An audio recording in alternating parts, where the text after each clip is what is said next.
The story begins on a battlefield, where we see the estate of a noble family in ruins. Maids are being slaughtered in the yard, some even burned alive, falling one after another like flies.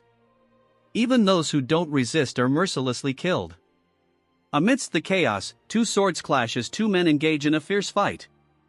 One man raises his sword and swings down, but the other blocks the strike, his eyes filled with fury. We are introduced to the Ragnar clan, a grand ducal family that guards the empire at the northernmost edge of the continent.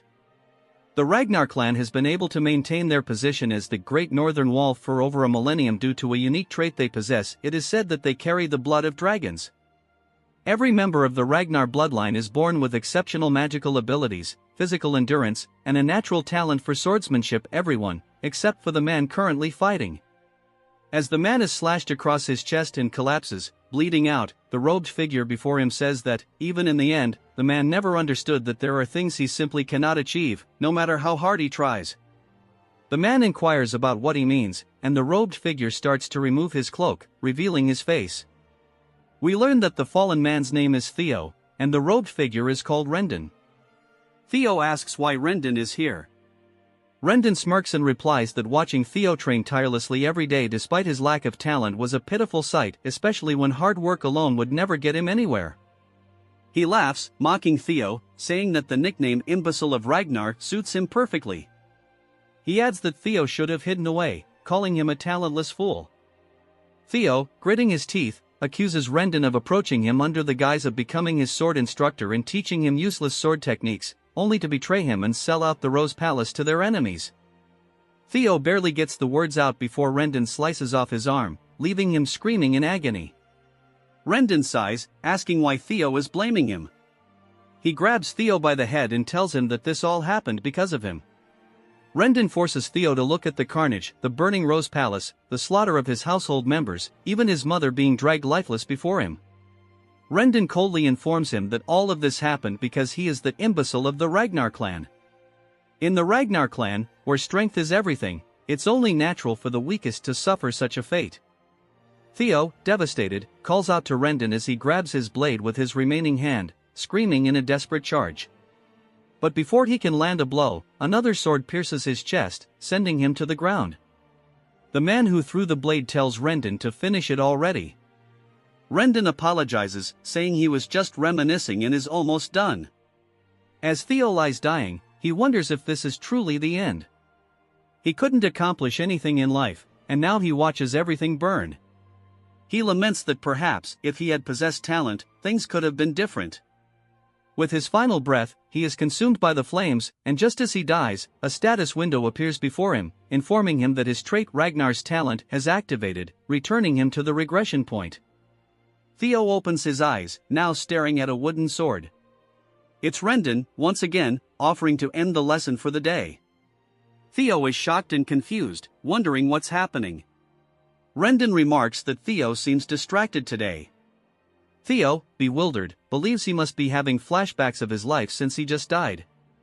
He can't believe he's seeing Rendon's face again in size, thinking that death is cruel even in its final moments.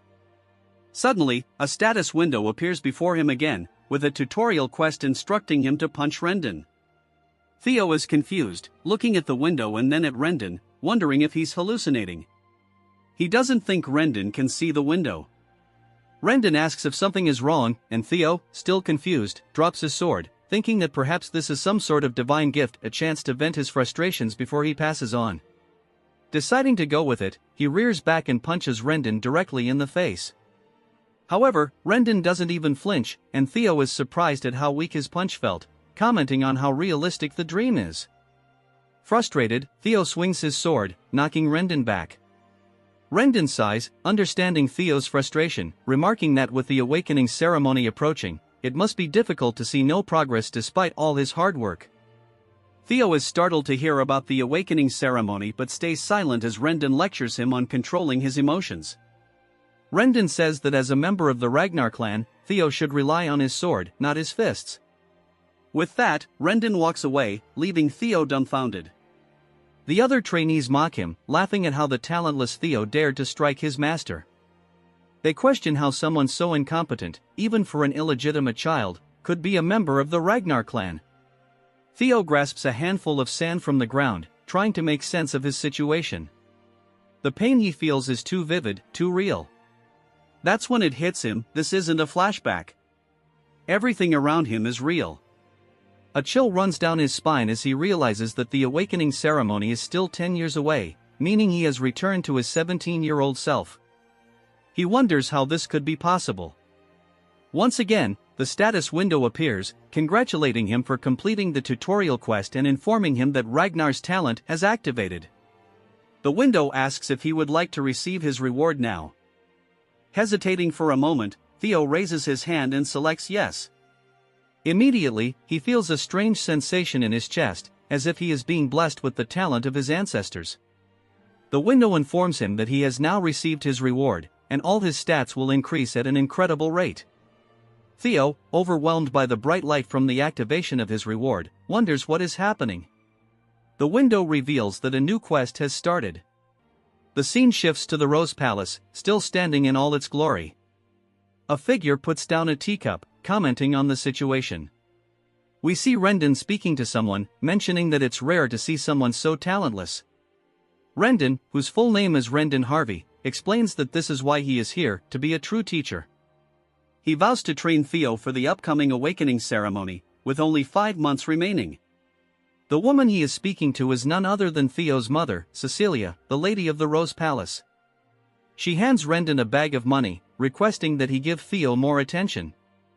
Rendon assures her that he will teach Theo day and night, though inwardly, he laughs, knowing that he has no intention of doing so. The story continues as Rendon muses over Theo's lack of talent. He scornfully remarks that both Theo and his mother are doomed to failure, calling her a concubine and implying that, like mother, like son, there is no future for their bloodline. Rendon sneers at the money he's received, thinking it's exceptional pay for betraying Theo. After all, he now holds the prestigious title of tutor to the Ragnar clan's direct line, and for feeding information about Theo and stunting his growth, someone has guaranteed Rendon's own future.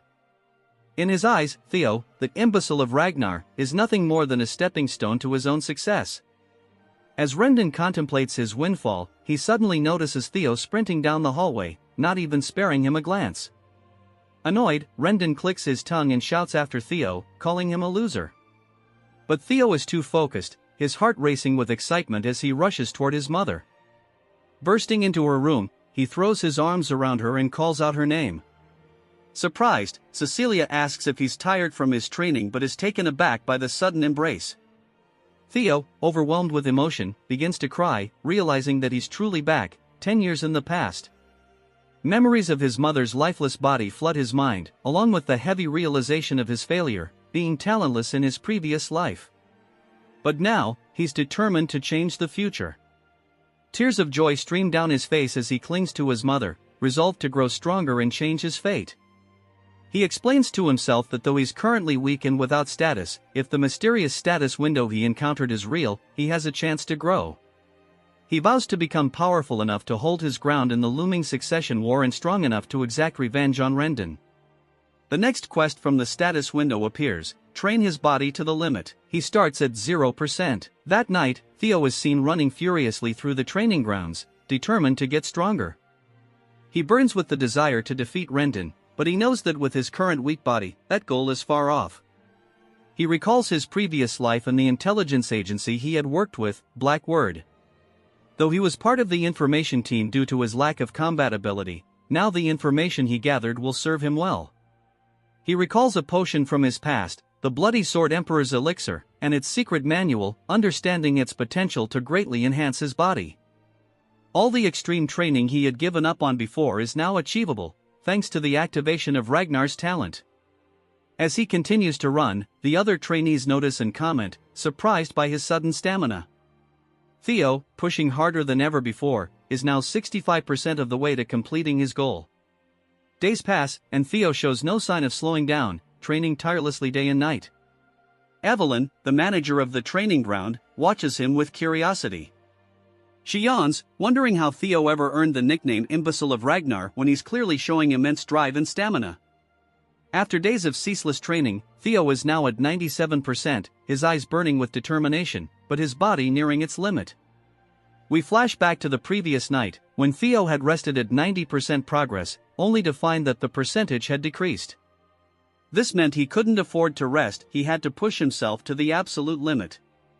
With this realization, Theo trained relentlessly for 2 straight days without a single break.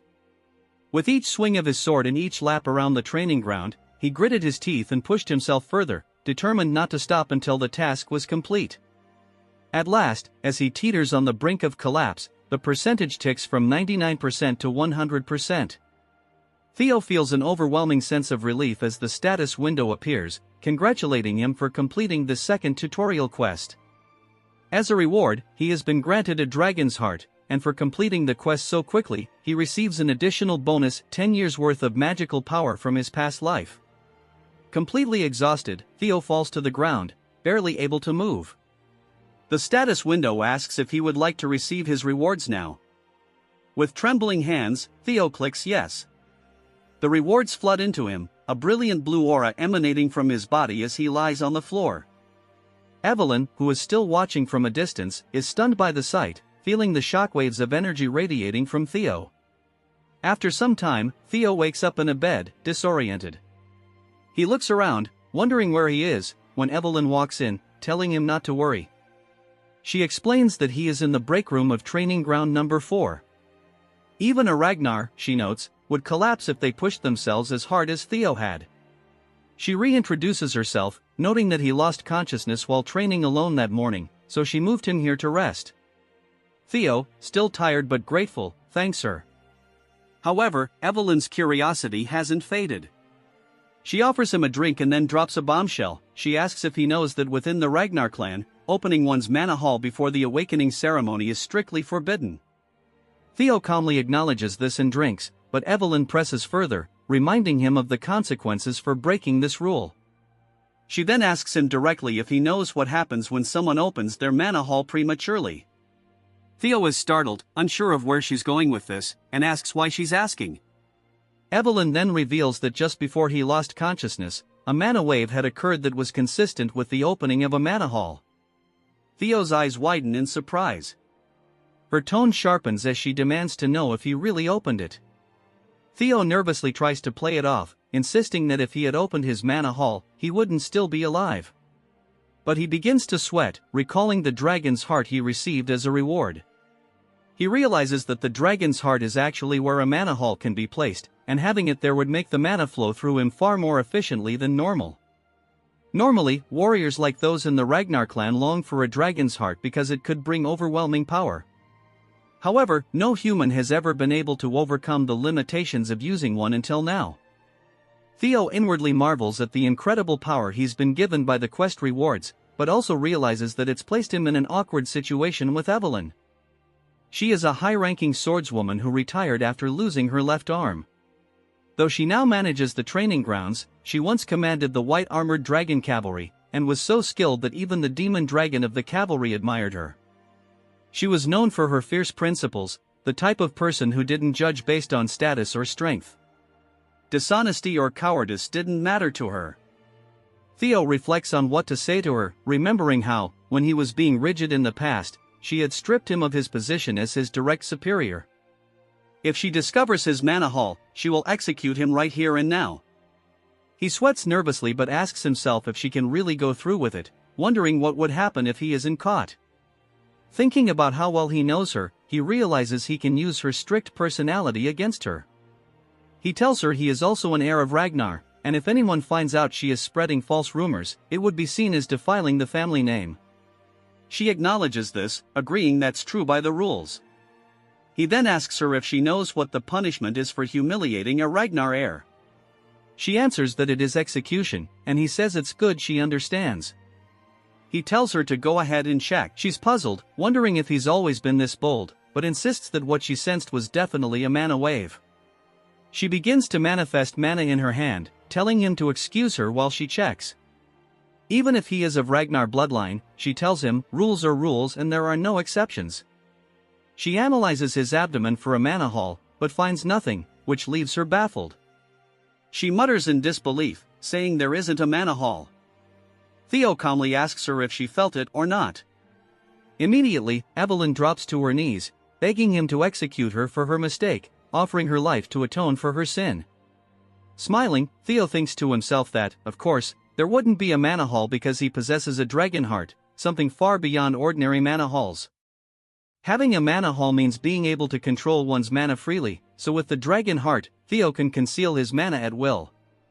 The fact that humans could possess dragon hearts wouldn't be known for years, so Evelyn would have never suspected such a thing. Patting her on the shoulder, Theo reassures her that there's no need for her to worry. He admires how principled she is, saying that there aren't many people willing to risk their life to enforce the truth, even against an heir. He realizes that having someone as strong as Evelyn indebted to him would be advantageous. The reason the opening of mana halls is forbidden before the awakening ceremony is to prevent overflow, so for her to be concerned about even him, the bastard of Ragnar, makes him happy in a way.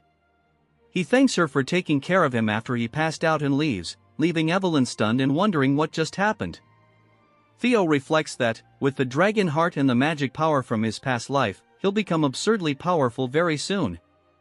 A few days later, Rendon is shouting again, telling Theo to swing more to the right. He yells at Theo, frustrated, wondering how many times he has to explain such a simple thing. Theo, on the other hand, doesn't care, pretending to be weak while steadily growing stronger. But it's starting to grate on his nerves. He glares at Rendon, knowing that his instructor is deliberately teaching him poor sword techniques to make him look foolish. Theo becomes more certain that there's a mastermind behind Rendon's actions, possibly the same person responsible for his death in his previous life. He needs to figure out who that is. Suddenly, Theo comes up with a plan and calls out to Rendon. The instructor barks at him, reminding him that he can't talk during lessons. But Theo dismisses this, saying he can't listen to such trash anymore, snapping his training sword in half and demanding to know how someone with such third-rate skills could have become a mid-rank swordsman.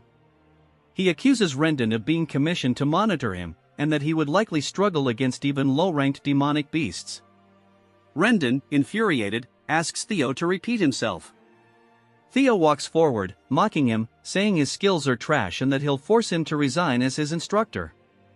Rendon, growing even angrier, realizes that if things go wrong for him, he'll have to contact the mastermind. The scene shifts to a place called the Chameleon Palace, where a man bursts into a room, calling out to someone named Axion, asking if he's heard that the bastard of Ragnar is going to duel his master next week. Axion sits, drink in hand, as the man continues talking, suggesting that Theo might be left half-crippled after the duel. Without warning, Axion throws his glass, headshotting the man with pinpoint accuracy and knocking him out. Axion, known as the Dark Tiger of the Four Hounds of the North, tells him that it doesn't matter if some bastard becomes crippled. Beside him is Remington Narrow, the Silver Lion of the same group, though he remains silent. Another man enters the room, saying it should matter because if they let their guard down, things could go wrong. This man is Ed Troyvon, one of the 9 dragons and also known as the Sky Dragon. Axion dismisses his uncle's concerns, arguing that they only need to worry about people with talent. Ed warns that even the smallest spark can ignite a blaze with Ragnar, but Axion is unfazed, confident that their instructor will handle the situation. 1 week later, back at the training grounds, the duel between Theo and Rendon is about to begin. Trainees are laughing and chatting, with some skeptical about Theo's abilities. Evelyn, on the other hand, looks worried. Theo raises his blade, thinking to himself that things have escalated far beyond his original plan. He only intended to humiliate Rendon and get him fired, but now the duel has drawn a large crowd. The cheers echo around him, but he calms himself, determined to get his revenge on Rendon. He doesn't care about any of that. If his employer says he's fired, then that's that. Given his past life, Theo feels an intense urge to beat him to death right there and then, but he knows he's not confident in his skills yet. First, he decides to distance himself from Rendon and gather more information about him. Rendon quickly realizes this is bad news. If Theo gets fired like this, his mission will end in failure. Desperate, he pleads with Theo, telling him that this goes against the rules and that he might end up facing the tribunal. Just then, the status window appears before Theo, informing him of the tutorial quest. Evelyn, thinking quickly, says she has an idea: they should resolve this the Ragnar way. She smiles knowingly. Theo asks if she means by the rule of the strong, and she nods, saying exactly that. They should settle this with a sword match, and there would be no need for Rendon to go to the tribunal. The victors shall be final. Rendon laughs, thinking it's a fantastic idea, fully believing this is going to work in his favor. Evelyn suggests that the match take place a week from now. Theo, taken aback, hesitates, but Evelyn laughs and asks if that timeline is alright with him. Theo responds confidently, though internally he knows it's far from ideal. He cannot beat Rendon yet. The scene shifts to 1 week later. The trainees, buzzing with gossip, mention that from what they've heard, Theo can barely swing his sword properly. One trainee scoffs, saying that's hard to believe. After all, Theo is still a Ragnar. His friend jokes, saying that if Theo were a regular Ragnar, he wouldn't even comment, but since he's the heir to Ragnar's bloodline, there's no way he'll lose to a mid-rank swordsman like Rendon. As the two prepare for the duel, Rendon offers Theo one last chance. If you apologize now, I'll act like none of this ever happened. There's no need to risk your life over something as trivial as pride, he says. Theo smirks and replies, that's exactly what you should be saying. If you don't want to end up a one-armed swordsman, it'd be best for you to accept that you've been fired. Rendon's expression darkens. Furious, he snarls, you're really going to keep this act up to the very end? I was going to let this slide because you're so pitiful, but now I see that won't do. I'll kill you and just call it an accident. The outcome of this match is already decided, so there's no issue here. The duel begins with Rendon offering Theo the first strike, confident that the result is already decided. Theo charges in, their swords clashing. The trainees are instantly captivated, though it's clear Rendon is pushing Theo back. It looks like Theo barely knows how to use his sword, and at this rate, he might die. All he can do for now is block Rendon's relentless attacks. Rendon chuckled mockingly, asking Theo what had happened to all his confidence. He sneered, saying that Theo couldn't do anything against him, yet had dared to look down on him. This outcome was obvious, he added. Theo wasn't even a low-ranked swordsman, merely an apprentice. While his skills had recently shown some strange improvement, it wasn't nearly enough. If Theo were at least at the level of one of the 4 Hounds of the North, that would be a different story, but there was no way that imbecile of Ragnar could defeat him. We flash back to Theo confronting Evelyn about her suggestion of the duel. What were you thinking? Theo had asked, but Evelyn simply responded that it was an act of goodwill. If Theo wanted to cut Rendon off completely, he needed to be thorough, she explained, since it seemed like Rendon had someone backing him. Firing him wouldn't be enough. Surprised, Theo asked how she knew this, and Evelyn replied that once she saw Rendon teaching Theo a weird sword style, she had someone investigate him. After all, the way he was teaching looked awkward and excessive, so she wondered where such a lousy instructor had come from. Theo reflected on how Evelyn hadn't caught on to this in his past life, but now, due to the incident with his mana haul, he must have piqued her interest. Evelyn set her tea down, revealing that every trace of Rendon led back to a single place, the Camellia Palace. Theo, shocked, asked if this was all because of their miserable war for the throne, anger swelling inside him. He quickly calmed down, surprised by how much Evelyn had discovered. Still, he pointed out that with his current skill level, he couldn't defeat Rendon. What's your plan now? He asked. Evelyn smiled, assuring him that he was underestimating his potential. Back in the present, Rendon, now desperate, charged forward, swinging his sword recklessly at Theo. If you kneel now, I might just forgive you, he taunted, swinging his sword down heavily. Theo blocked it effortlessly, not even straining. Rendon, puzzled, started to realize something was wrong.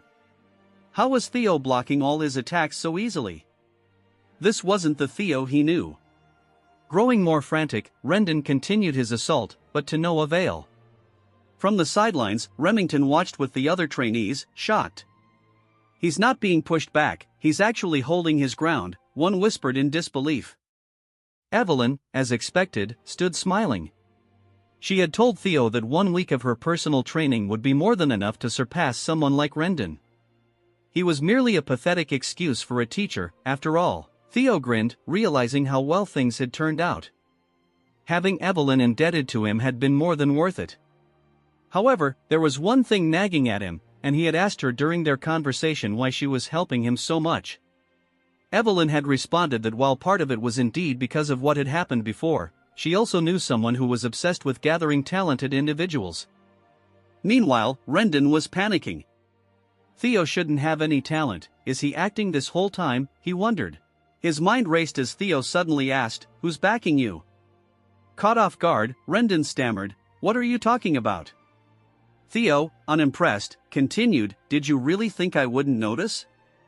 You've been giving me those worthless lessons on purpose. Show me a palace, perhaps?" The moment Theo mentioned the palace, a chill ran down Rendon's spine. How did he know? Theo smiled, pleased with the response, and said, "So you are being honest. Tell me, do you know what it feels like to have your arm chopped off?" In an instant, Theo dashed forward, swinging his blade toward Rendon's arm. Before Rendon could react, his arm was severed, just as Theo had lost his in his past life. Rendon, horrified, watched his arm fly through the air, growing more distant with each passing second. He looked up at Theo in disbelief. Remington, too, was taken aback by the sudden turn of events, while Rendon collapsed, screaming in agony. Theo stared down at him, eyes cold and resolute.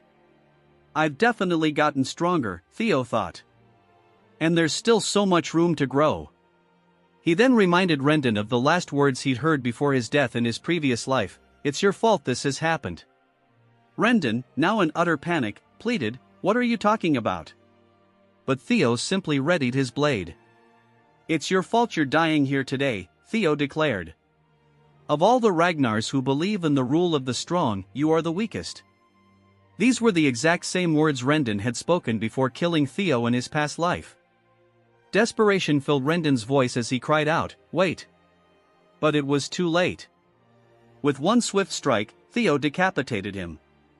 Rendon's final sight was his own body, now separated from his head. With that, Theo completed his third tutorial quest. The trainees looked on, dumbfounded, unable to believe that Theo, an apprentice swordsman, had defeated a mid-tier opponent like Rendon. They murmured amongst themselves, "How did he do that?" Theo, however, simply looked down at Rendon's corpse with disdain. "So weak," he muttered, disgusted that he had suffered at this man's hands in his previous life. But now, things were different. The system window popped up, notifying him that, in addition to completing the quest, he had earned an extra reward, a new ability called Observation. Theo also regained a year's worth of magic power. Confused yet intrigued, Theo wondered what Observation was. Suddenly, a figure descended from the sky, landing directly behind Theo with an explosion of aura that shattered the ground. Theo turned to see none other than Julius Ragnar, the demon dragon and commander of the white-armored dragon cavalry. Julius's overwhelming aura filled the air. How long has he been watching? Theo wondered, his heart pounding. Even Evelyn, usually calm, was annoyed by her former superior's dramatic entrance. "Does he really have to destroy the floor every time?" she muttered to herself. Julius approached, eyes glowing red. Theo braced himself for the worst, but Julius suddenly burst into laughter, slapping Theo on the back. "That was exciting," Julius boomed. He praised Theo for his talent, even adding that he had surpassed his master. While Theo was still processing everything, Julius put his hand on his shoulder. "Join the white-armored dragon cavalry," he said, leaving Theo completely stunned. Evelyn, on the other hand, had seen this coming. The trainees couldn't believe it either. "There's no way, the imbecile of Ragnar got scouted by the white-armored dragon cavalry," they whispered in disbelief. "No matter how well he fought, that's just not possible." Remington then speaks up, addressing one of the trainees. He asks if there's ever been a case where an apprentice swordsman, who hasn't even gone through the awakening ceremony, has been scouted. The trainee responds that he hasn't heard of such a case. Remington confirms, saying it's because it's impossible to accurately measure someone's potential while their mana hall is still sealed. Even if their swordsmanship is exceptional, their magical ability might be lacking.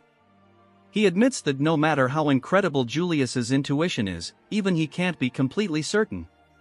But for some reason, it seems Julius sees something in Theo that they don't. Remington wonders what kind of potential Julius saw in Theo and even muses if the commander might take an interest in him as well. Theo, however, firmly declines the offer, his expression stern. Julius is stunned, speechless, as is Remington. Evelyn drops her cigarette in disbelief, The entire arena is met with dead silence. Later on, rumors begin circulating among the trainees.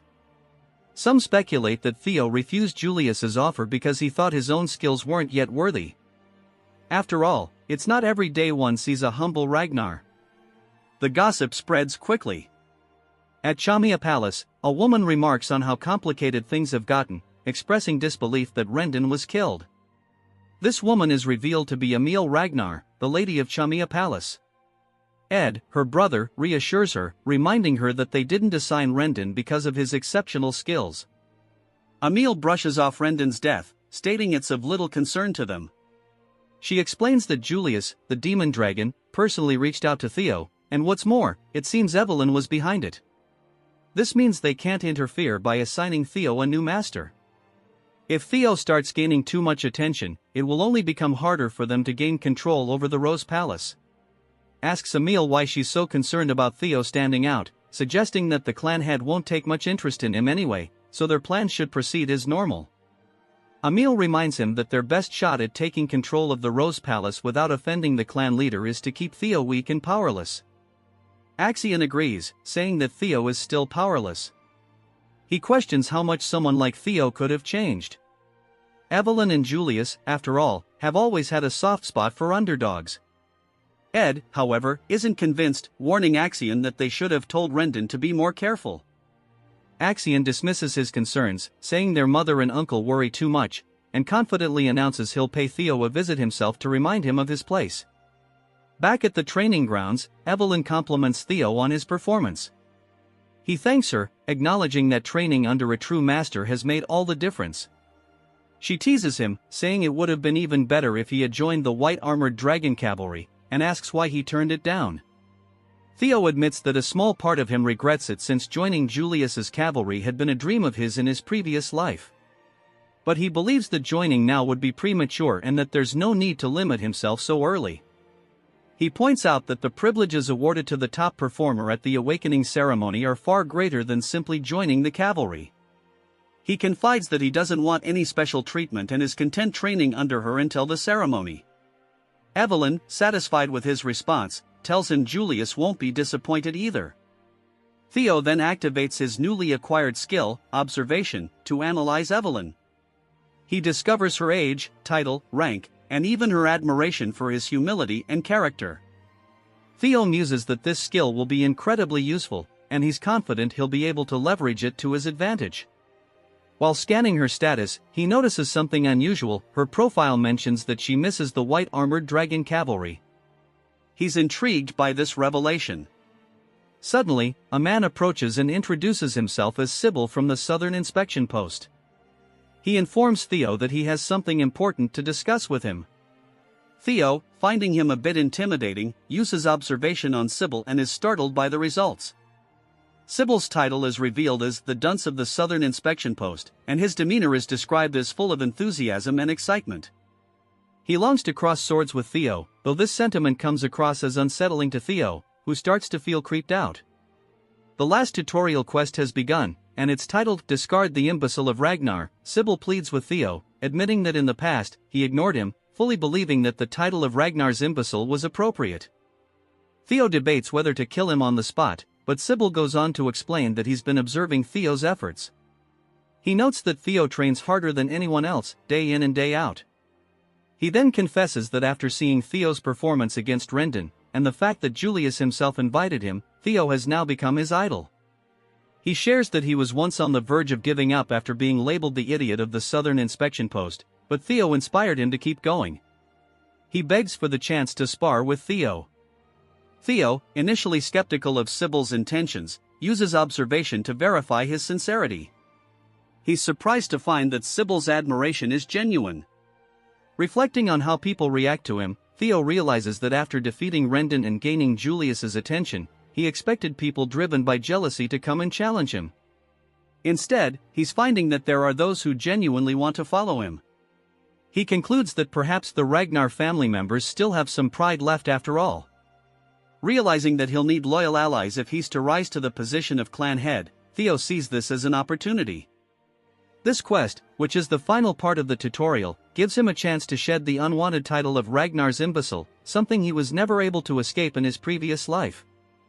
He asks Evelyn for a moment to spar with Sybil, and she agrees, encouraging him to showcase his skills. Theo and Sybil take their positions, each formally introducing themselves and their masters. Evelyn smiles upon hearing Theo proudly name her as his master.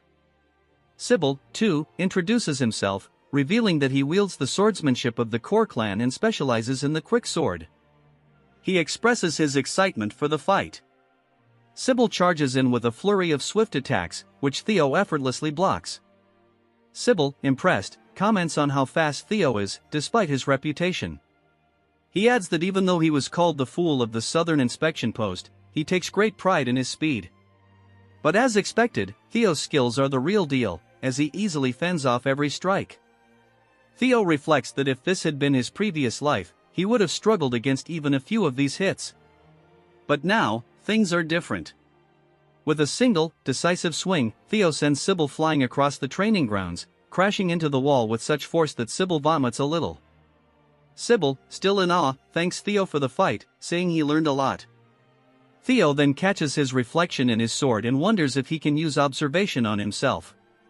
To his surprise, it works. He sees his own title, his talents, and a few locked abilities that Red Access denied. He's also surprised to see that he's still at level 1, and there are sections of his profile that are hidden. Having finally accessed his stats for the first time, they will now be notated with numbers. He notices that his magic power is high, likely due to inheriting his past life's magic in his dragon heart. But oddly, his luck is in the negatives, bro is cursed. Theo speculates that the bad luck he experienced in his previous life may have been due to this and decides he'll need to figure out a way to improve his luck in the future. While lost in thought, Theo suddenly realizes he's completely surrounded by the other trainees. He wonders what's going on. Evelyn explains that no matter how weak Rendon was, he was still a mid-rank swordsman, and now that Theo has defeated him and earned the approval of the commander, the Ragnar family, being focused on strength, has two ways of reacting. They either become envious or begin to admire him. The ones gathered around clearly fall into the latter category. The trainees murmur amongst themselves, admitting that if they were in Sybil's place, they don't know if they could have even blocked Theo's strikes. A battle-hungry energy begins to fill the air as they express their desire to spar with him as well. Theo, feeling a bit overwhelmed, sighs and calls forward one of the men he recognized, named Eodi, surprising the man that Theo knew his name. Theo calls Eodi forward, saying he looks forward to sparring with him. Eodi, feeling honored, introduces himself as the third son of Viscount Naylan and a practitioner of the double ascension swordsmanship. Theo, as he did with Sybil, introduces himself formally, expressing his hope for a good fight. They charge at each other, clashing swords several times. Theo's basic swordsmanship proficiency increases during the duel. As Eodi prepares for a powerful strike, aiming for Theo's neck, Theo calmly raises his sword and deflects the blow, disarming Eodi in the process. His proficiency increases once again. Eodi, in shock, admits his defeat, stating that it's clearly his loss. With this, Theo gains Eodi's approval, which results in his luck stat increasing by 1. Theo realizes that his luck seems to be tied to his growing reputation. He also gains experience points, strengthening his resolve to continue challenging others. His goal is simple now, he needs to fight as many people as possible. Soon, he gains the approval of several others, including Bonat Ramiro, Eric, Manfred, and Manuel. Though there are too many names to mention individually, each duel raises his luck further. After fighting continuously, Theo becomes visibly tired, but he remains eager. Looking at his quest progress, he notices that despite the many fights, his completion percentage has only increased by 1. He speculates that perhaps all of his opponents already respected him, and to make greater progress, he needs to face stronger foes or situations where many doubt him. Suddenly, Remington approaches and remarks that Theo looks exhausted, asking if he'll be alright. Theo responds that he'll rest when necessary, but not yet. To his surprise, Remington steps forward and requests a spar with him, revealing his identity as the Silver Lion. Theo is astonished, recognizing the man, and so does the crowd. Remington is one of the famed Four Hounds of the North, a title reserved for the strongest of the Ragnar clan's awakening generation. Remington formally introduces himself, saying he's come to test the swordsmanship of his fellow Ragnar before the awakening ceremony. He expresses gratitude for this opportunity and reveals his talents: sword genius, keen senses, and extreme hard worker. His status shows that he sees Theo as an unexpected rival. Theo, awestruck, introduces himself once more, this time mentioning that he is the 31st son of the great guardian of the North, Kyle Ragnar. He humbly states it's an honor to duel someone as respected as Remington. They begin their duel, their swords colliding and sending sparks flying. Theo's quest progress increases by 1 as the battle intensifies. Their swords grind against each other, and then suddenly, pieces of Theo's sword shatter, flying through the air. Remington stands confidently, having broken Theo's blade. The crowd is stunned, while Evelyn watches with a knowing expression. The trainees are in disbelief, and Sybil struggles to accept the result. Despite breaking Theo's sword, Remington unexpectedly admits defeat, saying it's his loss. The trainees are confused, but Remington explains that Theo's sword was already worn out, and on top of that, he was clearly exhausted from previous fights. Theo, however, responds that in a real battle, no one would offer such considerations.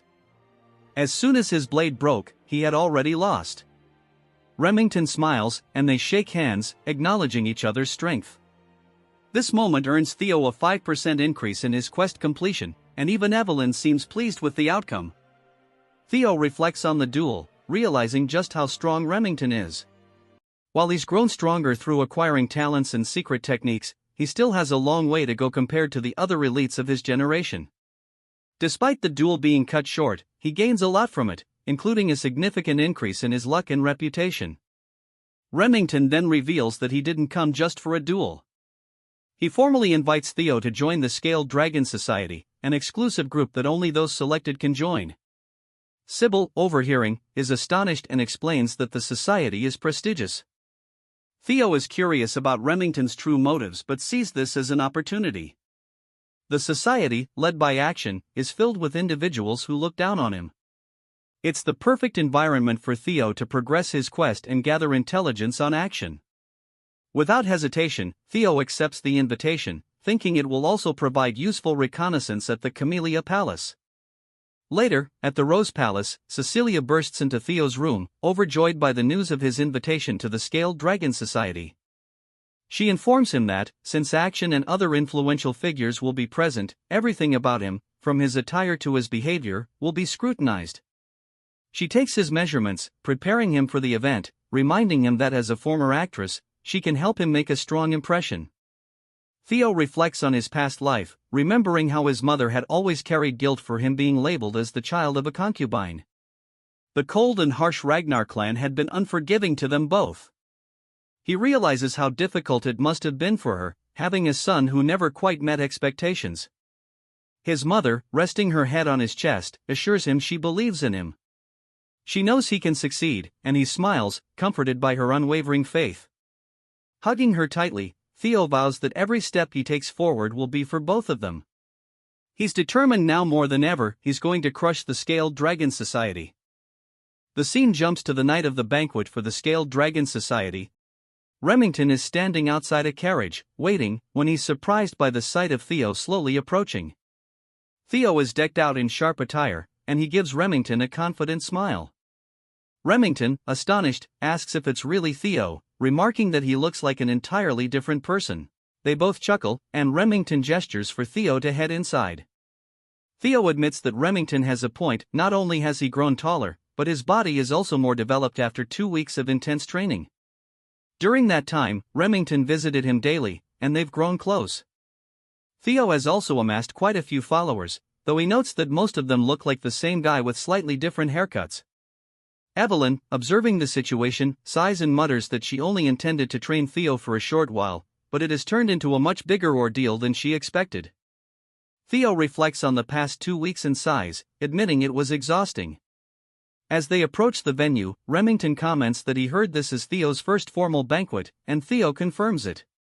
Remington reassures him, telling him not to be nervous, he'll do well. But there's one thing Theo should know. Curious, Theo asks what it is. Remington explains that his friend, Action, can be quite mischievous, and it was actually Action who extended the invitation, wanting to meet Theo personally. Remington hopes Theo won't judge him too harshly, as Action is the one who organized the banquet. Theo realizes that it wasn't Remington who invited him but Action instead. He muses that things are going almost too smoothly and tells Remington that he's looking forward to it. At least now he knows that when he arrives, he'll likely face some hostility, which works to his advantage. Meanwhile, Action, who is already at the banquet, thinks about the imbecile of Ragnar coming to meet him, excited to have a new toy to play with.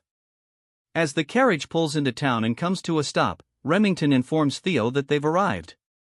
Stepping out of the carriage, Theo immediately spots the Camellia Palace, a place deeply tied to the trauma of his past life, as they were the ones who interfered with his growth and ultimately consumed him, his mother, and the entirety of the Rose Palace. Remington asks if Theo is ready to enter, and Theo replies that he is. Remington then shares the news that Action will personally come out to greet him, and they should find him near the entrance. As they approach, Theo begins tuning out Remington's words, realizing that Action is likely trying to put him in his place. But he didn't come here without a plan. Action will soon realize that Theo is no longer the same as before. Theo's attention shifts when he notices a blue light shining from one of the windows, the same light that signals a quest, making him wonder if a new quest awaits inside the palace. While Theo is distracted, something suddenly explodes near him, releasing a white powder into the air. Remington shouts Theo's name and rushes to him, but Theo reassures him that he's fine. Remington yells at the culprits, demanding to know what they were thinking. Theo, on the other hand, muses that in his past life, he wouldn't have been able to dodge that.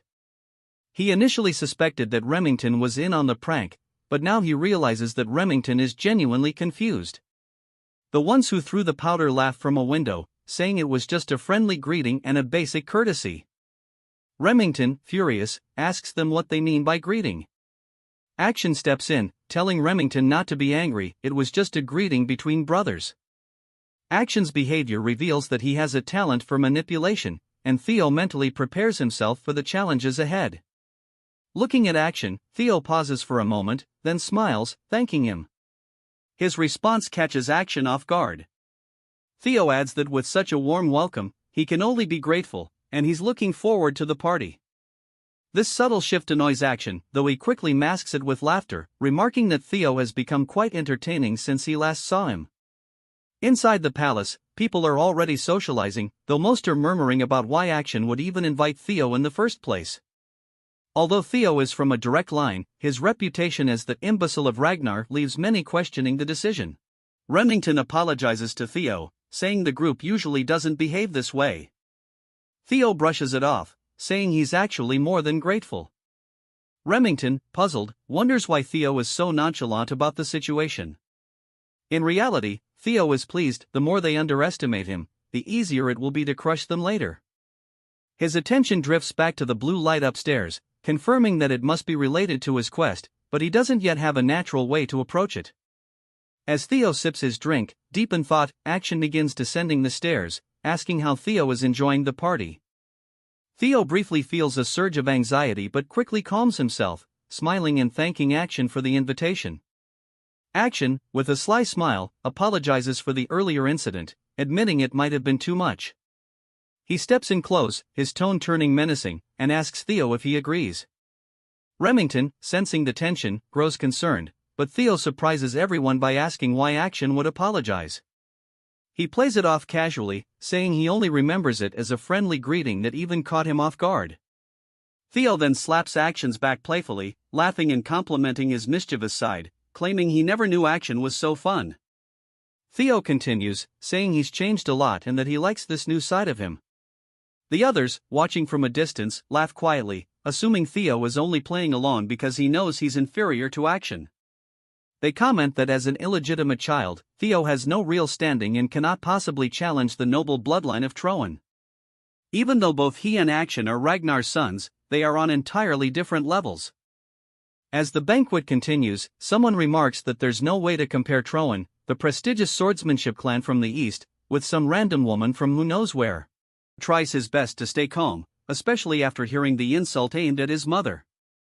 Soon after, they start taking jabs at Remington, asking why he's wasting his time with that imbecile, but then they add that it makes sense Remington, after all, is also an illegitimate child. Remington begins to grow visibly irritated. The atmosphere shifts as the other party members realize they've touched on a forbidden subject. Remington is clearly struggling to hold back his anger. Theo, seeing this, decides he's done watching and calls out to Action. With a smirk, he tells Action he should greet his new friends as well. He grabs Action's hand, pulling it off his shoulder, and strides toward the ones who were insulting Remington. He picks up a wine bottle and raises it towards one of their glasses. The man, clueless, asks if he said something wrong. Without warning, Theo smashes the bottle directly into the man's face. Action and Remington are both stunned as the man collapses to the floor, screaming in agony, blood pouring from his head. The man, still in shock, looks up at Theo and curses, calling him a bastard. Theo responds without hesitation, landing a fierce kick that sends the man flying to the other side of the room. He mocks him, asking who he thinks he is to insult him, and sarcastically adds that it was just a little greeting, nothing more. His viciousness starts to change how many in the room view him, and the progress on his quest suddenly jumps from 41% to 43%. Remington, still shocked, realizes that this isn't the Theo he's used to. He wonders if Theo's aggressive actions were because of him. Theo, standing over the man, says that he believes he's given a warm enough greeting and places his foot on the man's arm. He smiles cruelly, asking if he was wrong. The man screams, begging him to stop, but Theo, showing no mercy, snaps the man's arm with a swift motion, shattering the bone completely. Panic ripples through the crowd as they realize they've greatly underestimated Theo's brutality. His quest progress jumps to 58%, and when the man loses consciousness from the pain, it ticks up another percentage point. Theo, now satisfied, releases the man's arm and glances around the room, asking if anyone else would like to say hello. His progress skyrockets to 66%. Suddenly, 4 men leap down from the upper floor, surrounding Theo in an instant. Each one unsheathes their blade in unison, pointing their weapons directly at his throat. One of them declares that Theo has committed the grave sin of harming the young master, and such a crime will be repaid with death. Theo, unfazed, laughs and remarks that this is exactly how it should be. He asks who the young master is, and the guards respond that he is the 3rd young master of the Hanabi clan. His name is Ian. Theo smirks, realizing this is what he expected. He came here knowing the place was filled with enemies. He recognizes the Hanabi clan as one of the 6 snow clans that serve Ragnar, and he anticipated that they wouldn't sit quietly while the imbecile they've long mocked suddenly started causing trouble. Theo then shrugs, asking, "So what?" His question unsettles the guards, but Theo is done letting others walk over him. He questions whether the dogs of one of Ragnar's bannerman clans dare to demand his death and asks if they can truly take responsibility for their words. His aura grows heavy, causing all the guards to sweat nervously, unsure of what kind of pressure they're feeling. They begin to wonder if this is really the same imbecile of Ragnar they thought they knew. The guards come to a terrifying realization: while Theo has been treated like a joke for so long, he still has the right to succession. He carries Ragnar's direct bloodline. Ragnar, after all, is the lord of the north and ruler of the 6 snow clans. Declaring death to one of Ragnar's bloodline would normally result in swift retribution, with an entire clan potentially being wiped out. They now realize the situation has changed, and they need to apologize quickly. Before the guards can act, Theo coldly orders someone to kill them all. In the blink of an eye, swords flash, and all 4 guards lose their heads, one after another. Blood spills across the floor, but Theo remains unfazed. A familiar figure taps the ground. It's none other than Evelyn. She wipes the blood off her blade, shocking everyone in the room. Even Action didn't expect to see her here. Theo's quest progress hits 70%. Evelyn calmly asks Theo when he realized she was following him. He laughs, saying it was obvious. He's not entirely sure why, but having her here will allow him to turn the tables without any worries. Standing before the 4 headless bodies and the unconscious Ian, we flash back to a scene with Julius. He's popping open a bottle of wine, remarking that Evelyn once told him she wouldn't take on any more disciples, which means Theo must be someone special to her. Evelyn brushes it off, but Julius presses, asking if she doesn't have somewhere to be. He teases that his recent joy has been tormenting her. She comments that the wine is expensive, to which he responds by chugging it, grinning. Evelyn, realizing she can't argue with him, admits that Theo's talent is exceptional. Among all her disciples, he's the best. Julius, recalling that Action also trained under her, asks if that means Theo is better. Evelyn confirms that in terms of potential, Theo far surpasses Action. These are not empty words, either. Julius laughs, saying she's always had a sharp eye for things and should have seen this long before him. He then sighs, asking if that means Theo has been hiding his strength this whole time, as people can't change that drastically overnight. Evelyn agrees, noting that it's odd for someone who has concealed their true power to suddenly flaunt it. She's concerned that Theo might be rushing into things, as his sudden change seems like he's being chased by something. His attendance at this banquet also carries that same weight. Julius, sensing her worry, puts down the wine and says it's probably because of Action. He advises her to follow Theo to ease her mind. Evelyn asks what he means, and Julius hints that it might not be what she's concerned about, but something significant will definitely happen when young wolves thirsting for blood gather together. He encourages her to try and tempt Theo to join their ranks, and if she wants, she's welcome to return as well. Julius even teases her about how she still longs for her old group, placing a uniform on the table. He invites her to come back and take responsibility, especially after she gets Theo to join them. He then leaves, remarking that the wine was fantastic, while Evelyn watches in disbelief. She grumbles that it only tasted good because it was expensive. Back at Camellia Palace, Evelyn observes Theo and realizes he must have orchestrated everything from the start. She now wonders if he planned to attend the banquet aiming for this exact outcome and if he was someone she needn't have worried about all along. She contemplates when exactly he noticed her presence. But, of course, Theo had sensed her the moment he entered the carriage. As a possessor of a dragon heart, he has enhanced energy perception, akin to a sixth sense. With the stage now set, Theo addresses Evelyn, stating that most of the people here have disrespected a successor candidate and asks what the punishment is for such an offense. Evelyn responds that, according to clan law, immediate execution is an option. Theo laughs, saying since they're all just kids who haven't even undergone their awakening ceremonies, they should lose an arm each, and that will suffice. Without hesitation, Evelyn charges into the crowd, cutting off the arms of everyone who had mocked Theo. As she does, Theo calls out their names and their family status, making it clear how insignificant they are compared to the power of the Ragnar family. By the end of Evelyn's ruthless spree, Theo's quest progress hits 79%. One man, trembling, grabs onto Action's pants, begging him to intervene. Action looks down at him, asking why he should help in the first place, adding that this is merely a greeting. The man, confused, looks back, but before he can say anything else, Evelyn's sword flashes, severing his arm. The man screams in agony on the floor. Evelyn and Action exchange glances. Action remarks that he never expected to see her again like this. Evelyn, calm and collected, replies that it's been a while. The quest progress hits 82%. Action observes that Evelyn only targeted those who made comments about the bloodline. Theo had made it clear that even as a fellow successor candidate, not even he could halt Evelyn's actions. Evelyn turned her head toward Theo, reporting that she had severed the right arms of the 14 individuals he had commanded her to. He complimented her, saying, "Good job," and asked her for a status update. She informed him that if they hurried to a priest, the arms could be reattached, but their future as swordsmen would be uncertain. Theo nodded, stating that was sufficient. Remington, concerned, asked Theo if he was all right. Action, observing how close both Evelyn and Remington were to Theo, realized that Theo had truly changed. He was no longer burdened by the title of imbecile. A chuckle escaped Action, but it quickly turned into seething anger, and he expressed his desire to crush Theo even more now. Theo, unfazed, said it was time to leave, and both Evelyn and Remington followed him. As Theo walked past Action, he tapped his arm, smirking as he waved goodbye, saying he had fun. This final gesture was the last hurdle Theo had to overcome, and his escape from the title of imbecile was now complete.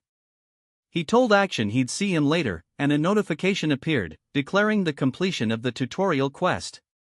Action, enraged, screamed Theo's name as Theo relished the thought that his quest was finally over. However, he knew this was only the first step toward his true revenge. His rewards included an experience elixir, which would grant him 5 level ups as long as he remained under level 30, though there were likely more rewards yet to be revealed. As the sun set, back in the Camellia Palace, Emile was working on some papers. She was visibly shocked by something her attendant had just told her and demanded he repeat it. She isn't going to like this, he thought. The scene shifted to a lively tavern, a stark contrast to the noble banquet they had just attended. Sybil was leading the celebrations, loudly cheering for Theo and his successful debut in society. The trainees were in high spirits, enjoying themselves, and even Theo allowed himself to relax and join in with the revelry. This place felt much more comfortable than the stiff and pretentious noble party. Meanwhile, back in the Camellia Palace, a sharp sound echoed a slap. It was Emile, berating Action. She furiously demanded to know how he could let that imbecile justify his actions and even allow people's arms to be cut off. Action, looking to the side, muttered a weak acknowledgement.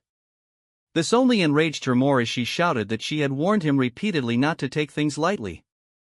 Instead of pressuring Theo into submission, he had given him the grounds to act freely. She reminded him that she had already warned him that if Theo stood out, it would make it much more difficult to take control of the Rose Palace. The scene panned to the view of the Rose Palace from their window, something the audience had not known was so close by. Action tried to reassure her that he would handle it, but Emile wasn't having it. She snapped that she didn't want to hear any more excuses. He needed to reflect on his failure and how he had nearly ruined her meticulously crafted plan with his reckless pursuit of shallow enjoyment. Bitterly, Action promised to keep that in mind. Emile, fanning herself to cool down, wondered aloud whom Action took after to be so impulsive. A voice from the shadows responded. It was Ed, who remarked that Action resembled her when she was younger. Emile shot him a withering glare, asking if that was supposed to be a joke. Ed, unfazed, advised her not to be too angry. He believed that this incident might not be as terrible as it seemed. Curious, she asked why. Ed explained that since the Rose Palace had once been part of the clan head's harem, it had been difficult to claim ownership over it. Though it had fallen out of favor and had become a gathering place for third-rate individuals, it still held the backing of the clan head. To take it over, they needed justification, and Theo's actions at the banquet had provided just that. Ed continued, explaining that Theo was slowly becoming the representative of the Rose Palace, and using the incident where he cut off the arms of several people, they could now move forward with legal proceedings to suppress him. Emile closed her fan, her mood shifting instantly, and asked Ed how long it would take to set their plan into motion. Ed chuckled, informing her that the preparations were already complete, and by tomorrow morning, she would receive some delightful news. He even prepared an aromatic candle from the volcanic region of Akron for her to enjoy a relaxing bath before bed. Their closeness was unsettling, almost inappropriate for siblings, as Emile wrapped her arms around Ed, praising him as always and saying that this was why she adored him so much. The atmosphere was eerily intimate. Back at the tavern, Remington expressed his surprise. He was still in disbelief over how much Theo had stood up for him. Theo, confused, asked what he was talking about, wondering if Remington had had too much to drink, even though he'd only been sipping orange juice. Remington clarified that he was talking about the banquet.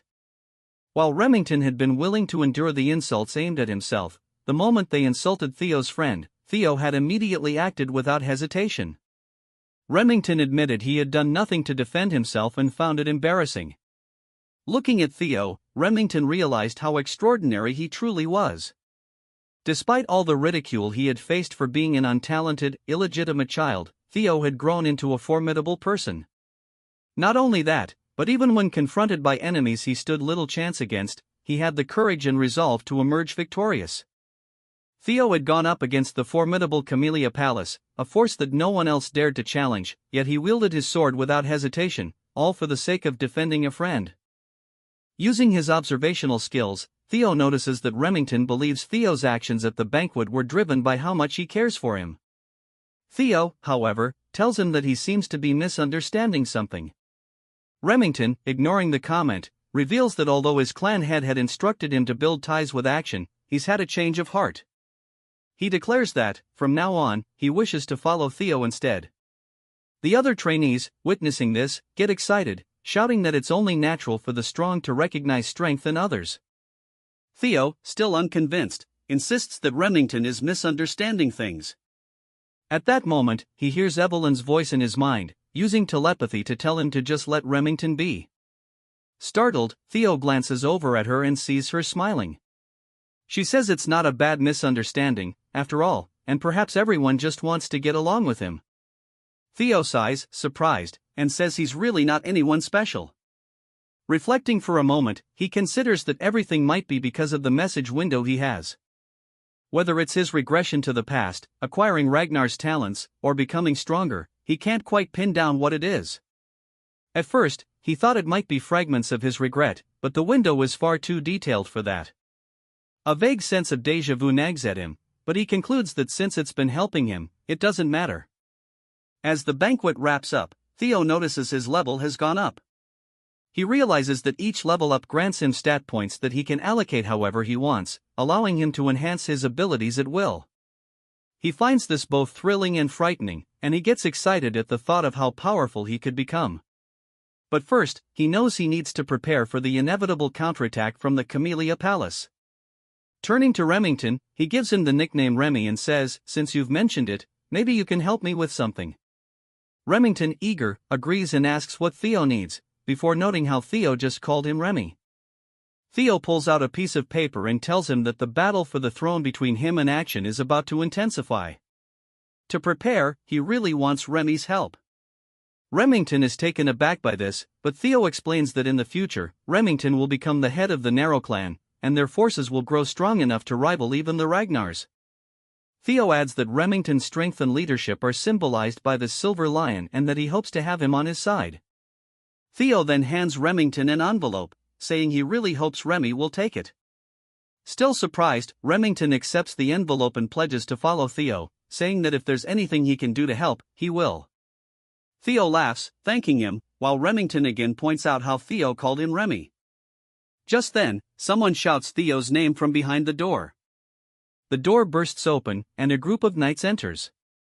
Everyone in the room is shocked. The knights, known as the Swords of the Law, essentially medieval night cops, present Theo with a warrant for his arrest on charges of threat, assault, and intimidation. Evelyn, outraged, demands to know what nonsense this is, but Theo calmly tells her to relax. Walking over to the warrant, Theo notices the ink is still wet, indicating they were in a rush. Smirking, he tells the knights he's ready to go. They handcuff him and lead him out. Remington calls out to Theo, who turns around with a grin. Both Theo and Evelyn realize that this is likely part of Theo's larger plan. They exchange a knowing look, glancing at the envelope still in Remington's hand.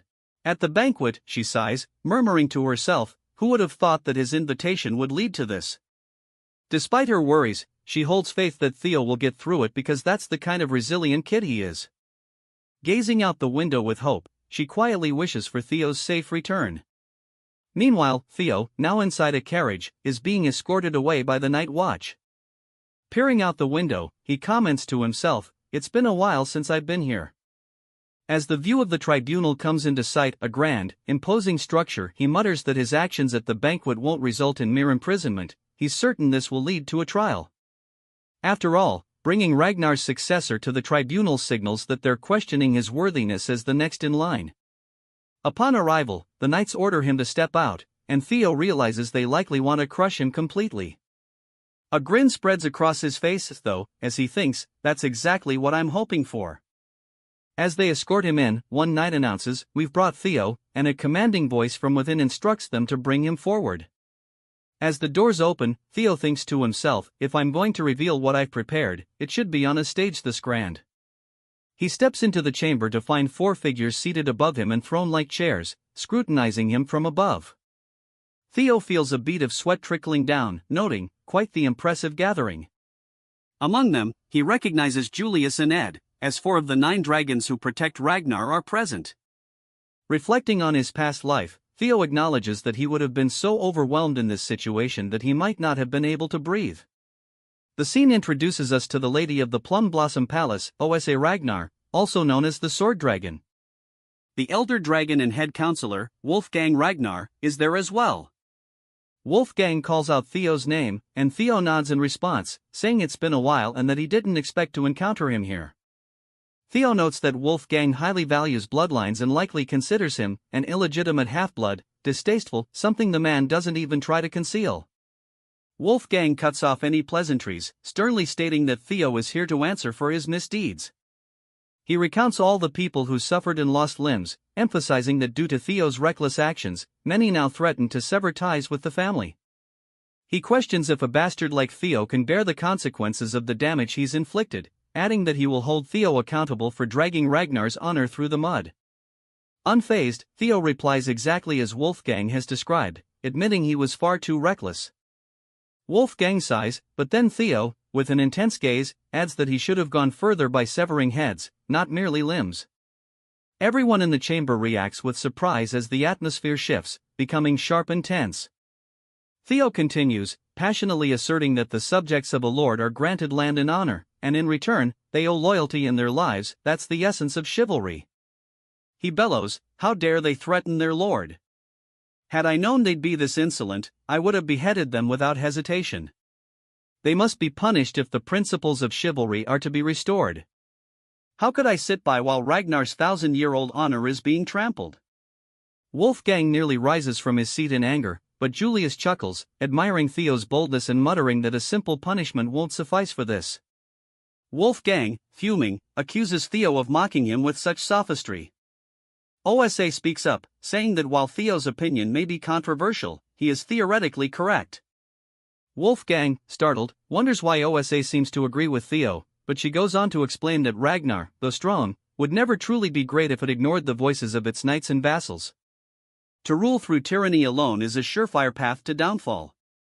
Taking this in, Theo responds, "I'll be sure to keep that in mind." We finally learn more about OSA. She is the clan head's first wife and one of the North's greatest swordsmen. Surprisingly, she doesn't appear hostile toward Theo, though he recalls that she had something to do with the fall of the Rose Palace in his previous life. OSA tells him she hopes he understands that his punishment will be justified. Theo asks what punishment he's to receive, and Wolfgang hesitates before declaring that he'll serve 3 months of probation. Theo objects, noting that the awakening ceremony is only 2 months away. Wolfgang snaps at him for talking back, but OSA reassures Theo, saying she considered the timing and has arranged for him to participate in next year's ceremony. It's also been decided that the 15 children Theo injured will join him in next year's event. Ed, seated nearby, remarks that, due to the demon dragon's interference, Theo's punishment ended up lighter than expected. We then see Ed conversing with others, explaining that while the lighter punishment isn't ideal, it serves his plan. With the awakening ceremony delayed, Theo will bear great dishonor within Ragnar, and as the Rose Palace's representative, this dishonor will give the Camellia Palace an opportunity to overtake them.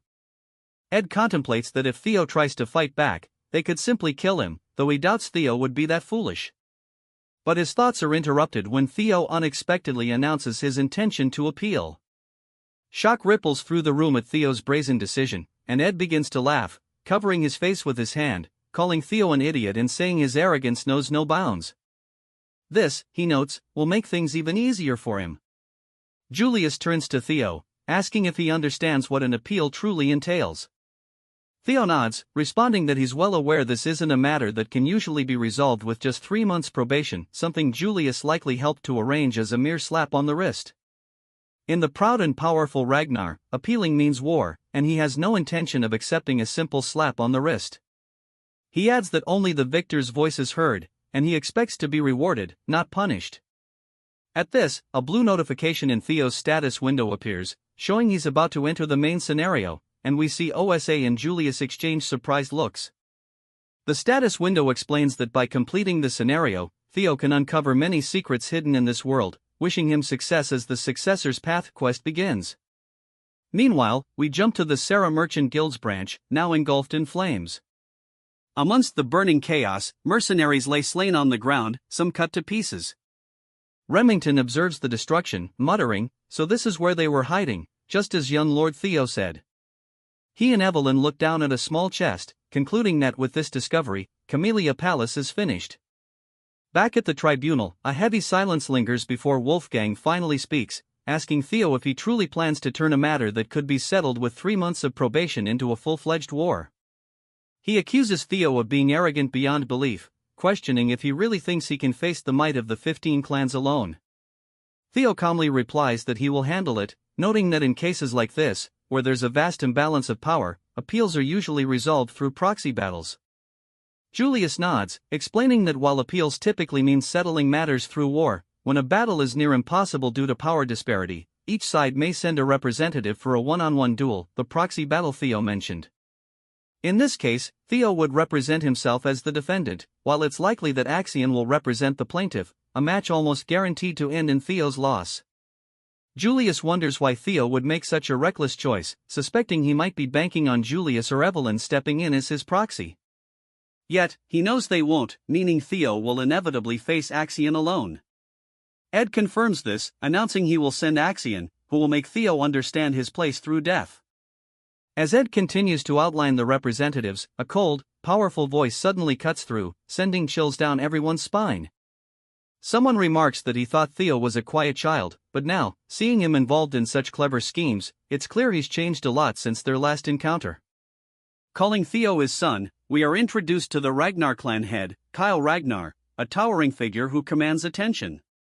All 9 dragons present at the tribunal greet him respectfully, as does Theo, who bows, greeting Kyle as the incarnation of the great dragon god. Theo's status window lights up once more, revealing that his next objective is to take over the Camellia Palace and uncover its secrets, marking the beginning of his first tutorial quest. Reflecting that the blue notification from earlier was the key to the palace's secrets, he regrets not pursuing it during the banquet. He quickly brushes off the thought, focusing his attention as he looks up to meet his father's intense gaze, watching Kyle Ragnar approach. Theo steels himself, muttering that he has to handle this first.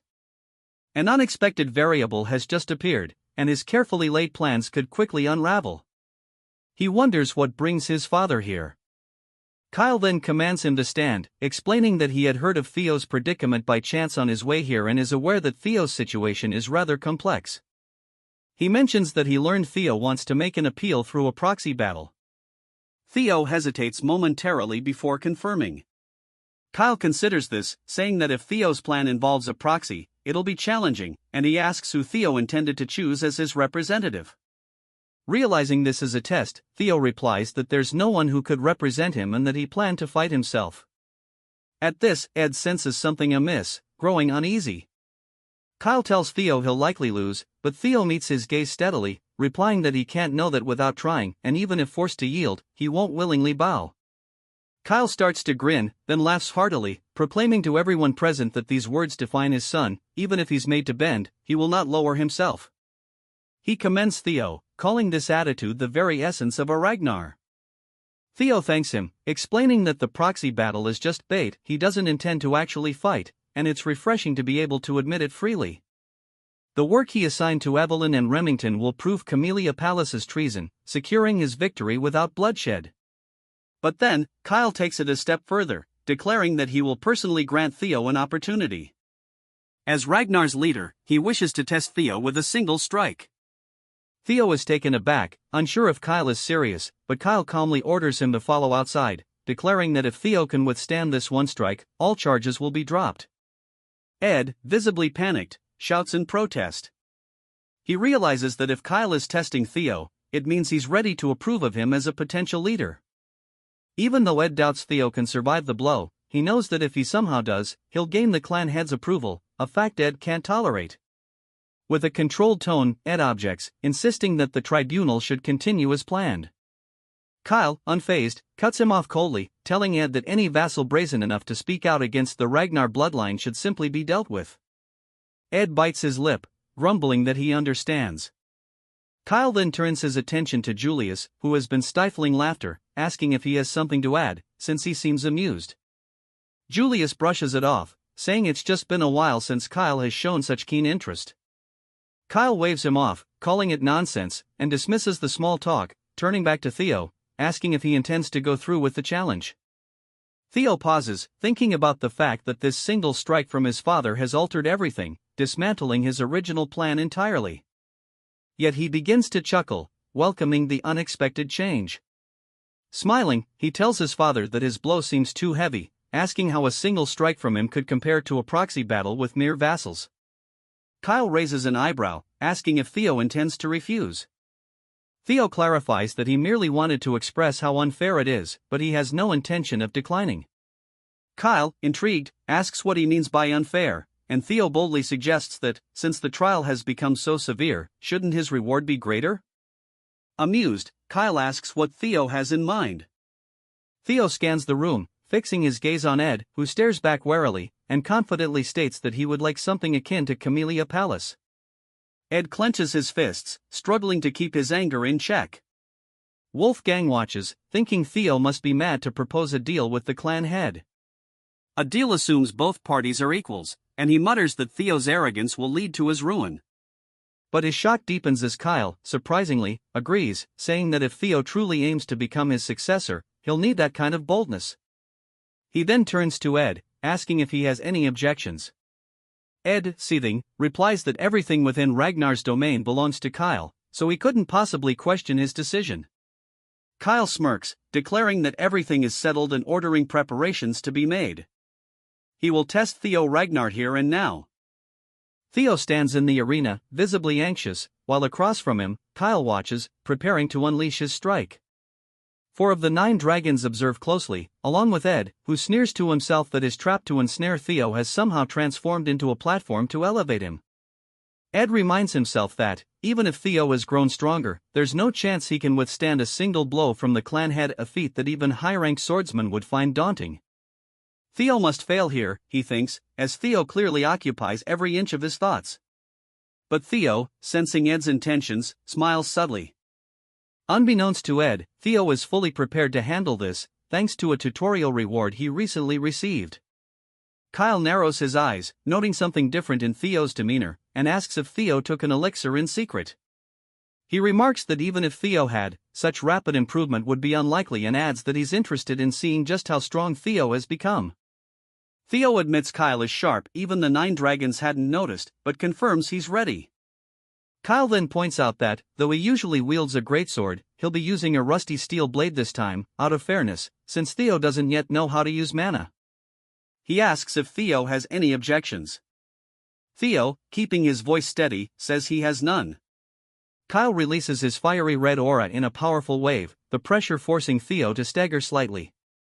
With his blade aimed downward, Kyle tells Theo to prepare himself. Theo trembles under the sheer force of Kyle's fighting spirit but maintains eye contact, saying he can endure it. He notes that his strength has nearly tripled due to leveling up with the experience elixir, and he put all he could into building his strength. Feeling the raw power coursing through him, Theo muses that he's crossed into the extraordinary and believes he can handle a single strike from his father. However, as Kyle draws closer, Theo envisions him as an unscalable wall. The strike comes, and the tension mounts as the spectators watch in stunned silence, except for Count Brad, who secretly hopes Theo will fail. As the strike lands, the ground shudders, and a shockwave blasts out from where their swords collide. Kyle, sensing something, immediately eases up, a satisfied laugh escaping him as he steps back. Theo's sword splinters and shatters, but Kyle, clearly impressed, chuckles, saying it's been a long time since he's felt so proud of a son. He then declares that Theo has proven his innocence, and the trial has concluded. Theo has passed out while still standing, completing the quest single strike of Kyle Ragnar. He's earned an inventory as well as a mysterious blue key as a reward. The scene shifts to Theo waking up in bed, disoriented. He sees Cecilia holding his hand, her face full of relief. She tells him he fainted while standing and that she's been worried. Theo assures her he's fine, asking where exactly he is. At that moment, Julius enters, informing Theo that the former lady of Camellia Palace, Axion, and the intelligence director have all been removed by order of the clan head. Theo's eyes widen, and he asks if this means what he thinks it does. Julius nods, grinning, confirming that Theo now resides within Camellia Palace. The scenario updates, and Theo's new task is to uncover the palace's secrets. Outside in the garden, we see Emile furiously stomping on a flower, railing against the injustice of being forced to leave her own palace. The butlers around her plead for her to stay calm, while Axion watches in silence. Ed, determined, walks over and calls out to Axion, who releases an intense killing intent and coldly asks what he wants. Ed insists that Theo Ragnar must be killed. Axion calmly suggests he could injure Theo during the awakening ceremony, perhaps take an arm, but Ed interrupts, demanding that he take Theo's head, convinced this is the only way to redeem the chaos Theo has caused. Axion studies him closely, noting his rat-tail hairstyle and apparent desperation. Meanwhile, back in Camellia Palace, Theo reflects on how things have unexpectedly shifted in his favor. Despite the drastic changes, he finds this outcome far better than he could have anticipated. He's gained control of the palace without even using his trump card, and he now holds a new ability called Inventory. Testing it, he reaches in, pulls out an apple, and takes a bite, marveling at the newfound convenience. Reaching in again, he retrieves the blue key, noting that it unlocks a dungeon. Looking around, Theo notices a bluish aura near a door and realizes the key is likely tied to it. Stepping closer, he spots a small blue keyhole embedded in the door. Theo fits the key into the lock and carefully opens the door, intrigued by what lies beyond. To his surprise, he's greeted by a vast cave. Wondering how something like this could even exist inside the palace, he suddenly sees a window appear before him, notifying him that he's discovered a dungeon for the first time, and as a bonus, he'll earn double experience for everything inside. Theo recognizes this as another quest and confidently steps forward, vowing to conquer it and maximize the experience rewards. Yet, he quickly stops himself, deciding it's foolish to enter unarmed. He dashes through the palace, gathering weapons and loading his inventory to the brim with swords, feeling much more prepared to face what lies ahead. As he ventures deeper into the cave, blue torches light up the stone walls, guiding him to a wide, open chamber. But then, to his shock, he spots a huge, silver wolf, its teeth bared in a menacing snarl. Noting its size, he realizes this wolf might be as powerful as a demonic beast. Without warning, the wolf lunges at him, and Theo raises his shield, but the beast's powerful bite punctures a hole right through it. Theo pushes forward, unwilling to lose in a test of strength, and swings his sword at the creature. But the wolf deftly evades, countering with incredible speed. Frustrated, Theo acknowledges that the wolf's hide is thick and impervious to weak attacks, while its agility makes it nearly impossible to land a strike. This creature is no ordinary wolf, it may even have the strength of a demonic beast from the dangerous northern seas. As it swipes a massive paw at him, Theo dodges and dashes underneath, mentally replaying his father's awe-inspiring, pure white strike. He raises his sword overhead, trying to emulate his father's flawless technique, but the wolf dodges effortlessly. Leaping back to create some distance, Theo realizes that simply imitating the skill won't work. He recalls the essence of his father's technique, known as the single strike, meant to deliver certain death in one blow, and he guesses the key may lie in channeling everything he has into one decisive move. Casting his shield aside, he decides to focus purely on speed and technique, incorporating Evelyn's teachings. He lunges forward with such blinding speed that the wolf momentarily loses sight of him. When the creature finally detects his presence, it's too late. Theo's blade is already thrust into its eye. Blood spurts from the wound as the wolf howls in agony, now one-eyed. Realizing he's finally gaining the upper hand, Theo steels himself for the finishing blow. He and the wolf launch at each other, ready for a decisive clash. 2 months later, on training ground number 4, a crowd of onlookers has grown. Among them, a man named Manhwa notices the increased number of spectators, and Sybil, standing nearby, agrees, suggesting they might need a new training area altogether. Theo's single strike technique has drawn a steady stream of sparring challengers. Just then, an arrogant voice interrupts Henry Morris, an apprentice swordsman from Plum Blossom Palace, home to OSA, loudly questions when Theo will actually show up, commenting that he's been absent for 2 months. Mocking Theo's commitment, Henry suggests he probably fled, fearing his own exaggerations about winning the trial.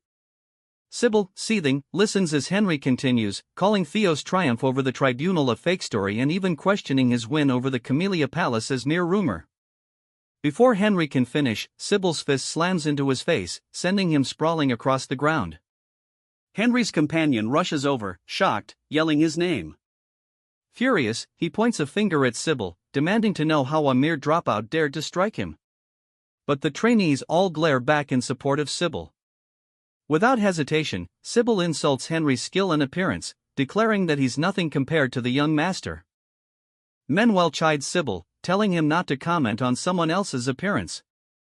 Sybil shrugs, saying he never liked these troublemakers showing up and stirring things up, but now that they dare to insult Theo, they've crossed a line. At his words, all the trainees draw their swords, declaring that if this is war, their challengers better be prepared to back up their words. Henry's friend smirks, saying these dropouts must really have a death wish. Suddenly, a chill fills the air, and Henry's friend's sword, along with Sybil, is frozen in place. An icy barrier has materialized, separating the two sides. It's none other than Ragnar, one of the four hounds of the north, known as the Frost Sword. Sybil is shocked, wondering when she even arrived. Another voice chuckles, calling out that they couldn't leave him out of the fun. It's Hulkus, another member of the Four Hounds, known as the Black Bear, approaching the training grounds. Sybil, already surprised by Ray's presence, is stunned to see Hulkus there as well. Hulkus scans the crowd and scoffs, disappointed that there are only trainees present. He demands to know where Luster Tiger is, the supposed master of the training ground.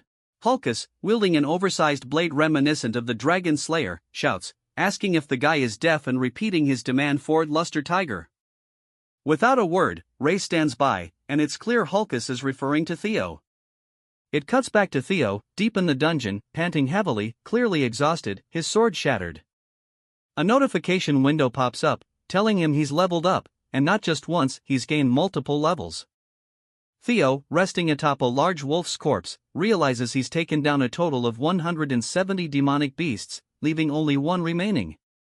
He uncorks a potion, chugging it, thinking about how close he came to death on multiple occasions, and marvels at how this potion has saved his life. What seemed impossible at first has gradually gotten easier with each level he gained. Thinking about the intense grind, Theo notes it's already been 2 months since he entered the dungeon. Looking around at the cave's dim glow, he senses a powerful presence nearby, realizing that with only one beast left, the final challenge must be close. He readies himself, knowing this encounter can only mean one thing: a boss fight is coming. Theo steps onto the 5th floor of the dungeon, heading up the stairs and examining his broken blade.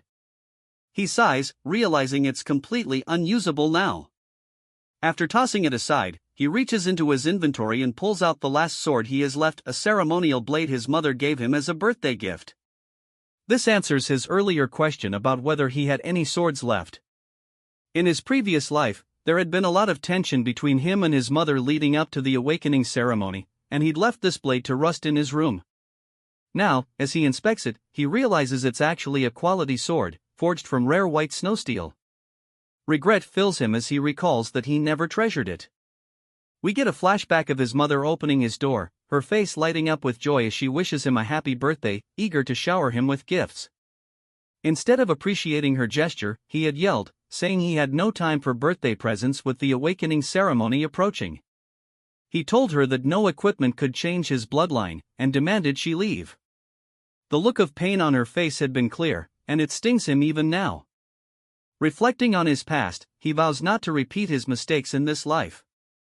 As he approaches the boss room, a warning screen appears, notifying him that a powerful demonic beast is about to emerge and to proceed with caution. Theo tenses up as the creature comes into view: scales, a dragon-like snout, and a hulking blue form. It's a lesser drake, peacefully sleeping. Theo is thankful it's not a full dragon, but still notes the resemblance, recalling that Ragnars are said to be descendants of dragons. He wonders if it's a mere coincidence that the final boss of this quest is draconic. Regardless, he knows one thing: defeating this beast is the only way to complete his quest and perhaps uncover the dungeon's secrets. Although unsure if he can actually win, Theo steels himself, acknowledging that, dragon or not, he must face it. He decides his best option is to use the single flash technique he's practiced. He's perfected it against the wolves, and although it's nowhere near as powerful as his father's skill, Dragon Strike Flash, it should be enough. Blue aura flares around him as he charges forward, his entire focus on the creature. The lesser drake opens its eyes just as Theo brings his blade down with all the strength he can muster, aiming to harness his dragon heart to its fullest. Blood sprays through the air as Theo's strike lands, wounding the lesser drake, which begins to react to the assault. The drake roars in pain, and Theo is relieved his attack landed. But before he can fully react, the drake retaliates with a swift tail swipe. Theo dodges to the side, muttering that he'd hoped to pierce its brain, though his attack didn't quite go deep enough. Still, with the creature now partially blinded, he feels he has the upper hand. Ready to press his advantage, he grips his blade and uses a technique called Jester's footwork, dancing around the drake and slicing it repeatedly. He begins to think he might actually win. Positioning himself behind its leg, Theo plans to distract it with a normal attack before going for a weak point. However, the lesser drake unleashes its fear ability, releasing a bone-chilling yell that shakes Theo to his core. The fear status effect slows his movements by 10%, and Theo finds his body less responsive. The drake doesn't waste time, slamming a paw down on him. Though he manages to raise his sword in defense, the force of the impact sends him crashing into the wall with a loud bang. As the dust settles, blood drips from Theo's head, and he mutters, "This really is a boss battle, and I can't afford to let it drag on." Both he and the drake charge at each other, and Theo knows he needs to aim for its weak point. As he studies the beast, his gaze falls on its mouth, then to its neck, where he spots the reverse scale. A dragon's weak spot, he realizes. He thrusts his sword directly into the scale, and, to his surprise, it pierces through. The drake, feeling the blow, roars in agony as Theo strikes repeatedly, like a man possessed. Though injured, the drake isn't down yet. It turns, enraged, snapping its jaws at Theo. Back at the training ground, the trainees find their swords frozen solid. Hulkus yells, demanding a match with Theo, but dismisses him as a loser, noting that his skill hasn't changed much. This provokes Hulkus, who challenges her to a duel, insisting he's closed the skill gap in the last 3 years. He swings his massive sword at her, but easily blocks it with the side of her blade. Watching the exchange, Syl and Henry exchange nervous glances. Suddenly, another figure steps forward. It's Remy, who steps in to block both Ree and Hulkus, scolding them for causing trouble on Theo's turf and insisting that they take their fight elsewhere. Hulkus, undeterred, declares he's wanted a duel with Remy as well. Remy's tone turns deadly as he warns them both to leave, and his killing intent silences the arena. But then, an even more powerful killing aura fills the air. Ree glances around, curious, as Remy mutters, shocked, what happened to him during his training? It's Theo, approaching slowly, his gaze cold and fierce, as he radiates the drake's fear ability. In a flashback, we see Theo landing the final blow on the scarred drake as it falls dead at his feet. The system congratulates him on successfully hunting a lesser drake, and, exhausted, Theo admits he nearly lost when he touched the reverse scale. Fortunately, it wore itself out over time, and he's relieved the scale's weak spot wasn't a myth. His rewards include a lesser drake's tooth and claw, both of which are valuable enhancement materials for crafting weapons. Theo inspects his mother's gifted sword, deciding to use these materials to restore it after it's worn down from the fight. His final reward, the lesser drake scale, surprises him. It's a D-ranked item with 1% mastery, allowing him to release a killing intent unique to drakes, inflicting fear on anyone weaker than him. Only a select few can wield this power, and Theo marvels at the opportunity to harness it. Tossing his spoils into his inventory, he admits he's not certain how useful the scale will be, considering the powerhouses in Ragnar. Regardless, with the dungeon of Camellia Palace now cleared, Theo is ready for what comes next. Theo exits the room, closing the door behind him, and says that with this, the quest is now completed. As a reward for clearing the scenario quest, he'll receive a special item. Something materializes in front of him, and as he reaches out, he finds it's called the Nest Compass, a tool that guides the holder toward the nest.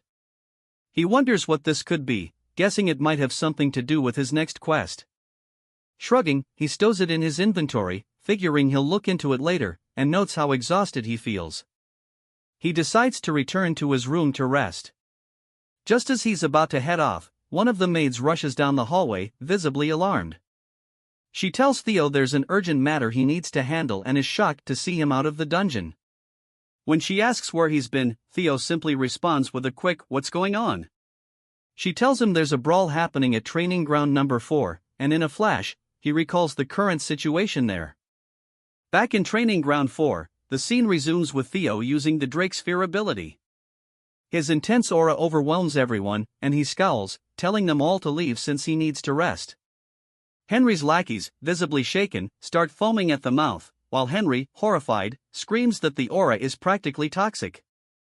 One by one, they start collapsing from the pressure. Hulkus laughs at the chaos, impressed with the killing intent, and charges at Theo, declaring that he knew Theo would be a worthy challenge and eager to see his strength firsthand. He swings his massive sword down on Theo, but Theo deflects it with an upward swing, sending Hulkus flying backward. Remy, along with the others, looks on in shock, as even Hulkus is stunned by how easily Theo repelled his attack. Internally, Theo is a bit surprised that he actually managed to deflect Hulkus's strike. Hulkus, regaining his balance, smirks and charges in again, telling Theo he won't back down so easily. Theo recalls that Hulkus, while considered the weakest of the four hounds, was still powerful in terms of brute strength. As Hulkus comes in for another heavy strike, Theo uses the single slash technique, smoothly deflecting Hulkus's blade down the side of his own and countering in a seamless, precise motion. To his own amazement, Theo's blow lands cleanly on Hulkus, causing him to cough up blood as a deep wound opens across his abdomen. Hulkus stumbles, bleeding heavily, and falls to the ground, defeated. Theo notes, a bit shocked, that he used his full strength without realizing it, and thinks it's lucky Hulkus is only unconscious since anyone else might not have survived. Sybil and the other trainees are stunned for a moment before erupting in cheers, shouting that Theo has just taken down the Black Bear, one of the four hounds, in a single strike. Theo waves them down, reminding them that Hulkus is still alive. But as he's saying this, his sword suddenly snaps and falls to the floor in pieces. Staring down at it in dismay, Theo realizes with dread that it was the sword his mother had gifted him. The trainees only seem to get more excited, declaring in awe that Theo even broke his own sword with a single, powerful strike. Theo looks at the group around him and asks why they're so happy about his broken sword. Nearby, Remy and Ree are observing, with Ray glaring at Theo. It seems she's deep in thought, remembering a memory from years ago. In a flashback, we see a little boy asking someone who they are, and it's revealed to be a young Ray. The boy quickly wraps his scarf around her, noticing she still looks cold, and insists that she come to his house until the snow lets up. The boy is none other than a young Theo, who assures her he'll take her home once the storm passes. Ray smiles as she remembers this moment and quickly turns away, leaving Remy wondering if he just saw her smile. Later, back at the Camellia Palace, Theo is wearing a new hat, and the maids are congratulating him on his recent title, Luster Tiger. They tell him he's worked so hard, and now he just has to keep up the momentum until the awakening ceremony. His mother then brings out a table full of food, showing her excitement, though she can't help but rant a bit while stuffing his mouth with food. Theo wishes she would stop talking, but seeing her happy, he reflects on her sad fate in his past life and how he once treated her. This time, he chooses to embrace the moment and tells her that the food is delicious. After a while, he shows her the broken sword. She screams, asking what happened, and he tells her it broke during training. He apologizes, feeling bad that her precious gift was damaged. Furious, she blames the damn old man, and Theo is taken aback as she explains that the man swore it was crafted with white snow steel and ebony steelwood, claiming it would never break. Theo, puzzled, asks if she means ebony steelwood from the southern Gaia jungle, and she confirms, saying the old man assured her it was made of rare and precious materials, yet here they are with a broken sword. Theo is impressed, explaining that ebony steelwood is rare because it's a plant that grows by feeding on iron, giving it the flexibility of wood but the strength of steel. He knew it was a fine weapon, but he didn't realize it was that valuable and wonders where she managed to get such a sword.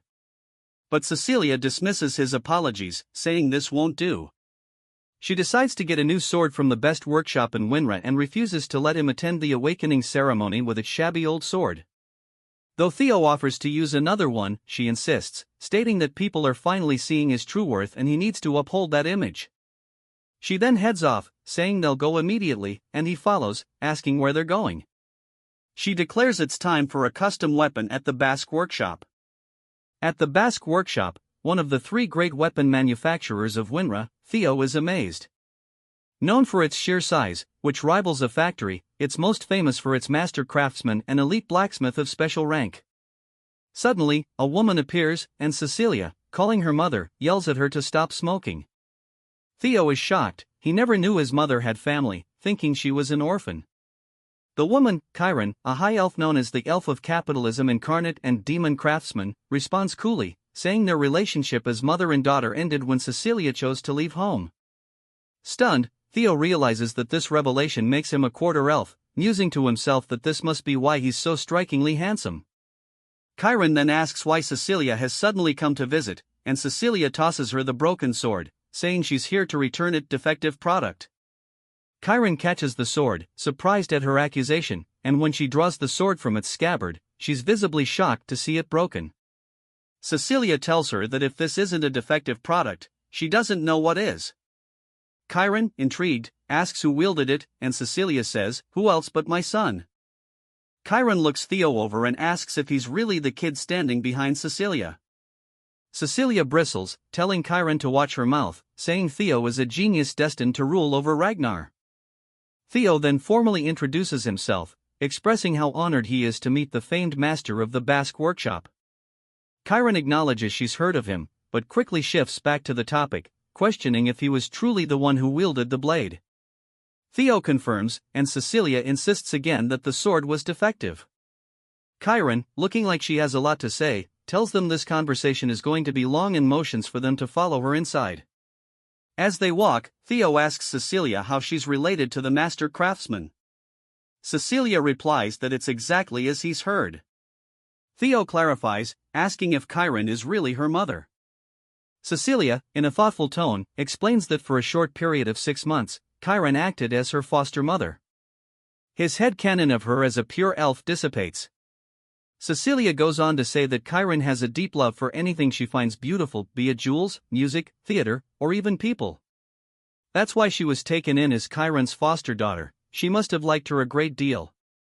Chiron, sounding annoyed, tells Cecilia to stop reminiscing, calling it pointless.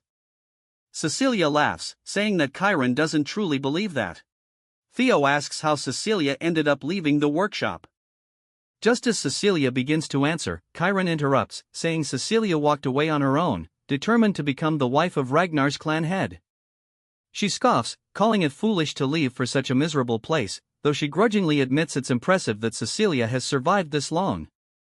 Cecilia grins, saying she left because the clan head was just too handsome, dashing, manly, and utterly devoted to her. Chiron, exasperated, fires back that for all Cecilia's bravado, she came crawling back last year, asking her to craft a sword as a gift for her son. She shakes her head, saying she's never seen anyone as shameless. As they bicker, Theo observes with amusement, marveling at how he's never seen his mother act like this before. He realizes he never truly got to know her in his past life and reflects on how blind and ungrateful he was, too absorbed in the clan to notice the people around him. He glances at Chiron, sensing she also cares for his mother, and wonders why she didn't help in his previous life. They reach a door, and Chiron announces they've arrived at her master office. Cecilia asks why they've come so far inside and insists that Chiron better give Theo the finest sword as compensation. Chiron tells Cecilia to wait outside, grabs Theo's hand, and shuts the door, leaving her behind. Inside, Chiron's gaze sharpens on Theo, who is a bit startled. She bluntly asks him if he possesses a relic of the primordial dragon. Confused, Theo asks if she means an artifact related to the guardian dragon that protects their clan. He explains he's heard the legend of their progenitor distributing the primordial dragon's treasures across Winra for the Ragnar descendants. Growing impatient, Chiron unsheathes a blade and demands to know if he's going to keep pretending ignorance, questioning how her sword ended up in such a state if not for clashing with a relic. She emphasizes that she poured her heart and soul into forging it, and it would never break against anything but a relic.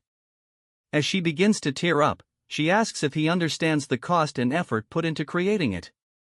Theo apologizes, explaining that it was damaged in a battle with a drake and wondering aloud why she's mentioning a relic.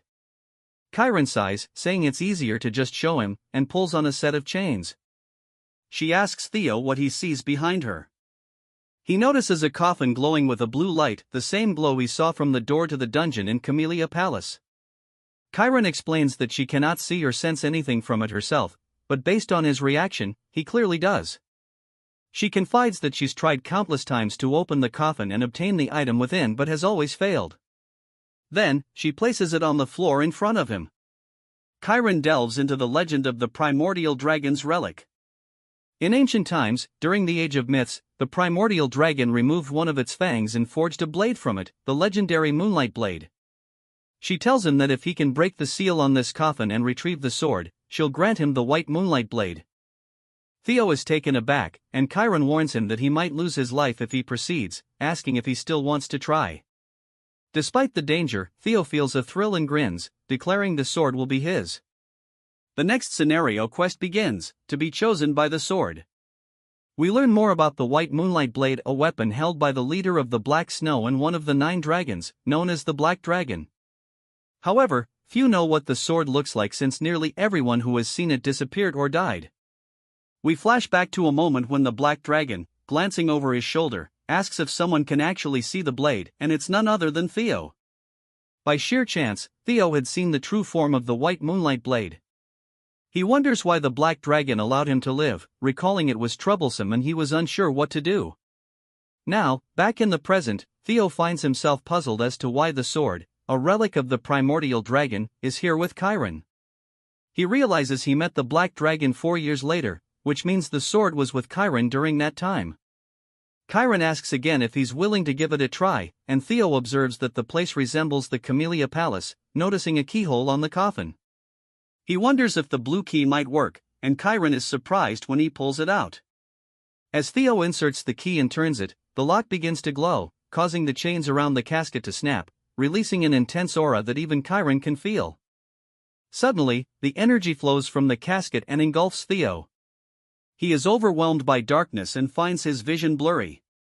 He wonders where he is as he sees the Rose Palace in flames, shocked to be witnessing it again. Gazing at his mother's lifeless form, he reflects that he was far too weak back then, realizing he craved more power to defeat the tyrant and crush Camellia Palace. The sword's true form manifests, attempting to take hold of Theo by feeding on his desire for strength. It tries to pierce his mind, but Theo shuts its beak firmly, challenging it.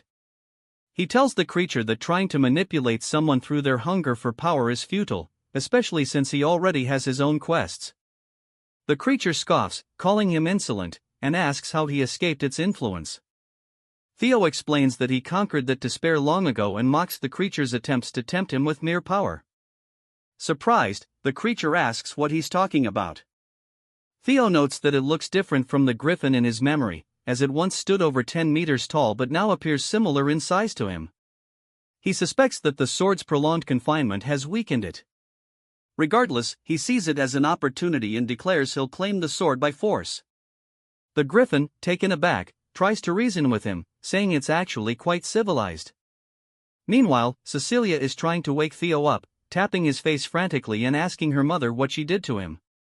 Cecilia says she wanted a sword forged for her son, not for him to die. Chiron, visibly concerned, explains that the sword's energy has merged with Theo's bloodstream, something she's never seen before. She thought he'd be fine since he already possessed a relic, but now she is unsure. With tears in her eyes, Cecilia looks at her mother and vows that if anything terrible happens to Theo, she will never forgive her. As tension fills the room, Theo's grip tightens on the blade, and a dark aura swirls around him, forming a black orb that descends into his chest. Cecilia calls out to him, confused, and he finally opens his eyes. She embraces him, relieved that he's awake, and cries with joy. Theo reassures her that he's alright and that she doesn't need to worry. With the completion of his second quest, Theo now holds the White Moonlight Blade. Chiron sighs with relief, acknowledging his success in claiming the legendary sword as his own. Theo notes that he was fortunate the griffin was easy to overpower, thanks to its recent unsealing, and, of course, its attempts at psychological manipulation didn't work on him. By absorbing the sword's monstrous energy, Theo's magic power has increased significantly, giving him an additional boost of 30.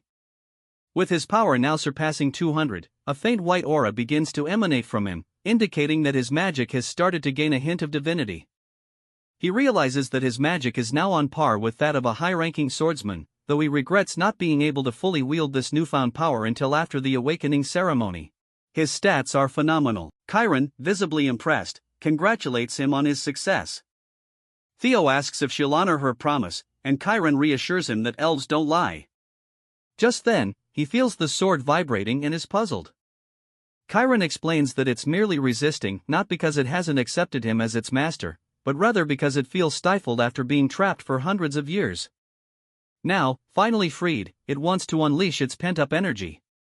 She points to a wall with sword marks on it and tells him to give it his all against it. Theo asks if it's truly safe, but Chiron laughs confidently, saying his concern is unnecessary. Even the white moonlight blade, she boasts, couldn't possibly harm the Basque workshop from a swing by a brat who hasn't even undergone his awakening. Theo finds her words slightly annoying and asks if she's sure, thinking this is a perfect chance to test his sword. Walking toward the wall, he wonders whether he should channel his magic, politely asking for her forgiveness. The bandages on the sword begin to unfurl, revealing its true form, and Theo's eyes darken as he imbues it with his magic, widening his stance in preparation for a powerful swing. Realizing too late what's about to happen, Chiron frantically tells him to stop, but Theo unleashes a single flash, mimicking his father's technique and completely obliterating the wall. In fact, it's not only the wall, the entire side of the Basque workshop has been sliced cleanly down the middle. Cecilia stares in shock while Chiron, now wearing a mystical mask, screams in horror about the damage to her workshop and the money she's lost. Theo, sheepishly, admits that may have been a bit too intense, as the sword drained all his magic power in one go. Suddenly, Chiron is in front of him, pressing her hand against his stomach. Theo, taken aback by her speed, realizes she's assessing him. She remarks on his lack of proficiency with magic, noting she can't detect a mana core, and asks if he achieved that cut through the blade's sheer sharpness alone. She gazes into his eyes, confirming he is indeed a genius, and realizes that this genius is her grandson. Calculating how much wealth she could earn from this prodigy, she places a hand on his shoulder and declares she will be his patron. All he has to do is show the world his skills, he'll become her workshop's greatest advertisement. Theo is surprised by her sudden interest, and even Cecilia is a bit taken aback, pointing out that she can practically see dollar signs in Chiron's eyes. That night, as Theo and his mother prepare to leave, Chiron watches them go, holding the treasures he retrieved from the dungeon to help her repair the workshop's wall. She's pleased, marveling at how her daughter has raised such an incredible son and guessing he must have acquired this loot while retrieving the relic. Laughing, she admits her pride. As they leave, a voice calls out to Chiron from above, greeting her with a long time no see. She scowls, looking up at a tree and demanding to know why this person has shown up, addressing the stranger through a bird perched there. 5 days later, it's the day of the awakening ceremony, and Theo is training with Evelyn. He's nearly pushing her back, though she manages to deflect his strikes and eventually starts pushing him back. She comments that his swordplay has become sharper and faster overall, and he notes with relief that she's complimenting him. Observing from the sidelines, the trainees are stunned. Evelyn reflects that it's been 6 months since Theo began changing, and he's already strong enough to challenge her. With his magic power awakening today, she's certain he'll soar to incredible heights and knows for sure it'll mark the birth of a true powerhouse. She smiles and praises his progress, telling him he could even aim for valedictorian at the ceremony and wishing him success. Theo laughs, crediting her training, and says that if he does win, he'll mention her in his speech. She cringes, embarrassed by the thought, and the other trainees chime in, asking him to mention them too. Theo jokes about the trouble of being popular, to which Evelyn cringes even more. With a wave, Theo bids her goodbye, mentioning he has somewhere else to be. We are taken to the central headquarters of the Ragnar family, where Theo stands before the gate and introduces himself, instructing them to open the door. A large crowd has gathered outside to witness the awakening ceremony, the most significant annual event for the Ragnars. The spectators look up as the gate swings open, and Theo enters, noting that every participant hopes to achieve favorable results at the ceremony and that becoming a swordsman of Ragnar is the first step toward recognition and honor. Inside, the venue is packed with competitors, and Theo feels a bit anxious, realizing that every member of the Ragnar clan is watching, including his father. He knows he must do his best. The 9 dragons are present as well, along with Hilda Ragnar, the former clan head from 2 generations ago. As Theo observes her, he finds it hard to believe she is 150 years old. Nonetheless, he feels relieved to see her in attendance. Suddenly, a drum beats, signaling that it is time to begin. A man, who is a judge named Vanna, calls for everyone's attention and announces that they will now proceed with the preliminary examination. This round simply involves picking up a sword placed on the ground and leaving a mark on the steel wall in front of it. The wall has been forged with a blend of white snow steel, which means that ordinary steel blades cannot scratch it. However, that changes when magic power is infused into their strikes. Vanna explains that he will distribute some to each participant. One some pill grants 10 years of magical power. It is an elixir designed to help them open their mana hall, which they must do in their abdomen. Only then will they be able to cut through the white snow steel wall with their blades. The depth of their cut will determine their results.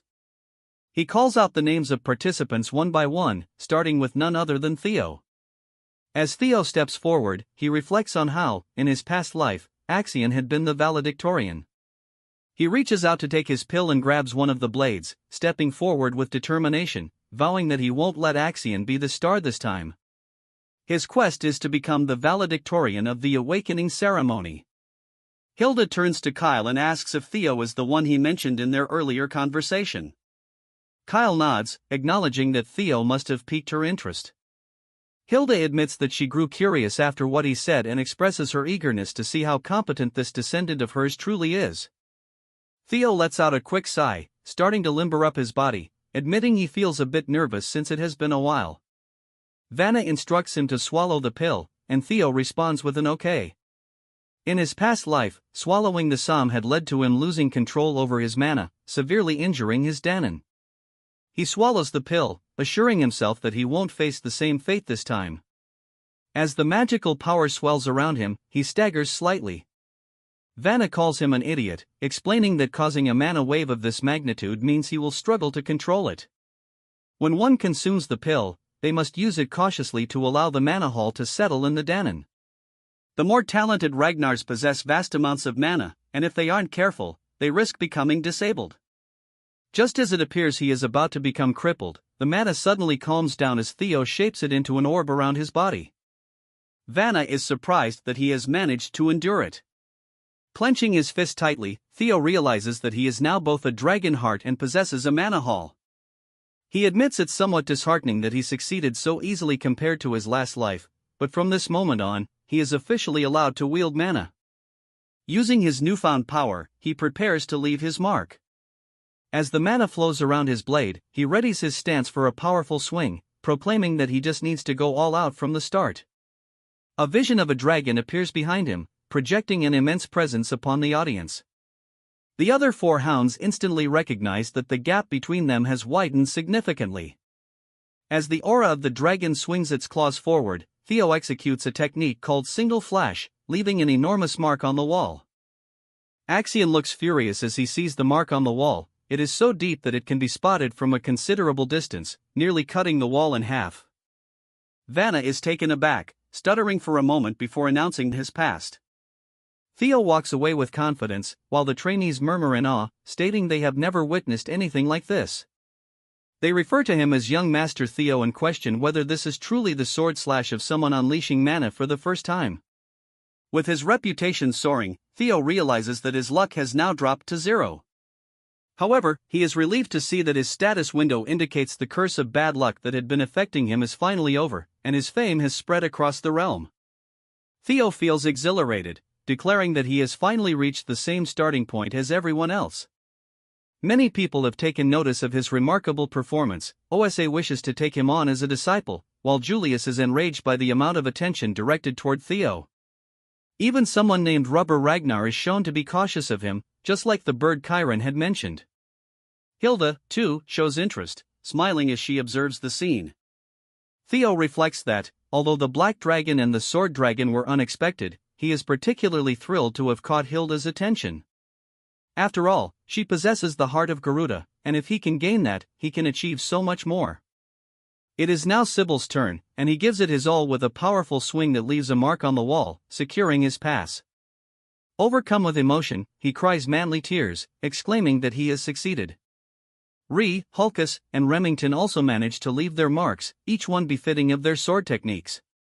However, poor Sybil realizes that while their marks were impressive, none made nearly as significant an impact as Theo's. The only participant remaining is Axion, who steps forward after his name is called. The crowd murmurs that at this rate, it seems to be a contest solely between Theo and Axion. Some even speculate that even Axion cannot compare to the performance they just witnessed, unable to believe Theo has reached such an advanced level. Angered by the chatter, Axion grabs his blade and quickly consumes his pill.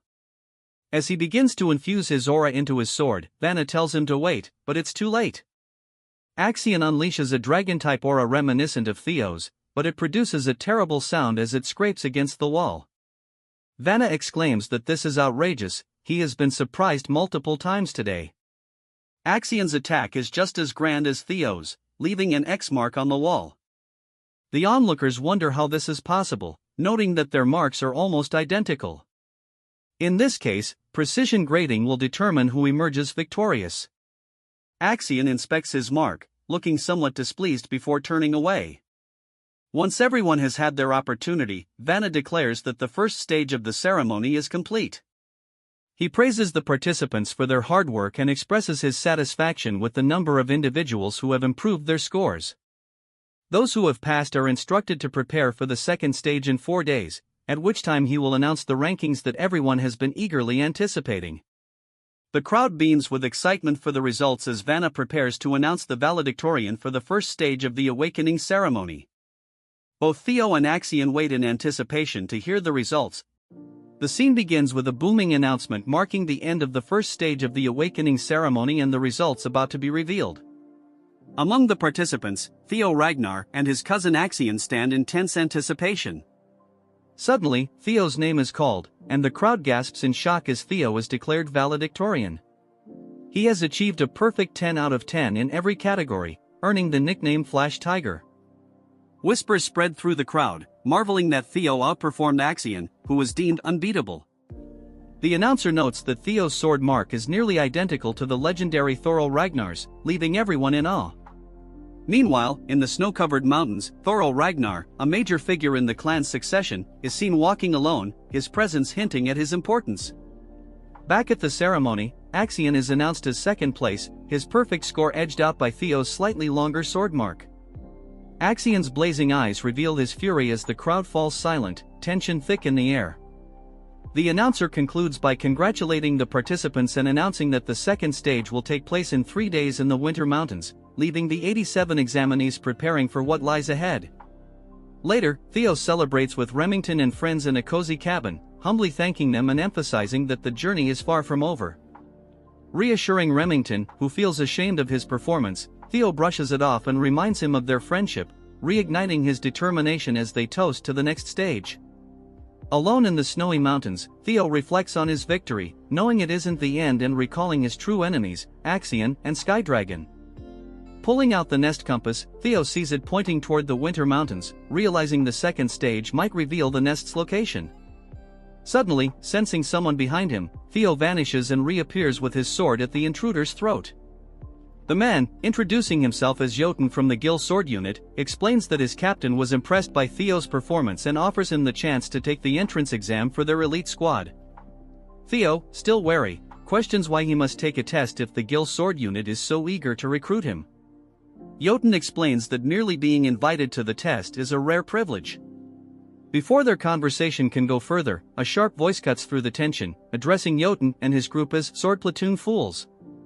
It's the fiery vice commander of the Black Iron Cavalry, nicknamed the Fire Goblin, who wastes no time offering Theo a position in her unit, claiming her offer far outweighs anything the Gil Sword Unit can provide. Suddenly, representatives from other elite units arrive, each vying to recruit Theo into their ranks. Chaos erupts as the heated competition intensifies, with each group trying to outdo the others.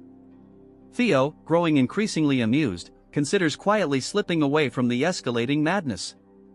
Just as he's about to make his exit, a calm yet commanding voice echoes through the air, silencing everyone. Flower petals drift gently around as Prunus Ragnar, the lady of the Plum Blossom Palace, steps forward, her arrival stunning the crowd. She gracefully announces her interest in Theo, leaving onlookers in awe. Meanwhile, elsewhere, Axion Ragnar, consumed by rage over Theo's victory, vents his frustration in a furious rampage, striking down anyone near him. His uncle intervenes, effortlessly stopping Axion's sword with 3 fingers. Chiding Axion for his outburst, his uncle advises him to focus and leans in with a chilling promise, "Follow me, and I'll show you how to make the second stage Theo Ragnar's funeral." Back with Theo, Prunus Ragnar steps forward with confidence and elegance, commanding attention. Her presence alone leaves a powerful impression on everyone, with whispers of admiration and speculation filling the air. As some try to impede her, Prunus unleashes a surge of energy, silencing any opposition and creating a separate space for herself and Theo. Within this mystical energy, she demonstrates her sword technique, Celestial Flower Rain, a style emphasizing grace, precision, and control, in contrast to the destructive power of Lord Kyle Ragnar. A breathtaking flurry of flower petals accompanies her moves, leaving Theo awestruck as he absorbs every detail. Prunus reassures Theo that mastering the technique immediately isn't necessary, encouraging him to reflect on its essence. With a final burst of energy, she invites Theo to seek her out after the ceremony for further lessons, leaving him both inspired and humbled by her gift. 3 days later, the scene shifts to the vast winter mountains near the northern Great Wall, an expansive, imposing range that has served as a bastion of protection for humanity against horrors beyond for over a millennium. Here, amidst this historic and treacherous landscape, the second stage of the awakening ceremony is about to begin. Jackie Ragnar, the ceremony supervisor, steps forward to address the participants, emphasizing the sacred duty of the Ragnar clan as humanity's shield against the Demon Sea, a cursed land teeming with monstrous creatures. He reminds the apprentices that they will one day shoulder this responsibility. For this test, they must remain within the Great Wall, as venturing beyond is too perilous. The objective is simple: hunt beasts, collect the bells around their necks, and survive in the harsh winter mountains for 15 days. The bells vary in color, with higher value ones indicating tougher challenges. Jackie warns of a beast so powerful it requires teamwork to defeat, hinting at significant rewards for those who succeed. Participants are allowed to use any means necessary, including stealing bells from others, in this survival of the fittest trial and embodiment of the Ragnar way. Jackie also points out totems marking safe zones where they can rest and resupply. As soon as the test begins, the participants scatter, diving into the snowy terrain. Theo's allies head into the forest to gather supplies and support him, while the red-haired siblings Hulkus and his sister charge in eagerly. Axion Ragnar, however, races through the mountains with grim determination, his uncle's chilling words echoing in his mind, "Make this Theo's grave." Watching from the shadows is Ragnar, one of the clan's 4 hounds, keeping a close eye on Axion. Meanwhile, Theo prepares to enter the forest but is stopped by Remington, who confesses that after days of reflection, he now sees Theo not only as a friend but a rival. Theo warmly accepts the challenge, admitting he feels the same, and the two part ways with newfound resolve. Alone again, Theo steadies himself, pulling out his compass to guide him to the dragon's nest. The compass lights up, pointing him through the snow-covered wilderness, and Theo's excitement builds as he sets off.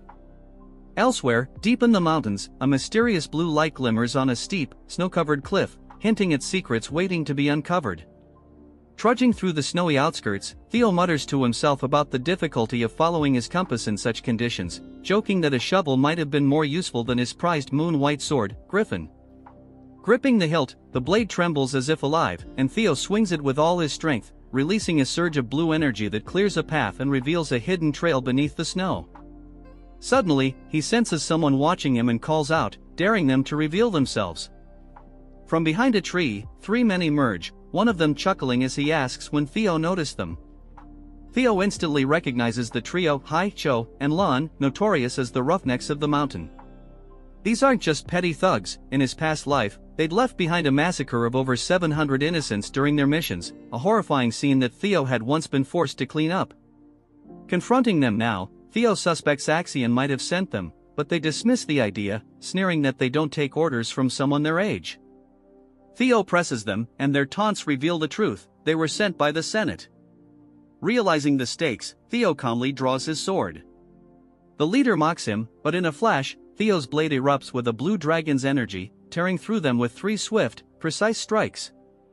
Blood stains the snow as their bodies collapse in a heap, their severed heads left intact as a warning. Gazing at the carnage, Theo mutters, "I don't want to be like you," before tossing their heads off the cliff.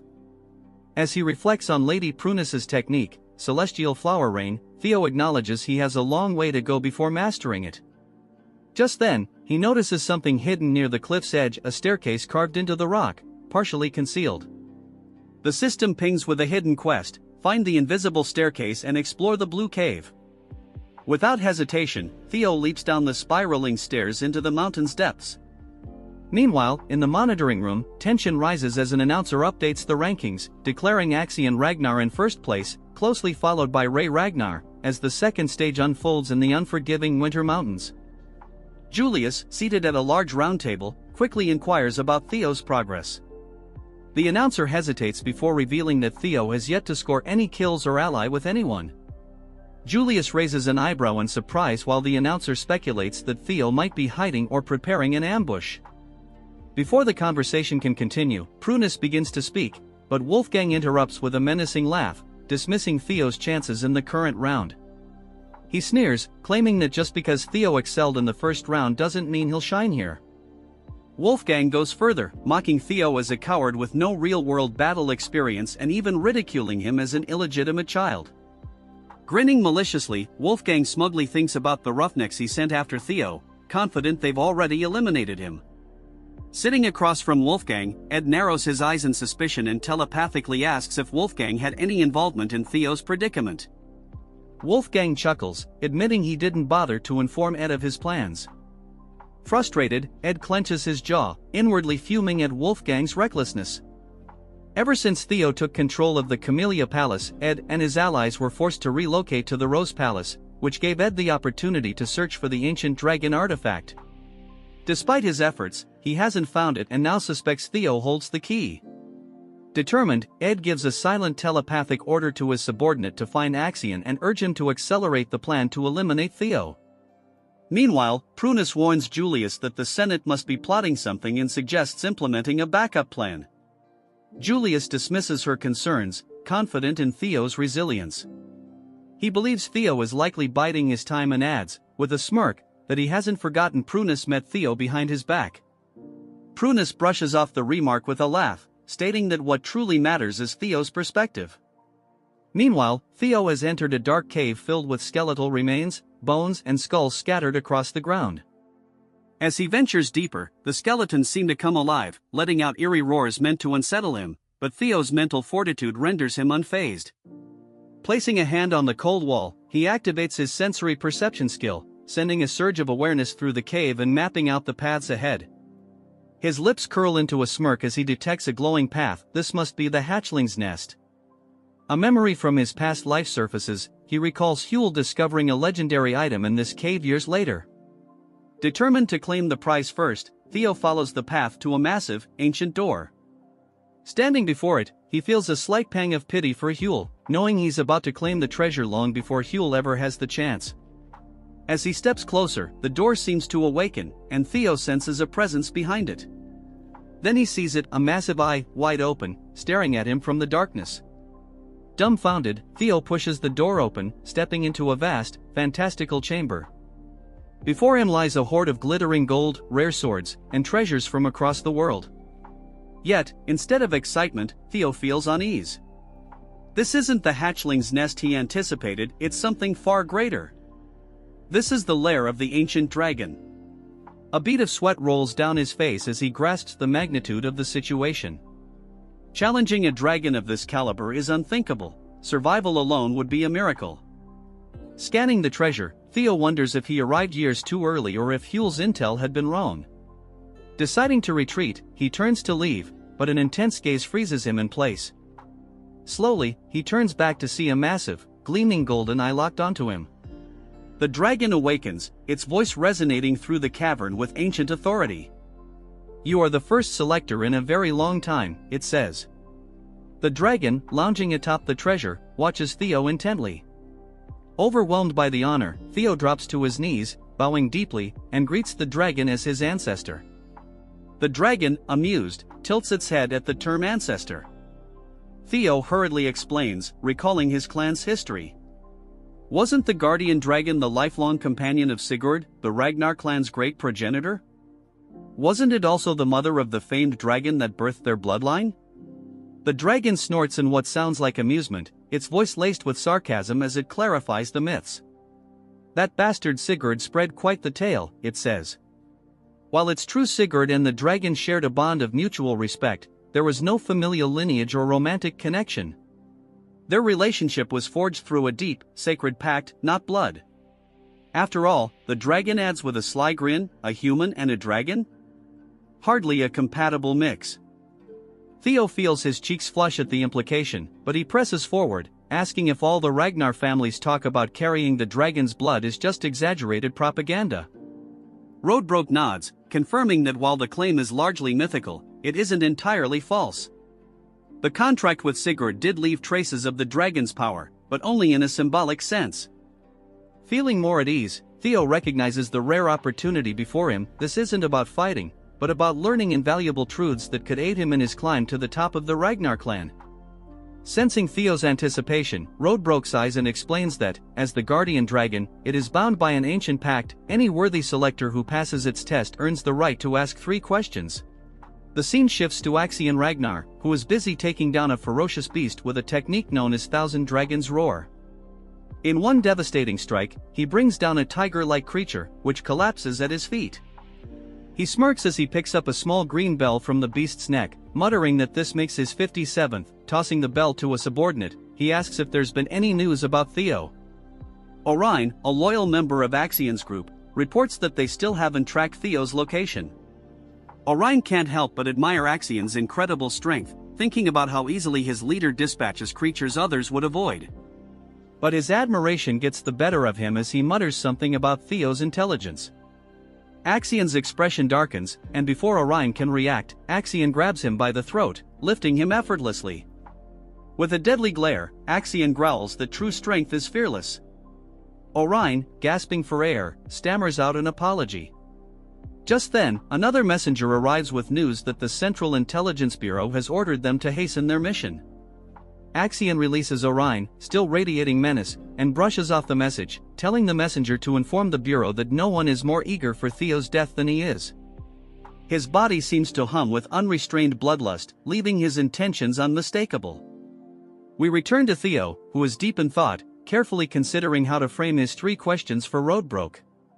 He knows each one must count. After a moment, he takes a steadying breath and asks the first question, one that's been on his mind: why are you here? Roadbroke's eye gleams with approval at the question. A good start, it remarks with a chuckle. The dragon explains that far beyond the edges of the known world exists a being called the Nameless Monarch, a monster of unfathomable power. For thousands of years, it has been Roadbroke's mission to shield the world from this threat. Winter Mountain, grand as it is, serves merely as an outpost in a far greater conflict. Theo feels a chill as he realizes that even this ancient, powerful dragon harbors fear of the Nameless Monarch. Pushing aside his unease, he asks his second question: what is the ancient dragon's relic? Roadbroke, impressed by Theo's curiosity, explains that there are 3 relics tied to its soul, each a powerful artifact. But with a mysterious glint, the dragon reveals that Theo already possesses 2 of them. Shocked, Theo quickly recalls the dungeon in the Camellia Palace and his moonwhite sword, Griffin, but wonders about the 3rd relic. Roadbroke identifies it as paper, a result of the dragon's soul being split into 31 fragments, each given to humans to aid in defending against the Nameless Monarch. These relics, Roadbroke explains, can take many forms: an item, a weapon, or even an event. Theo's mind races as he connects the dots to his miraculous return to the past. Could his regression, a phenomenon he once thought impossible, have been caused by a relic? The revelation leaves him stunned, forcing him to rethink his entire journey. Gathering his courage, Theo asks his 3rd and final question: why was I chosen? Inwardly, he wonders why someone like him, who was once talentless, would be deemed worthy of facing the Nameless Monarch over others far stronger or more gifted. Roadbroke meets his gaze with a knowing look and counters with its own question: why do you think you're the only one chosen? Theo's eyes widen in shock as the implication sinks in. Others must have been selected by relics as well. His mind races to figures like Ed and even the Black Dragon. Did they know about the relics? Could they have experienced regression, too? The weight of the dragon's answer leaves Theo reeling, filling him with both clarity and more questions.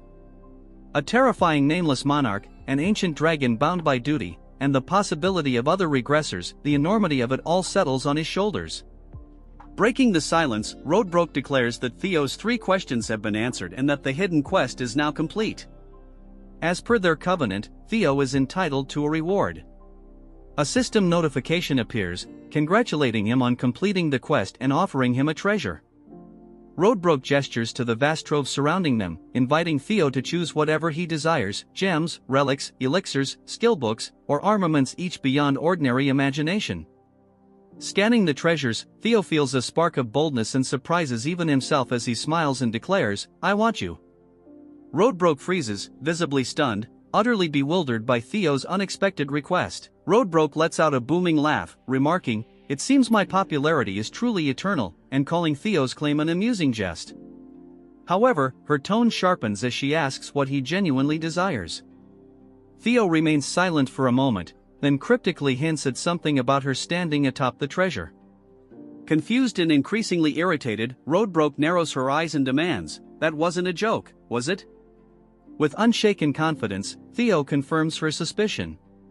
Spreading her massive wings, Roadbroke generates a powerful gust, the sheer force nearly toppling Theo as it drives him back. Radiating an overwhelming aura of dragon fear, she demands, "Are you seriously trying to claim all my treasure and my knowledge with clever wordplay?" Theo braces himself against the oppressive force, his thoughts racing as he realizes the full weight of the guardian dragon's aura pressing down on him. Determined to withstand it, he grits his teeth, blood trickling from his eyes and mouth as he fights to stay upright. Summoning Lesser Drake's fear, a blue, smoke-like energy begins to emanate from him. Roadbroke sneers at his attempt. "How foolish," she mocks. "Do you think you can stand against me with such a minor fear?" Yet Theo remains resolute, defiantly declaring that the guardian dragon had promised he could claim any treasure within her nest, without any limitations. He boldly suggests that she herself, as the heart of this hoard, could be considered a treasure. Knowing he's gambling with his life, Theo clenches his jaw and resolves to press forward. He understands that Roadbroke, the legendary guardian dragon who had once forged a pact with Sigurd, the Ragnar clan's progenitor, represents an unparalleled claim to legitimacy. Summoning every ounce of his will, he declares that he will not let this opportunity slip through his fingers. Blood continues to drip as he demands that she honor her promise, choosing her as his prize and asking her to stand by his side. Roadbroke, watching Theo endure her overwhelming aura with unflinching resolve, feels a strange familiarity, a reminder of Sigurd's unwavering determination centuries ago. Slowly, she exhales, her fiery gaze softening. "Very well," she says, her voice carrying both amusement and nostalgia. "I accept your request." Theo, stunned by her words, takes a moment to process them. As her enormous form begins to transform, her dragon body is enveloped in a thick fog, and her golden eyes glow with an ancient, otherworldly light. When the fog fades, a humanoid figure emerges from the treasure, stepping into view. The mist clears entirely to reveal a breathtakingly beautiful woman. Horns curl gracefully from her head, her eyes shimmer with a golden hue, and an aura of ancient majesty radiates from her. Taking a few steps closer, she chuckles at Theo's awestruck gaze. "You seem captivated by my beauty," she teases. Then, with a somber tone, she reveals that she is over 2,000 years old and has suffered the loss of her heart 50 years prior. Her time, she explains, is short. She has only 3 years left to live due to her condition and is bound to her nest, unable to leave. Extending a hand toward him, she asks, "Do you still wish to choose me as your reward, even knowing this?" Theo smiles, his resolve unwavering. "My answer remains the same," he replies firmly. "I choose you, Roadbroke." A system notification appears, confirming that Theo has selected Ragnar's guardian dragon, Roadbroke, as his reward. Roadbroke shakes her head, half amused, half resigned. "You're a fool," she says, though her tone carries a hint of approval. "But such stubbornness is fitting for a chosen one." The system window updates, granting Theo 2 new titles, Guardian Dragon's Significant Other and Descendant of the Progenitor. Theo, bloodied yet triumphant, stands with fierce determination as Roadbroke gazes at him, her expression unreadable. Theo vows to grow stronger in search for more relics of the primordial dragon, determined to find something that can substitute for Roadbroke's lost heart. A system notification appears, indicating that a soul link has been established between him and the guardian dragon. Eyes filled with resolve, Theo assures Roadbroke that he will uncover a relic capable of fulfilling the role of her heart. Another system message informs him that he has gained a significant amount of experience points, resulting in a level up. With newfound determination, Theo declares, "I must at least accomplish this to be worthy of the title Guardian Dragon's significant other." Roadbrook smirks and instructs him to care for her in his new role as her chosen partner. However, she warns that since she cannot leave her nest until a solution is found, she will soon enter hibernation. Before doing so, she produces a glowing blue book and, in an instant, appears directly before him. Pressing the book against his chest, she explains that reading it will awaken his mind gate, enabling him to form a true soul link with her. She gestures around the cave, informing him that food is available near the nest and encouraging him to take his time studying. A system notification appears, announcing that Theo has acquired the Grimoire of Aman. Stunned, Theo stares at the book in his hands as the system elaborates. The Grimoire of Aman is a mystical tome containing principles tied to the sound that resonated at the dawn of creation, a holy resonance embodying the universal truths of existence. Marveling at his fortune, Theo asks Roadbrook about the timeline for awakening his mind gate. She clarifies that the initial awakening process takes roughly a month. Theo's expression shifts as the weight of her words sinks in.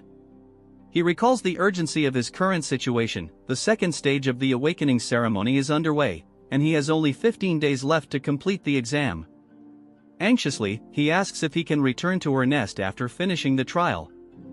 With a teasing yet authoritative tone, Roadbrook perches on one of the treasure chests, her golden eyes gleaming. "I won't permit you to leave until you open your mind gate," she declares. Theo freezes, realizing she's serious. The pressure mounts as he calculates the time he has left, just 13 days to accomplish what others would need a month for, all while his competitors are out gathering bells and battling to secure their positions. 3 days prior to the commencement of the second stage, snow carpeted the grounds of the Central Intelligence Bureau. The chill in the atmosphere wasn't solely from the freezing weather but from Axion's uncle, whose malicious grin hinted at something far more sinister than frost. Axion stood stiffly as his uncle rifled through a container, eventually pulling out what appeared to be an innocent marble. But in this world, nothing was truly innocent. With the theatrical flair of a villain delivering a dramatic soliloquy, his uncle elaborated on the marble's purpose. It enhanced the energy of fiends trapped within, creating an anti-field safety zone to repel other fiends. Then, to demonstrate its power, he shattered the marble, releasing a swirling haze of purple and black motes.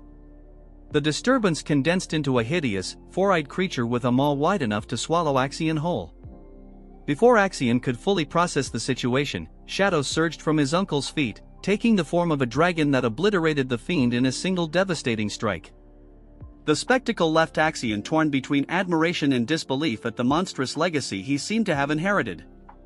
Unfazed by Axion's inner turmoil, his uncle continued detailing the next step of their scheme. The objective of the second stage was straightforward: exterminate fiends and amass points.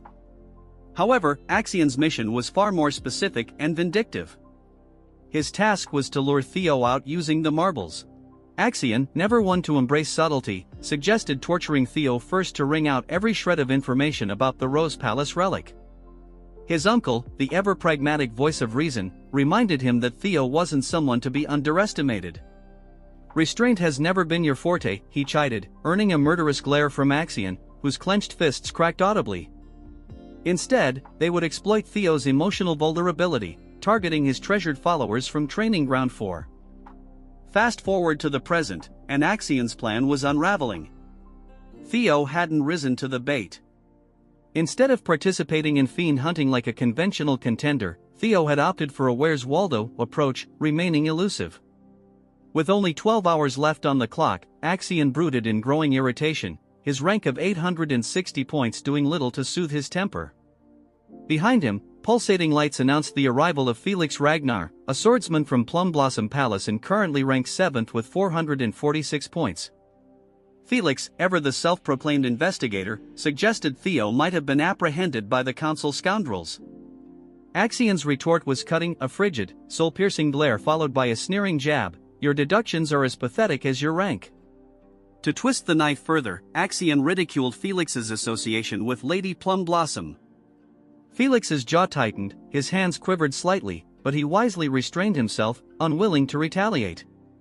Axion dismissed him with a wave, declaring it was time to drag Theo out of hiding. Gathering members of the Scaled Dragon Society in Plum Blossom Palace, Axion laid out a plan to systematically hunt down Theo's companions. The scaled dragon members grinned maliciously, relishing the prospect. Unknown to Axion, an eavesdropper lurked nearby.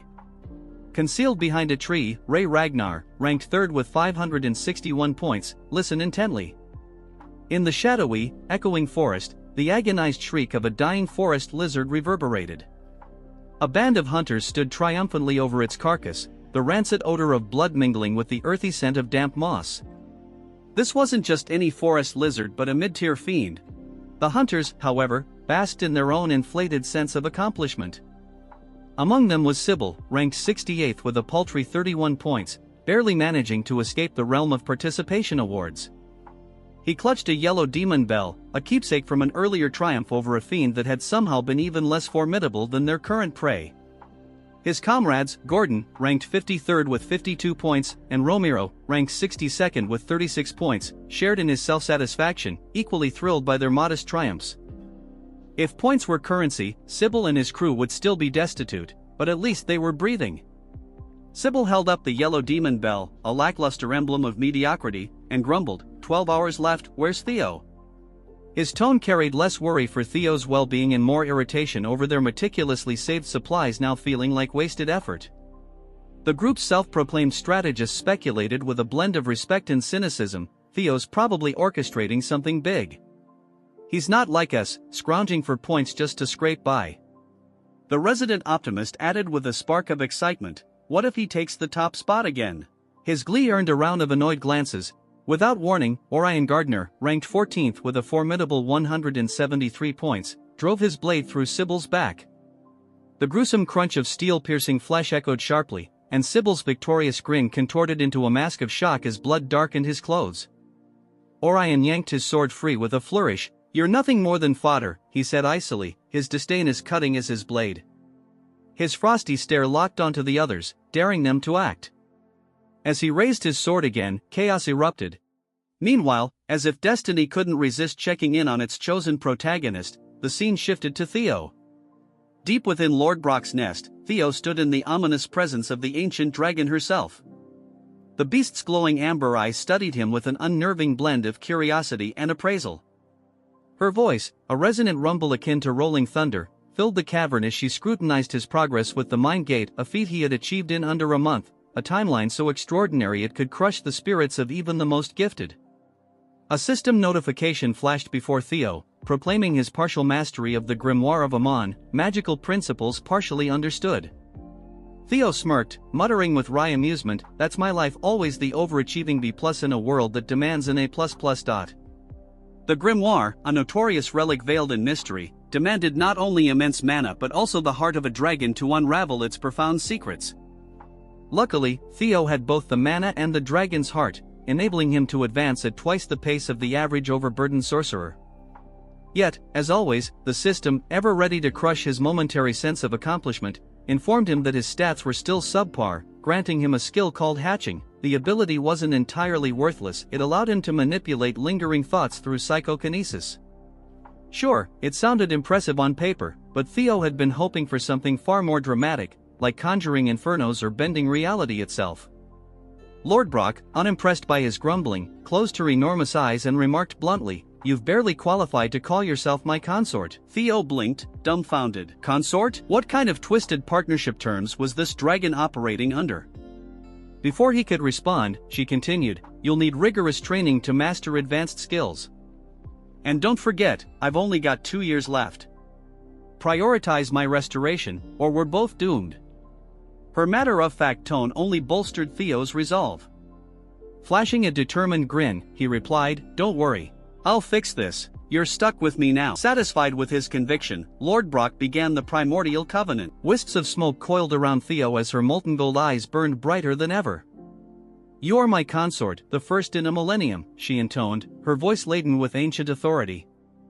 In a blink, she disappeared, teleporting Theo to a snow-covered mountain cliff. Standing amidst the expansive, frost-bitten wilderness, Theo exhaled a frosty sigh, his breath mingling with the biting cold.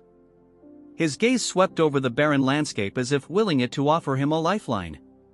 12 hours, just 12 scant hours remained, and what did he have to show for it?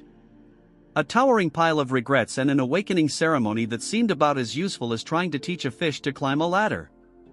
"This is going nowhere," he grumbled, kicking at the snow with the irritation of someone realizing they'd been playing in the wrong league all along. Hunting fiends? What a joke. It was nothing more than a glorified scavenger hunt compared to the level of skill he needed. First place wasn't just slipping through his grasp, it was sprinting away at lightning speed. Then, inspiration struck, a dim, flickering idea, but an idea nonetheless. In his prior life, Axion had claimed the top rank during the awakening ceremony. If he wanted to take that title, he needed to abandon the Boy Scout routine of scavenging fiend tokens. No, it was time to target the real prizes, other participants' spells. But just as his determination solidified into a plan, a darker thought loomed in the back of his mind like an ominous thundercloud. The name itself left a sour taste on his tongue. That guy wasn't merely tough, defeating him wasn't just challenging, it bordered on outright lunacy. The thought lingered, heavy and suffocating, casting a shadow over his freshly devised plan. Before his spiraling doubt could take hold, a faint rustling broke the oppressive silence. Theo's head snapped toward the noise, his heartbeat quickening. A figure stumbled into view, their steps uneven, leaving a grisly trail of blood across the pristine snow. Then it came, a voice, soft yet chilling, slicing through the frigid air like a dagger. Theo froze, his muscles locking as if his blood had turned to ice.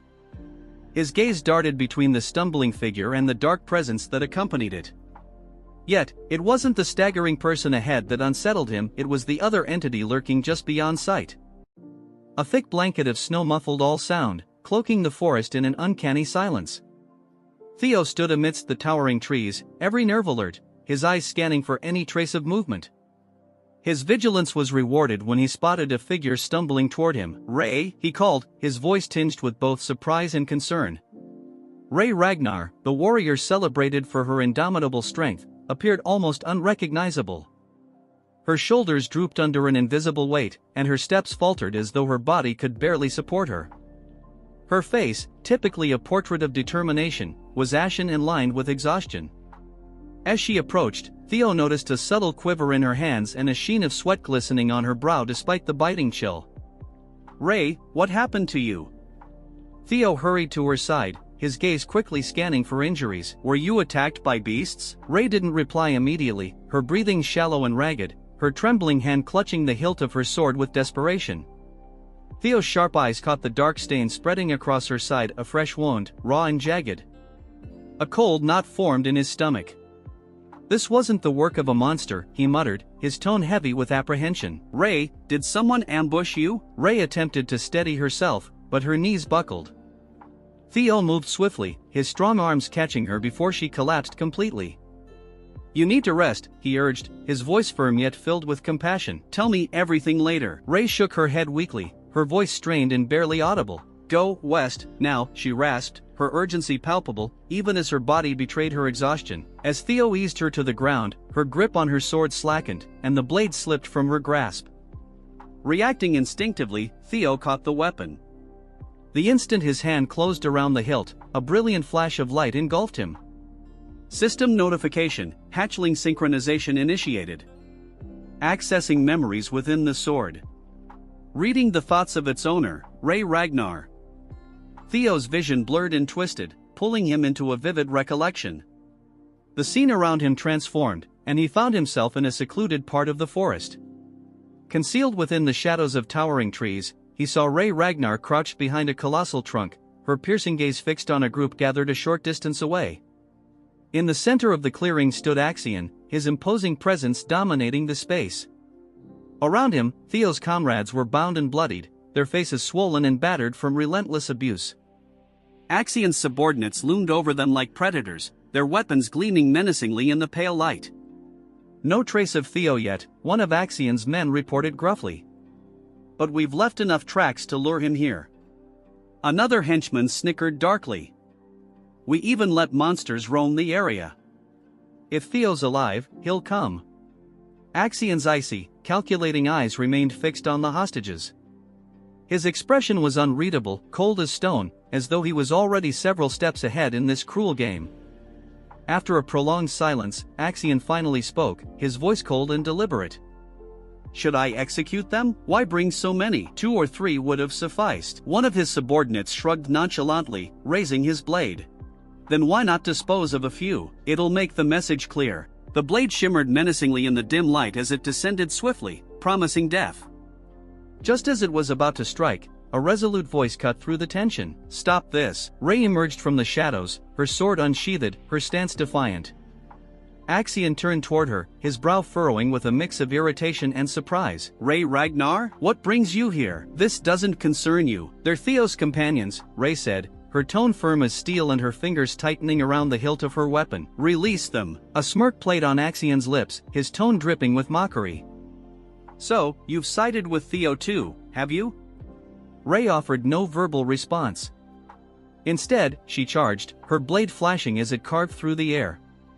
Axion met her head-on, his sword drawn in a fluid, practiced motion. Sparks erupted as their weapons clashed, the metallic screech echoing through the clearing. Rei attacked with unwavering determination, her strikes relentless, but Axion's skill and sheer power were formidable. With a crushing blow, he sent her sprawling to the ground. She attempted to rise, her body trembling with exertion, but her strength was fading rapidly.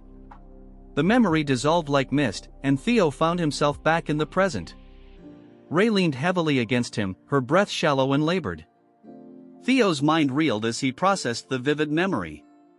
Rei, he began, his voice taut and brimming with tension, why did Axion take my comrades? What's his objective? Rei hesitated, guilt shadowing her features. He was desperate to find you, she admitted softly.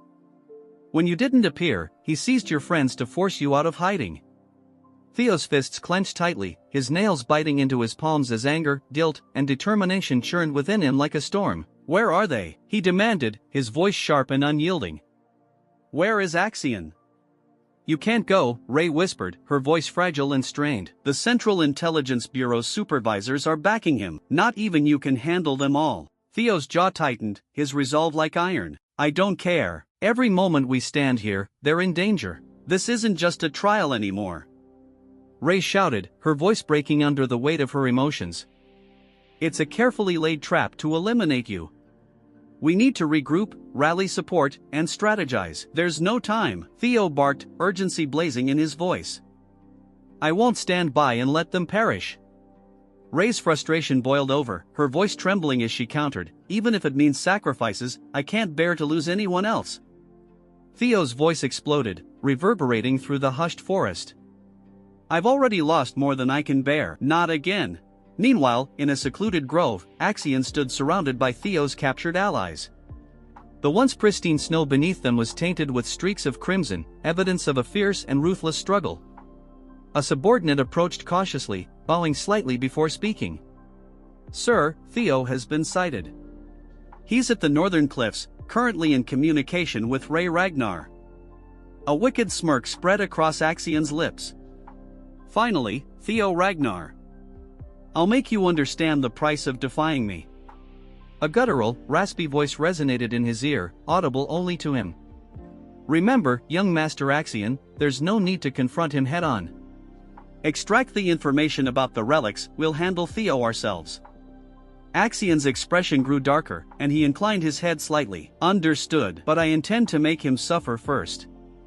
The voice continued coldly, use the summoning orb to divert the supervisor's attention. Meanwhile, with Theo, Rei made a final, desperate plea to deter him. Theo, please, don't do this. You're walking straight into their ambush. Theo's resolve didn't falter for a moment. Thank you for warning me, Rei, he replied, his tone unwavering, but I refuse to stand by while my comrades are in peril. As Rei was not ready to answer Theo, he pleaded her to tell their location, as memories of the time spent with his subordinates flashed through his mind. Hero's palace fell in his previous life and he couldn't do anything but watch as he was weak. With resolve and power this time he tells her that she also interfered, so Theo cannot just stand by and watch his subordinates die in front of his eyes.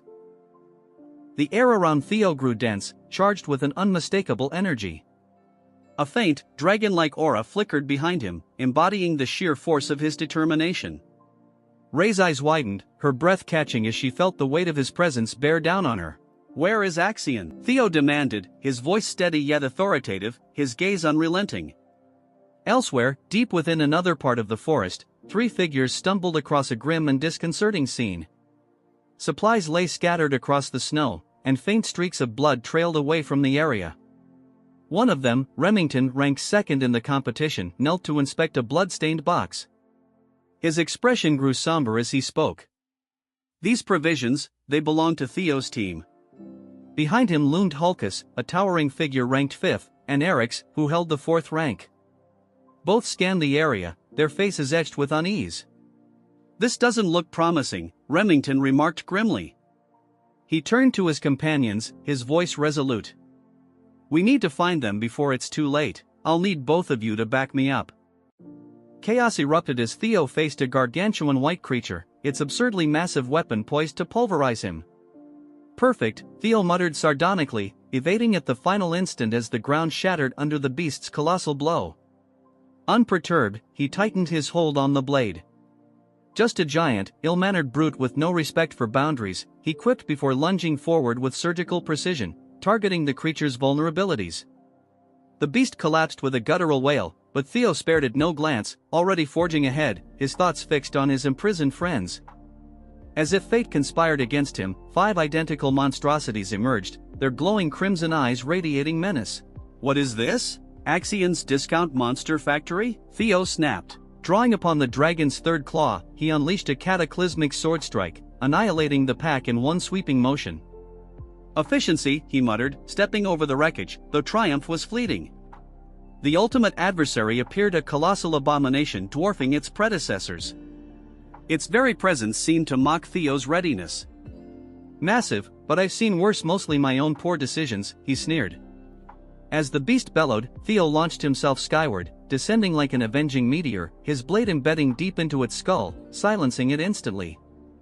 The tumult faded, transitioning to Ray, who lingered in the eerie quiet of Theo's departure.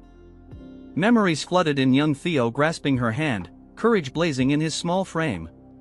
"Always so reckless," she whispered, frustration and nostalgia mingling. Resolving not to stay idle, she clenched her fists. "Go on, play the hero, but don't think I'll let you have all the glory." With a determined stride, she vanished into the forest. Meanwhile, in Axion's lair, Theo's captured companions, brimming with fury, strained against their bonds. One, channeling fiery defiance, yelled, "You'll regret this, Axion." Predictably, the flamboyant villain responded with a mix of disdain and gratuitous cruelty. Axion's boot slams into the captive's face, forcing him to the ground as a derisive smirk spreads across his lips. "Such clamor," he sneers. Ever the performer, Axion draws his blade, the steel glinting menacingly as he levels it against the man's throat. Before he can escalate further, a velvety voice slithers from the shadows. "Young Master Axion," it murmurs, laced with condescension. "Recall the Bureau's directives. Any reckless action could jeopardize the operation." Axion growls, his jaw tightening as he begrudgingly sheathes the sword. Refusing to squander a chance for theatrics, he seats himself atop the captive's back as though it were a mockery of a throne. "Comfortable enough," he mutters, his crimson eyes blazing with barely restrained rage. A flicker of light through the trees catches his attention, sharpening his gaze. "Ah, how charming," he remarks, voice dripping with sarcasm. "The Bureau decided to send 4 elite prosecutors to assist me because evidently, my uncles believe I'm incapable of dealing with one lowborn offspring alone. Fools!" His fingers tighten into fists, the tension in his knuckles betraying his simmering pride and seething resentment. The atmosphere shifts as Theo steps into the clearing, an aura of restrained power enveloping him. Every eye snaps to him, from his bruised comrades to Axion's minions, even the trees seeming to lean in, drawn by the palpable intensity. Axion rises slowly, feigned indifference masking his irritation. "So," he drawls, "you've finally graced us with your presence, Theo Ragnar." Theo doesn't respond with words, his eyes scanning the scene with cold calculation. Comrades to the left, guards to the right, and the arrogant would-be tyrant at the center. His grip on the sword tightens, the air humming with his subdued fury. "You kept me waiting," Axion taunts, his tone like a serrated blade. Theo's gaze locks onto the captive beneath Axion's boot, his deliberate strides cutting through the tension. Sensing the shift, Axion's hand drifts to his weapon, but before he can act, the irksome, composed voice from the shadows cuts in once more. Young Master Axion, do not let him provoke you. Axion exhales sharply, forcing himself to regain a semblance of composure. Theo, he begins, adopting an air of authority, let's abandon the theatrics. Surely you understand the "are you frightened?" Theo interrupts, his voice as sharp as a blade. Axion's smirk falters. What? Theo steps forward, his tone cold and merciless. Are you afraid you'll be defeated by me? The barb hits its mark, and cracks appear in Axion's facade as fury bubbles beneath. How dare you? Because if you weren't scared, Theo presses, a smirk creeping onto his face, you wouldn't need this charade, hostages, guards, the entire spectacle. Tell me, Axion, what has you so terrified? Axion's jaw clenches, his fists trembling with suppressed rage. You insufferable wretch, he hisses, but Theo is unrelenting. Prove me wrong, he challenges, raising his blade and pointing it at Axion. Face me, like a true Ragnar, unless, of course, you've already discarded your pride. The clearing grows deathly still, holding its breath as Axion's fury erupts. He releases a venomous laugh, his voice dripping with malice. You believe you, a concubine's whelp, can challenge me? Absurd. Ignoring the increasingly frantic warnings from the unseen speaker, Axion unsheathes his sword, his grin twisted by wrath. Fine, if it's a duel you seek, then let's finish this once and for all. Perched high above the chaos, nestled in the treetops like overly dramatic crows, a squad of covert operatives observed the escalating spectacle. Cloaked in shadow and armed with expressions of grave importance, they exchanged hushed remarks. This is spiraling out of control, one muttered, peering through a pair of binoculars. Stick to the strategy, another replied tersely, their tone heavy with the distinct air of we should have had lunch first. If Axion loses his grip, we step in. Meanwhile, back on the battlefield, Axion, the perennial master of theatrics, addressed his followers with the gravity of someone announcing the end of days. No one interferes, he declared, his voice booming with self-importance. This is a duel of Ragnar honor. He gestured grandly toward Theo as though unveiling a prized gladiator. The captives remain unharmed until this concludes, he added, because evidently, nothing screamed honor quite like keeping your opponents tied up. Theo, ever opportunistic, launched his assault before Axion could finish his self-obsessed speech. One moment Axion stood poised, the epitome of control, the next, he was scrambling to parry a strike so swift it bordered on insulting. Axion faltered, his thoughts racing to catch up with reality. Theo smirked, his blade catching the light with an almost vindictive glint. Quit stalling, fight me for real, he challenged, his tone a perfect blend of mockery and provocation. Infuriated, Axion decided it was time to unleash his ace. Fine, he bellowed, channeling his ultimate technique, Thousand Dragons Roar. From his blade erupted a colossal, blazing red dragon, its fiery maw snapping with a ferocity that would send most fleeing or praying. For a heartbeat, Theo froze, his eyes widening at the sheer magnitude of the assault, blinking at the inferno barreling toward him. So this is your idea of fair play. Good to know. But Theo wasn't one to remain idle for long. Summoning his glowing blue sword, its radiance bordering on obnoxious, he steadied himself. With a single, devastating sweep, he unleashed the dragon's third claw, meeting Axion's fiery monstrosity head-on. The resulting collision was blinding, and when the light faded, the red dragon was gone, reduced to a disgruntled wisp of smoke. Axion gaped, disbelief etched into his features, his jaw practically unhinged. Theo, by contrast, stood calm and collected, brushing off non-existent dust as though nullifying apocalyptic attacks was an everyday chore. His smirk widened, exuding a confidence sharp enough to cut. Are you even competent enough to teach me anything, Axion? He quipped, his voice laced with the kind of smugness that made Axion's blood boil. The scene starts with Orion Gardner, ranked 14 with 179 points and an executive of the Scale Dragon Society. As Theo effortlessly countered Axion's Thousand Dragon Roar, Orion's usual composure broke. Unbelievable, he muttered, his voice laced with disbelief and a touch of dread. This was not how the day was supposed to go. For weeks, Orion had dismissed Theo as a minor obstacle someone Axion could crush without much effort. But now, here was Theo, calm, precise, effortlessly dismantling Axion's flashy attacks as if swatting a fly. This is bad, Orion thought, his fingers twitching as if he was on the verge of making a foolish decision. The reality of Theo's overwhelming strength raised uncomfortable questions in his mind, chief among them, am I backing the wrong side? For a fleeting moment, the idea of betrayal crossed Orion's mind. What if he switched sides? Theo was clearly capable, his group well organized, and they seemed far less likely to implode from overconfidence. But just as quickly, Orion dismissed the thought. The oppressive presence of the Central Intelligence Bureau's protectors nearby was a stark reminder that straying from the plan was a death sentence. Even if Axion failed, the Bureau would step in to fix the mess and ensure their operations stayed on track. With a resigned sigh, Orion clenched his fists, bottling up his frustration. Turning to the scattered members of the Scale Dragon Society, who were doing their best to ignore the disaster unfolding before them, Orion snapped, listen up. We're not cleaning up Axion's mess. Spread out, lay low, and avoid this chaos. The members exchanged wary looks, silently agreeing to follow orders for the sake of survival. One by one, they disappeared into the shadows, each vowing never to follow Axion into another fight. Orion lingered briefly, watching the battle between Theo and Axion. The scene shifts to a sunlit training ground, where an 8-year-old Axion tightly grips a wooden sword, his small body trembling with a mix of fear and determination. Across from him stands his uncle. Axion, his uncle barked, remember your purpose. You're not just a Ragnar, you're a thron. That bloodline runs stronger in you than anything else. Axion glanced up with wide, confused eyes that seemed to ask, why me? The Ragnar name is just a mask, he declared, his voice heavy with ambition. Behind it lies the true power of the Thron clan. The scene returned to the present. Grinding his teeth, his crimson eyes burned with anger, frustration, and unresolved childhood pain. He glared at Theo, who stood calm and composed, as if meditating amidst the chaos. Impressive, Axion growled through gritted teeth, his tone a mix of reluctant respect and seething rage.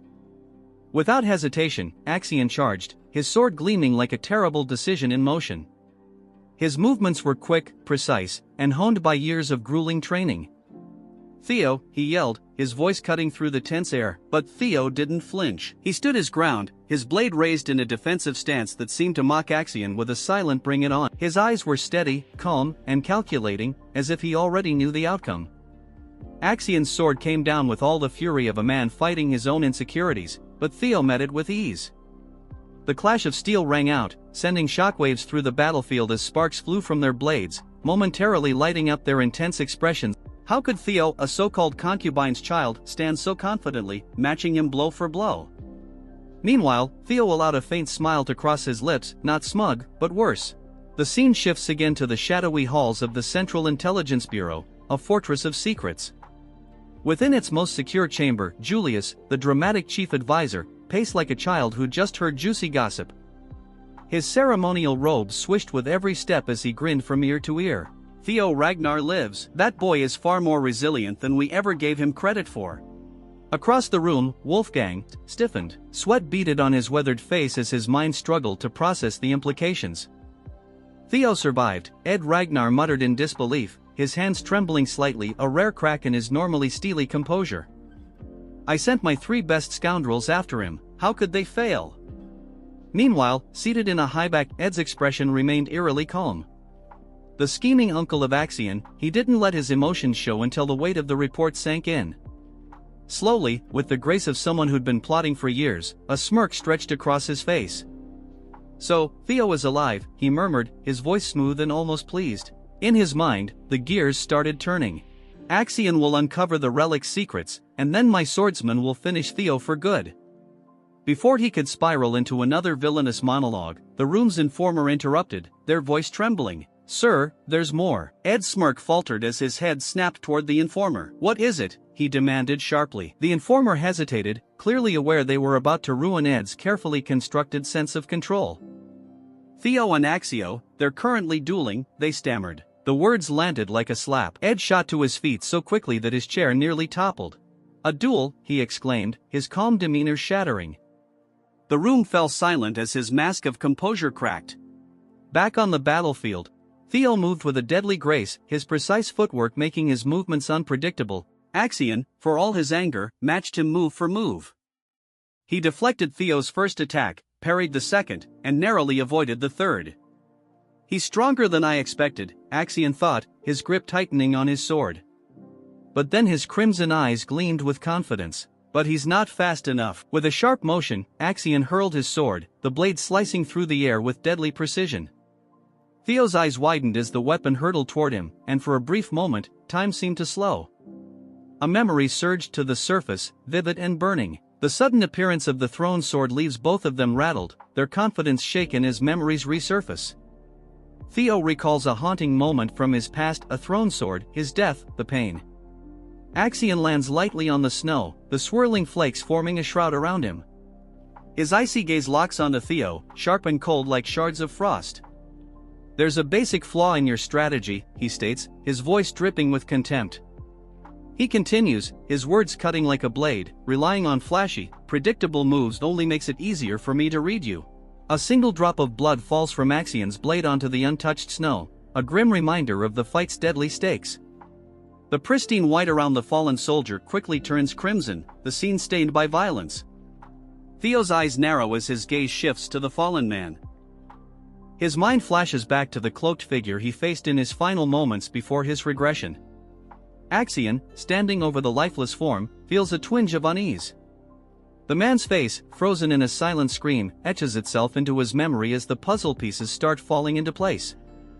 In the memory, a cloaked figure pulls his hood lower, shrouding his face in shadow, an ominous presence against the snow-covered backdrop. Axion's patience thins, his blazing eyes reflecting his rising frustration. "End this," he commands. Theo's fury builds, his face a mix of grief and anger. Memories of the burning palace, screams, and devastating loss flood back. "The monster who caused this," he growls, his voice heavy with venom, "will pay." His memories deepen, taking him back to the Rose Palace, now engulfed in flames. Once magnificent, it is reduced to a crumbling inferno. "The day I died," Theo whispers in the memory, his voice laden with regret. He remembers running through the burning halls, helpless and desperate. "I was supposed to die that day," he thinks bitterly, the weight of his powerlessness crushing him. And Theo recalls Evelyn's relentless investigation. Her efforts uncovered the truth. Randon and the Camellia Palace were intertwined, two faces of the same coin. The attack was orchestrated, the burning palace a cruel reminder of betrayal. Theo clenches his fists as the realization sharpens. Among all the swordsmen, only one would dare to use such a reckless technique, a thrown sword. The truth hits him like lightning. "Axion Ragnar," he whispers, the name bitter in his mouth. Analyzing his opponent's style, Theo concludes, only someone blinded by arrogance would rely on such a gamble. Any lingering doubt vanishes as certainty solidifies in his mind. Theo grips his broken sword tightly, the jagged metal cutting into his hands, but he barely feels the pain. The blade cracks, breaking into two useless shards. As the pieces fall to the ground, he whispers, his voice raw with anguish, "What is it with you people?" Axion's eyes widen in disbelief, his voice shaking as he stammers, "He broke a sword with his bare hands." Theo's bloodied hand tightens as he glares at Axion, his voice steady and resolute. "This isn't like before," he declares. "I won't repeat my mistakes." With smooth precision, Theo picks up a fallen sword from the snowy ground, a weapon left behind by a fallen comrade. With a surge of energy, Theo hurls the broken sword toward Axion. Axion scoffs, unimpressed by the act. "What kind of pathetic attempt was that?" he sneers, his tone dripping with disdain. "A poor imitation of my technique, you're truly a fool." But as Axion's words fade, his eyes narrow, and a flicker of unease appears. Something about Theo's movements feels off, sending a chill down his spine. A shiver runs through him as he senses the power radiating from Theo. This is no ordinary killing intent. "This is something far darker," he whispers, fear creeping into his voice. Theo's mana surges like a tidal wave, a palpable force exploding outward and pressing down on the battlefield. Axion feels as though he's suffocating, the sheer intensity of the energy leaving him breathless. How can his mana be this strong? He wonders, his blood turning cold as realization strikes. Axion is frozen in shock, his mind reeling with unanswered questions, failing to notice Theo's rapid approach. Theo unleashes a devastating wave of energy, a force so overwhelming it tears through the forest, shattering trees and shaking the ground. The air crackles with raw power as Theo raises his glowing blade, its light almost otherworldly. With a fierce cry, he swings the sword down, aiming for Axion's head. Axion, driven by desperation, lifts his own sword just in time to block. Sees an opening and presses his advantage. A cruel smile curls his lips as he taunts, "Is this all the mighty Axion Ragnar has to offer? I'm honestly disappointed." Axion's face contorts in rage, his voice a guttural growl. You'll pay for that." In a sudden move, Axion grabs Theo's arm, catching him off guard. Theo stumbles, his balance momentarily lost. Axion seizes the opportunity, his sword swinging toward Theo's head. Theo barely manages to leap away, narrowly avoiding a fatal blow. As Axion rolls back to his feet, Theo's lightning-fast kick slams into him, forcing him to block with trembling arms. Theo advances, his cold, determined gaze locked on Axion. "Let me show you how it feels," Theo growls, his voice a cold, menacing promise. He pauses, letting his words hang ominously in the air, his glowing blade illuminating his face. "To have a sword driven through your stomach." Theo's strike is swift and merciless. Axion's eyes widen in disbelief as Theo's blade finds its mark, aiming straight for his head with deadly precision. Moving to the Remington in group, surveying the scene, "It doesn't look like a monster attack," a voice remarks while. "It looks more like someone was taken." "The only one capable of such an act is Axion," Remington suggests. Hulkus, Erica, and Remington exchange uneasy glances before Remington adds, "Axion? But he's in first place." Hulkus wonders aloud, does he want to collect more bells? Remington's eyes narrow as he pieces the situation together. "It seems like he's taken Theo's subordinates hostage to lure him out," he says grimly, his voice hardening. "He's planning to eliminate Theo during the second blooming ceremony." Hulkus is furious. "What? He should face him fair and square. What is he even doing?" Erica, ever pragmatic, remarks coolly, "Turns out Axion's a coward." Hulkus, still seething, shouts, "So what?" Erica responds calmly, "This is Ragnar's blooming ceremony. Situations like this are common." Remington falls silent, deep in thought, his expression unreadable. Finally, he speaks, his tone filled with disapproval. "That's why I dislike Ragnar. Even if this is a contest of strength, such actions are unacceptable." Erica cautions him with a piercing gaze. "Your words are dangerous," she warns. "Are you serious about this?" Remington, with newfound determination, declares, "I must save his subordinates."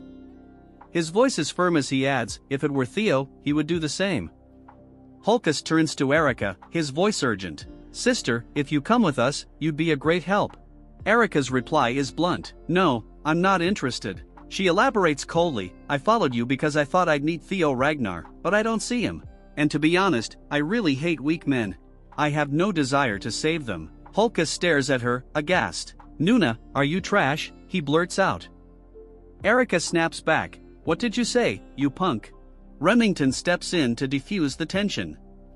"Erica," he says knowingly, "I understand why you want to meet Theo." Erica's eyes widen in surprise, caught off guard by his words. Remington continues, his voice calm yet persuasive. "If you help us now, I guarantee it will bring you closer to achieving your goal." A sudden burst of movement breaks the stillness of the snow-covered landscape. Remington, Hulkus, and Erica sprint across the expanse, their mission clear.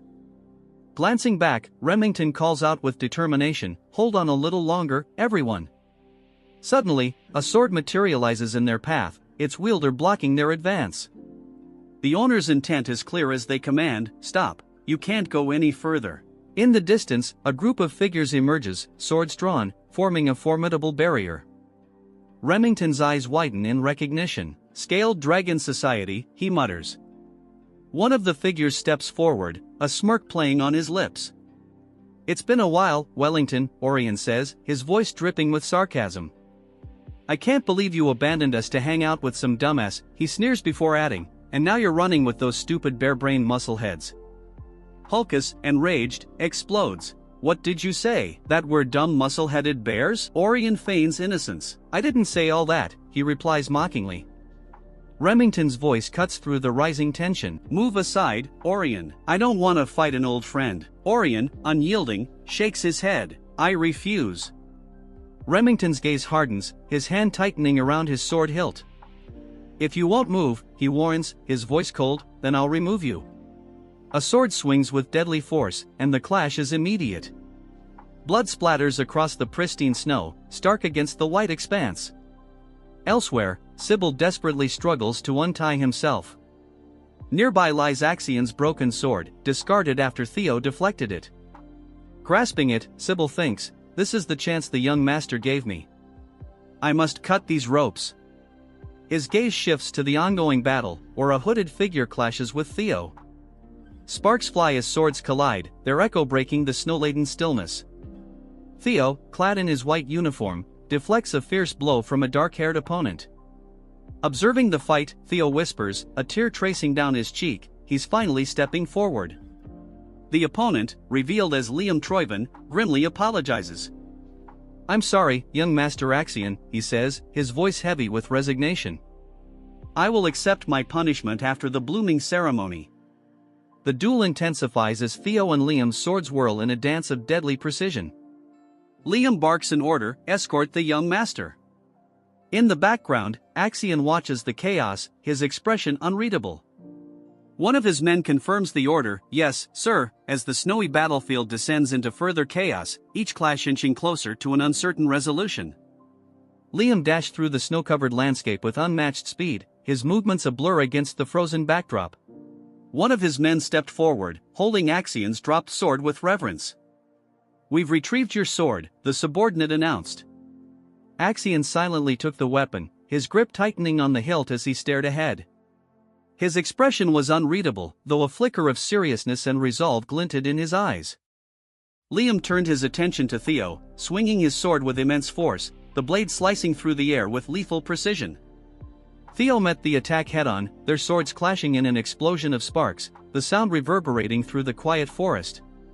Gritting his teeth, Theo managed to deflect the powerful blow, forcing Liam to momentarily lose balance. Seeing his opportunity, Theo readied a counterattack, but Liam recovered quickly. His sword resumed its deadly arc, this time aimed directly at Theo's exposed form. Theo braced himself, his eyes burning with a mixture of determination and defiance, as the fatal strike loomed closer. Liam's face remained a mask of cold calculation.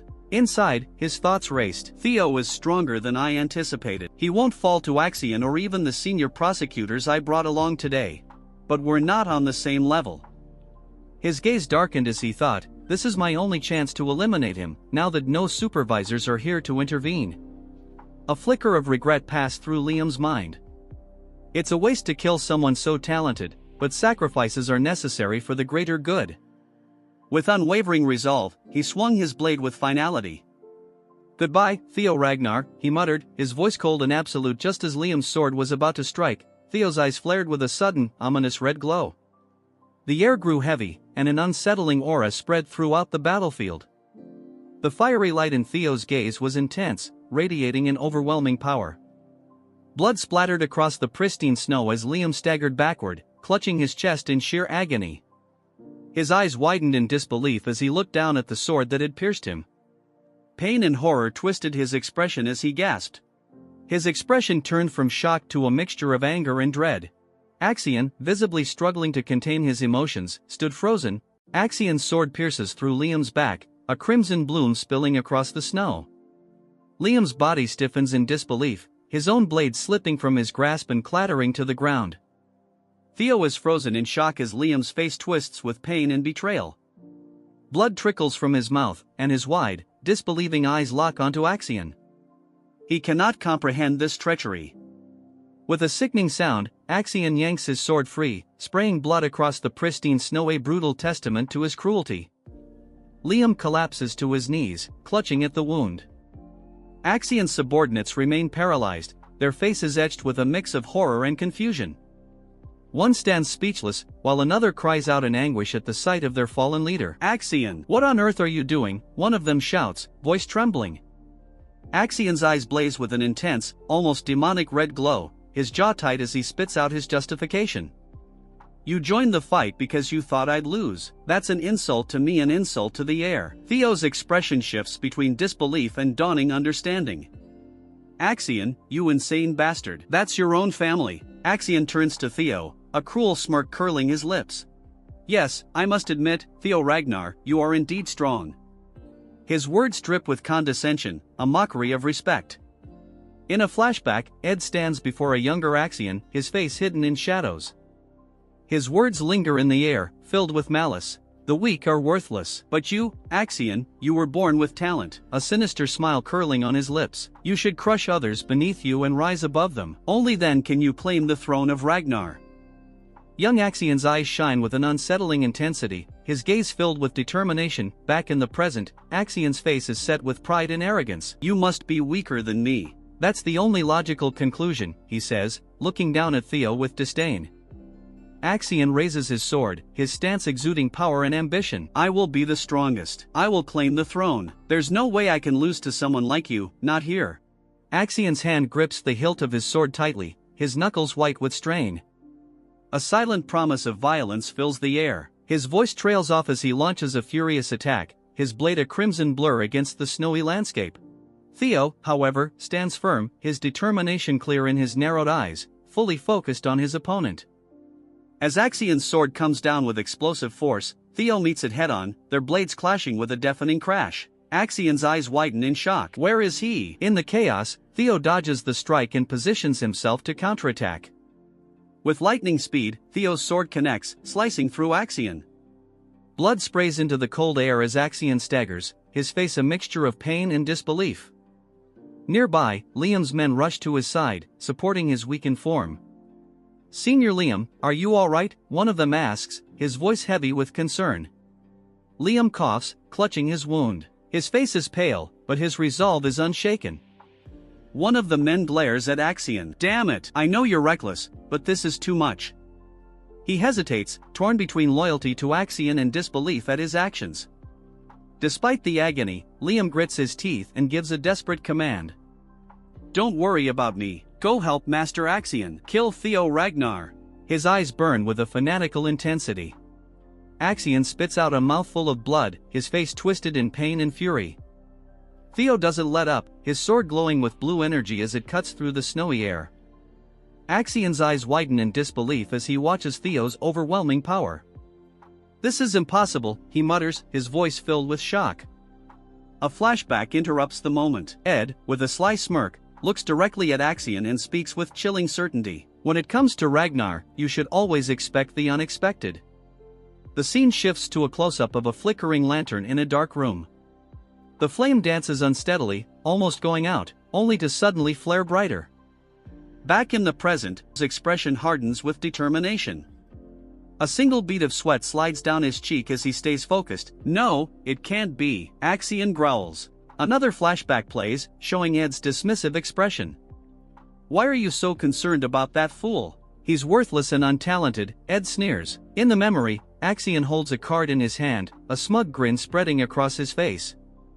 I'll toy with him a bit and remind him of his place, he says arrogantly. Ed's voice echoes again, his face partially hidden in shadow. His tone is calm but confident. Don't you see? The gap between your skill and Theo's isn't as wide as you think. The scene returns to the battle. Swings his sword, the blade carving through the air and leaving behind a vibrant trail of blue energy, a testament to his strength and resolve. Fury twists Axion's face as Theo's attack barrels toward him. A worthless piece of trash like you can be torn apart with ease. Axion roars, releasing his full power. Energy surges around him like a storm. Behind him, a massive, terrifying spectral entity appears, its jaws stretched wide in a silent scream of dominance. Theo stands his ground, unwavering in the face of the overwhelming power. His voice is steady, filled with conviction. Throne this, throne that. Because of your greed, so many of my men have died. Clenching his fist, Theo gathers energy around his hand. If you refuse to abandon that ambition, then I will shatter it no matter what it takes. Enveloped in a brilliant blue aura, Theo charges forward. With power surging through him, a magnificent blue dragon takes shape behind him, its fiery eyes blazing with righteous fury. Theo unleashes his ultimate attack, his voice echoing with strength. 3 claws of the dragon. Theo's glowing blue eyes burn with focus as the spectral entity behind Axion lets out a silent roar. The blue dragon races forward, its might undeniable. Liam, despite his injuries, stares in shock at the raw power unfolding before him. Subordinates watch in stunned silence, their expressions a mix of awe and fear. From a distance, Remington, Hulkus, and Erica observe the scene, their faces reflecting the magnitude of the forces colliding. Axion's face is strained with pain and effort as he struggles against Theo's devastating attack. Every ounce of his power is tested, yet Theo's resolve remains unbreakable. Theo and Axion are locked in a fierce battle, their powers colliding and creating a blinding vortex of energy. The force of their clash erupts into a massive explosion, sending shockwaves rippling through the surrounding area. As the dust settles, the air remains thick with energy and debris. Smoke and dust swirl, hiding the figures within. Axion's boots press firmly into the snow-covered ground, a few drops of blood staining the pristine white surface. Slowly, Axion's boots begin to slide backward, leaving a trail of disturbed snow in their wake. The force of the clash throws him off his feet, his body crashing heavily onto the frozen ground. Defeated, Axion lies motionless, his limbs form a dark shadow against the pale, snowy landscape. Theo stands over Axion's fallen body, his sword lowered but still emanating power. His silhouette is commanding against the pale sky. Weariness and a grim sense of accomplishment are etched into Theo's expression as he gazes down at his beaten opponent. Liam's face is frozen in disbelief and horror. His eyes remain fixed on Axion's lifeless form, his voice trembling in a barely audible whisper of denial. Master Axion. The cold, sharp edge of Theo's blade hung in the air like a deadly pendulum, its crimson droplets staining the pure white snow below. Axion lay sprawled on the ground, his lifeless eyes fixed on the unyielding sky. A heavy silence blanketed the battlefield, broken only by the labored breaths of the few who remained alive. Liam's subordinates, their faces pale with a mix of shock and fear, stammered, "Young Master Axion." Despite his serious injuries, Liam struggled to his feet, his gaze locked onto Axion's motionless body. "Kill him," he rasped, his voice barely audible. Theo, his once pristine white coat now soaked in blood, stood still among the group. His sword, though lowered, dripped with the evidence of his victory. Even though Theo was exhausted and wounded, he stood his ground. His sharp eyes scanned the remaining members of the Central Intelligence Bureau. "I'm in trouble," he thought grimly, assessing the situation. "It's a gamble from here on out. Even at my best, I couldn't take on 4 senior proctors at once. In my current state, it's impossible. My stamina is drained, and my mana is nearly depleted from that last attack." Gripping his sword tightly, Theo steadied himself, his mind racing. Soon, he thought, a flicker of hope cutting through the exhaustion. He should appear any moment now. As he prepared for what was to come, 2 cloaked figures began advancing toward him, their swords drawn. Figures dressed in dark cloaks moved with astonishing speed, their swords glinting in the dim light. A startled grunt was followed by the sickening sound of a body hitting the ground, breaking the stillness.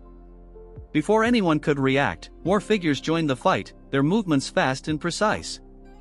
Remington, Hulkus, and Erica emerged from the chaos, their faces set with determination as their blades clashed with the attackers in a storm of steel. This wasn't who Theo had been expecting. "You guys?" Theo shouted, his voice a mixture of surprise and relief. "How did you?" Remington, his silver hair glinting faintly, offered a faint smile. "Isn't it obvious? We couldn't just leave a comrade in trouble, young Master Theo," he replied, his calm voice contrasting with the chaos around him. Theo, momentarily speechless, could only stare at his unexpected allies. Erica, clearly impressed, grinned and said, "Theo, you look even better in person. It's my first time meeting someone as strong as you. I like you already." Hulkus, unable to contain his excitement, chuckled. "Same here. You're amazing." Sybil, his face bruised but his resolve unshaken, stepped forward and joined the fray. "We're here to help you, young Master Theo," he declared with unwavering loyalty. "We couldn't just stand by after all the trouble we caused." Their intervention was a direct violation of the rules. Interfering supervisors were strictly forbidden, but they had chosen to fight alongside Theo regardless. "Supervisors aren't allowed to get involved," Remington shouted, his voice tinged with irony. "You do know that helping a candidate is a serious offense, right?" The question hung in the air as the tide of battle shifted. The remaining agents of the Central Intelligence Bureau, outnumbered and overwhelmed, found themselves pushed onto the defensive. Liam, his face twisted with pain and frustration, watched helplessly as his carefully crafted plans fell apart. "Sir Liam, what should we do?" one of his subordinates stammered, his voice trembling with fear. "Things have gone too far. Should we eliminate everyone here? The situation had spiraled out of control, leaving Liam and his men cornered. Please, sir, we need your decision, another subordinate urged urgently. Liam's mind raced, filled with dread. He realized the full extent of their failure. We didn't uncover anything about Rose Palace's artifacts. We couldn't kill Theo. Even Sir Axion is dead. And now we've been caught red-handed. Defeat loomed over him, but then a dark smile crept across his face. We'll cover it up, he declared, his eyes glinting with a dangerous resolve. Sir Liam, we don't have time, one of his men protested. Ignoring the plea, Liam continued, the best way is simple. He paused, his sinister smile widening. Kill everyone. His gaze swept over the battlefield littered with bodies. We'll stage it as an internal conflict. Say there was an outbreak among the examinees, leading to their deaths on sight, he said, his voice chillingly calm. That's the easiest way to erase all evidence of our involvement. Reaching into his coat, he pulled out several dark orbs. These are 5th-grade monster summoning stones. They'll create enough chaos to make it look like an accident. Understand? His men hesitated but quickly nodded under the weight of his commanding glare. Yes, sir, one of them said, his voice shaky. As Liam prepared to unleash the monsters, his twisted plan began to take shape, threatening to turn the battlefield into a scene of carnage. As Liam prepared to unleash the monsters, a voice suddenly cut through the tense atmosphere. He gasped, choking on a breath as a sharp blow struck him. What is going on here? The arrival of the 3 supervisors representing the White Dragon Clan, Plum Blossom Palace, and Daffel Palace brought a sudden halt to the chaos. Their faces reflected concern and suspicion as their sharp eyes scanned the scene of destruction. Supervisors Sefford Garner and Sally Garner from the White Dragon Clan and Daffel Palace, respectively, stepped forward, demanding answers. What happened here? Natasha Koppel, the supervisor from Plum Blossom Palace, observed the devastation with a grim expression. The remaining members of the Central Intelligence Bureau were confronted by the other supervisors. You 3 over there, stop, one of them commanded, their voice firm and unyielding. Follow us if you want to save yourselves. Otherwise, you'll end up like Liam. A tense standoff unfolded, the air thick with unspoken threats. Amid the turmoil, Theo stood silently, watching the unfolding events. Though he had survived against impossible odds, the cost of victory weighed heavily on him. Supervisors, Theo said softly, a hint of relief in his voice. Thank goodness you arrived in time, her expression a mix of concern and admonishment. That was reckless, Theo, she said firmly. Why would you risk so much? Theo met her gaze silently, his eyes conveying what words could not. As the chaos subsided, the snow-covered battlefield, dimly lit by the moonlight, bore witness to the aftermath of the brutal confrontation. Survivors gathered around Theo. Remington, Hulkus, and Erica stood close, their faces showing relief and exhaustion. Sybil and the others from Training Ground Number 4, their eyes filled with tears of gratitude, cried out, Young Master Theo, you did all this for us. We have no regrets, even if it costs our lives. Theo looked at them, his heart heavy with the burden of their sacrifices. His gaze shifted Torre, her pale face glowing with unbroken determination. The strength I aspire to have. All right, she said aloud, extending her hand toward Theo. Give me the bell. I'll take first place. Ray's faint smile held a glimmer of hope, a rare light amid the desolate scene. The moonlight bathed the stark, snowy landscape, casting a somber glow over the unfolding drama. Far away, at the Central Intelligence Bureau headquarters, Ed listened to a subordinate's report, his face pale with shock and disbelief. Axion dead, he murmured, his voice barely audible. The news of Axion's death hit like a hammer. The other council members Wolfgang, OSA, and Julius sat in stunned silence. Years of planning and manipulation had unraveled in a single night. Their carefully constructed schemes were in ruins, everything had come to an end.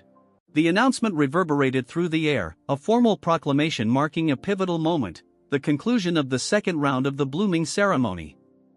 The scene unfolded in a snow-covered forest clearing where a crowd of figures looked up toward the source of the declaration.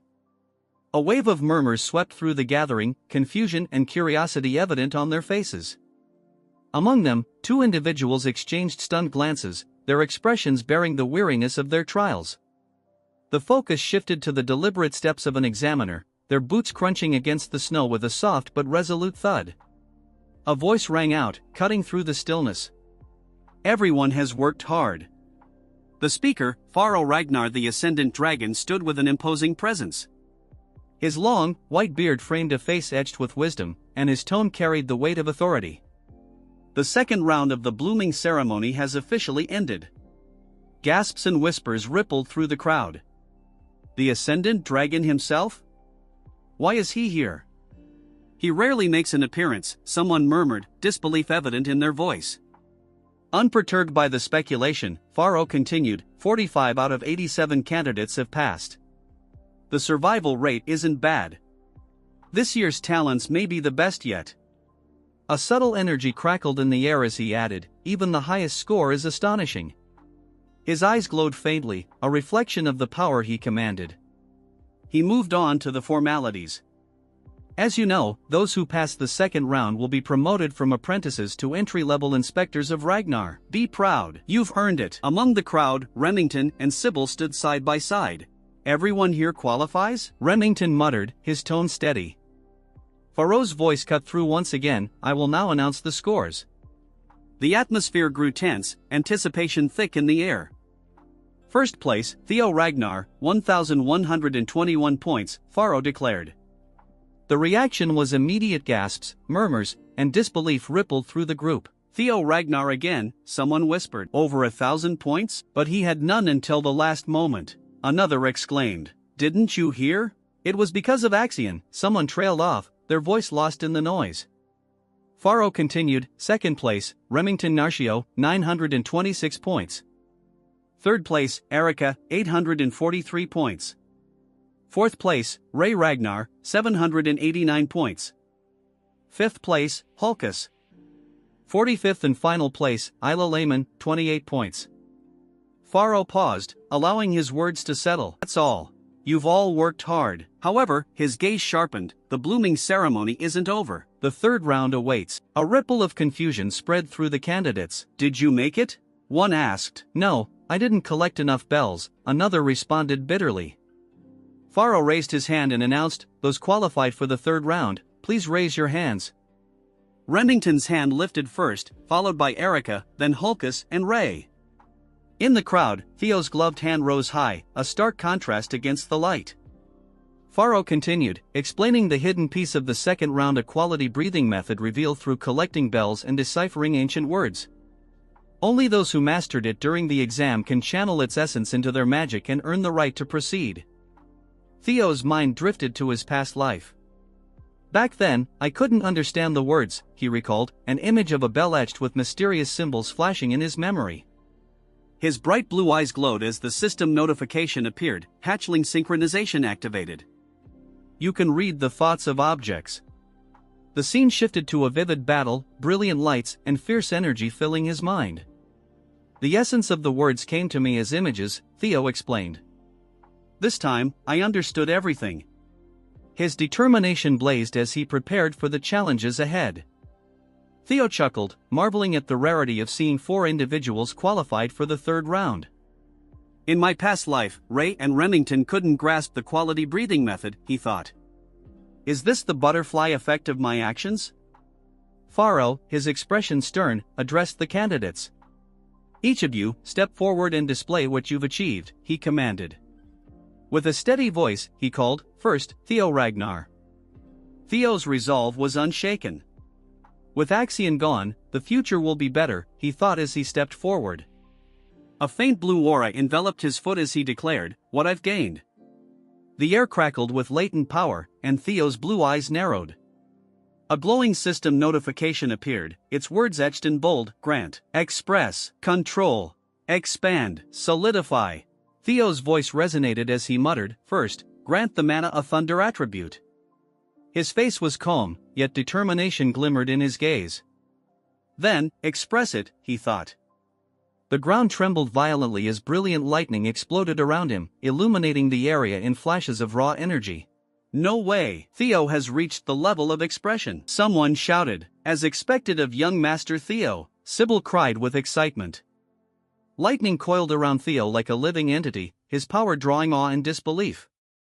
But Theo smirked, determined to go further. His chest began to glow as concentrated energy surged within him. With a sudden burst, he unleashed an enormous wave of lightning that tore through the ground, the skies above flashing as bolts rained down. "I like him," Erica murmured in admiration, while Hulkus yelled, "He's amazing." Pharaoh observed with a faint smile, his deep voice breaking the stunned silence. "Impressive. I didn't expect you to wield such control," he remarked. Theo, his expression steady, said nothing. Energy swirled around him as another explosive display of lightning magic erupted, leaving the crowd in awe. His red eyes gleamed as he roared, "Thunder Dragon!" The manifestation of the spell stunned the onlookers. "He's attacking the supervisor!" Someone cried in disbelief. Pharaoh merely chuckled, clearly amused. "He's already at the level of expansion," he said. With a flick of his hand, water spiraled around him, countering the lightning. "You've earned the right to test me," he declared. Theo met Pharaoh's gaze, unwavering. The spectators gasped as the exchange unfolded. "Good, Theo Ragnar, I'll grant you an additional 1,000 points, Pharaoh announced with a satisfied grin. Theo simply replied, "Thank you." Murmurs of admiration rippled through the crowd. As expected of the Ascendant Dragon, someone remarked. "He rewards those who rise to challenges," another added. An updated score display appeared. First place, Theo Ragnar with 2,121 points. Second place, Remington Narcio with 926 points. Third place, Erica Ragnar with 843 points. Fourth place, Ray Ragnar with 789 points. 2,000 points? That's insane, Hulkus exclaimed. "He's nearly on par with Lord Thorkel," another voice cried out. Pharaoh chuckled softly. He laughs, his amusement evident. The scene shifted to the remaining candidates. Remington Narcio's turn came next. A system notification appeared, Remington Narcio with 500 points. Then Ray Ragnar stepped forward, Ray Ragnar plus 300 points. Lastly, Erica Ragnar with 300 points. Pharaoh, holding a scroll, declared with pride, "This group is exceptionally talented." Normally, surpassing 1,000 points secures the top spot, yet here we have 4 contenders. The updated rankings displayed, first place, Theo Ragnar with 2,121 points. Second place, Remington Narcio with 1,426 points. Third place, Erica Ragnar with 1,143 points. Fourth place, Ray Ragnar with 1,089 points. The snowy mountain range loomed in the background as Pharaoh addressed the crowd. "Everyone has worked hard. Those not advancing to the third round may leave. Prepare for the nomination ceremony in 1 week." The crowd began to disperse, leaving the 4 candidates before Pharaoh, who stood atop a stone platform.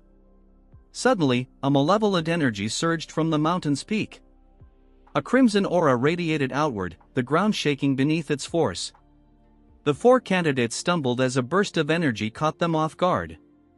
Pharaoh's voice, now laced with dark power, echoed ominously. "Shall we begin the third round?" Theo's eyes widened as an unfamiliar surge of energy filled him. "What is this feeling?" He thought, his vision blurring as the faint outline of a dragon appeared before him. It was none other than Roadbrock. The third stage of the exam is to meet the clan head. Anything can happen during this meeting. It's an exam where everything is up to the clan head. This meeting dictates whether or not one will be nominated for the clan head's manor. As each of the 5 major candidates has previously served in the clan herd's manor, being nominated for the clan head's manor is an acknowledgement of being a promising successor candidate. Theo thinks to himself that the one waiting for us at the top should be the clan head.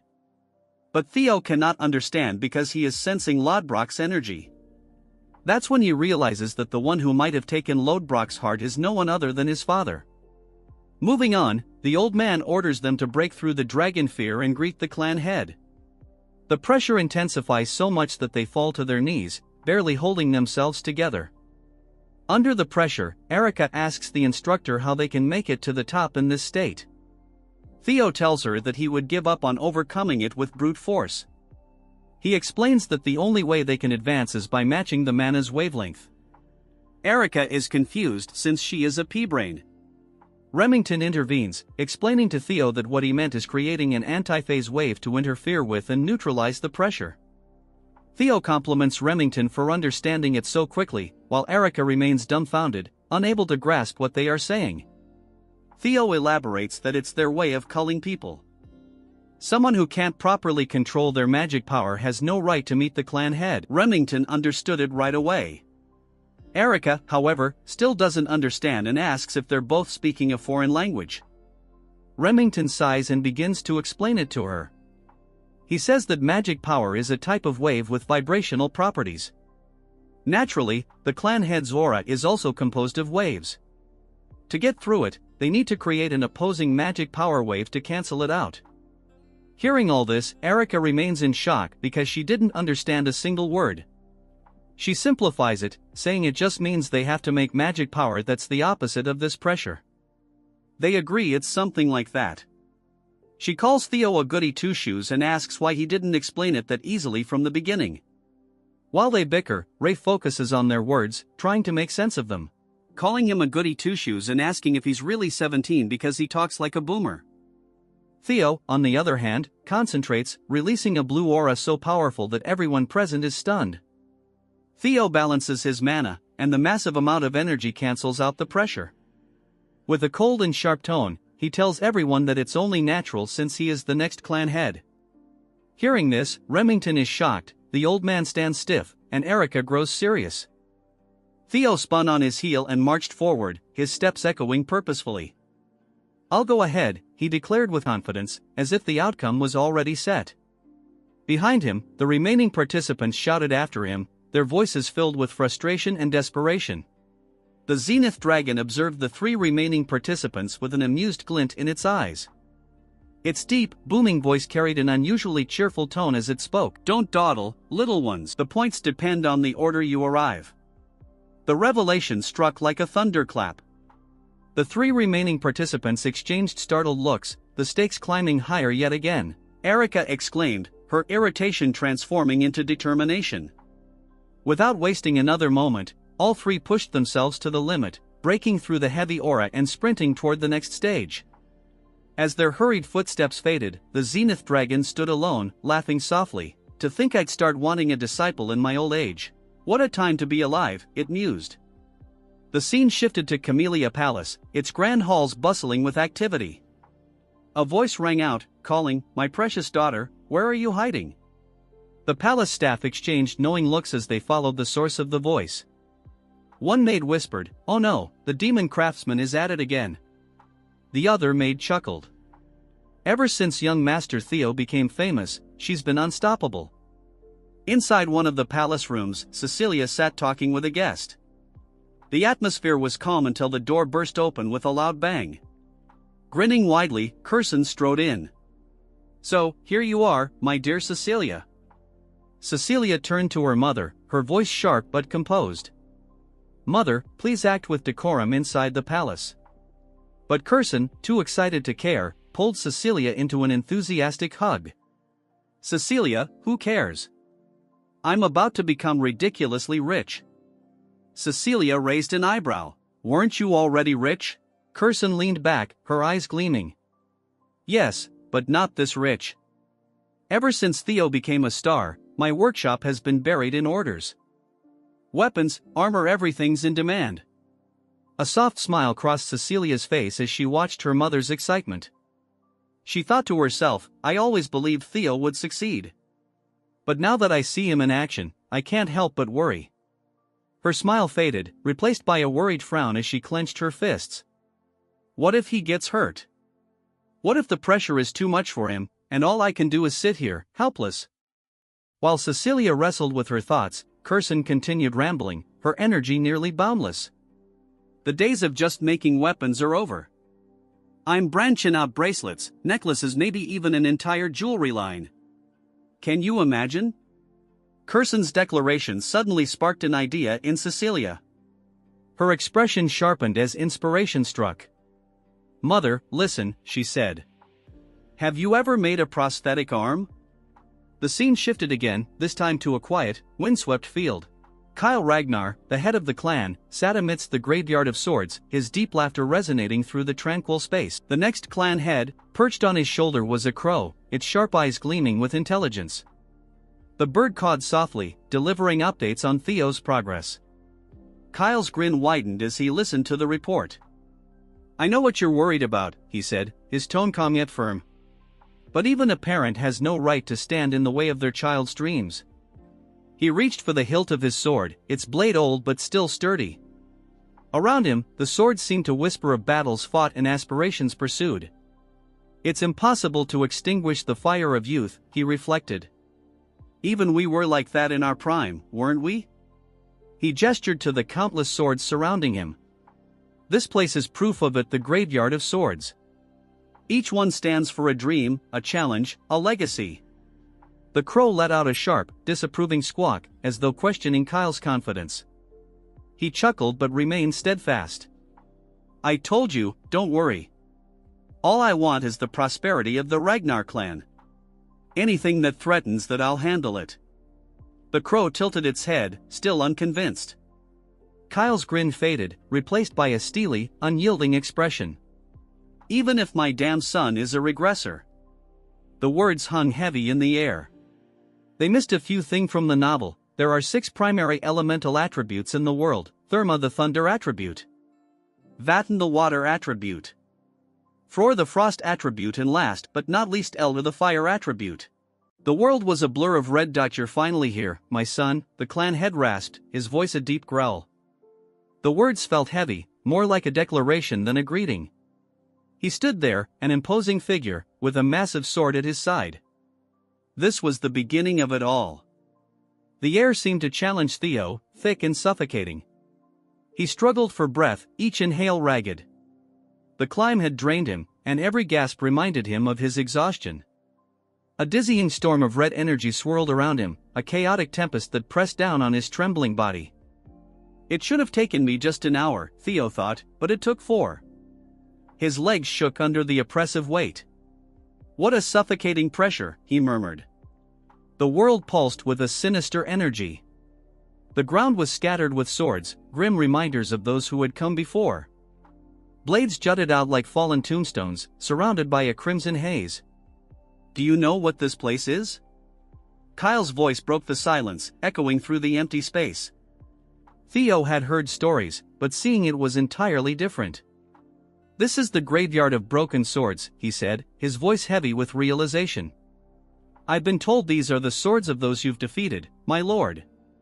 He tried to steady his voice, but a tremor betrayed him as he faced the enormity of the scene. Kyle's tone was sharp, cutting like a blade. "Correct. That is the position of the clan head," he said. "It's a role where you must stand alone against endless threats and challenges, a position where you can never truly rely on anyone." He paused, letting the words sink in like a harsh truth. His greatsword shimmered with a menacing glow. "It's a position that follows the rule of the strong," Kyle continued, his voice ringing with authority. "You must rise above everyone else with your own power. Do you think you have the right to claim such a position?" His tone dropped, dangerously low. "Yes," Theo replied, the word firm but quiet, a small act of defiance. Kyle's gaze darkened, his displeasure evident. "Don't answer lightly," he snapped. "I've killed thousands to stand here," he growled, his voice heavy with the weight of bloodshed. "Can you do the same? Can you bear their hatred?" Before Theo could answer, the air crackled with violent energy. Ghostly blue figures appeared, their voices a mix of rage and sorrow. "Kyle, Kyle, I curse you for eternity," they roared. "How dare you commit such atrocities?" The spirits of those Kyle had slain materialized, their faces twisted with anger and pain. Their hatred was so intense it felt like a physical force. "I'll destroy you," they screamed, their voices filled with venom. Despite the storm of hatred, Theo stood firm. The chaos raged around him, but his resolve was unshaken. "My resolve is unchanged," he declared. "Why is that?" Kyle asked, his tone sharp. "To avenge my past life," Theo replied. "To become the clan head and put an end to this cursed battle for the throne." He clenched his fists around his sword, his determination unwavering. "I'll face any challenge to achieve my mission." But doubt flickered in Theo's mind. "I know that's not the answer he wants," he thought. With a sharp movement, Theo raised his sword, his voice ringing with determination. "I'll answer with my blade." Kyle's lips curled into a cruel grin, a glimmer of excitement in his eyes. "Very well," he said, his voice laced with anticipation. "From this moment on, I won't see you as my son but as a challenger." His gaze pierced through Theo. "Let's see what you've learned from her teachings." The mention of her startled Theo, confusion flashing across his face. But there was no time to dwell on it. He exclaimed in surprise, his mind racing as a dark thought began to take shape. Did he just say her? Theo wondered to himself. Drawing his blade, Theo's face hardened with grim understanding. His eyes widened in realization, but there was barely time to react. A sharp gasp escaped his lips as the world around him exploded into chaos. "Am I dead?" Theo questioned, his vision blurring. He felt disconnected, as though his body no longer belonged to him. Then, suddenly, a shocking surge of power erupted. His heart raced as Kyle unleashed a devastating attack. Kyle's expression shifted from cruel amusement to one of disinterest. A black bird appeared, perched beside him. "Are you worried that our little prodigy might die?" Kyle asked, addressing the bird. The bird chirped twice, its glowing eyes locked on the unfolding scene. Kyle nodded at the bird's response, his gaze growing serious. "You're right," he said, his tone firm. "Only those with an unyielding will and determination can escape the heartsword." His voice carried a strange mix of pride and uncertainty. Kyle's demeanor grew colder. "It's a harsh test for someone so inexperienced, especially in the middle of the awakening ceremony," he muttered. His voice hardened, turning icy and calculating. "But if his resolve isn't strong enough, it's better for him to die here as nothing more than a wandering soul." He clenched his fist. "I don't need a regressor who will only bring ruin to the clan." The world around Theo dimmed, consumed by a suffocating darkness that seemed to seep into his very being. "I'm dead," Theo thought, his consciousness slipping away. "I guess it's only natural since I was struck down by father," he reflected. His thoughts felt strangely detached, almost clinical, as he observed his own demise. "I have no regrets," he told himself, a strange peace washing over him. Reviewing the events of his life like a series of fragmented memories, he recalled his past deeds. "I stole Camellia Palace. I killed Rendan and Axion," he noted, his mind heavy with the weight of his sins. "Everything was just a stroke of luck," he admitted, his thoughts fading into the growing void. The truth hit Theo like a physical blow as he observed it, but as his life flashed before his eyes, a strange calmness settled over him. "This life was happier than my previous one," he realized, his face softening into a serene smile. "That's right," he said softly, "my time has come. It's time for me to go now." His thoughts began to fade into nothingness, the edges of his consciousness blurring. "Rest peacefully," a distant, hollow voice echoed as his awareness slipped further away. The last thing he saw was a swirling darkness that soon dissolved into oblivion. But then, a harsh, guttural voice shattered the silence, startling him. It was loud and clear, and it didn't seem to be meant for him. Out of the shadows emerged a magnificent beast, a creature woven from light and darkness. "Enough already, get up," it commanded, its voice brimming with authority. "If you were going to sulk like this, you should have just let me devour you." A small spark appeared, faint but powerful. It grew rapidly, flames licking at the edges of the void. "You're right." "Thanks," Theo thought, a newfound strength surging through him. He felt alive again, the icy grip of death retreating as his determination rekindled. "I can't let it end like this," he resolved, his consciousness stirring. "I swore it to myself." Lifting his head, Theo's eyes shone with a fierce inner light. His mind was sharp and focused. Drawing his sword, he felt a surge of power flow through him. "I may break," he thought, his body stretched to its limits, "but I will never yield." He roared, his voice a raw challenge to the encroaching darkness. His body moved instinctively, a symphony of power and precision. His sword became a blur of light, unleashing a devastating attack that shattered the darkness into countless fragments. As the chaos subsided, Theo stood dazed, his vision clearing. The shattered world around him began to reform as he lunged forward, his sword glowing with a brilliant blue light. The air vibrated with a violent energy, but Theo had survived. Kyle lowered his gaze, his expression unreadable. His eyes were shadowed beneath his dark brows. "You pass," Kyle declared, his words starkly different from his earlier cruelty. Though his tone was still sharp, there was an edge of pride. He had been pushed to his absolute limits but had prevailed.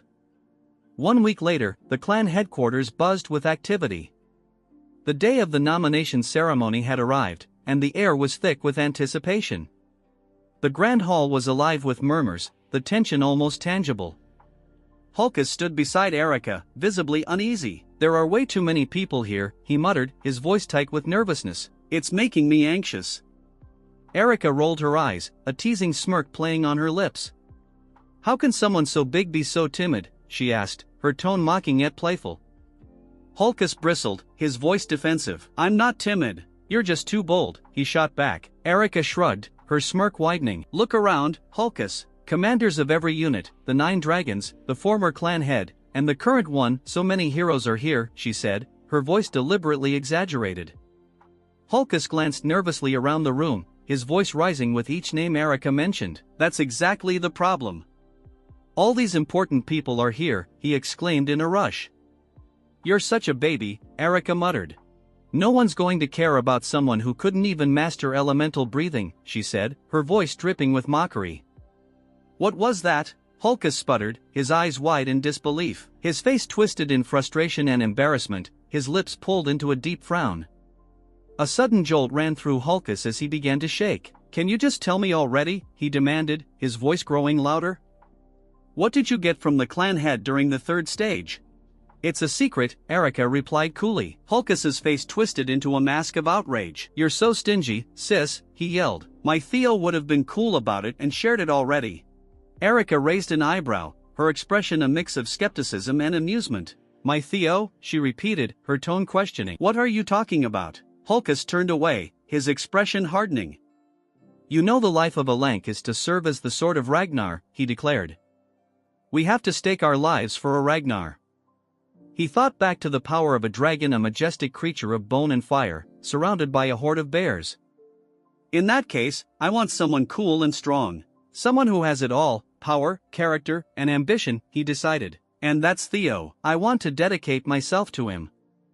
Hulkus's voice grew firm, a strange light shining in his eyes. "That's why he's my Theo." "And he agreed to this?" Erica asked, her tone sharp. Hulkus paused, furrowing his brow. "Does he have to?" he asked. "I was just planning to join the same unit as him." He looked away, his fists tightening, his face clouded with uncertainty. "I don't know why, but the clan head said he isn't taking Theo into the clan head's manor," he admitted, his voice low. Clenching his fists, determination flared in his eyes. "So I'll just have to follow him," he resolved. A steady thud of footsteps echoed through the grand hall, followed by the resonant clang of a staff striking stone.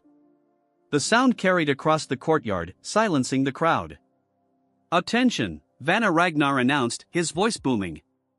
Holding his staff aloft, he continued, "The nomination ceremony shall now commence. Overall valedictorian, Theo Ragnar." The crowd erupted in cheers, their excitement filling the air. The sound reverberated through the hall as they chanted. Theo stepped forward, his features calm and composed, the sprawling headquarters behind him. The crowd cheered, their enthusiasm unwavering. "All eyes are on you, young Master Theo," a voice murmured from the crowd. "Where will you choose?" The words felt both like a challenge and a plea. Evelyn watched from the sidelines, a hint of longing in her eyes.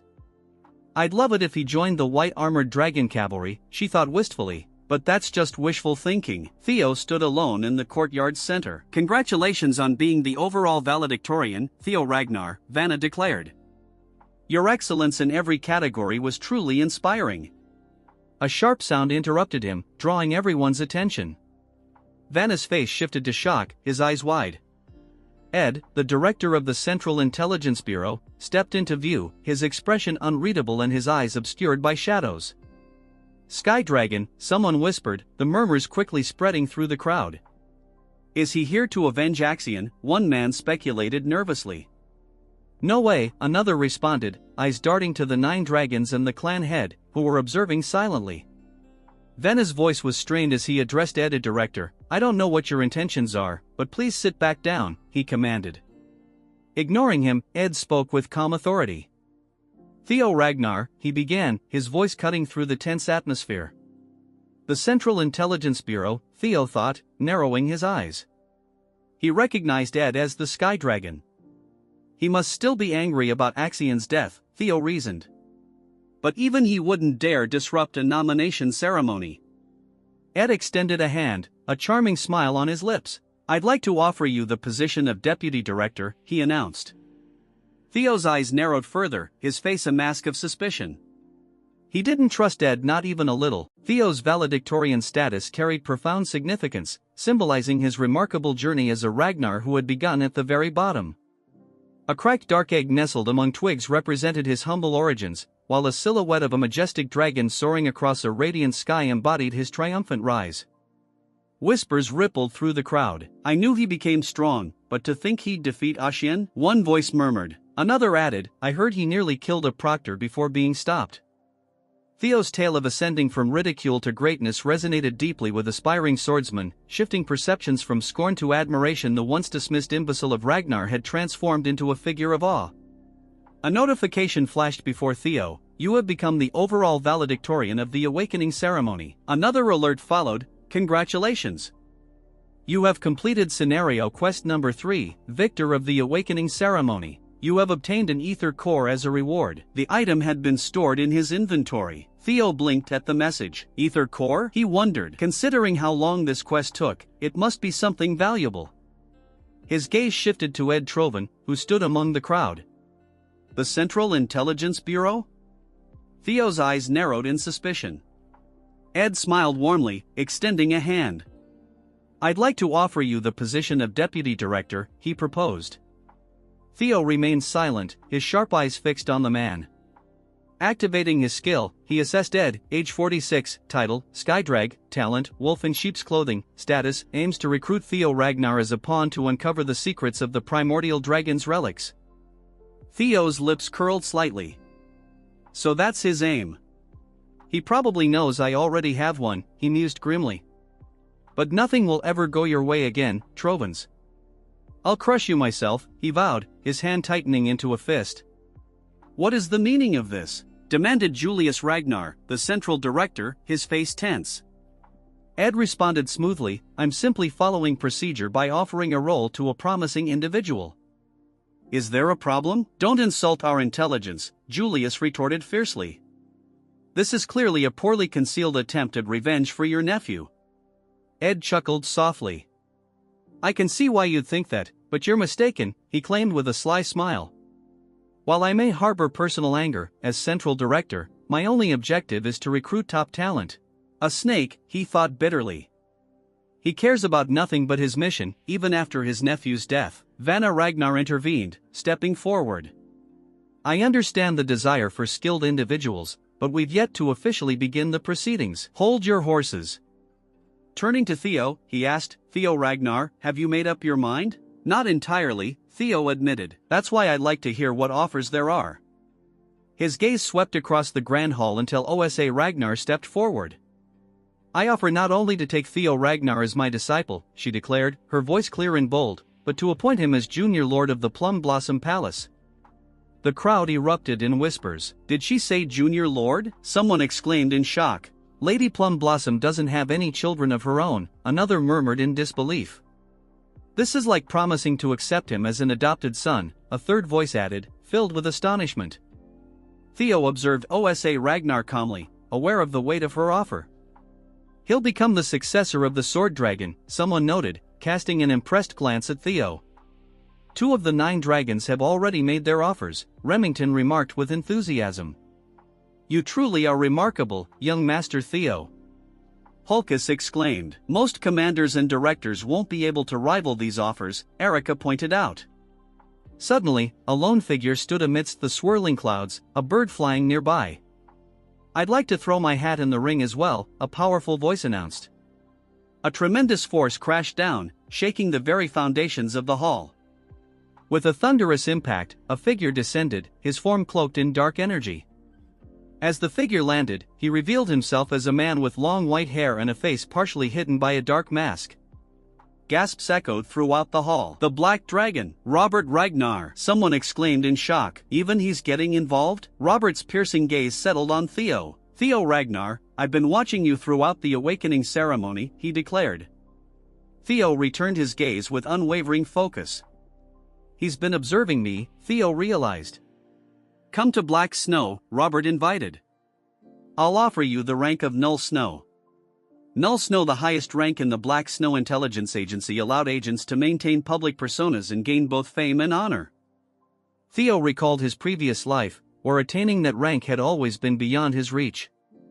To think I could obtain it so easily now.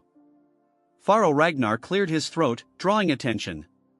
Theo Ragnar, you left a lasting impression during the third stage, he said with a warm smile.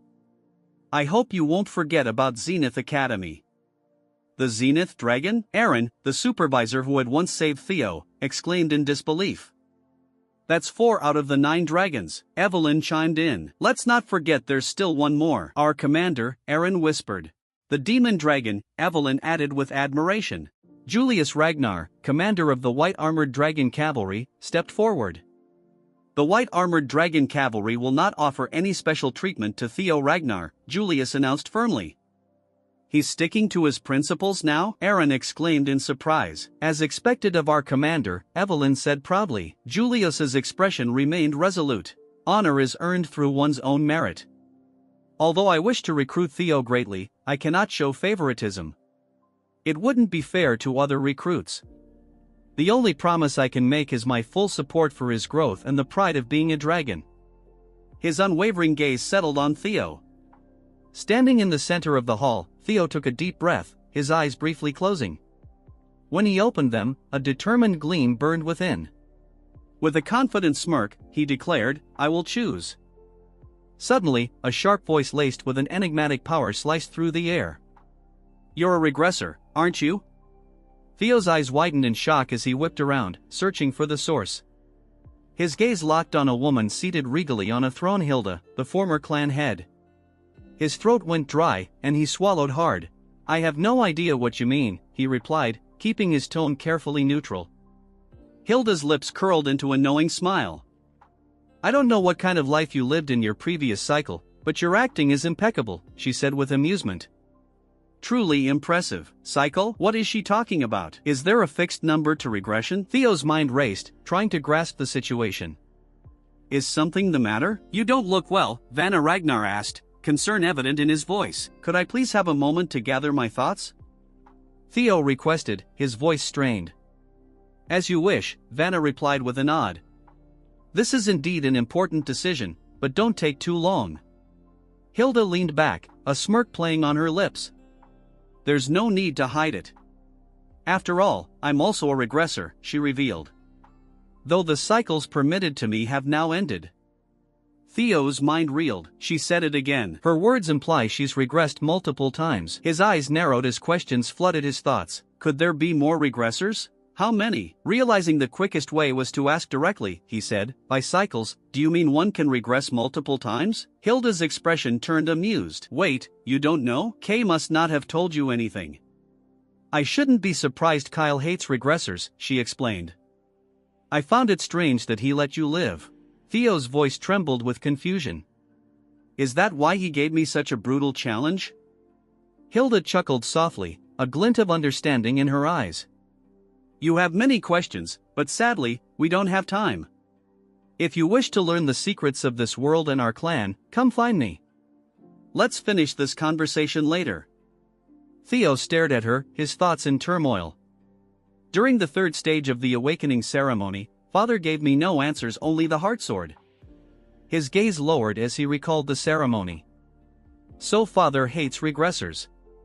But that energy Lob Brock's essence I sensed from him back then. A realization dawned. The stolen heart of Lob Brock. Was it really Father who took it? Is it because Lob Brock, as an ancient dragon, welcomes regressors? A human defeating an ancient dragon seems impossible, but perhaps not for Father, who is called a demigod. He glanced toward Kyle Ragnar, seated on his throne, watching silently.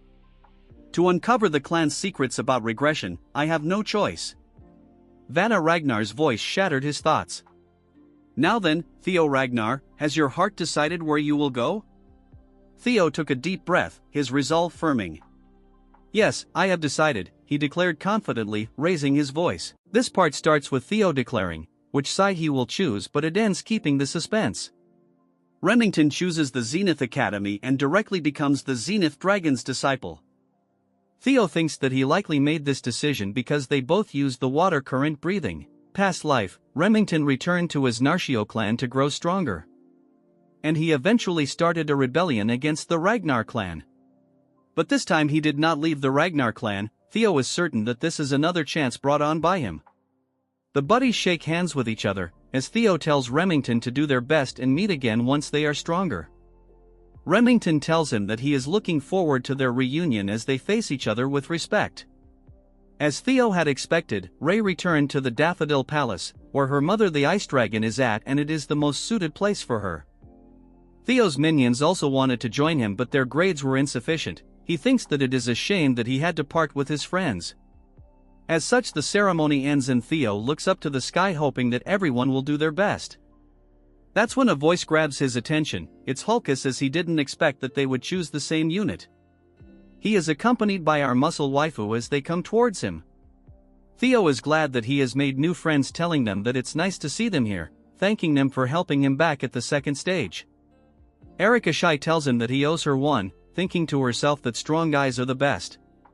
But like a sibling, Hulkus also thinks that strong guys are the best. As they bicker, Theo thinks to himself why they are into him all of a sudden. A supervisor tells them to pay attention as the commander is coming, but regardless, Theo thinks that he has achieved his goals joining the most honorable group. It is the perfect place for him to start his plans to become the clan head. It is the White Armored Dragon Cavalry, as the commander congratulates them on becoming a member of the White Armored Dragon Cavalry. Theo thinks that he will see Hilda later and clear his queries as we move on to the commander. He asks them to say their declaration as fresh recruits. Hulkus the Dumb tells everyone that he wants to become an awesome dragon.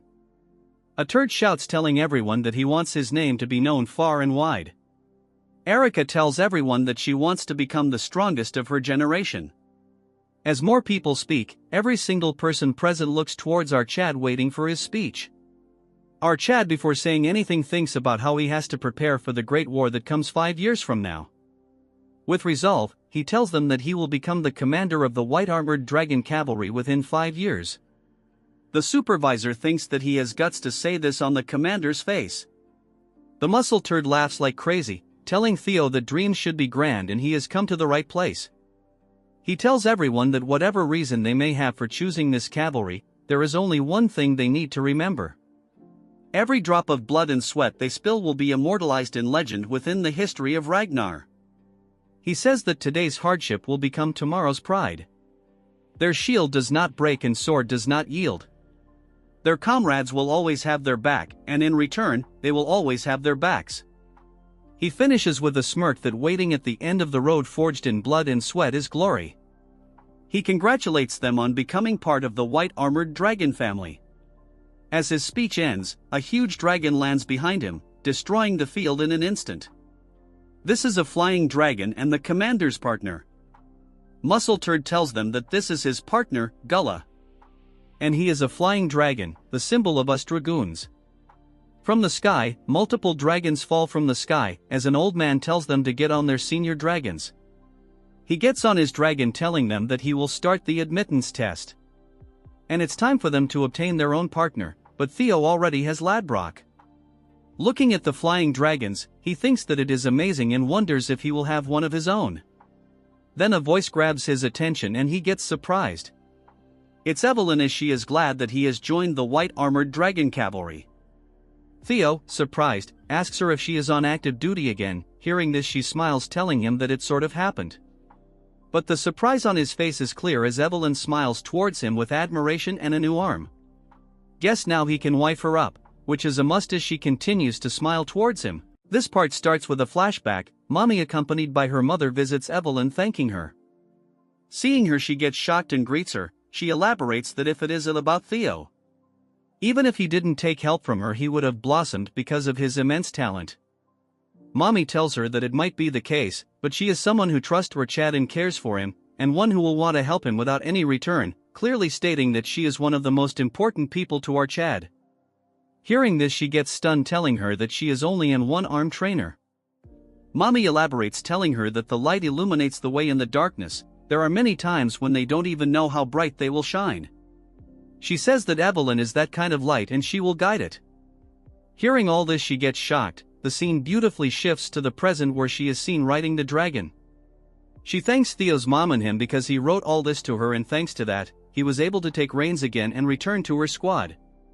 Theo thinks to herself that this is something he should have done earlier, but it looks like his mother took care of it for her, thanking her in his mind. As for Evelyn, she thanks our Chad again and pledges her loyalty as his sword, more like waifu, but that a different story.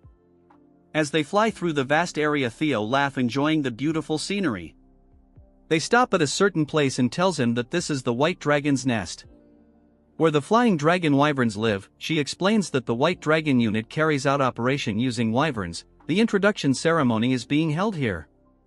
She tells him that he has to find a partner or else he cannot join. He asks her if he cannot find, can he join? She tells him that it is possible but very rare. He wonders her if his friends are okay, but imagines that it would not be a good fit for them. Evelyn tells our Chad to roam around. Usually one can tell right away which wyvern will be her partner. The first dragon is the Opteryx, a huge predatorial monster with a massive body that has massive body and can get as big as 15 meters. Next is the poison dragon Avalon. It has a snake-like body and a stringer attached to its body. Then comes the blade dragon Shijika. It's a calm herbivore, but if it senses danger it will retaliate severely. Finally there are the velociraptors. They are agile and smart, usually hunting in group, and have the ability to breathe fire. Just visiting them, our Chad turns into a deformed Lego. Evelyn says that the wyverns managed by the White Dragon Corps are usually divided into 4 types. She asks him if he is feeling anything. Thinking like a retard, he thinks to himself that he has an eye for a guy, but he cannot see it. 6 years after the Great War, a wyvern suddenly raided the White Dragon unit. It annihilated over 100 wyverns by itself, which were carefully raised by the Corps. It got the name the Shadow Evil Dragon. This Chad wyvern burned down 8 villages and killed dozens of inspectors. In the end it was finished, but the demon dragon and the sword dragon to stop this. The nickname Lurker was given to it because of its ability to hide in the shadows. He thinks that this is the ideal type for his partner, but he then tries finding the guy he was in his last life. That's when he finds it surrounded by multiple wyverns. As the muscle head was resting, a voice grabs his attention, telling him that he looks happy. He tells her that it would be dumb to be happy because a dragon has joined his group. She tells him that it is great, and curiously asks him he is thinking of making Theo the next captain of his unit. She finds it impressive that he is careful with his word. Like a Chad, he tells her that because the mouth is the source of all trouble. She thinks he is drawing a bigger picture than she has thought, but he is confused. He tells her that Theo has joined the unit, and cannot just give him to her. Because she tells him that she is here to provide a suggestion, she tells him to give Theo a double enrollment. Hearing this, he gets shocked. Moving on to our duo Evelyn, and scared as Theo asks her if she knows the blue and white wyvern. She elaborates that it is something that has been bullied for a long time. They tried to prevent it, but nothing seems to work. It is likely because this is not a wyvern, that is why it is being criticized. He is confused, asking her if it is not a wyvern. She says that it was born from a male wyvern, that is why it is a beeper. Theo is confused because a beeper is a first-class monster that lives in the deepest parts of the forest. Evelyn tells him that is the mystery, because originally it was impossible for it to be born. Usually first-class monsters are considered natural disaster because they could cause enormous damage and can even destroy the Great Wall. Among them, the beeper is one of the strongest that lives in the deepest parts of the forest. He thinks if its ability is because of it being a beeper. As Theo laughs thinking about it, Evelyn says that when the child was born it was a big issue in the unit. At first she decided to observe its nest, but realizes that it was not getting accepted. She has a lot of concern because completely isolating them is not a good thing. Theo thinks that this is one more reason to choose this because it resembles his life. He tells Evelyn that this is going to be his partner. Before she can finish, he jumps from the wyvern, thinking that he will make it his as. A huge collision of thunders lights the entire area. Theo launched himself into the air with a powerful burst, catching Evelyn completely off guard. Cried out, she exclaimed as young Master Theo soared gracefully through the sky, his expression a blend of exhilaration and determination. A blue-bordered system notification window materialized before him, indicating that Theo was now harnessing his newly acquired telekinetic abilities. With a mere thought, he summoned several swords to his side, their blades shimmered with an otherworldly azure glow, matching the eerie luminescence emanating from his eyes.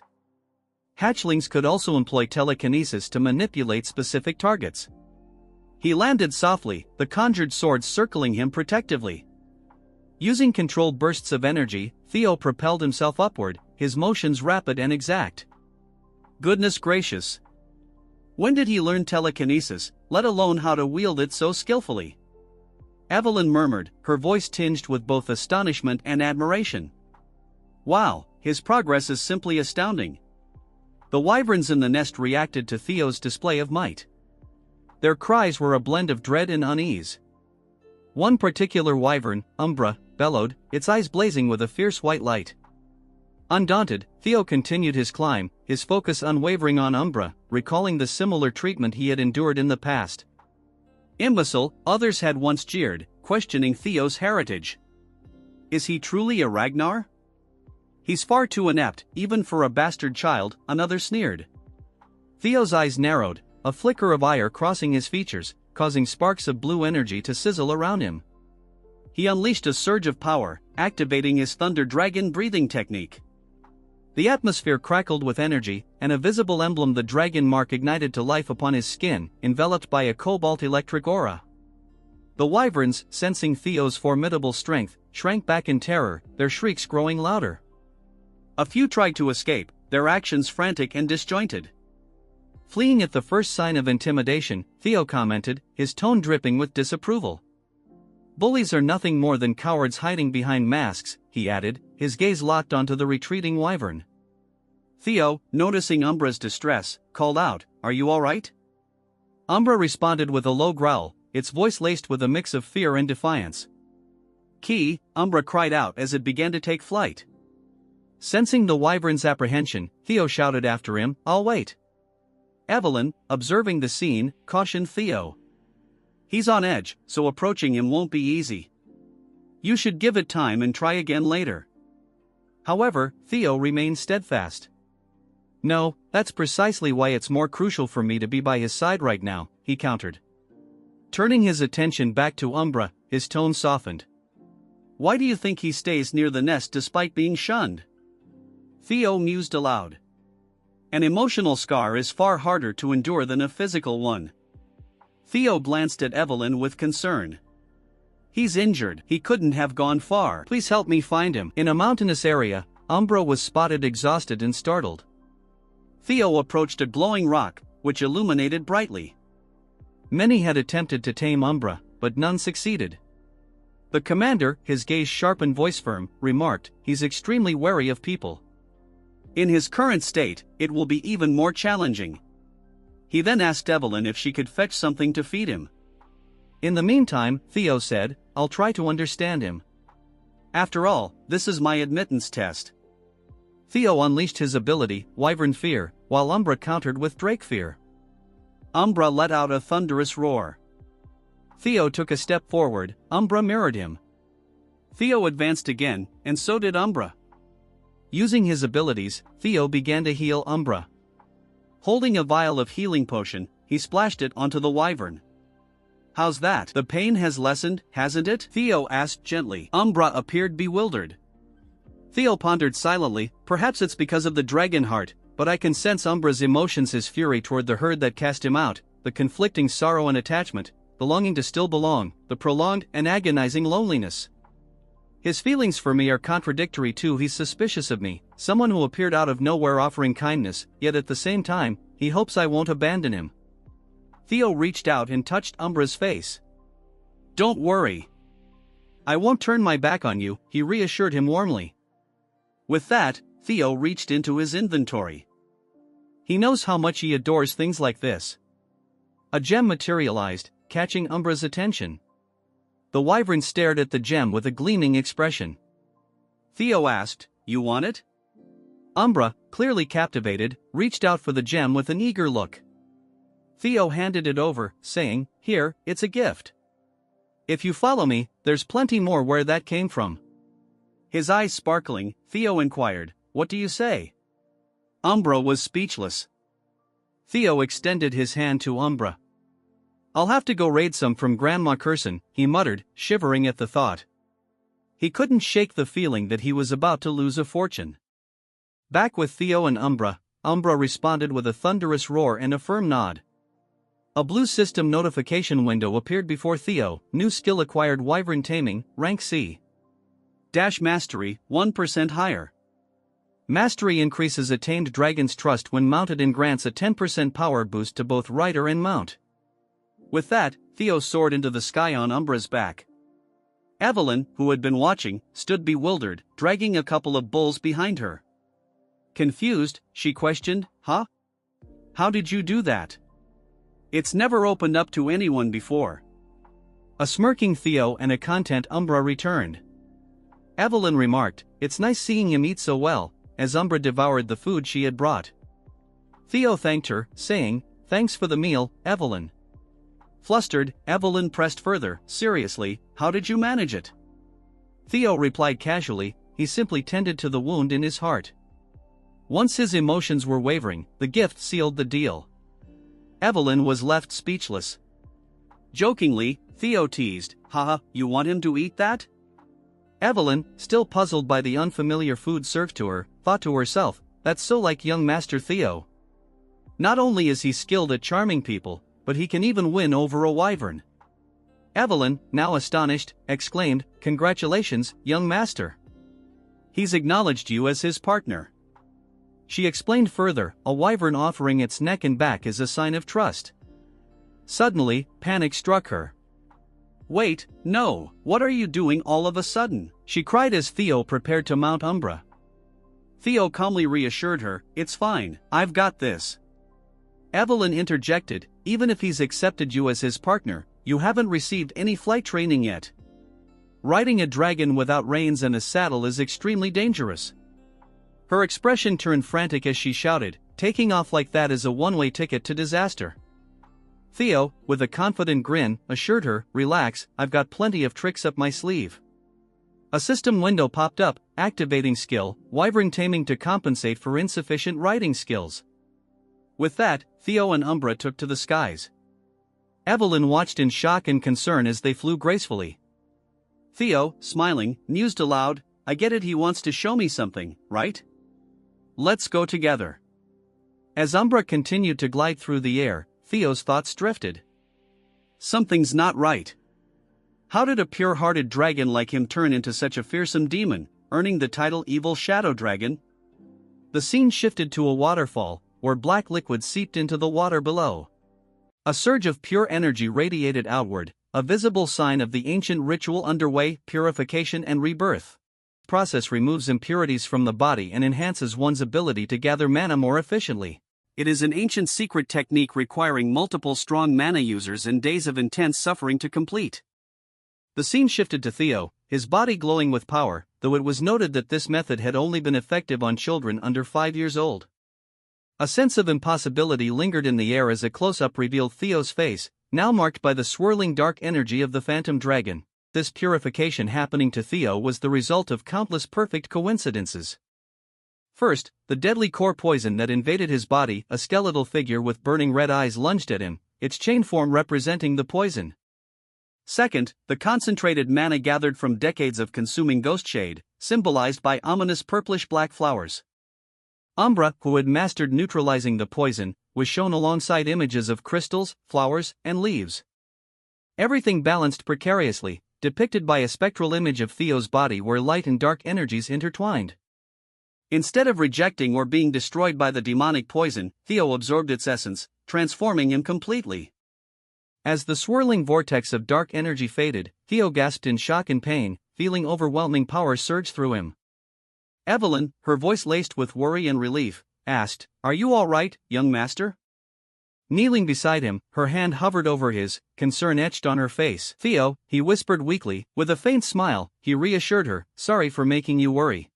Evelyn appeared dazed but relieved as a blue-bordered system window appeared before Theo, showing his updated status: Theo Ragnar, 17 years old, male, title Flash Tiger, the greatest prodigy in a millennium, talents Ragnar player. Looking around the mystical cave, he remarked, "These crystals are condensed pure energy, their diluted toxicity acted like medicine instead." Glancing at Umbra, he expressed gratitude for trusting him before stating, "Ragnar's already perfected physique has gained both purification, rebirth, and phantom dragon traits." He raised his fist, declaring his growth speed would now be unimaginable. Taking a deep breath, Theo shifted his focus to a more urgent question: who was the old man? His attention turned to the skeletal figure hanging from chains nearby. Theo and Evelyn approached the wall behind the corpse, where faint inscriptions were carved into the stone. "What is it?" Theo asked. Evelyn replied, "There's something written here, a journal." Theo squinted at the faded markings, noting that only a master craftsman could have engraved such fine lettering. The words painted a chilling picture of a life consumed by vengeance, mentioning Kyle and Robert, who had defeated the writer. Shocked, Theo and Evelyn read on as the entries described the writer's rapid physical decline, possibly due to Robert damaging his mana core. Consuming a ghost shade to survive seemed to be killing him, causing frequent blackouts as his demonic nature took over. Desperation and despair filled the fading words as he admitted there was no hope left. He decided to melt his cherished jade serpent blade to bind himself, hoping someone would find this place and fulfill his wish for revenge. Theo and Evelyn exchanged disbelieving looks when they discovered references to phantom sword art and storm thunder god techniques, realizing this man was the legendary wind-controlling figure and tragic hero who, 40 years ago, had competed against Lord Hector Ragnar. Theo was stunned. He had been told Wind Lord was dead, yet here he was. Evelyn, overcome with grief, fell to her knees, her voice trembling with emotion. "What are you doing?" Theo asked, concerned. Evelyn explained that harming Wind Lord, a rightful heir of the Ragnar bloodline, was a grave offense punishable by immediate execution. "Stop spouting nonsense," Theo said with a stoic expression. "The one you killed wasn't Ragnar, it was a madman. It was to save his life. Was there any other choice but the rules?" Evelyn argued that everything that happened here would remain a secret. Theo reached out to Evelyn. "If it still bothers you, take Wind Lord's secret techniques," he said. Evelyn was surprised. Wind Lord's secret techniques rivaled even the Nine Dragons' techniques. She questioned, "Why are you giving them to me?" Theo replied, "Become the successor of Wind Lord and grow stronger. Carry on his legacy." Evelyn, on her knees, was shocked. Theo said, "Now that you are his disciple, Wind Lord can finally rest in peace. No one can call a crime." Evelyn was confused. "Didn't you say you would become his sword?" she asked. Evelyn realized what was happening. Evelyn, the senior swordsman of Ragnar, pledged his loyalty to Lord Theo as his vassal. He humbly asked his great and noble lord to accept the oath of his humble vassal. Theo smiled at this and said, "You truly are a rigid rule follower." Theo extended his hand towards Evelyn. Theo Ragnar accepts Nerville's oath, engraving it upon his heart and soul. For our long journey ahead, he vows to make you his first sword. Theo smiled to Evelyn. Suddenly, the sounds of wind rushing and whistling filled the air. The scene shifted as the camera panned across a vast, bustling training yard. It was the headquarters of the White-Armored Dragon Corps, a place of rigorous discipline and relentless training. Hulkus, his voice booming with characteristic enthusiasm, shouted, That Theo still hasn't arrived yet. Maybe he is actually the most talented in the White-Armored Dragon Corps." He grinned and flexed his considerable muscles. Suddenly, he froze. His eyes widened in disbelief as he spotted a familiar figure approaching, accompanied by an even more familiar and terrifying dragon. He stammered, his bravado instantly vanishing. "Theo grounds, and he tells our Chad what he brought with him." Evelyn walked by his side, and the other recruits were equally stunned, exchanging bewildered glances. One exclaimed, "Don't tell me, is that Umbra? How did he manage to make that unruly beast his partner?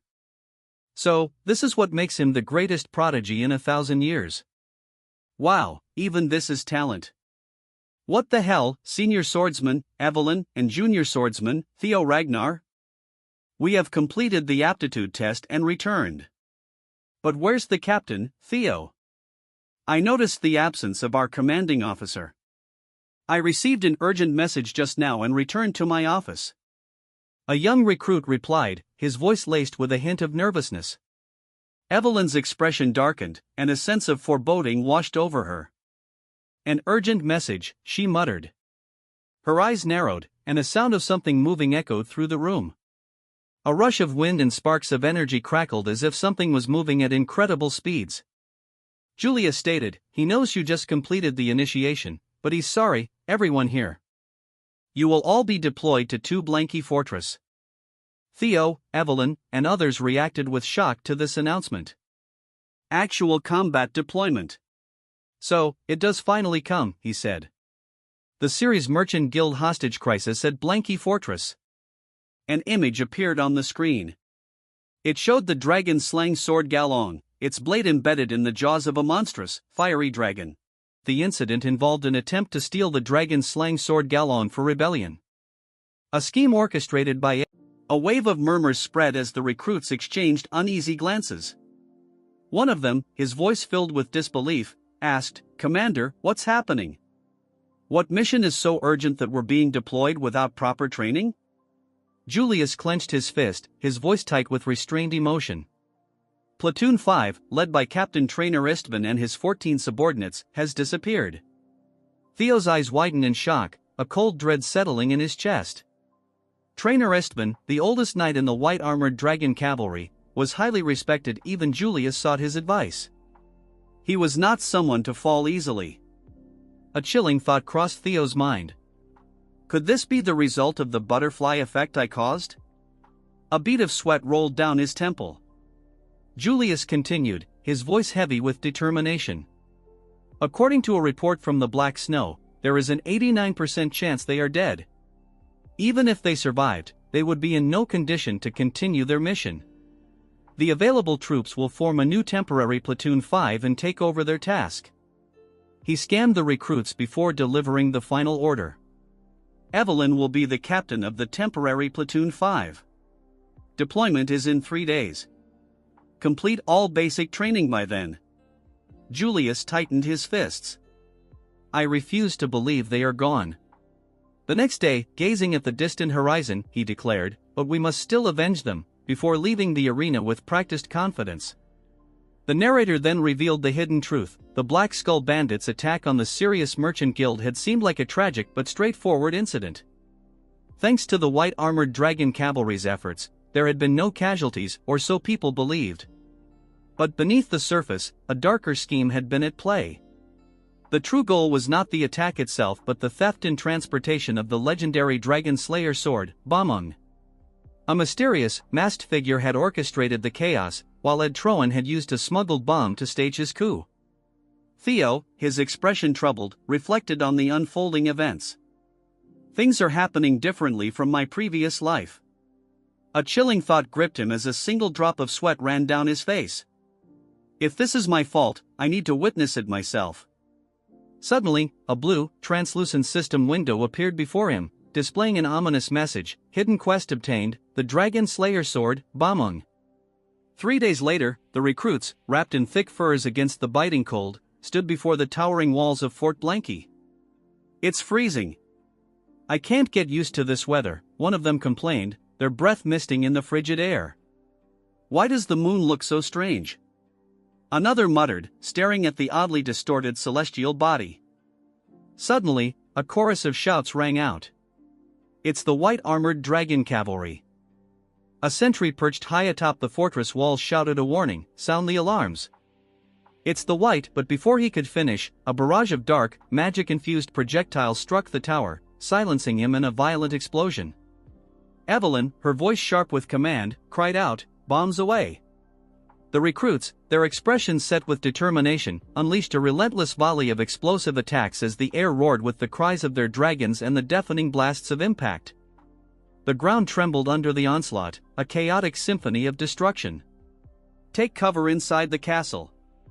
Don't waste your life. A desperate voice urged amidst the chaos, while warriors clashed in a deadly storm of steel and fury, blood splattering onto the snow, painting a gruesome scene. Theo and his comrades moved with precision, cutting through enemy forces with lethal intent. Kill them all. Show them the price of crossing the white-armored dragon cavalry. Evelyn shouted, her rage fueling every strike. The once mighty fortress, a beacon of strength and security, was now engulfed in flames, its walls collapsing under the merciless attack. Amid the destruction, a soldier, his face grim yet satisfied, muttered, "I would have been dead if I left even a minute later." Wiping the sweat from his brow, a smug grin spread across his face. "Whatever. As long as I deliver this, my mission's done. All that's left is to sit back and enjoy." His words were cut short as a dark, cloaked figure suddenly materialized before him, crimson eyes glowing ominously in the dim light. The figure asked, his voice a chilling growl. The soldier stammered, handing over a long, carefully wrapped package. "Good. It's the right item," the figure confirmed, his tone devoid of emotion. "We have what we came for. Prepare for the next phase of the plan," he ordered, his voice echoing across the snowy battlefield. "Yes, sir," came the synchronized response of multiple voices. The figure surveyed the battlefield with grim satisfaction as his subordinates obeyed without hesitation. "All that's left," he muttered, his gaze shifting to a group of individuals operating strange mechanical devices with precise coordination. "Subjugation complete," Theo remarked, grinning. "Ah, that was easy," he laughed confidently.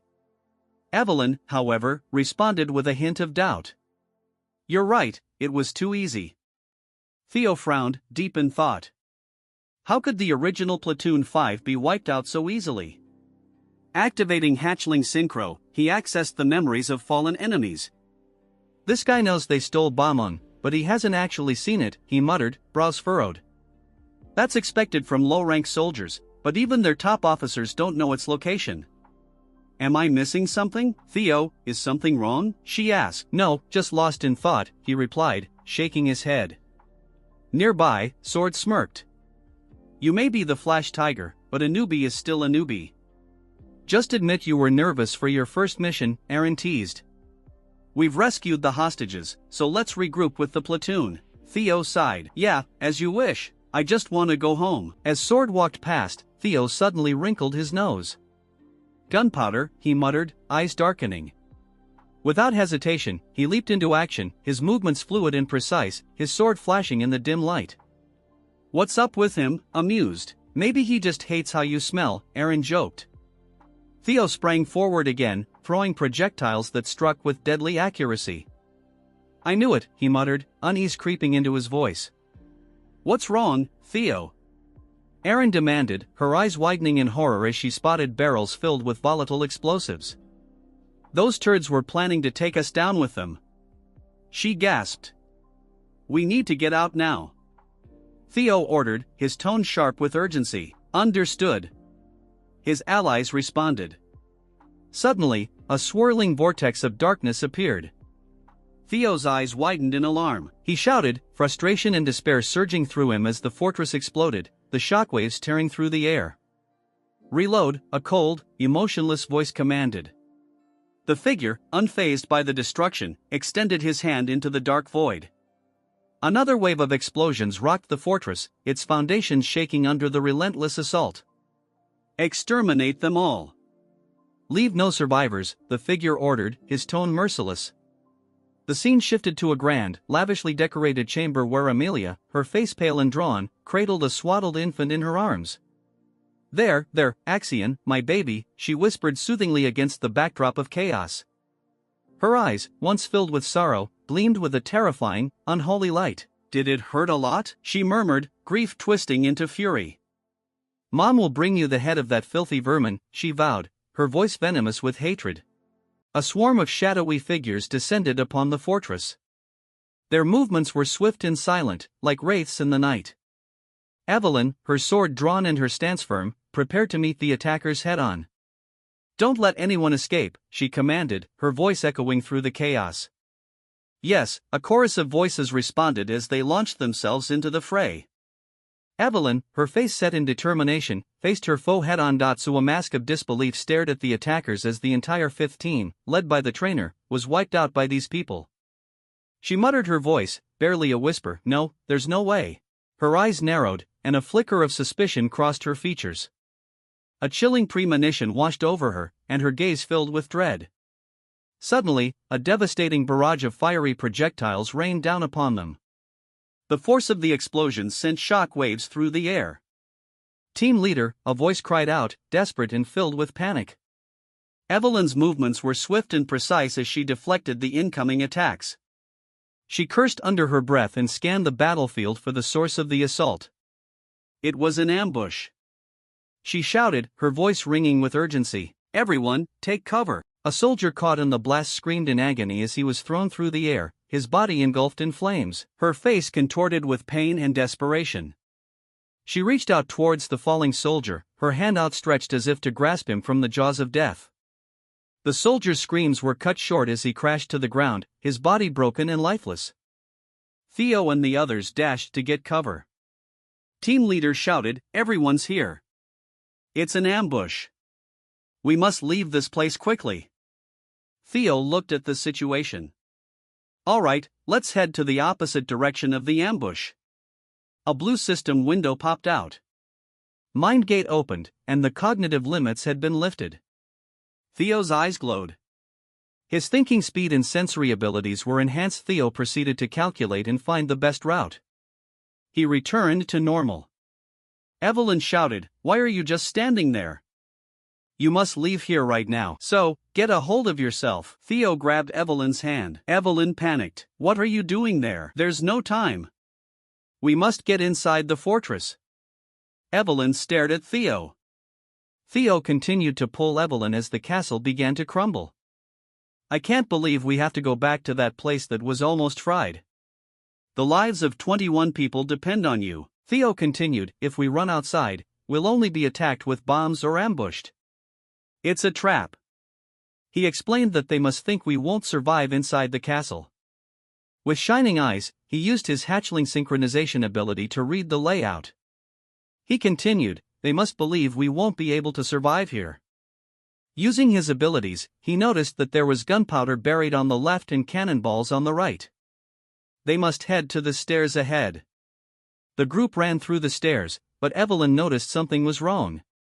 It was a dead end. The soldiers looked betrayed. Hey, you told us to trust and follow you, Evelyn said. What's the plan? We can't even turn back now. As the fortress started to collapse, the group looked frightened as they fell with the rubble. Theo looked at the falling rock with Umbra and Hulkus. He landed on solid ground, surrounded by the falling debris. The fire spread, and all the cannonballs were used. A soldier said, keep in mind, this is our revenge for young Master Axion.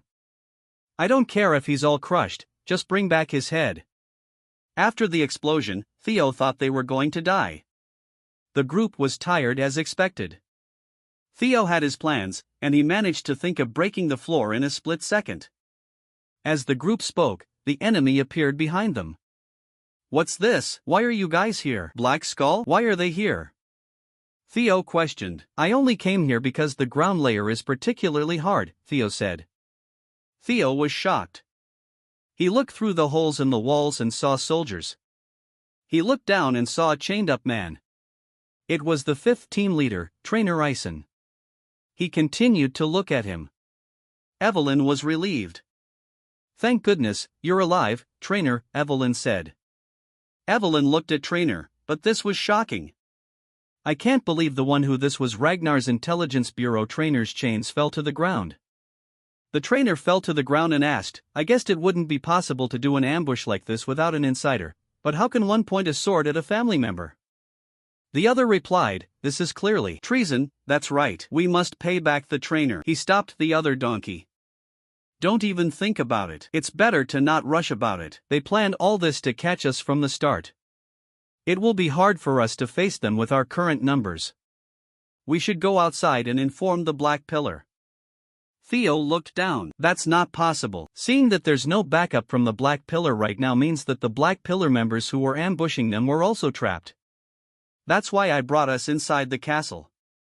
However, there's a chance of winning those guys. They even buried their men underground. They must intend to cover up this incident. They will definitely come to check our dead bodies once they're sure of their victory and come to confirm it. We can ambush them back while hiding in the ruins and win.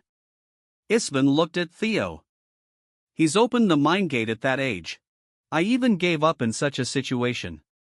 I think the new recruits were chosen very well this time. Isman jumped up. You're right, the White Dragon Squad can't be beaten up. The plan is as you've heard just now. White Dragon Squad, prepare to fight. This part starts at the bloodied battlefield under the crimson light. Let's stop here. I didn't know my scriptwriters were writing such trash. I fired most of them. After the battle, the minions flocked together to search for the bodies, more like getting themselves killed. As they looked through the bodies, they found bodies of their allies and one of them was alive, but instead of saving him, this ugly Barbie kills the man. He asks his lackey if he found the bodies. The trash tells the Barbie that they have yet to find any bodies. They are done searching the western side of the fortress, and now they will look around the eastern side. The Barbie thinks that the results were negative from the ambush team as well. As this Barbie goes around catwalking, he thinks to himself that the bodies of the white armored dragon cavalry are the only ones missing. He tells his guys to stop and asks them if he has seen any member who are from the white armored dragon cavalry. From the rubbles a sword flies out aimed directs towards the Barbie's ugly face. He barely manages to dodge the attack, clearing some distance. But as he was about to counter, Evelyn kicks his chest, dodging the attack effortlessly. As she lands gracefully, the disfigured Barbie shouts, telling his minions that the white armored dragon chivalry have ambushed them, ordering them to change formations, but before they can do anything, most of them get killed by our Chad squad members. Evenly tell Barbie that she hoped it would not be the Central Intelligence Bureau, so by the laws of Ragnar they will all be executed for treason. As bloodlust fills the eyes of our beautiful waifu. As the battle continues between the Barbie and our waifu, they are evenly matched. The Barbie thinks to himself how they were able to avoid the bombardment. He uses his full strength to overpower Evelyn. As she is in a tight spot, she pulls a hidden weapon from her artificial hand. The Barbie barely manages to dodge the attack, but giving him no room to breathe, she launches another attack aimed directly towards his neck. Although he blocked it, he gets severely injured, falling on his knees. Evelyn shouts that the Central Intelligence Bureau has been surrounded and any further resistance is futile. Since the moment their ambush succeeded, they had no chance of winning. If they were to willingly surrender, at least they will be able to save their lives. Out of nowhere, this attention-seeking Barbie shouts, telling his minions that they can now use the secret technique. Hearing this, everyone stands still, wondering what secret technique he is talking about. From behind the minions starts transforming. Guess they got upgraded to level 2. The minion who was scared of Theo charges towards him, veins popping from his face as if he has constipation. Theo realizes that the technique he is using is the reverse blood surge technique. It a forbidden technique that drains one's life force. He has gone so strong that he manages to push back our Chad, who was overthinking like you guys. Theo notices that multiple minions are charging towards him when he is off balance. But before it lands, or Chad, one of the captured members, uses his body to block all the attacks. As he falls to the ground, he tells our Chad to leave this area with his life. Useless sacrifice, since our Chad is stronger than him. Seeing the guy fall tot, he ground. Theo gets angered as he starts using his real power. Using the Thunder Claw technique, our Chad lands such a strong attack that it raises all the minions in a second. Then Theo activates his mind gate, and in a matter of seconds he breaks in between everyone duel and finishes the minions off effortlessly. Since they are large in numbers, Theo uses the triple Thunder Claw, a move so powerful that it raises the entire battlefield, killing almost all of the minions present. The power behind the attack was so great that it pushed back everyone present in the battlefield. The battlefield had formed patterns of the sword strikes our Chad lost. The Barbie managed to survive, but he cannot believe that our Chad dealt so easily with their secret technique. As such, he cannot let an anomaly like our Chad live. The other members cannot believe that our Chad pulled of such a technique. Glasses thinks that they will have to work harder to reach his level. As for Theo, he is vomiting blood because he sued the mind gate to raise his powers, and because of that his body has received a penalty. Since the power he executed was too much for his current self. The Barbie rushes towards Ken, telling our Chad that since he is going to die, he will at least take him to hell with him. Theo realizes that there might be something wrong with this mana core. Then he realizes that this ugly Barbie is trying to blow himself up with our Chad. But Evelyn comes in front of her future husband and uses the powers of the God Tempest. This is the technique Theo gave her. Using the first move Squall, she throws him afar and then rushes towards him, and uses its powers to attack him. Wait a minute, where are you looking, perverts? Anyways, the technique Maelstrom directly hits his mana core. Theo is shocked to see that the mana hall explosion has been stopped. The attack was so strong that he gets shocked into the ground, causing a huge eruption of energy. The attack was so strong that the Barbie won't last another chapter. Rest in peace, you will not be remembered. A voice call for Theo, as Hulkus shouts that he was right to choose Theo as the Lord and he is certainly his first sword. Bad luck, man, Evelyn already took that place. They thank our Chad for saving them. Seeing their earnest gratitude, our Chad laughs, and he gets up with their help. The other asks our Chad and Evelyn where they managed to learn skills of this caliber. Theo tells him that knowing will only hurt them as his partners jump on him to celebrate. The old man looks at the sky, telling everyone that a long night has passed and a bright new dawn has greeted them.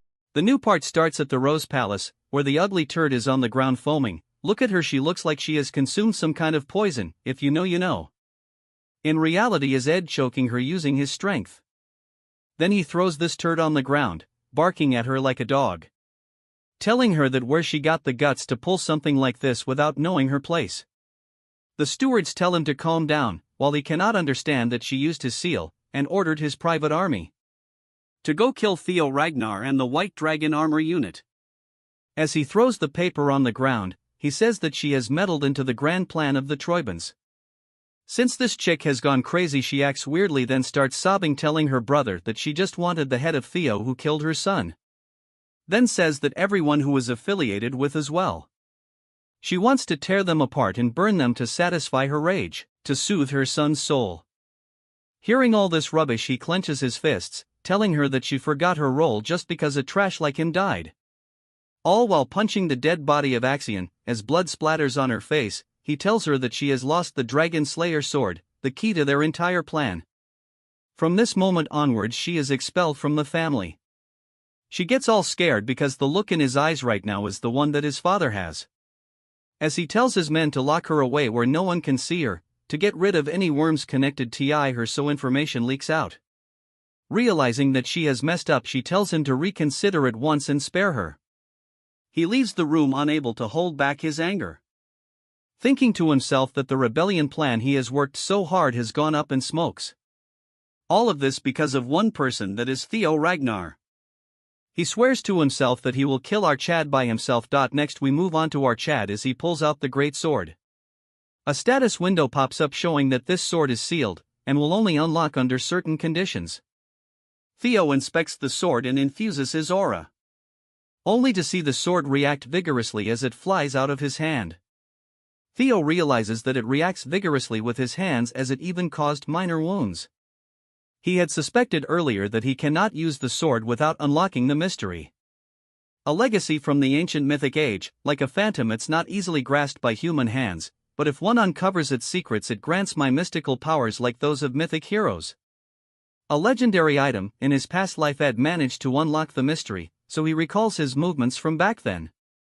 After a while, he smiles, thinking that only one place comes to his mind. He puts it back into the inventory, since until he unlocks its secret, it nothing but a useless lump of metal. As he throws it into his inventory, someone knock on the door. It's Evelyn. She formally call our Chad, apologizing for disturbing him, wanting to have a moment with him. He says that the commander wishes to see him. Moving to the commander, he is glad that his friend came back alive, but cannot understand why he is planning to retire. Old man says that it is embarrassing to say, but he has lost leg and his Drake in the last battle. Besides, his old body won't last much longer, so he plans to spend the rest of his life back home honoring his fallen comrades. The big bear knows that he cannot stop his stubborn bum, so he can do whatever he wants. As the man sips his tea, he says that is not a replacement, but he has something to say about the new recruitment, Theo Ragnar. He says that at 5 his age he has unlocked his Thunder Gate. Big Bear finds it hard to believe that he has crossed the wall separating the ordinary from the superhuman. He was shocked to see it at first, since it is clear that he was not a prodigy born with it already open. It felt like him that he had forcefully opened it, but nonetheless his vessels have expanded. Compared to what he holds, it was absurdly vast. Hearing this, Big Bear gets excited, telling him that he has to fill the enlarged vessel. The old man says that's all he has to say for today. Moving to the night, the big bear confronts Theo, telling him that from now onwards he will have to learn and grow by his own. Hearing this, Theo is all tensed up. He then tells Theo that he heard our Chad played a huge role in the mission. Theo gracefully tells him that it not just him but his comrades also helped him. Big Bears tells him not be so modest and asks him how much his martial path has developed. Theo thinks that if he is talking about combat power and says that he has become much easier compared to before. He tells our Chad that he is not talking about the level of his combat technique. With a cold stare, he asks him what sort life his sword is trying to express. Hearing this, Theo gets taken aback for a second, then he says that he is not entirely sure about it. Big Bear takes out his sword and tells him that he is trained with the sole desire to emulate the Patriarch's sword. He says that's how everyone starts, and as he pulls out his sword the entire sky turns blue. Then the next second the sky falls apart, turning everything red. This is the magic dragon's glass realm. It is completely different from the glass realm that the sword dragon showed before the second awakening. He realizes that this is because this martial world might be shaped by one's personal martial art.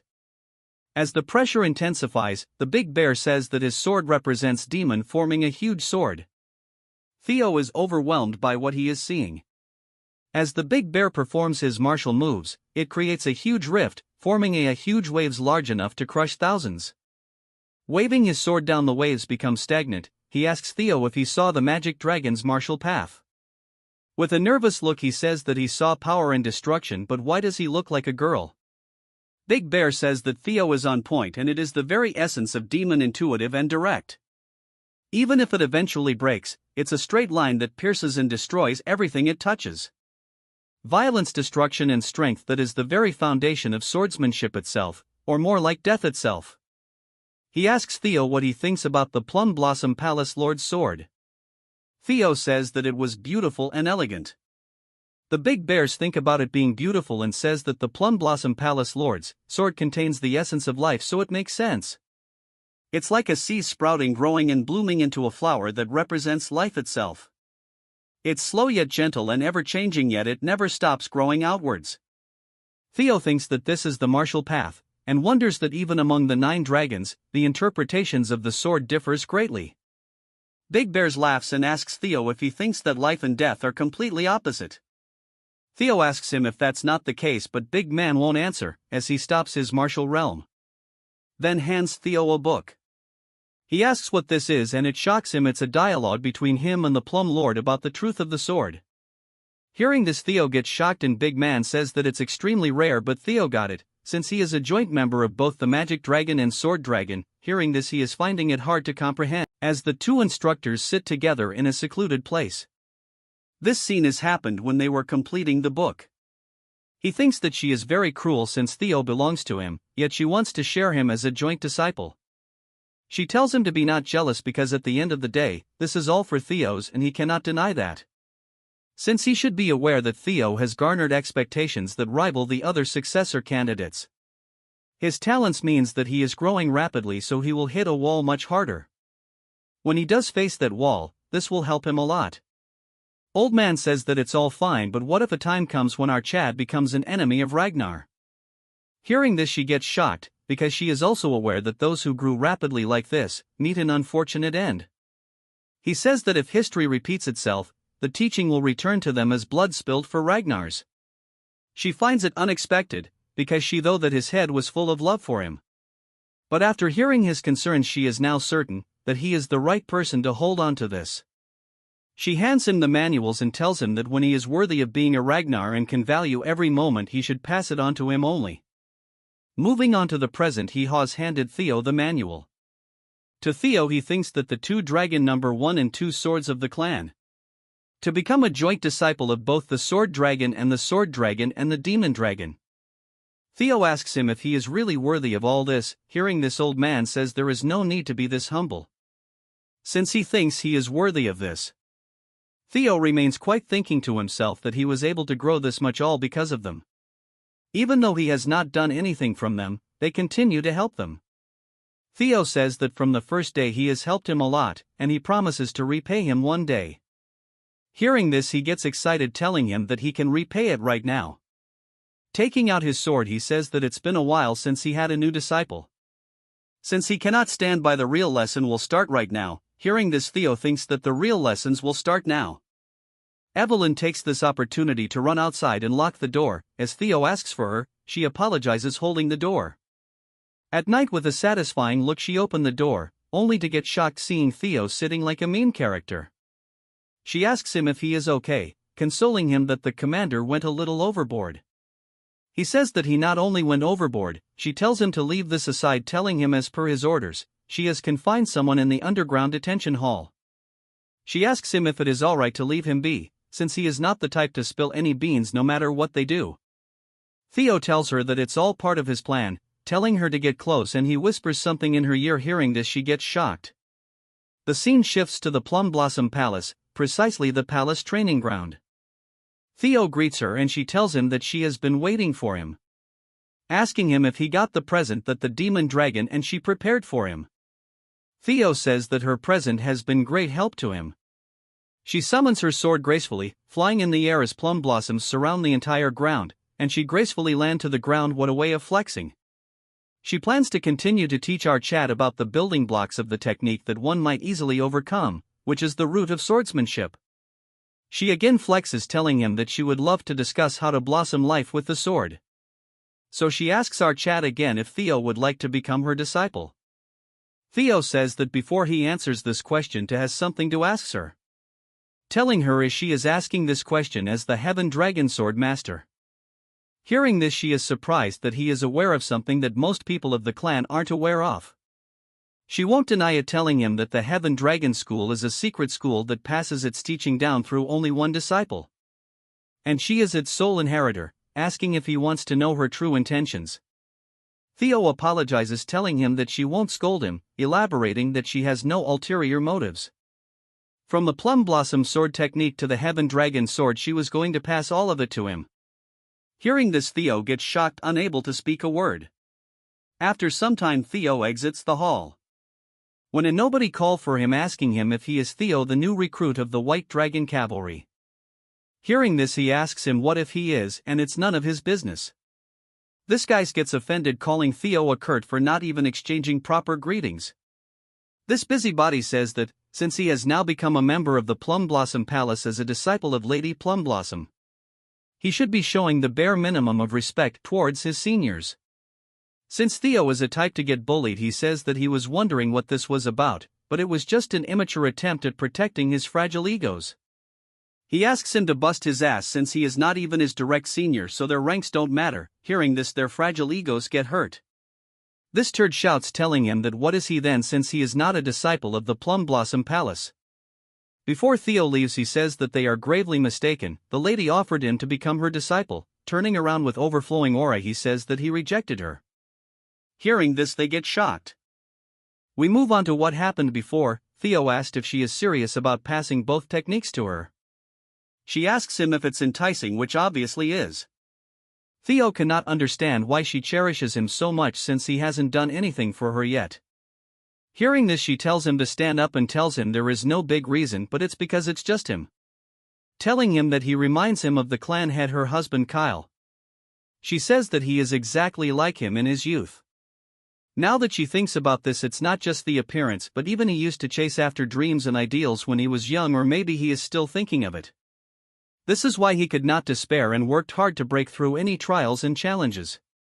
Every day was an unending hardship, despite that not even for once did he yield or bend his principles. She has seen a side of him in Theo for which she fell in love with him, so she cannot stand by and remain still. She asks him if this answers his questions, so now it's his turn to reply. He tells her that although it's an attractive offer, he will have to decline. Hearing this, she asks him what the reason behind it is. He says that currently he has too many teachers, along with her, who has taught her many things. The demon commander Julius, his teammates, and his friends Hulkus and Erica, and even Ed and Axion, he considers them all his teachers.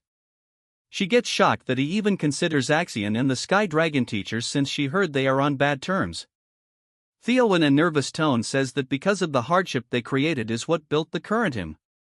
She remains quiet as he says that his sword has learned and changed because of everyone who has either loved or wronged him. For this very reason he is not confident he will be able to uphold the school's tradition and pass it down to the next generation. She thinks it is regretful because his sword is ever-changing, but Theo tells her that although he cannot become her disciple, he will gladly become her son. Hearing this, she seems genuinely shocked. Moving to the present, she is chilling in her garden, sipping wine, when her assistant asks her that she must have taken a liking to him, which she agrees while laughing. She says because the heavens didn't permit she could not have her own child, yet a child just like her husband promised to become her son, so it's foolish if she is not happy. The assistant says that she is happy to know that she is delighted. She says that she should thank Theo for making her a mother, so she tells her to prepare a letter for her to send it to her husband. She asks him the contents and she says it's about his promotion exam. Hearing this, she gets shocked, telling her that Theo is rookie who just finished his awakening ceremony. If he garners too much attention at such a young age, she should better know what might happen than anyone else. She says that's why she must hurry, before dangers befall the Ragnar clan. She wants to give Theo the entirety of the clan. Moving to the prison, there is the cripple who acted cocky. He tells a mysterious figure that he is finally here. This clown tells him to not resent him since this is all going according to his will. This loyal turd says he never doubts it, telling him to finish him off. As he throws the daggers, before they hit his neck, a mysterious power blocks them. Seeing this, the clown gets shocked. Evelyn breaks through the ceiling. Seeing her, this clown realizes that he has entered a trap. Evelyn instantly starts attacking him, easily overpowering him. Seeing her attacks, he cannot believe that she was this skilled. He thinks it's unfortunate that he cannot take him out. It would be better for him to escape than get caught. She says that she won't just stand by as she uses the wind god's technique, instantly subduing him. He thinks getting caught won't do, so he tries to erase evidence. Fortunately, Evelyn gets close, attacking his gut, instantly knocking him out. Moving to the White Dragon headquarters. They are discussing that Evelyn managed to catch an assassin alive. This assassin has been confirmed to be from Serpent Season. Serpent Season is a sub-organization of the Eastern Elite Clan, the Trovian clan. This shows they are connected to the Sky Dragon.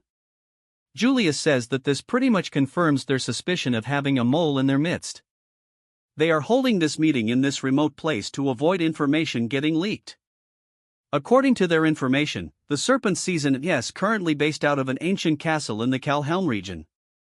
Within 3 hours from now, they will consider the mission a failure, burn any evidence, and run away. They need to ambush their base before they round up all their members and extract information that is the crux of this joint mission. This baddie says that her name is Null Snow, and this concludes her report. Theo is wondering why he personally getting to meet an agent with the rank of Null Snow. Julius says there is one more thing to add. This mission will serve as a promotion exam for Theo Ragnar. Theo, getting shocked, asks him if he has been qualified for a promotion. Big Man says that that's the case, but it's not roses and daisies. Since the difficulty of the test has gone up, as one rises through the ranks, it's normal for the difficulty of the exam to escalate. However, what is not normal is assigning a mission that can lead to a civil war for a mid-rank swordsman promotion exam. He heard that Theo ordered Evelyn to stake out the cells because he knew an assassin would come. Since he started this, he must see through it. Theo apologizes as he says that even if he is an heir, it is disrespectful of him to plan things without discussing it with the higher-ups. Since it has come to this, he must complete his mission flawlessly. He bumps heads with Archad, telling him to get promoted to a mid-rank swordsman and earn solo mission privileges. A status window pops up telling him that it's his chance to clean up the dark ties of his previous life. Even Theo is curious what it is that tied him and them together to cause all this.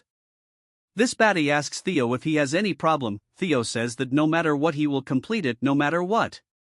Old Man says that it concludes the meeting, and now it's time to start the snake extermination mission. This part starts deep in the forest. Pretty Mask tells them that there is a possibility of a mole, so they have limited this mission to 3 people. So including our couple, she herself is involved in this mission. She says that their target is an assassin organization. As swordsmen they should have the advantage in direct confrontation. However, there because disadvantages when it comes to numbers. She tells them that whatever is the case they should never let his guard down, and Theo agrees, ready to follow his orders. Moving to the office of Joker, 2 turds are discussing that they have taken care of the documents. They will leave as soon as someone they are expecting will return. One of them asks them how long this person has been out for. He says that it's been over 2 hours, so he should be back by now. A small ball enters the room and releases an immense amount of smoke. Due to this, the entire area is filled with smoke, blinding their visibility. Before they could even react, these turds get instantly killed. Just look at their faces for once. As they throws them around like ragdolls, she says that Evelyn and her will take care of them and Theo should take them to the basement. Theo is amazed that in an instant she took care of 3 people. Theo rushes towards the basement, all while thinking to himself that the blueprints they got during the mission briefing are accurate. Then, according to it, right up ahead will be the stairs to the basement. That's when Theo notices that he has stepped into a trap. Instantly an arrow is aimed towards his head, which our Chad barely manages to dodge. Then he uses his sword to stop multiple strikes in a matter of a second. Afterwards he uses his skill to read the area's information. Getting to see a detailed outline, Theo sees that not only are there traps, but there are men lying in wait for an ambush. Theo uses a dark white energy to levitate sword. The technique he uses is the thunder dragon breathing. As he launches the attack, the blades fly through the traps at blazing speed, cutting through all the traps. Moreover, it finishes the turds who were waiting for an ambush. As Theo gets down, he thinks to himself that if the security is this tight, there must be something in the basement. As he reaches the basement, he gets shocked. In front is someone who says that the stench of an impurity is reaching him all the way here. He says that to interrupt sacred prayer with slaughter, our Chad is an impatient follower. If I let the roasting go to the other side, this looks sick. Seeing this figure, he gets shocked because this turd is from the Holy Demon Church. These twisted turds believe that with a doctrine that says that the apocalypse is soon coming to the world, and that a savior will descend from the heaven. These people are a cult that have captured the ignorant masses. They are also the culprit behind the great war that will collapse the empire. The bald Barbie tells Theo that he seems to know exactly who he is. Theo uses hatchling synchronization to read the surrounding flow of mana. Looking at his mana flow, our Chad is shocked because he cannot believe a mysterious mana that doesn't follow the basic rules of mana is flowing from his broken open mind gate. Theo wonders if this is the grace referred to by the blood priests. This turd says that it seems that he is still a non-believer, which is alright, because this delusional Barbie is giving him the honor of becoming a sacrifice for the one and only God. As he rushes towards our Chad, he says that he should not reject the grace of their God. Although Theo managed to block his attack, it's as unbelievable that his hand is this hard. As the exchange moves, Theo gets pushed back. So he uses his dark aura to land a strong attack, but to his surprise this turd blocks sword using his bare hands. Theo cannot believe that he blocked a full-powered strike this easily. This Mortal Kombat character uses a fatality move and our Chad blasts through a wall. Theo is finding it hard to believe that he is a blood priest, who is part of the bottom ring of the demon church, yet he is this powerful. And inside here he cannot use his ultimate move unless he wants to get buried down here alive with him. But the problem is that simple mana attacks don't work on him. So he wonders what he can do with his sword now. That when Theo remembers the essence of death and the life he was taught, since they are polar opposites, it would be hard to combine them. As for the turd, he is ready to strike our Chad, calling for his lord, saying that the sheep is spilling precious blood. And as he tries to use a finishing move, giving our Chad as a sacrifice. The impact was so strong that it shattered the ground, but looking at his side he sees Theo rushing from the side. As their eyes meet, this TikToker says that he is a persistent young sheep. Theo has realized that the two swords were not opposites. Life and death are a natural cycle. Death always waits the end of life, and using death as a nutrient, life blossoms. They are not two powers but one. If he apples that principle on the four, that's wasted by being applied too widely, and gather all of the power in one strike, the turd tries to act as if he can block it. As Theo lands his new move, Dragon Flash, the impact was colossal, but the turd blocks, saying that although it's louder, it's not any different from before, but blood spills from his hands, which shocked him. He realizes that the attack feels alive. In an instant he gets thrown to the wall, severely injured. The injured Barbie says that to attain knowledge during slaughter he is a seed of evil, but he cannot allow him to sully the Lord's world any longer. Theo grabs onto his head using the system to read his memories. Theo thinks that he needs to use this chance to figure it out. Because he needs to know the source of this strange power that the Holy Demon Church uses. By some reason the space distorts and Theo is in some place. Theo thinks that this is completely different from all the other times he has read memories, it's as if he has been transferred to another place. That's when Theo realizes that this system is malfunctioning. It says that he has encountered an enemy who is at a far higher level, so he should run away. Theo cannot believe what is happening. That's when a voice asks him who he is. Asking him what he is, a huge ice surrounds the entire void. A huge creature the size of a planet asks our Chad why he is breaking his sweet slumber. Theo is nervous, thinking if this is the being that the Holy Demon Church worships. The ugly trash orders him to answer his question. Theo thinks that if this is their god, at the grace that they are all on about. Our Chad is very nervous, as the ice comes closer, taking a look at our Chad. It recognizes him and call our Chad by his name. Theo cannot understand how he know him, as the minster says that he has been searching for him all this time. As he calls Theo the blight of this world, he devours our Chad. As the eye turns into a weird liquid devouring him. From the huge moldy yellow light is released. The cheap copy of Venom gets blasted when a dragon breaks through. It's none other than Lodbrok. Seeing her, our Chad gets shocked. She tells Theo that the overweight Venom is not something he can face yet. It's a being so strong that even if he reaches the ancestors' level will not be suffice to get a certain victory. She tells him to leave this place to her as she pushes his out. The next second he wakes up from his slumber. As Theo is vomiting blood, he cannot believe that Lodbrok has been standing up against a thing like that all by herself. Then he notices the priest going crazy because a non-believer sought his lord, yet he who has dedicated his entire life didn't get a glimpse. As he goes crazy, Theo takes this opportunity to finish him off, telling him that a god like that is not something even he wants. But Theo is surprised to know that the god the demonic church worship is the nameless sovereign that Lodbrok spoke about. She had told him that for the past 1,000 years she has remained here, bound by the duty to protect the world from it. But because she has lost her heart, she won't last longer than 3 years.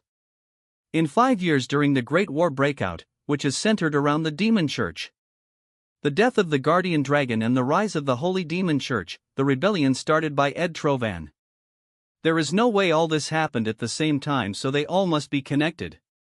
Before Theo was about to faint, Evelyn grabs onto him, telling him that he has done a great job. Mommy Assassin thinks to herself that they hurried because one of the targets was a blood priest. But it's very surprising that our Chad managed to take one down by himself. She praised our Chad, saying that by defeating a blood priest alone he has proven himself. Moving back to base, she says she has collected the documents. All the evidence are circumstantial evidence, and nothing works as a smoking gun. Theo takes out a box and tells her to check it out. He discovered the box from the basement. Seeing the box, Evelyn is shocked because it is the object she has collected on behalf of Theo before the awakening ceremony. It is the secret trade logs between the Ceres Merchant Guild and the Trovian clan. She was wondering why he hadn't used it, but now she realizes that he has saw this far out.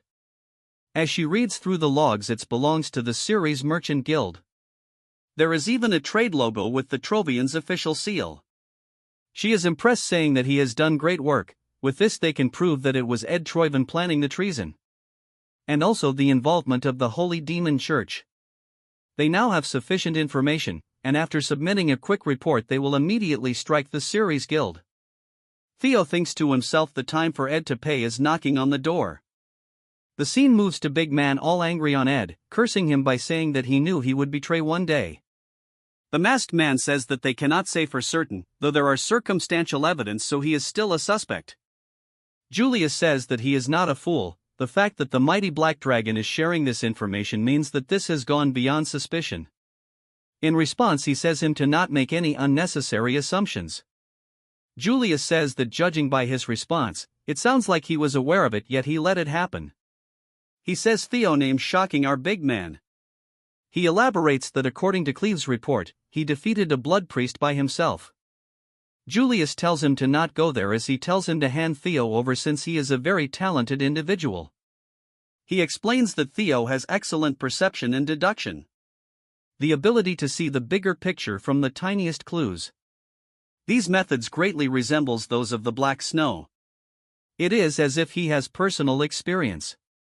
He tells him to get lost since he has called dibs on him, telling that he and OSA are both thieves. The Black Dragon is surprised that he has called him Big Brother. All four of them became sworn brother and sister centuries ago, trying to get emotional. Seeing this, he tells him to scram and he won't be getting Theo no matter what. He tells Julius that he has yet to realize something. In an instant he gets behind him and says that it is natural for a big brother to take from his little brother. He steals a few alcohol bottles, telling him to prepare something more expensive next time. As he was rushing out, he thinks to himself that he is relieved that there is no mole in the white armored dragon cavalry. Only a few places have stayed away from the Sky Dragon. He thinks it would not be bad to leave the mission to him, since they should be arriving soon. And as he leaves, he thinks it would be interesting to face the Serus Guild / moving to the Ceres Merchant Guild Central Branch. Nobody introduces himself as if I have time today it. Anyway, an overweight Baldy, which is the guild master, says that he is formally requesting a betrothal between the two clans. He will be entangled with the fourth daughter of their clan. From now onwards, the Ceres family and the Bacchus clan will be connected by blood. As the fat turd thinks to himself that it is within his grasp, they have entangled themselves with Ignoble. And it won't be long before they make the Ragnars pay for looking down in them. Just look at that smile, and he should brush his teeth. As this part continues, the leader is very pissed because a mere merchant mentioned his family name before the Bacchus family, which is one of the 6 pillars.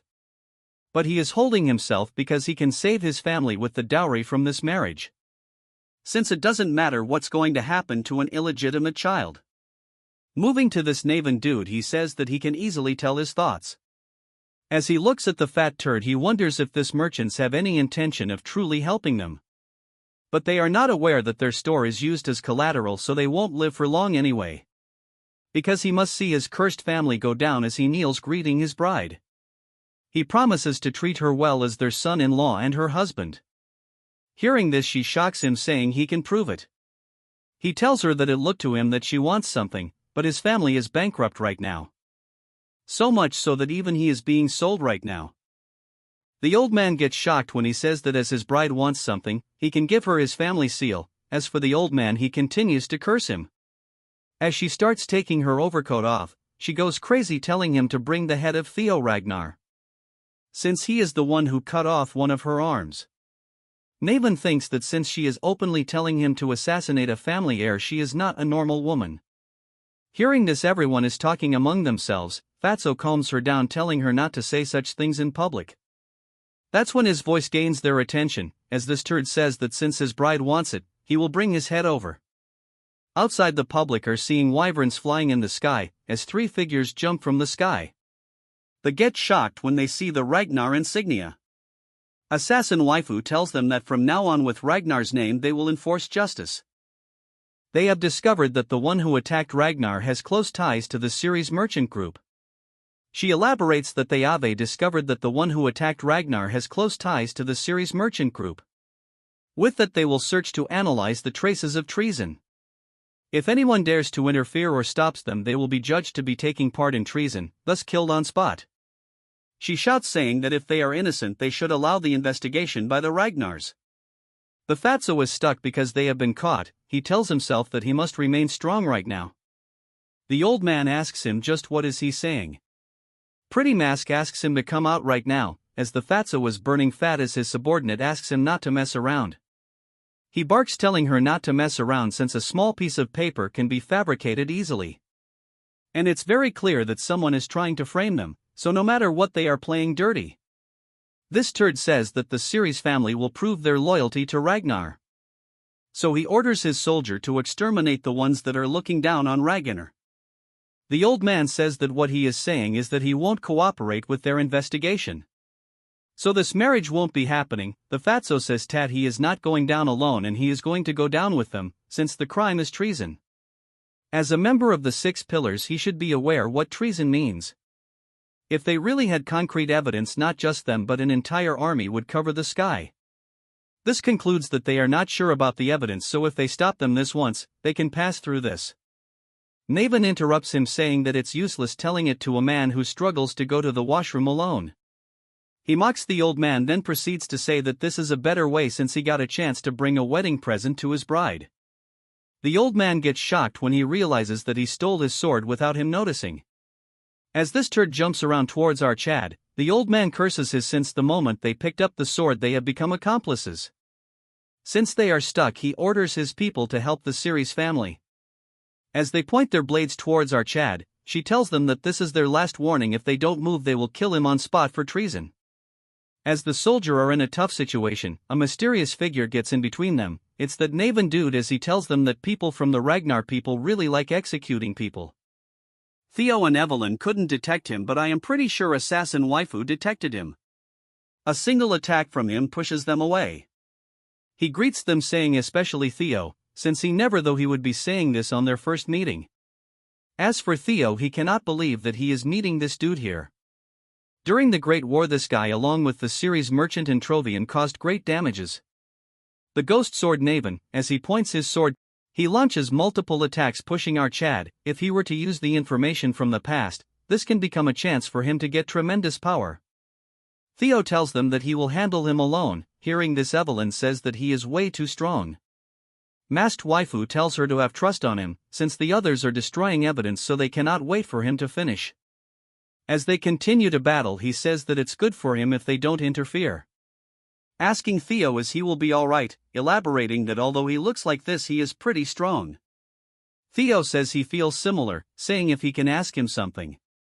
With a straight tone, he says that pointing a sword towards Ragnar is an act of treason, making him one. So he is doing this to ruin his family as a revenge for his mother. Hearing this, he says that our Chad is bringing up one annoying memory. Because of this, he has gotten one more reason to take his head. Theo tells him to wait and let him finish, as he will help him with the Bacchus family. As a hidden quest pops up telling him to recruit the ghost sword Naven as his ally. Naven Bacchus is the family's unofficial strongest sword, the reason why he didn't receive recognition from his family. Despite having abilities comparable to Thorkel is because he's an illegitimate child born from the brothel. Because of this exceptional talent, his mother was killed as he cried in deep agony. Because of that, he must also have the intention of taking his revenge against the Bacchus family. If he can make use of this information, he can come to his side. Theo says he will help him with his revenge and the downfall of the Bacchus family. He holds his head, telling Theo that he is not aware where he got this information about his mom. But one thing is certain, that, in that instant, he launches an extremely strong attack which Theo blocks. As Naven says that he has no reason to accept his offer, even without working with Theo, the Bacchus family is going to fall because of treason. Theo says that he is right, that without his help the Bacchus family is going to disappear together with him, that is. This lazy ass sighs, telling him that there is no need to worry since he doesn't have any regrets in life anyways. So he doesn't mind disappearing with that useless family. He remains quite the second. Theo says that it is because of the ether fever. An illness he got because his young body couldn't bear his talent. If he received intensive treatment in the early stages, it's curable. But if one misses the time, it becomes an incurable disease and dramatically shortens his lifespan. The Bacchus family didn't treat his illness on time, so his remaining life expectancy. Naven says that he has 5 years at max and elaborates that, as expected from a young master of a noble clan, he must have done a dirty investigation on his background. As he gets ready to attack our Chad, saying that nothing is going to change anyway since the Bacchus clan will disappear today and he will meet his demise. Theo blocks his sword, smirking and telling him that he can cure his disease, but Naven cannot accept. Theo pushes him back, thinking to himself that in his past life the cure was found just after his death. So now only he knows the cure for the disease. Theo assures him that the cure can be cured 100%, hearing this he instantly loses his composure. Theo says, just like he said, that the Bacchus family will disappear even without him working with our boy. But if he takes his side even after the Bacchus family disappears, he can live as a hero that helped the Ragnar family. Telling him to trust our Chad this once. Moving to the series guild main building, they are throwing cannons at our pretty waifus, but they are easily deflecting them. Evelyn thinks they are very annoying. Cleve agrees but wonders if Theo is done. Looking at them from far, they are rather having a conversation. Cleve throws aside the spear and thinks it too much for her and wonders if she should kill everyone. In a flashback, we see the Black Dragon ordering her to not act up, since their priority is to analyze his potential and they should recruit him soon. She asks him if what he means is for her observe him. He agrees, saying that although he caught the priest, she didn't witness it directly. She agrees, and he says that is why they will have to confirm it. The mission of the Black Pillar is to accurately analyze the individuals who will lead the future of Ragnar's. She should keep that in mind. Securing additional evidence is Theo's mission in this operation. So she should focus on assessing in Theo's capabilities. She says that she will keep that in mind, but what is the limit beyond which she can intervene? He thinks for a second, and since it is related to the demonic sect, he will let him interfere for the level of bishop and above. Moving to the present, she thinks that the leader is going to nag him a lot if she interferes at only in this level. But if the mission is delayed, her time off time will also be delayed. That's when a figure rushes forward at blazing speeds, it none other than Naven Bacchus. Evelyn is worried if our Chad lost to him, but her future husband is rushing behind him. Seeing all this, she gets shocked, as he blazes through all arrows, telling the ladies that if they will forgive him for the discourtesy with this. Since now they are on the same side, the hidden quest of making the ghost sword Naven an ally succeeds. The three of them charge towards the minions, with Naven being overexcited.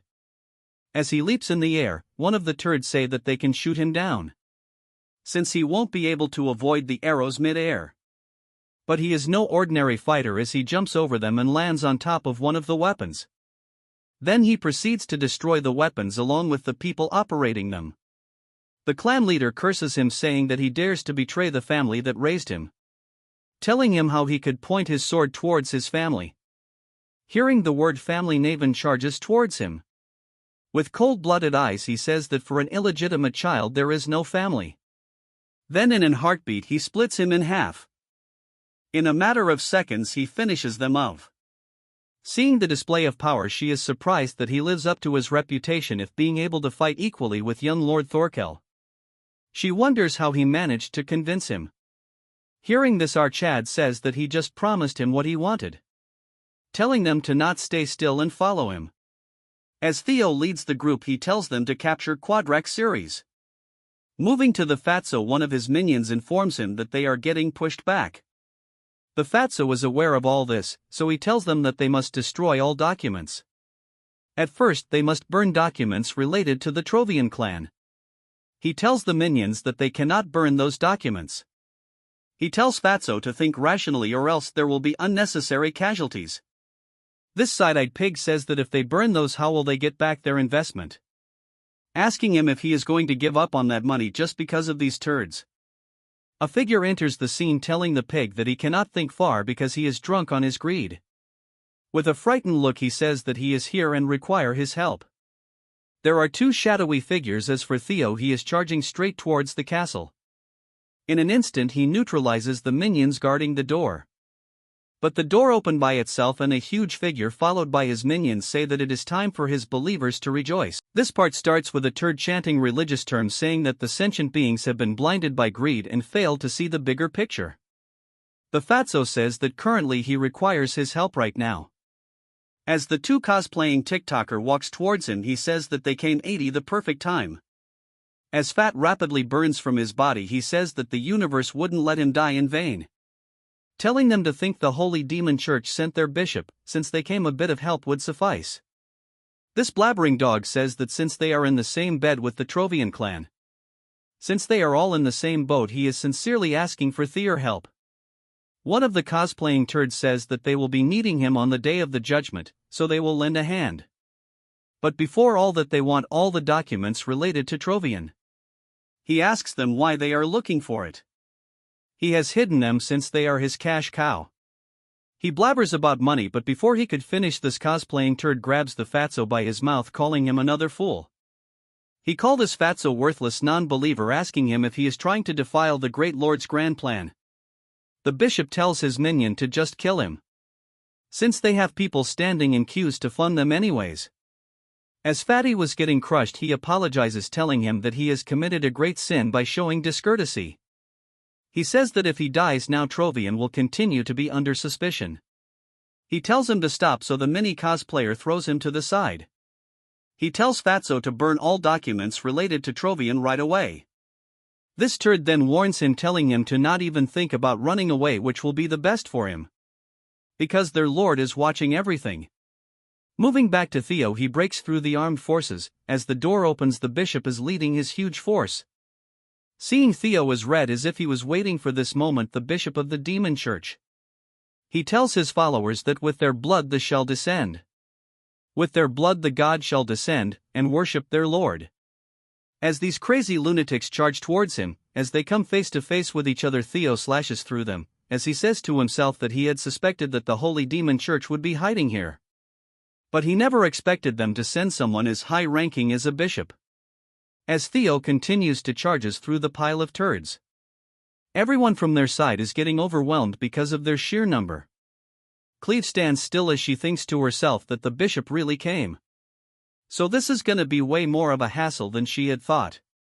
Or maybe this is good thing, as she puts her hand on her swords and draws two at the same time. My friends, this looks so damn hot. After all, this is more than enough reason for her to step in. As Theo is serious, he says that they are back to where they started. As Cleve enters the battle with a single strike of her sword, she eliminates hundreds of them. As she tells Theo that she will take it from this point, as she won't allow those standing in Ragnar's way to head away with it, so she will annihilate them all here.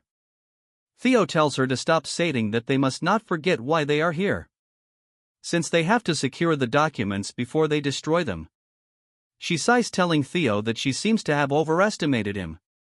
As she continues to chop them up like slicing butter, she says since the demon turds have intervened, they don't need any more evidence. Theo runs with her as he disagrees with her, telling her that intact they are currently trying to stop them right now, which means the documents are much more important than they thought. Cleve understands and asks him what his plans are. Theo says that no matter what happens, they need to go through here before anything else. As Theo kills more of them, he says that he has a solution to this. For the first time in many chapters, he opens his mind gate and uses the hatching synchro to scan the surroundings. As Cleve continues to kill them, he says that he doesn't have any solid proof, but considering the Black Dragon said she will wait and watch. One of the turds tries to act up in front of her. She is so quick that she instantly finishes him off, telling her that she will trust him just this once. As Theo leaps forwards, hundreds of these turds are surrounding him. A strong gust of wind rips through them, but Naven interferes, killing more of them, as he tells him that his humble self has cleared the way ahead for him. Hearing this, Evelyn gets pissed as she asks him from when did he starts calling him Lord. Theo uses the dragon's footwork to leap through them as he thanks them before leaking. It's called the Thunder Dragon, breathing the dark mark. He swiftly travel through them in a matter of seconds, since they wouldn't leave the task of destroying classified documents to someone else. The right person for this job would obviously be the Fatso. Moving to the big belly, he stares at the documents. As for Theo, he is pissed. The status window says that he can resolve an ill-fated relation from a past life and stop his evil scheme.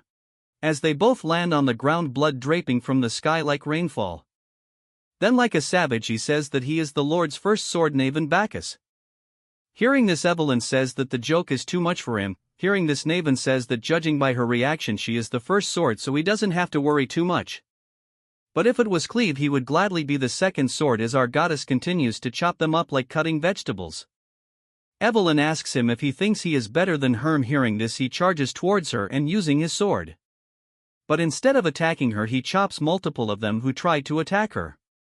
As he points his swords towards her neck, she says that it just so happens that they are on the same side, so they can decide it here, and the one who catches the most believers becomes the first sword. She says that they are on a mission and she has no time to participate in trivial stuff. Evelyn gets pissed because he taunts her by saying if she is scared to lose. Evelyn charges towards her, shocking her as he thinks he might have said too much. But he gets surprised as she kills multiple of them behind this chatterbox. She will be the wife so he can take the first sword. As she goes past her, she says she will clearly show him why she is the first sword. Even Naven gets motivated as he rushes towards her direction. Moving to the Fatso, he goes past multiple hidden passages to reach the place where the documents are stored. Seeing the documents, the turd is nervous because this the evidence to collect money from Trovian. He will just have to burn this and they can escape from being charged with treason to some point. As Fats burns fast from his body, he says that he really needs to burn this, since all of this is worth so much and it will not be easy to recover this. Furthermore, if he counts the business they have given to the Sky Dragon, he must get it back no matter what. As he lets go of the torch, thinking he has no other choice. But before it could land, Theo barges into the room, grabbing onto the lamp in the last moment. Fatzos asks our Chad how he managed to reach here.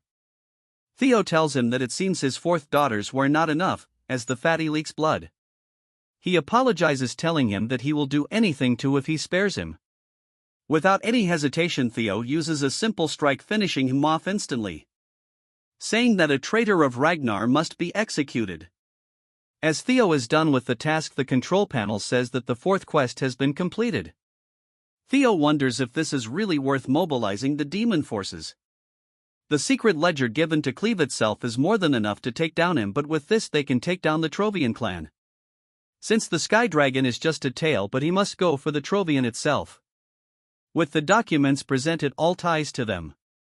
Each and every document is an important evidence, so he is not sure what to take first.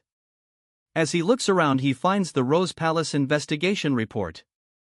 Theo gets shocked as he sees that, opening that, it warns about the Black Dragon's surveillance when trying to acquire relics.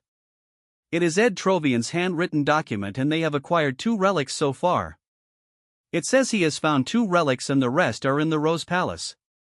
Theo gets pissed as he realizes that it means that the discrimination, false accusation and miserable ending happened for no reason in his past life. As such, Theo and his mom shall be removed. All this just because a relic might exist. He tears the paper and says that nothing will change even if he opens it. He will need to slowly take revenge, and as a first step he will take away the relics he has acquired with effort.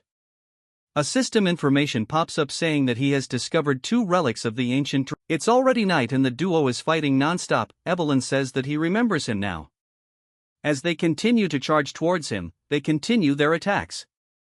Evelyn says that he is the heretic who passed the awakening ceremony 7 years ago as the runner-up and vanished afterwards. As he continues to kill them, he says that he is honored that she remembers someone like him. As he continues his assault, he asks her if she has time for this, since at this rate he is going to take her place as the first sword. But he gets shocked when a strong wind forms a tornado. Evelyn used the God Tempest secret manual Squall Tug, instantly killing hundreds of them, telling him that it's a tie now, and he has no choice but to agree on this. A huge Temu Hulk tries to attack him, but he manages to dodges the attack. Moving back to the Temu Hulk, he says that our duo are a bunch of insolent for interfering with the god's plan. Naven tells Evelyn to end the comet with this guy, and Evelyn agrees, telling him to settle this wager with this guy. As they both charge towards him with full power, a figure appears behind him, instantly crushing him to death. It's Evelyn's subordinate as he asks her how his performance was, telling her that he showed up at the perfect time. But both of them are extremely pissed, asking him why he touched him. As for him, he is turned into a donkey, thinking what they are talking about. Soon enough, hundreds of drakes surround the place, as 1F, the squad leader, orders the platoon to annihilate the Ceres Merchant Guild and Holy Demon forces. As their battle continues, from inside the church a voice echoes. It's the bishop, as he says that he deeply yearns as the blood sky herald a new sun that never draws its end. And their faith shall not falter. And their sacred guide should bring in peace. As for Cleve, she is exhausted after her battle. She sighs, saying that being calculative doesn't sit right with her, as she went all out for this battle. As for the bishop, he has been turned into a pile driver, as she says that it feels like weight has been lifted off her chest. After battle, Evelyn sits with townspeople and tells them to show their trade association ID and they are free to go. She orders them damage control people to move over to another desk. As for the guy helping her, he has gone mad, telling her why she even needs this information. Everyone has gone crazy as rumors mention that someone ate Flying Dragon's cargo horse. Another turd asks if they will get special allowance for this commission. Their voice flood our waifu's ears as she cannot control her temper. As she loses her control, she throws them away, telling them to figure it out themselves, since she sucks at paperwork herself. She then starts looking for Black Snow since they dumped their work onto them and ran away. Theo reports that the files he has submitted are the ones they tried to destroy. It contains evidence of stealing property and intel from Ragnar and even a detailed treason plot. Cleve shocks Theo as she praises him, calling him mid-rank swordsman. She says that he works well like someone who has been with Black Snow, so it might not be bad to accept the Black Dragon's offer. Theo acts like a turd, so she says that she was only acting joking, so there is no need to get flustered. He tells he cannot figure it out if he is joking. She tells him that she has good news for him. The Sky Dragon operation is underway, as the ledger from last time was enough to prove their treason after all. She says that Black Snow's elite arrest team is on the way. They are likely taking them to the capital, that when another masked dude enters the scenes telling them that Ed Trovian has been hiding his power all this time. As he slaughters them, only a fool reveal all his cards. As he is done with the elite force, he congratulates our Chad, saying that he has destroyed everything he has worked hard to build and he is tearing it all this time. As he laughs like crazy, saying that he will go crazy if that is what he wants. Because the Trovian's plan is still in motion. Although they might have lost the Dragon Slayer sword, but he got his hands on this, which is more than enough. He says to his father that the time is coming and he will need to call him forth. This part starts at the Camellia Palace, which is filled with people and everyone is busy making clothes. And it seems that they are serving customers. Elf Mommy is surprised because this place is getting busier as days pass by. Cecilia greets her mother as she asks her what is it with the tailors. With enthusiasm she says that they are starting a new business, a high-end brand dealing with luxury fabrics and accessories. How did she get prettier then? Before moving to her mother she gets shocked by her preposition. She laughs, telling herself that it has been ages since she say her smile like that. Just look at her, man, never mind, I should stop simping on her, as they keep glazing her and lets her collect aura points. She tells her mother that she does not have to worry about payment anymore. Before she could say anything she tells her that she must be here for money, and Elf Mommy tells herself that she catches on way too fast. She agrees, but that is not the only reason she is here. Hearing this, Cecilia asks what news it is about. But hearing that it is about the Rose Palace, fear struck her face. With a worried look she asks her if anything has gone wrong with her son. Then says if that wicked wench Emile did something to hurt him again. Looking at her face she wonders how worried her daughter has been all this while. She holds her head, telling her to calm down, since it's the opposite of what she is wondering. She tells Cecilia to not be surprised, but her information shocks her to the core. Back at the Rose Palace everyone is shocked to the core, since what they are witnessing is her at the top of the gates. Just the sight of this is enough to shock everyone present. Back at the place she falls to the ground, saying that she had though about all this and her legs gave out. She continues to cry, telling her mother if it really happened, and she tells her that if she has ever seen a lying elf. As she cries she tells her that all this time she didn't let it show, since she felt like she was walking on a blade's edge. There has been constant plots, false accusation and even assassination attempts. She has never told anyone, but she almost died many times, and every time she prayed and begged that her son would be spared. As tears pour down her eyes she asks her if all this is really over. Elf Mommy gets shocked by her answers, so she calms her down, saying that it's all over and she has endured a lot on her own all this time. Moving to Naven, he tells Theo that he has turned into quite the celebrity. As for out Chad, he is making tea, telling him that it took him long enough. Asking him if he has wrapped things up, Naven says that he told Black Snows not to let it out, but he already knows about it. He says that the Bacchus clan will be dissolved, from the head of the clan to anyone who has signed the merchant receipts. They will all be stripped of their titles at least. He laughs, saying that they are reaping what they have sown. With this the Bacchus clan will be totally done for. Theo asks him if this is enough. Hearing this, Naven cannot figure this out, so Theo proposes something to him. He gets shocked because he says that he will become the head of the Bacchus clan. With a focused look he says that if everyone besides him loses their title, he will be the only one who can become the head. Also he should join hands with him for the coming war with Trovian. Naven laughs, realizing what is happening, and thinks to himself that he was aiming for this from the start. The power struggles between them is in the open and a war with the Trovian is inevitable. The involvement between the Holy Demon Church and Trovian has been confirmed in the Sky Dragon Rebellion. Outside this information is available in the notice board. And the people of Ragnar thinks that it is a declaration of war between the clans. Since they have been exposed, the Holy Demon and the Trovian won't stay silent. Naven says that these mean nothing to him since he has no time left. He also needs to be getting something in return as well. Theo laughs, saying he has done something about it, and he drops something on the table. It's an Iron Man hardcore, as he says that this is the cure to his disease. He hands him the recipe for the cure of the ether fever and the main ingredients of an ether core. Although it is not publicly known yet, but ether fever is caused by disrupted internal mana flow. The core will stabilize his mana flow, saying he didn't expect this. Theo gets shocked, saying her had figured he would treat him just enough. And he wouldn't, and keep him on a leash, then suggests if what he takes what he wants and then run away. Theo says he wouldn't mind if he did. Right now, the way Ragnar's only obsessed with power has a lot of problems. Both of them are victims of that culture after all, and he doesn't want to dominate all this through strength but trust alone. Hearing all this, Naven remains quiet. What Theo wants to build is not oppression or pressure but trust. As he picks up the teacup, he says that he tried not to look down on Theo for being young but not an immature romantic. After drinking his tea, he take out his sword, saying that he Naven Bacchus of the Bacchus clan swears to serve him as the sword of Theo. Ragnar, hearing this, he says if this is enough for him. And Archad says that it is more than enough. After dealing with him, Theo gets up, wondering that the war with the Trovian is unfolding quicker than he had thought. But he is not worried, since everything is going smooth so far, and it's time for him to open the treasure box. The second he touches one of them, a sub-quest pops up telling him to conquer the 2 relics. As Theo touches the Erificat, he says that till the relics he has absorbed are of the Lesser Drake and the Griffin, which has been very effective.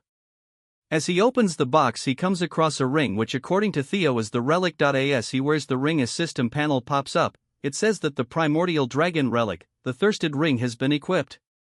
As such, the entire space distorts and he gets teleported to a desert. All Theo can see is sand and rock, and if this is the desert he talked about, but it is hotter than he had expected. As he sweats crazily, he wonders what he is supposed to do here. The system panel informs him that he has entered the Guardian's territory and he must survive for 72 hours. Theo continues to sweat. He cannot believe that he has to survive for 72 hours, as he feels like he will have a heat stroke. All of a sudden the ground starts shaking, and from the ground something bursts out. Seeing the entity, Theo has a face that you would make in front of your mom if you guys failed in exams. A huge worm, which is the boss, has appeared. In front of it, Theo looks like an ant. Seeing Archad, it recognizes Theo as an intruder and opens its smelly mouth to eat him. As Theo creates distance, he summons his sword and instantly uses the Thunder Dragon breathing mark. Although the strike looks strong and heavy, it just left a small mark. Theo is shocked that his dragon mark did nothing to it. That when an attack shocks Archad, turning him into a white-faced turd. Huge waves of thunder is emitting from it, as Theo realizes it's a thunder worm. His earlier attack was not effective because they possess the same element. This ugly worm continues to blabber. Intruder, die, as it spams its thunder attack. Although it is stupid, it knocks the mount in front of Theo, blocking his escape route. And then opens his ugly mouth and tries to eat our Theo, but he manages to escape in the nick of time. He was so fast that he used his footwork to create some spaces. Theo checks his timer just to see that all of this happened in a span of 5 minutes, and with the time left he cannot survive. This worm travels underground, so it is hard to attack this as it blasts out again from the ground, releasing immense thunder, and since they are from the same element, it's ineffective. Moreover, even the terrain is on its side. Thinking about this, he generates an idea, putting a smile on his face. He then takes something out from his inventory, and it's another relic he got from his last mission. As he continues to barely dodge this ugly worm, he gambles and equips the beautiful earring, since it might be worth a try. The system window pops, saying that he has equipped the primordial butterfly, saying that Theo is about to enter the 3rd dungeon. An error occurs and the system says that he is currently in the middle of another mission, so he may not enter another mission. Theo already expected this, but to his surprise the space starts cracking, ripping open, and from it extreme amount of cold is released. The system pops says that the 2 dungeons are attempting to invade each other from the portal, and I observing them, and it says that the ice bloom. As the huge creature arrives, it has a unique design, as it is a dragon with butterfly wings. As it tells Theo that it has been a while since he saw a chosen one, this guardian is the fairy dragon. As it starts raining ice shards, it says that Theo has to pay for his arrogance. Theo manages to save himself in the nick of time, saying that this is not what he had expected. Theo realized that from both sides he has been surrounded and he has no way to escape. So for the next 72 hours all he can do is defend himself. So he should survive on his own, getting ready to kill them. That when a huge wave of energy ignores Theo and instead is aimed towards the dragon, which had managed to block by curling itself into a ball. He asks the guardian and it says what this worm is doing, and the response is intruder die. The dragon agrees, saying there cannot be two guardian. Seeing all this, Theo is flabbergasted. Meanwhile, a huge fight between the two turds start. The system window pops, saying that two guardian are fighting for priority. As the two colossal guardians turned their rage upon each other, their temporary truce shattered in an instant. Theo watched the unfolding chaos from a safe distance, the sheer power on display sending a shiver down his spine and making his own weapon tremble. The spirit of the white moonlight blade, the griffin, was itching for a fight. Theo smirked, patting the blade and telling it to hold on a little longer. He had a feeling this glorious mess would be over soon. The battlefield became a storm of elemental fury as lightning met ice. The fairy dragon's crystalline form was battered by the worm's electrical assault, while the worm writhed in pain from the dragon's frost attacks. The fairy dragon pierced the worm's hide with a shard of ice, but the worm simply coiled around its foe, its massive jaw preparing to crush the elegant beast. The fairy dragon retaliated, unleashing a beam of pure frost that froze a section of the worm's body. The ground was littered with shattered ice and scorched sand. The worm howled as its flesh was torn by the dragon's ice. The two beasts mauled each other relentlessly, a flurry of scales and teeth. The worm chomped down hard, its teeth scraping against the dragon's icy armor. The impact sent the fairy dragon reeling.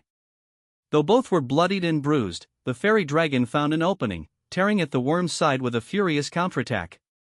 It ripped and clawed, finally managing to tear one of the worm's limbs clean off.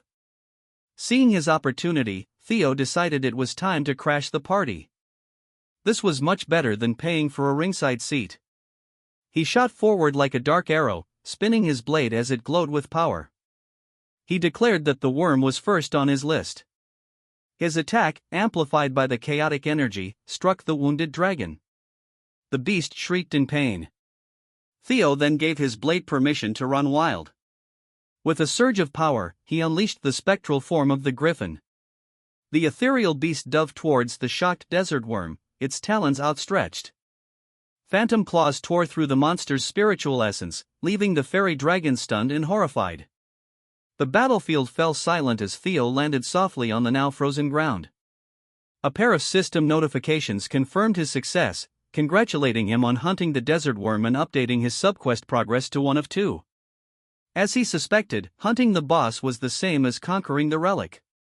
He turned his cold gaze to the last one standing.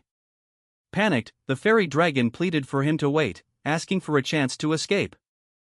Theo had a moment to talk. The dragon insisted this wasn't the proper way to conquer a relic, claiming to be the most knowledgeable guardian there to test his wisdom. It offered to spare him if he could solve its riddle, a proposition Theo found amusingly timed. He simply stated that he had proven his wisdom already, much to the dragon's confusion.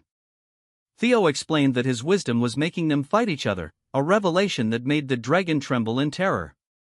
He told the so-called most knowledgeable guardian that if it was truly wise, it would accept the outcome.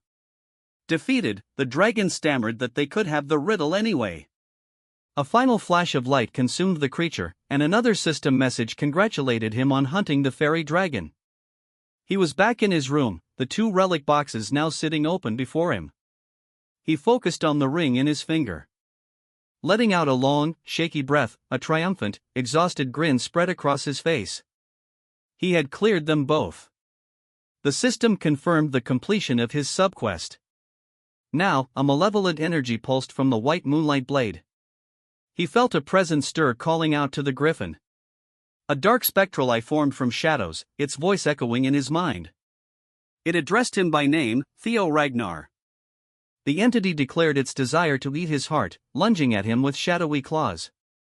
Theo instinctively grabbed the manifestation, wrestling against its power. He cursed himself for forgetting. The blade was constantly craving flesh.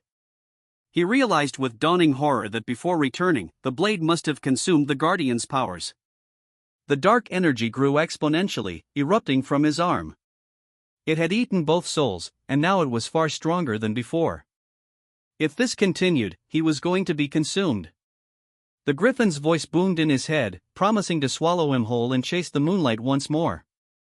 The darkness closed in, a prison of shadows. His world condensed into a black sphere suspended in nothingness, woven together by ethereal threads. With a gasp, he snapped back to awareness, finding himself standing in a rippling, colorless void. He wondered where he was. Shadows coalesced around him, revealing the spectral forms of the guardians he had defeated. It became clear he was inside the griffin's stomach. The fairy dragon informed him that the griffin had finally swallowed him. Having waited for such an opportunity, the dragon warned him that the beast would soon consume his heart, a fate Theo seemed grimly prepared to accept. The guardians called him a foolish chosen one for desiring their power when he couldn't even control a single griffin. Theo calmly asked what would happen when his heart was eaten. The fairy dragon stated the obvious: he would die. The desert worm added that as guardians, they never die. He was the only one facing oblivion. The fairy dragon confirmed this, noting they would simply revert to relics and wait for the next chosen one, though it would be quite boring. Theo remained silent for a moment, letting their words hang in the air. Then he asked if they had forgotten their mission from the ancient dragon, which caught them completely off guard. He reminded them of their duty to aid the chosen one against the nameless monarch, warning that if he died, the world would collapse again. He chided them for their irresponsibility, leaving the fairy dragons speechless. With a smirk, he questioned whether they only cared for their own interests. Just like the griffin, the fairy dragon erupted in fury, accusing him of bluffing by invoking their master's name. It threatened him, saying it seemed he truly wanted to die. It reminded him they could simply wait for a new chosen one. Theo looked the dragon dead in the eye and told it to kill him. He dared it to stop the empty threats and just do it. He added that they should if they truly wanted to see the world ruined by their failure. The guardians fell silent, their threats deflated. The worm was the first to speak again. Its crystal prison shattered. Both guardians conceded. The worm called him brave while the fairy dragon admitted he was good. The fairy dragon confessed it liked his confidence. It announced it would open a door for him to escape. The worm declared it was opening the way as well. A portal began to swirl into existence before him. They explained opening the door was all they could do. The rest was up to him. They urged him to get in. Theo didn't hesitate. He leapt toward the portal. He vowed to teach the griffin a lesson once he was out. He shot through the swirling void, emerging into a different part of the internal space. The griffin's spirit had finally found his core consciousness. It prepared to swallow the orb of light.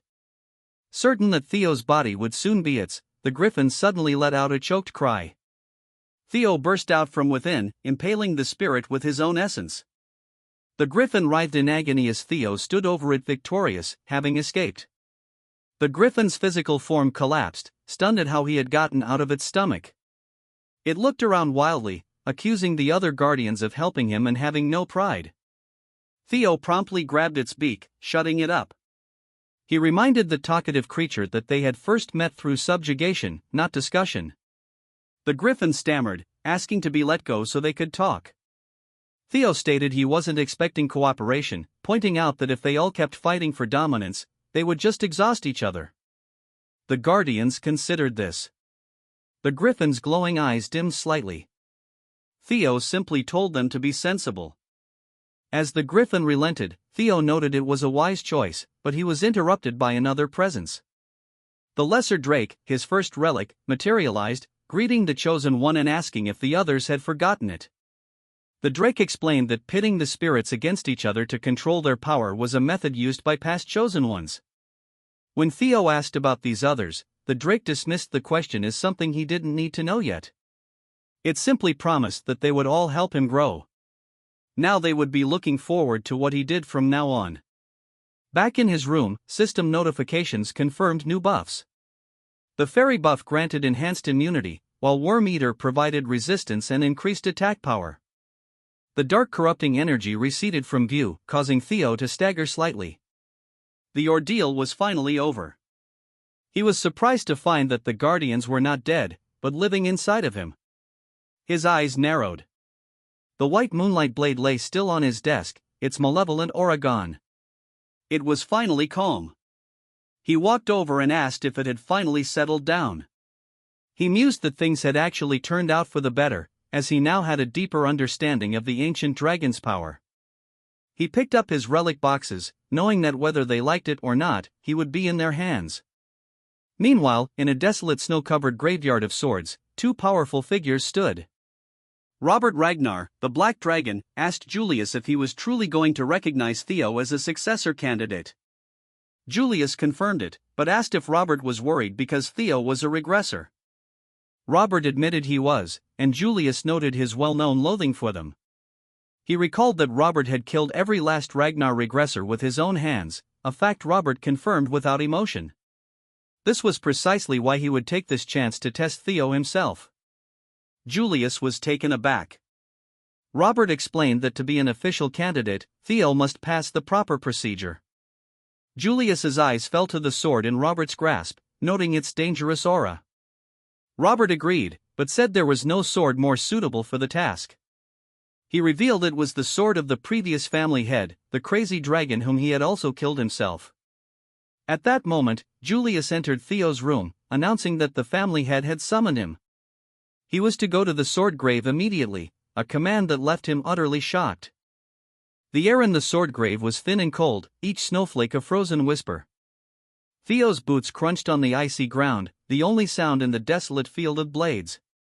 He walked with a grim purpose past the countless monuments to fallen warriors, a crushing weight pressing down on him, far heavier than the last time he had stood here. He understood now, the spectral resentment clinging to this place felt heavier because he now had more burdens to bear. He recalled his father's words from their last meeting, a grim smile touching his lips as their meaning finally clicked into place. A voice cut through the wind, announcing his arrival. Theo immediately dropped to one knee, formally greeting the great family head. Kyle Ragnar stood before him, dismissing the formalities with a wave. From the mooching instructor to his own brother, Axion, Kyle began, listing Theo's recent accomplishments with cold precision.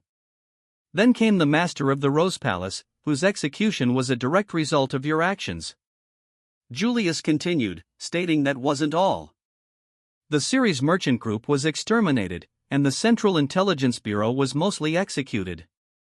He finished by saying he had heard they all cried Theo's name in their final moments. A statement that struck Theo with the force of a physical blow. Before Theo could stammer out an explanation, Julius commanded him not to make excuses.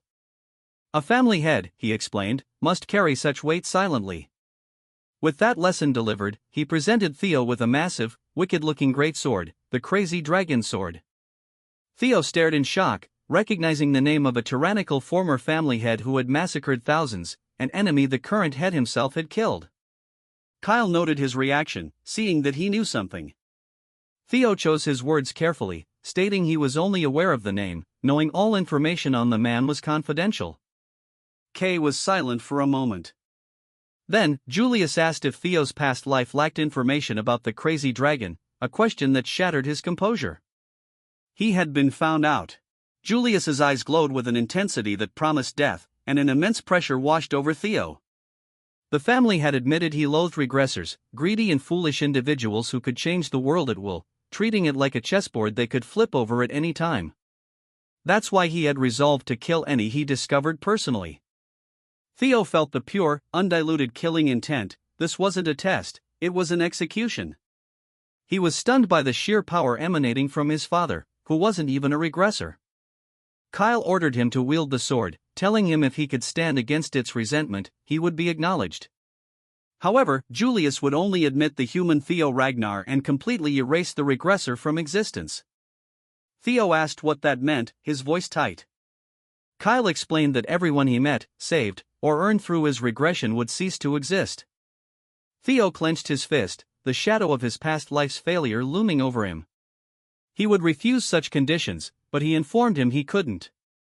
He repeated his vow to kill every regressor. Theo had two choices: die for rejecting the offer or survive as the sixth successor after cleansing himself of his past. The choice was his. Theo admitted he wanted his father's acknowledgement, but if he had to earn it that way, then he would refuse with every fiber of his being. Julius attacked, asking if Theo took this position so lightly. Did he think he could reach this point without sacrifice, without determination? The blow sent Theo flying, the world painted in crimson. The gap in their power was still immense. Kyle declared that by being swayed by emotion, Theo was no different from the other aggressors. He struck him down again, asking if Theo thought he could just regress again and escape. Theo pushed himself up, telling Kyle not to misunderstand.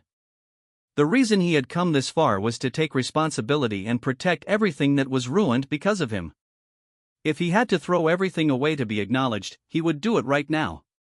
The swords in the grave began to resonate with his power. He vowed to surpass his father. He launched himself forward in a desperate assault. Kyle effortlessly blocked the attack, his own power flaring. The sky itself seemed to crack under the pressure of their combined might. Kay caught Theo's arm, but Theo used his new guardian's powers to maneuver through the storm of blades, landing a shallow but meaningful cut on his father. As the dust settled, Theo stood before a silent colossal dragon spirit. But cord flew at him, piercing him. He grunted, the impact rattling him to the bone. He landed on the ground, battered but standing. He was alive. His will had not broken. Julius admitted he hadn't expected Theo to fight back as Ragnar appeared beside him. Kyle noted that Theo was unique. Every other regressor they had fought used others as disposable tools. Kyle agreed this one was different. A faint smile appeared on his face. A regressor who wielded his sword to protect. He admitted that he was interested in Theo's way. He then formally acknowledged regressor Theo Ragnar. He declared Theo the sixth successor. As a token, he bestowed upon him the crazy dragon's sword, which had belonged to his own father, a regressor like Theo. He remarked that they were both regressors, but walked different paths. He was eager to see how different Theo's path would be. A brilliant light enveloped Theo. He was absorbed into a pillar of energy. He found himself in darkness, wondering where he was. The darkness gave way to a modern cityscape at night. He saw people at a bus stop, a completely alien sight. The view was utterly unfamiliar. He reached out of hand, touching a glass window. His reflection stared back, the face of his pathetic past self. Now he thought with dawning horror. Everything was truly over. He woke with a start, sunlight streaming into a lavish room. He sat up, groaning, wondering what that vision had been. A familiar voice asked if he was awake. It was his mother smiling warmly at him. She noted he must have been tired waking up so late. She asked if he was all right, a question he felt he should be asking her. She explained that Julius had carried him in unconscious last night, which had shocked her immensely. Theo realized with a jolt that the entire ordeal, the life or death ultimatum, had been a test. Just then, Evelyn entered the room asking if the young master was awake. Captain Julius was with her and he congratulated Theo on passing the family heads test. Theo was still processing it all when Evelyn cheerfully informed him that everyone outside was talking about him. Indeed, newsboys were shouting the headlines. Ragnar's sixth official successor had been announced. The news sent ripples through the other successor candidates. One pair found a new competition to be fun. Another, a woman standing atop a roof against a full moon, seemed intrigued. A shadowy figure in a wide-brimmed hat crumpled the news in her hand. In another snowy wasteland, a warrior in a tattered cloak stood alone. His subordinate Ian ran up to him, crying that the punk Theo had become the next successor. She lamented that she should have brought him to the Black Iron Cavalry. Her captain, Thorkel, told her not to blame herself. His gaze was fixed on the horizon as he spoke Theo's name. The Black Iron Cavalry captain, Thorkel Ragnar, decided it was time he met this newcomer. Welcome back to the new season of this manhwa. This season starts with a skeleton on a staff. Guess it's going to be fire. As Trovian failed to make an appeal within the set period, war was declared. At the Nine Dragon Chamber, one of them says that it looks like the Trovian lot has been preparing for a while, since the warlord of the north has been moving suspiciously. As the flurry of conversation carry on of them says that one of them is making jokes even though a seat is now empty. A voice says that although the family head is keeping silent now, they cannot delay the discussion of the succession forever. And the old turd says that it is too soon to discuss here. It was the sky dragon, as he says that it is the perfect time. If a conflict were to break out among the heirs right before war, it would be disastrous to them. But the old turd along with a few of his minions has complains about it. That's when a voice tells them to be quiet, telling them that a proper gathering of all concerned is needed. All that reminds him is a suitable event coming up, and they will decide after witnessing it firsthand. Moving to another place which looks like Lodbrok's, inside our Chad is practicing pure swordsmanship without using any mana. As he does so, a voice echoes his mind about a woman called Yora and how he should kill everything, destroy everyone, and steal whatever he desires. As he cuts the flames with his sword, he halts since he is exhausted, gasping all while flexing his god-tier body. That's when a voice tells him that something is still weighing on him. That is the lingering grudge of the mad dragon emperor. It none other than our dragon waifu. As she gracefully falls toddy ground, Theo says that even though a lot of time has passed since his father bestowed him the half-sword, the grudge still tries to interfere with him. It still doesn't bother him much, but the fact that it belongs to the mad dragon still bothers him. But thanks to this he was able to take a glimpse of the mad dragon emperor's realm. As Lodbrok holds a candle, she burns it in front of Theo and says that she can never forget the mad emperor since he is the one that stole her heart. Not gonna like this scene looks so fire, that's why Theo is more conflicted why she entrusted the sword to him. As she continues to aura farm, she tells him not be impatient and rush too much ahead, or he will face something beyond his ability like last time. She then changes the topic and says if his severed arm has healed, and Theo says that because the high priest treated him immediately. As she checks on the wound, Theo wonders if she is worried about him. She says that it seems he has healed but asks him why he is staring at him. She says he has done enough for today, now he must go now since it seems like someone is looking for him. She also tells him not mess with her nest every time he comes. Hearing this, Theo gets angry and asks what it is the meaning of this. She angrily says that one has to make the mistake and the other one has to clean, so he has no excuses. The scene that now shifts to the Camellia Palace. We see an envelope, and after Theo opens it he reads that it is an invitation. It is an invitation from the Daffodil Palace, since it's to celebrate Ragnar's 18th birthday. His friend says that it's crazy that a war is on the doorstep, yet they are celebrating a daughter's birthday. Moreover, it's a grand setup. Theo says that because a war is on the doorstep it must be grand. He cannot understand, so Theo explains that it's because of Trovian's betrayal that has thrown Ragnar's internal balance upheaval. Hearing Theo's explanation, the squad member gets excited and praises Theo for his foresight. With excitement, the squad member asks Theo, so, is he going to attend? Theo says if they are eager to see him, he must attend. The scene shifts to the Daffodil Palace. At the grand banquet hall, murmurs can be heard among the guests. So, he has arrived at last. That's the new heir, young Lord Theo Ragnar. Seeing the banquet hall's environment and hearing the whispers, Theo thinks, as expected, all eyes are on him. Naturally, the birthday celebration is just a pretext. They have come to see the new heir. If he wants to leave a strong impression here, he needs to act decisively. Naven approaches Theo from behind and says he couldn't sit still and caused quite a stir. Addressing Theo as my lord, Naven respectfully says he has been waiting. With a pleasant smile, Theo tells Naven he almost didn't recognize him. Even at the wedding, he didn't shave that beard. Hearing that, Naven gets flustered and says that day was simply too hectic.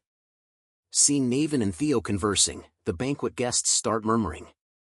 Isn't that the one who survived the Baku's family purge alone? It seems he has become family head now. Another one says, even if they collapsed once, they are still one of the 6 pillars.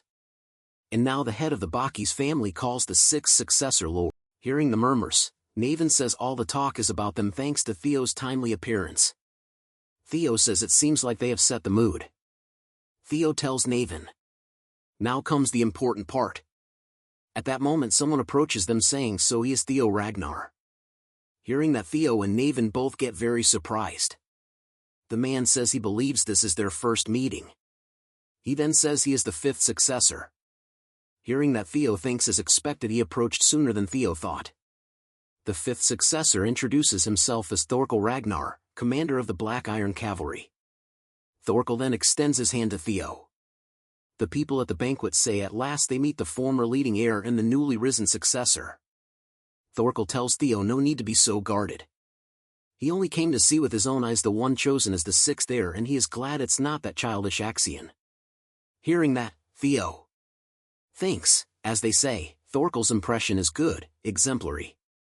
But in Ragnar, where only the strong are respected, can they truly welcome a rival with joy? Theo then shakes Thorkel's hand and says, "It's an honor to meet him, commander of the Black Iron Cavalry, Thorkel Ragnar." Theo introduces himself as Theo Ragnar of the White Dragon Squad. Hearing that, Thorkel laughs and releases his oppressive aura and asks Theo. So he draws the line that way. While Thorkel's oppressive aura almost makes Theo kneel, he says, "So their youngest cares much for formality. There's no need for such etiquette." With an eerie laugh, he tells Theo to be at ease and to call him brother. Theo thinks this is truly more like a Ragnar.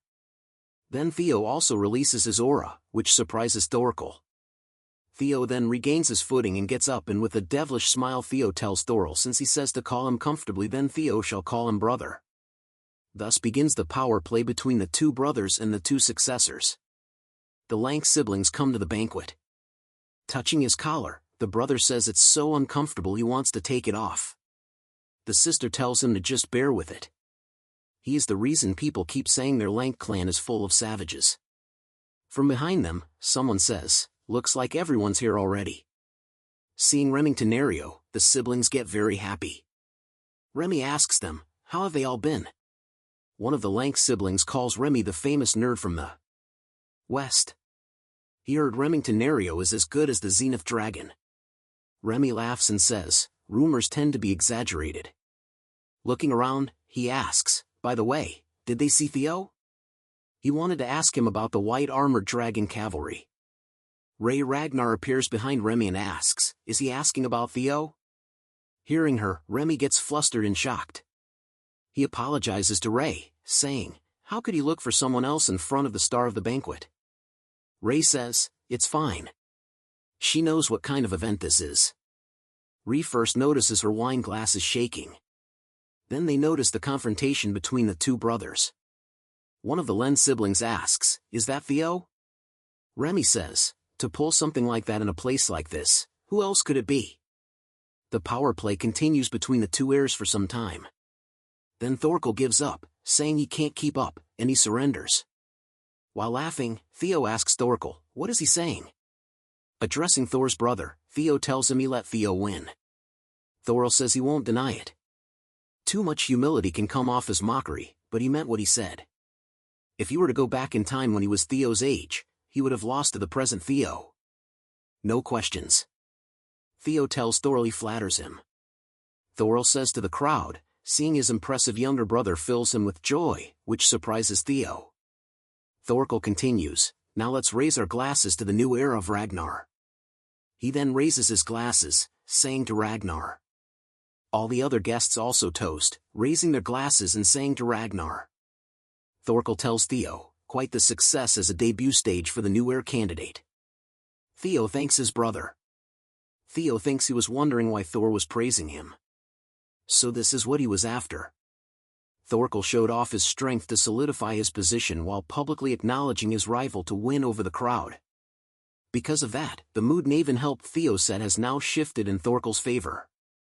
Theo decides Thor Ragnar, he is not someone to take lightly based on his sociable looks. One of the Lank siblings asks Theo, he hasn't forgotten his vow to become Theo's sword, has he? Behind Theo, the banquet's guests murmur, how did he reach that level at such a young age? Someone asks, he is not engaged yet, right? He wants to introduce his daughter to Theo. The scene shifts to the second floor where we see the elder dragon get angry and think he was going to criticize that half-breed's actions and get him thrown out of here. Addressing Thorkel Ragnar as a clueless brat, the elder dragon says he had to butt in. How dare that bastard stir up the family like it's his playground. It's infuriating. Then the elder dragon notices someone outside the banquet hall. He sees it's Evelyn. He gets angry and says, how dare she come here? Addressing Evelyn as platoon leader, Aaron tells Evelyn she looks amazing. Evelyn can't believe her and asks, "Really?" While excited, Aaron asks, has she ever said anything she didn't mean? Aaron tells Evelyn she looks absolutely beautiful and adorable right now. Hearing that, Evelyn starts blushing. Then she tries to leave, saying she can't take it. She is going to change into her uniform, but Aaron stops her, saying she can't wear the uniform to a banquet. Aaron is not letting her go, so she can just come with her.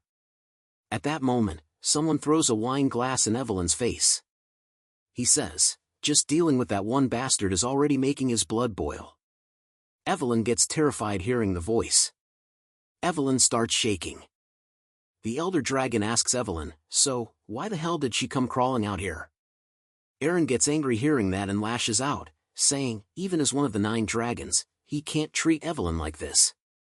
But Evelyn stops Aaron, saying she is fine. While gritting her teeth, Evelyn keeps saying she is fine. She requests Aaron for her sake not to do anything. Evelyn begs Aaron. Seeing Evelyn's condition, Aaron thinks she has never seen the leader this terrified before. She wonders just what did the elder dragon do to her. The elder dragon then approaches Evelyn and says he is sure he told her to never show her face to him again. Looking at Evelyn's mechanical arm, the elder dragon asks, "And what is this now?" Then the elder dragon rips out Evelyn's mechanical arm. The elder dragon drops the arm on the ground and asks Evelyn, does she really think strapping on that pathetic toy would bring things back to the way they were? If she is trash, then live like trash, crushed and crawling on the ground. He tells Evelyn if he sees her again, he will tear her apart. Then Evelyn starts leaving while running. The elder dragon laughs, saying finally the stench is starting to clear. Aaron tells the elder dragon she will make sure to report this to the tribunal. The elder dragon tells Aaron she can do as she pleases. While going to the banquet hall, the elder dragon tells Aaron she will learn once again what Ragnar's law of the jungle is. While leaving, Evelyn thinks she knew she shouldn't have come here. She tried so hard to overcome it. The scene shifts to the past when Evelyn was little. The elder throws Evelyn on the ground, causing her to bleed. He tells her if she dares call him father with that filthy mouth one more time, he will tear her apart. He tells Evelyn to get out of here right now and not to show her face to him ever again. Evelyn thinks in the end nothing has changed since that day. Seeing Evelyn crying, the demon dragon stops her and in a calm tone asks Evelyn, where is she rushing off to the banquets the other way? Seeing the demon dragon, Evelyn looked at him like the father she never had. Back to the banquet hall. While everyone was chatting happily, suddenly they hear someone screaming. We see the demon dragon breaking the elder dragon's arm. While screaming, the elder dragon asks the demon dragon, does he realize what he has just done? White armored dragon cavalry commander, Julius Ragnar. Then the demon dragon releases the broken arm of the elder dragon. The elder dragon immediately backs off. In anger, the demon dragon tells the elder dragon he told him, didn't he? That he would do the same to him. While screaming in anger, the elder dragon tells the demon dragon he is really turning his back on Ragnar. He orders to restrain the demon dragon right now. The tribunal immediately encircles the demon dragon. Seeing the tribunal hall, the banquet guests get surprised. The tribunal commander says, White armored dragon cavalry commander Julius Ragnar, you are to be detained for injuring the head counselor. They ask for cooperation. In a serious tone, the demon dragon asks, and if he refuses? Hearing that, the tribunal commander gets scared. The demon dragon says, even Ragnar's clan code states that oaths made upon the sword must be honored. For years ago, he swore before those old men, if they ever laid a hand on Evelyn again, he would do the same to them. The demon dragon then releases murderous aura, which scares the tribunal hall. When Theo arrives, he hears that the demon dragon shattered the elder dragon's arm. The tribunal won't be nearly enough for this. Theo thinks this didn't happen in his past life. He wonders what happened. Then he looks at Evelyn and realizes what's happening. Evelyn Narville, she is Wolfgang Ragnar's illegitimate daughter. To Wolfgang, who values pure bloodlines, Evelyn's existence as a bastard was simply a shame he wanted to bury at all costs. He planned to exile her from Ragnar. But the demon dragon saw her potential and recruited her into the white armored dragon cavalry, ruining Wolfgang's plan. After Evelyn rose to prominence and became vice commander, Wolfgang, fearing his disgrace would be exposed, used the mistake as an excuse to try to kill his own daughter. Evelyn barely survived, but she lost her left arm and couldn't hold the reins anymore, so she retired. She has been managing training ground force since then, so Wolfgang wouldn't have known she would be here. In the end, this whole mess is the result of Theo's actions after regressing to the past, which means it's only right that he set things straight. Seeing the demon dragon releasing murderous intent, the elder dragon tells everyone to look at how the demon dragon mocks the elders who protected Ragnar. He is using the authority of the 9 dragons bestowed by the clan head to intimidate his own kin. If this isn't blatant treason, then what is? The demon dragon gets angry hearing that and calls the elder dragon a son of a bitch. How dare he speak of authority? Then Theo approaches them saying he thinks they are both far too worked up. Because of their conflicts, his sister's banquet meant to be filled with joy is now turning into a night of terror.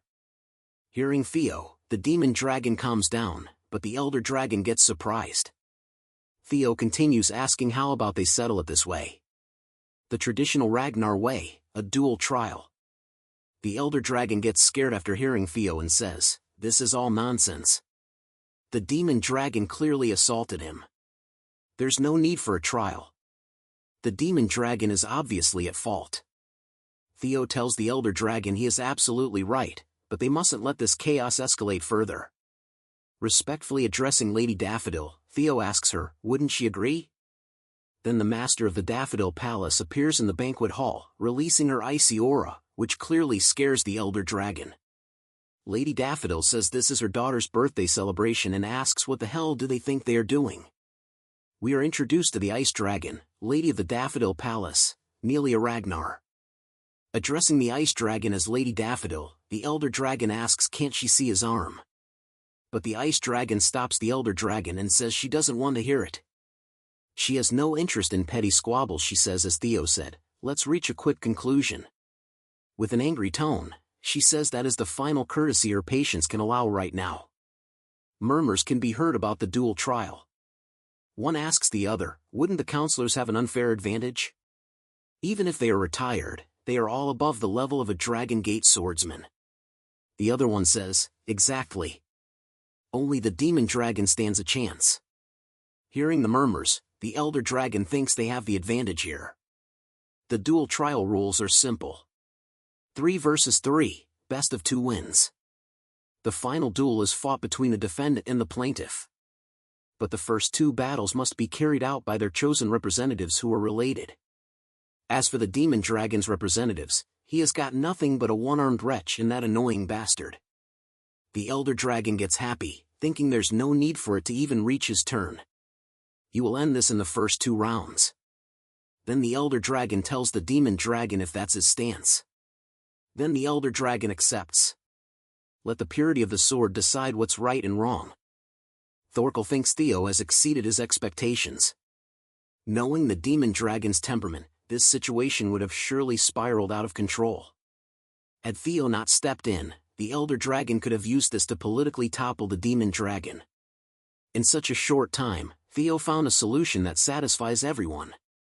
This is going to be fun to watch. Outside the Daffodil Palace at the duel ground, the Tribunal Hall commander announces from this moment under the tribunal's supervision, the duel trial shall begin. To ensure fairness, all use of magic is strictly forbidden. Everything that occurs in this duel is protected under Ragnar's law. The Tribunal Hall commander asks, do both parties swear there will be no retaliation or lingering resentment afterward? Both the demon dragon and the elder dragon swear. Then the Tribunal Hall commander asks the first duelists from both sides to step forward. Theo Ragnar steps forward from the demon dragon's side. One of the Lank siblings asks, is Theo really going to be okay? Remy also agrees. Remy says, it doesn't seem like Theo has got a great opponent. The Lank sibling asks, is the opponent of the Elder Dragon's side that strong? Remy says, Elder Dragon's aide, Wild Gust Sword, Vita, he is among the elite, even among high-ranked swordsmen. It's still better than the counselors stepping in. The Elder Dragon tells Vita for this duel not to hold back any lethal moves. Vita asks the Elder Dragon is he saying Vita should kill Theo Ragnar. He is an heir candidate now. The Elder Dragon tells Vita not to worry as he knows everything that happens during a duel trial is pardoned. At the very least, Vita needs to bring one of Theo's arms. The Demon Dragon wonders, is Theo really going to be okay? A moment before the Demon Dragon apologizes to Theo. His reckless actions dragged Theo into this. But is Theo really sure? Theo says, of course, and he asks them to trust him. Through this duel, Theo will make sure to resolve their long-standing grudge.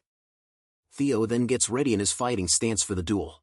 The first battle of the duel trial commenced. The scene shifted back to the duel ground, where the first round of the trial was about to erupt. The air in the arena grew heavy with anticipation. Across from Theo, Gale Elder Dragon's aide, watched his opponent take his battle stance, a determined fire burning in Theo's eyes. Gale responded in kind, his blade rising into an offensive guard, his aura bristling with confidence.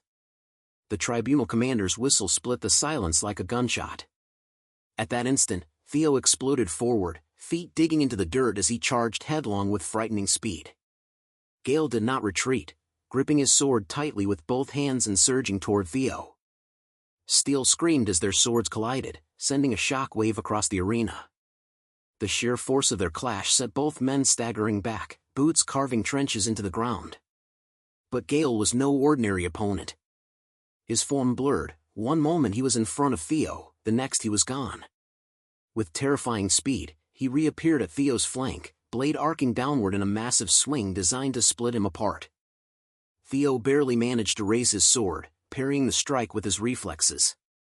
Gale's eyes narrowed, his thoughts sharp and cutting. He thought even after this, Theo was not collapsing. Even in simple exchanges, he held his ground, wondering if this was the difference of a successor. The dust from their blows thickened, clouding the arena.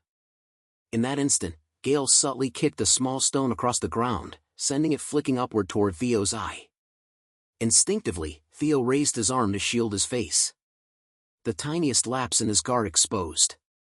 From the haze, Gale lunged like a predator, his eyes glowing red, blade poised for the kill.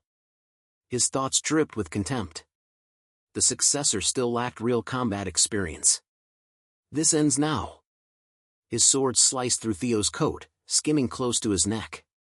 With mocking confidence, Gale spoke. For the dignity of a successor, I'll make it quick. Consider this a painless send-off. But Theo Ragnar was not a man who bowed at the edge of defeat. At the very last heartbeat, a smirk tugged at his lips. He snapped his head back, narrowly dodging the blade. Then, ducking low, he slid into a crouch, ready to strike the opening left before him. Gale's teeth clenched, wondering if he had left himself open on purpose. But nothing came. Theo remained crouched, motionless, his sword lowered. The absence of an attack startled Gale. Seeing a chance, Gale leapt backward, widening the distance between them. If he had followed through, Gale realized grimly, he would already be dead. Why did he stop? Theo's body answered the question. His hand clutched the side of his head, his posture trembling. From him radiated a dark, ominous energy that sent chills through the arena. Inside Theo's mind, the voices roared again, relentless and poisonous. His eyes glowed with a hellish red. Kill them! Kill them all! The ones who mocked you. The ones who abandoned us. Take everything. Burn it all to ash. Theo gritted his teeth, enduring the storm. His fingers dug into his temple as if to claw the voices out.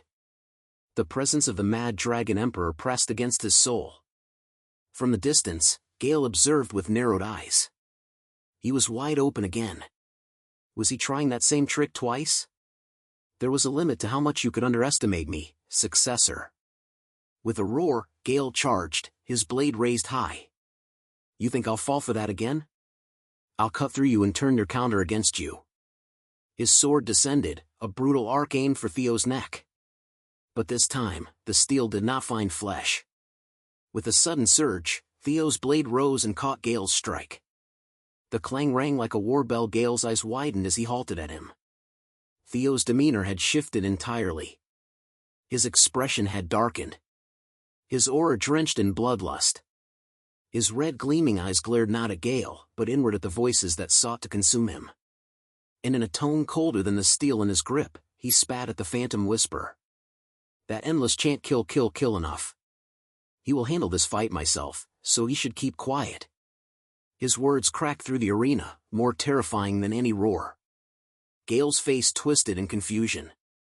He cannot understand what Theo is saying. He spat, his voice shaking with both rage and fear.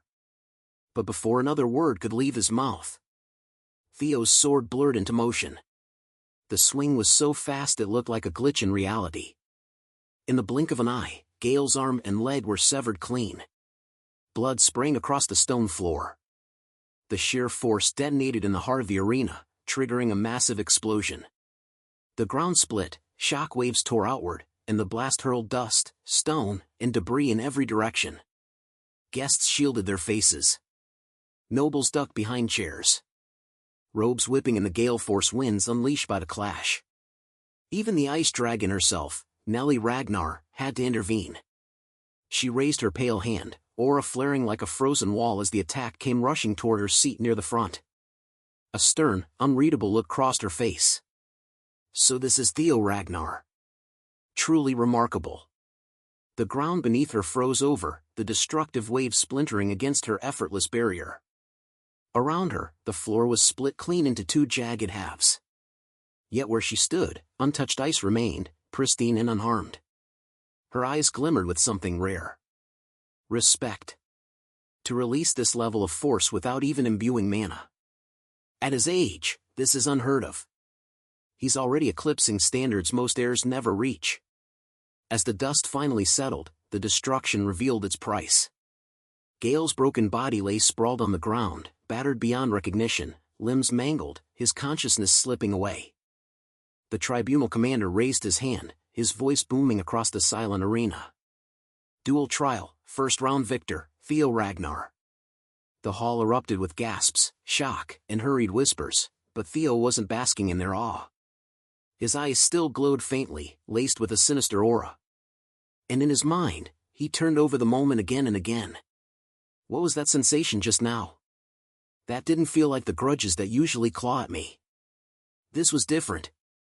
His breath slowed, his eyes dimming back to normal. It was strange. It felt like something else was guiding me, pushing me to strike.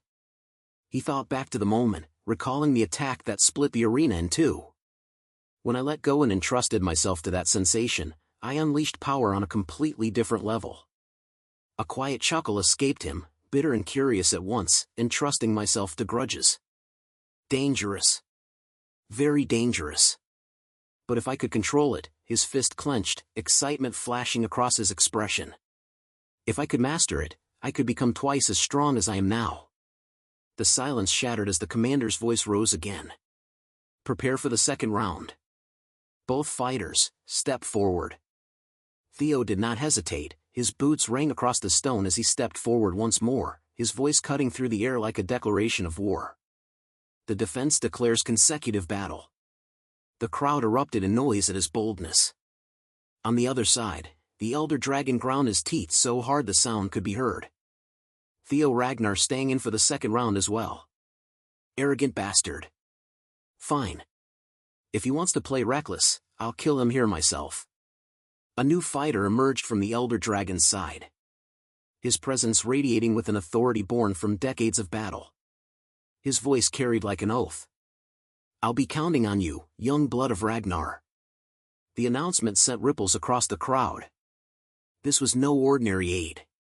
The man was Page Garson, the Sword of Mystics, a former Dragon Gate swordmaster. His very name heavy enough to silence lesser men. The lank siblings' jaws dropped. Erica's eyes widened in awe.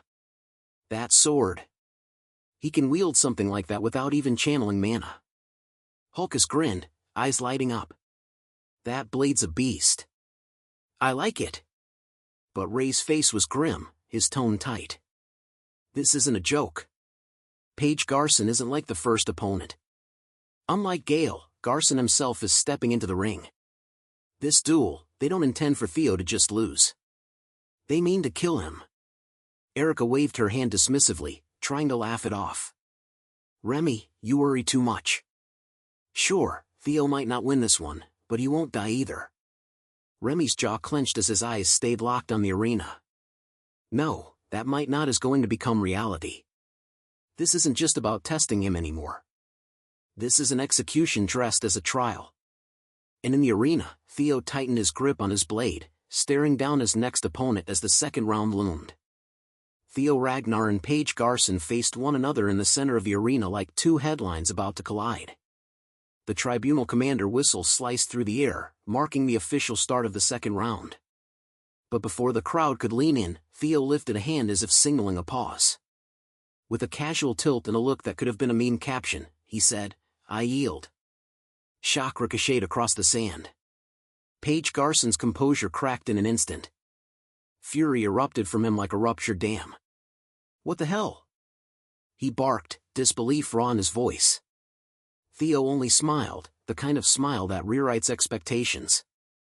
How could a mid-ranked examiner like me possibly face an elder and hope to match him? Even without fighting, it's obvious an elder would win. Any newborn could see that? He spoke with the cruel logic of a chess player sacrificing a pawn. Paige Garson ground his teeth, slammed his sword into the ground, and fell into a stunned silence that thundered louder than any shout. The commander announced, steady and official, second round victor, Paige Garson. The crowd swelled with reaction.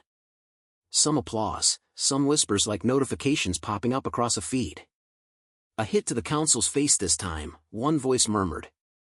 Lord Theo is playing chess while everyone else brought swords. Even with full strength, they'd struggle, someone else noted. With that arm of his, the third round will be brutal. The elder dragon's face drained of color. A cold realization crawled through him. That bastard of a successor, he thought, stunned. Don't tell me he predicted this far ahead. The plan had folded beautifully against him. The scene shifted to Evelyn Nerevevel. She watched the elder dragon, surprise and a strange relief in her eyes. I've never seen him shaken like that, she thought. Guilt rose in her throat. My lord, she started, voice small. I'm sorry. This is because of me. But Theo stepped forward before she could sink under blame. Don't be sorry, he said firmly. Comrades, help each other. Julius let out a grin and added with fierce warmth. Right, Evelyn. Watch closely. I'll smash them to pieces. Evelyn's lips curved into a fragile smile as memories unreeled behind her eyes. She remembered Julius's voice like a lifeline. Evelyn Nerevevel, come to the White Dragon Cavalry. You're too talented to rot here. Another flash. So what if you can't ride a dragon? Retirement isn't the answer. Come back and make the one who cast you off pay. Theo's voice echoed too, softer but steady. Didn't you say you'd become my sword? Evelyn, I plan to fulfill your long-standing wish. The past braided with the present, and something fierce lit inside her. She gripped her coat as if to hold herself together and thought, both of them, Theo and Julius, care for me. I can't stay trapped in the past. I can't be the one who can't move forward. Her jaw set like a drawn blade. She opened her eyes and fixed them on Theo and Julius. Captain, she called, voice steady and resurgent, removing her coat with emotion that shed the weight of memory. She stepped forward, sword in hand, resolve carved across her face. This villain's role, she declared. I'll sever it with my own hands. I have something to say. The commander's voice boomed, slicing the murmurs into silence. The third and final round will now commence. Fighters, step forward. From the far end of the arena, the elder dragon advanced, a sword in one hand, while the other arm remained heavily bandaged. He muttered under his breath. Fury and wounded pride tangled together. Damn it, we've come to the third round. Because of that successor, we've lost any reputation we had left to salvage. Even if I die, I'll take Julius's arm with me. Then the tribunal's gavel came down again. An unexpected ruling.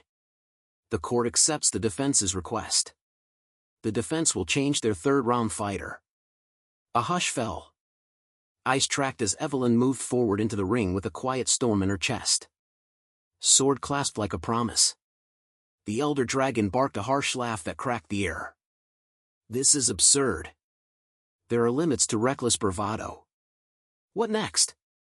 You'll beg for mercy? He spat the words like venom. Evelyn's motion was smooth and precise.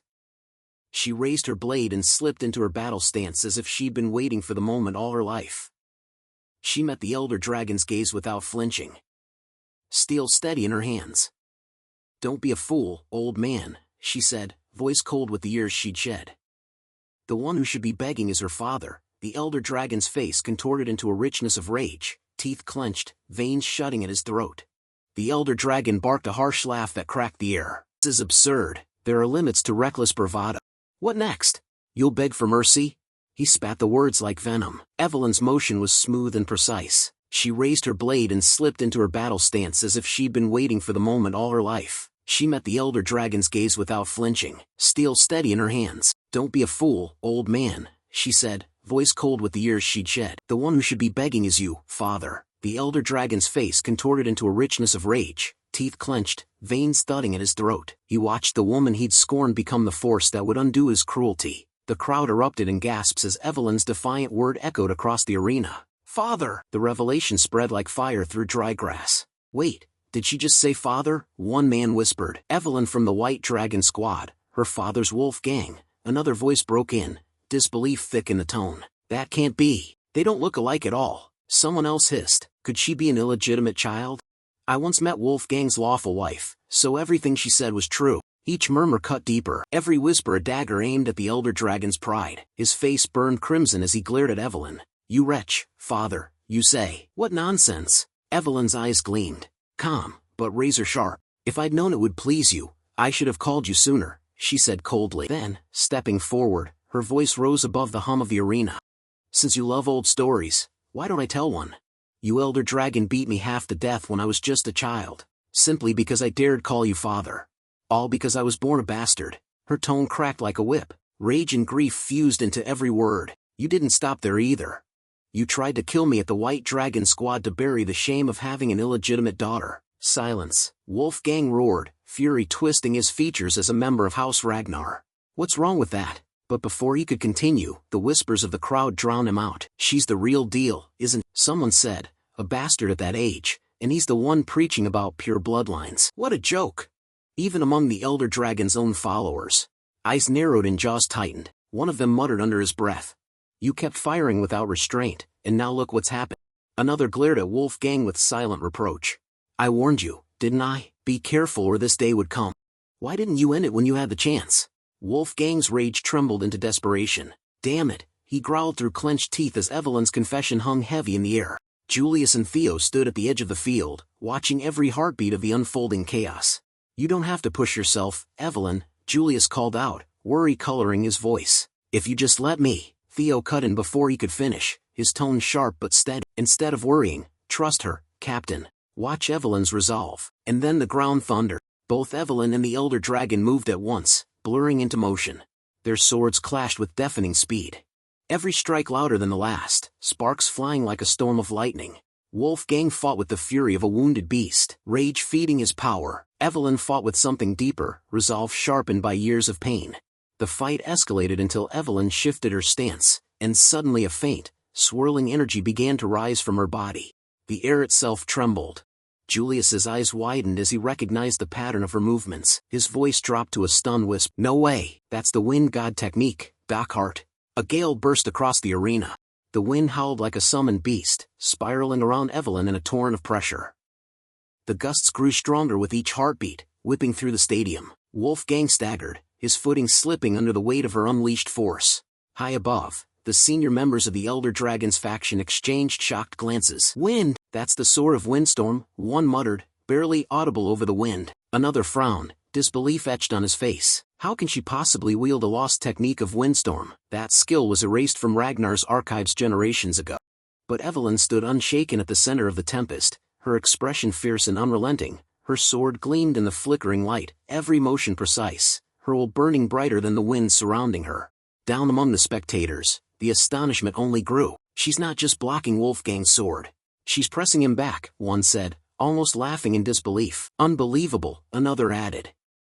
How did she even learn a Windstorm technique? She's outmatching one of Ragnar's top swordsmen. Theo, watching from the stands, couldn't help but smile faintly. His thoughts moved in measured calm. No surprise there, his eyes followed the rhythm of their blades. The dual trial forbids mana, only pure swordsmanship counts. And without magic, the difference is laid bare. He folded his arms, a quiet chuckle escaping him. Wolfgang's entire power rested on his bloodline. Without that crutch, he's nothing but a relic of pride and fear.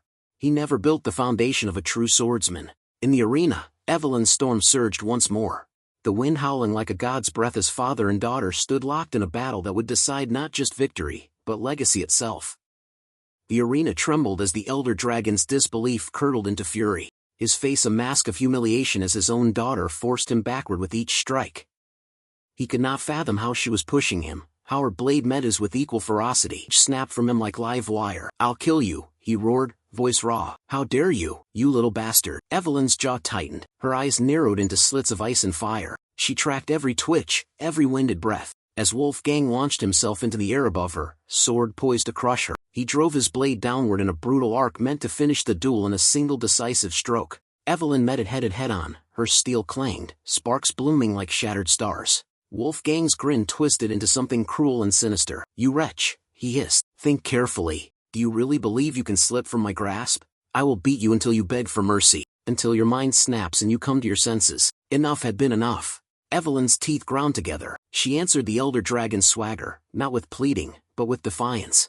With a collision that sounded like thunder, her sword struck his, and the blow shocked even Wolfgang.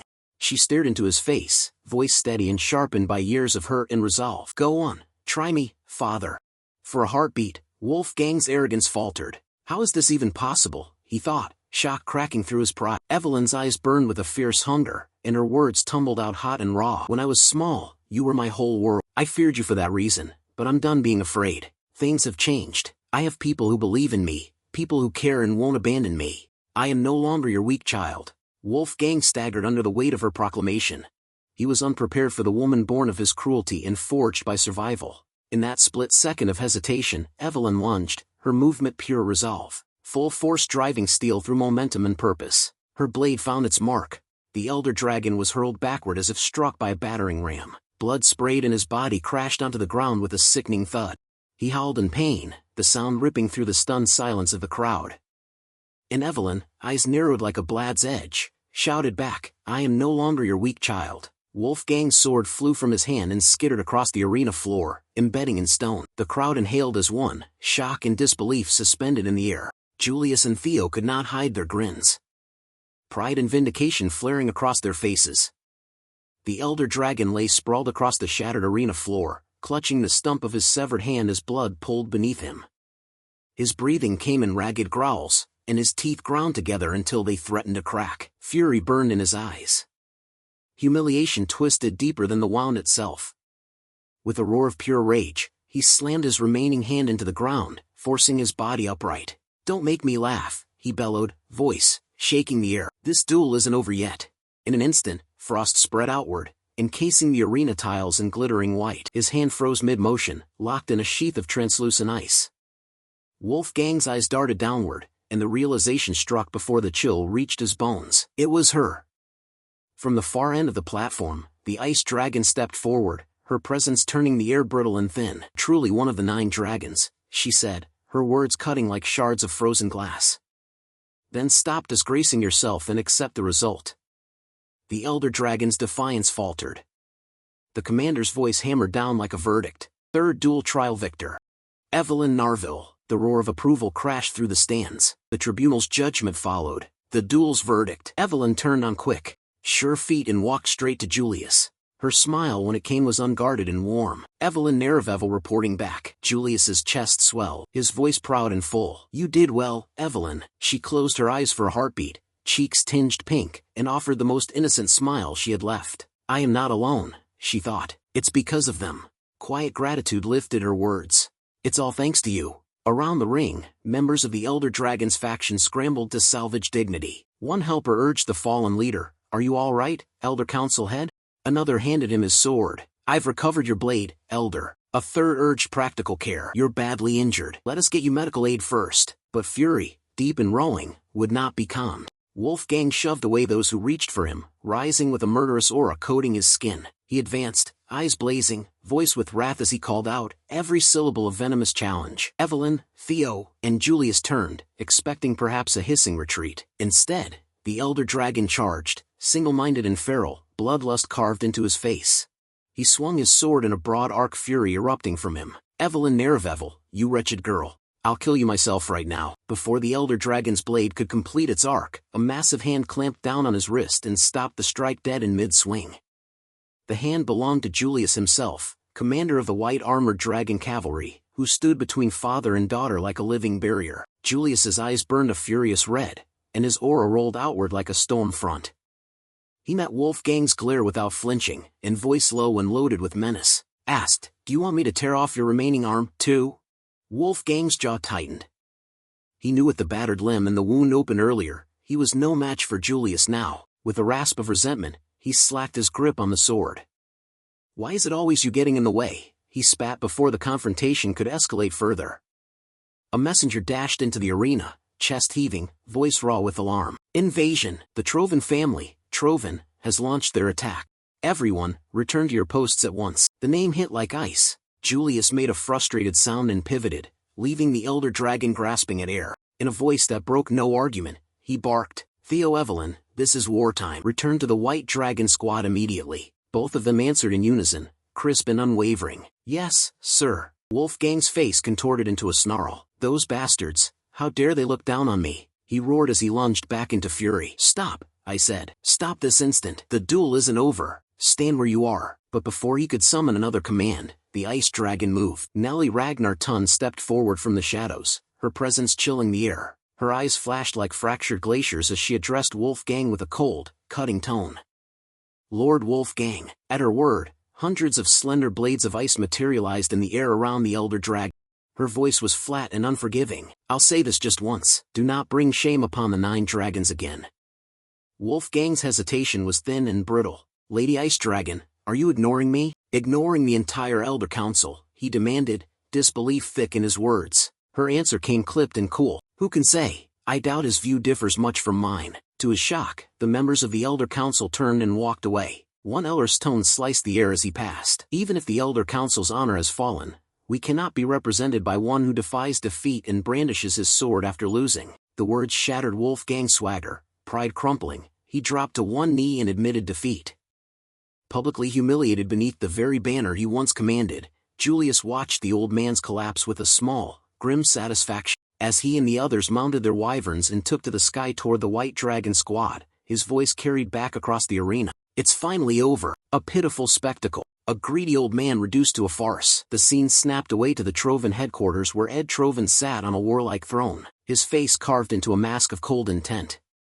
One of his generals reported in precise and expectant, "With this move, we have taken the central plateau. Castle Harmon will fall soon as well." Ed's gaze sharpened. "And Ragnar's forces?" he asked, measuring the threat like a chess master. The general returned the report without flinching. "Their lord's cavalry and the private troops of the 6 Pillars appear to be converging on the central plateau." A manic chuckle bubbled up from Ed as he placed his hand to his brow and laughed. Not from joy, but from the thrill of a plan unfolding. "Foolish Ragnars," he breathed, the words cold as a blade. "They move exactly as expected." His fingers tightened.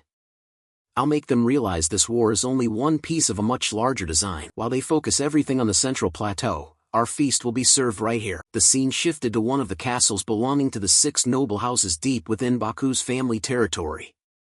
Weary soldiers stood on alert, waiting to intercept an incoming enemy assault. One soldier muttered to another, "You know that new lord who just took over?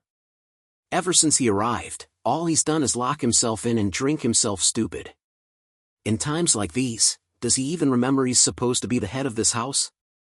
His companion scoffed, bitterness lacing his tone. "Head of the house, this place is buried in debt. Everyone who could leave already did. Even knights and vassals who served the Bacchus name for generations have walked away. What's left for him to leave? Honestly, maybe drinking's the smartest thing he's done." A third soldier at the table nodded with a laugh. "Yeah, fair point. But didn't Ragnar send reinforcements or something?" The first soldier's grin twisted into disgust. "Reinforcements? Don't make me laugh. You mean those freeloading bastards?" He leaned closer, voice lowering. "Sybil and Eden from the Ragnar support squad. Reinforcements, my ass. All they've done is drink and lay around. They claim to handle the night patrols, but every time I check, they're passed out drunk. Support squad? More like a setup. Ragnar's just trying to push us out. The room filled with cynical laughter, the kind that sounded more defeated than amused. The scene shifted again, this time under the cloak of night. In the dark woods beyond the castle walls, the same soldier from before knelt before a hooded figure cloaked in shadows.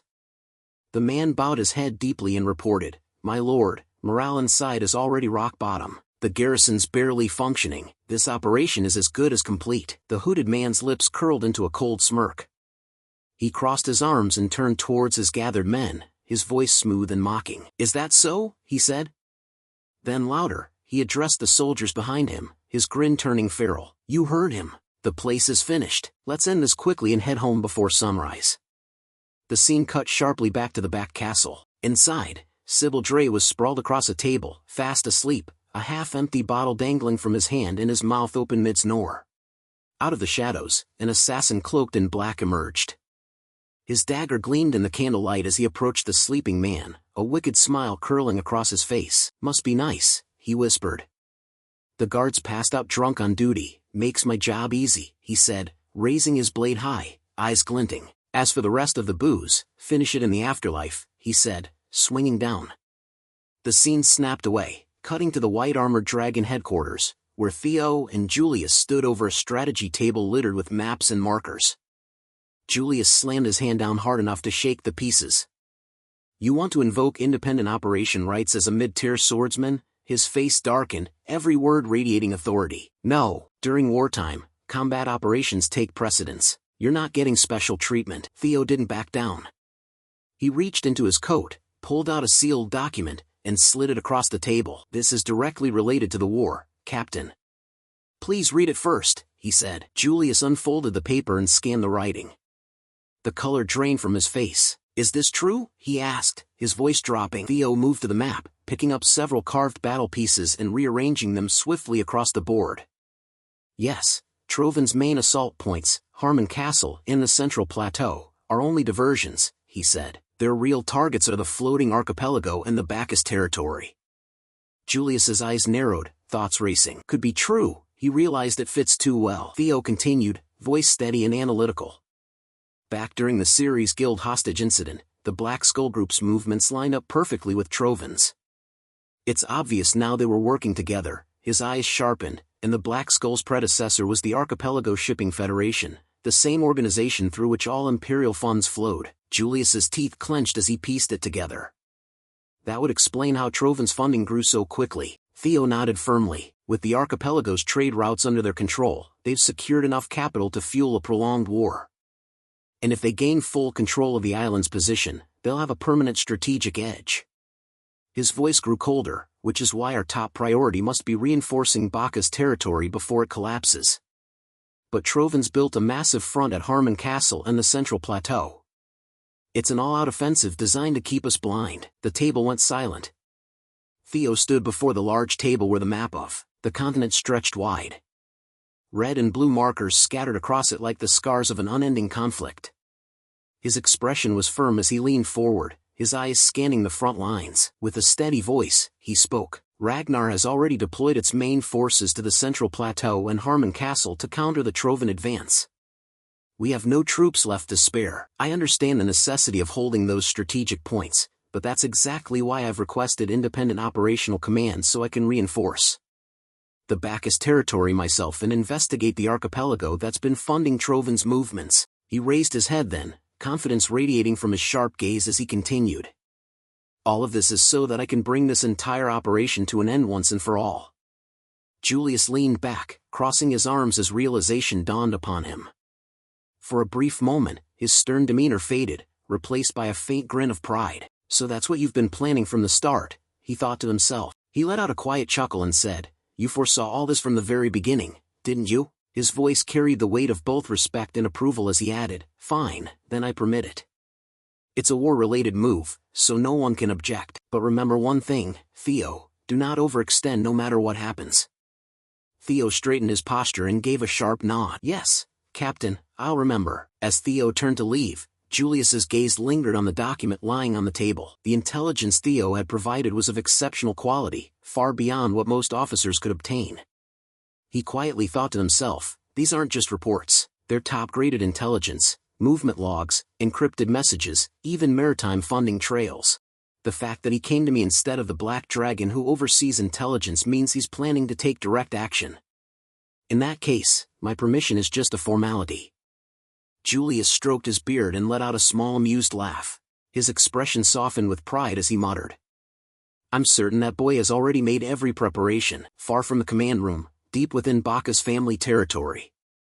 Just as the blade swung down, the bottle in Sybil's hand came flying forward with shocking speed. It struck the assassin square in the face, shattering into pieces as glass and sticky liquid splattered across the room. The assassin stumbled back in disbelief, clutching his face. Sybil's chair creaked as he leaned forward, grinning widely. You really fell for that, huh? The assassin wiped his face and looked down at his clothes, then froze in confusion. The smell was sweet, not bitter. This is orange juice, he exclaimed. Sybil laughed loudly, brushing off his coat with mock elegance. Correct. I don't usually drink alcohol, but it was easy enough to make you believe I did. His expression darkened slightly, his grin twisting into something sharp. Unfortunately for you, I'm wide awake now. Before the assassin could react, Sybil drew his blade and lunged forward. The strike was clean, merciless. The dagger slipped from the man's hand as his body collapsed to the ground. Around them, chaos erupted as more assassins burst through the shadows, but the Ragnar soldiers were ready. Blades clashed in the dim corridors, and within minutes, every intruder lay dead or dying. One of the soldiers stepped forward, breathing heavily. Squad leader, we've taken care of all those who came as the vanguard. The squad leader wiped blood from his cheek and nodded firmly. Good. Then light the beacon, let the flames announce that Bacchus still stands. He turned to his men with eyes burning in defiance. Our swords will cut through the Trovan forces. I never thought I'd see this day again since the blooming ceremony. Another soldier chuckled, lighting a torch. We haven't been idle either. It's about time we reminded them who we are. But as the man leaned forward to ignite the beacon fire, a faint sound behind them caught Sybil's attention. A shuffle of feet, too quick and too close.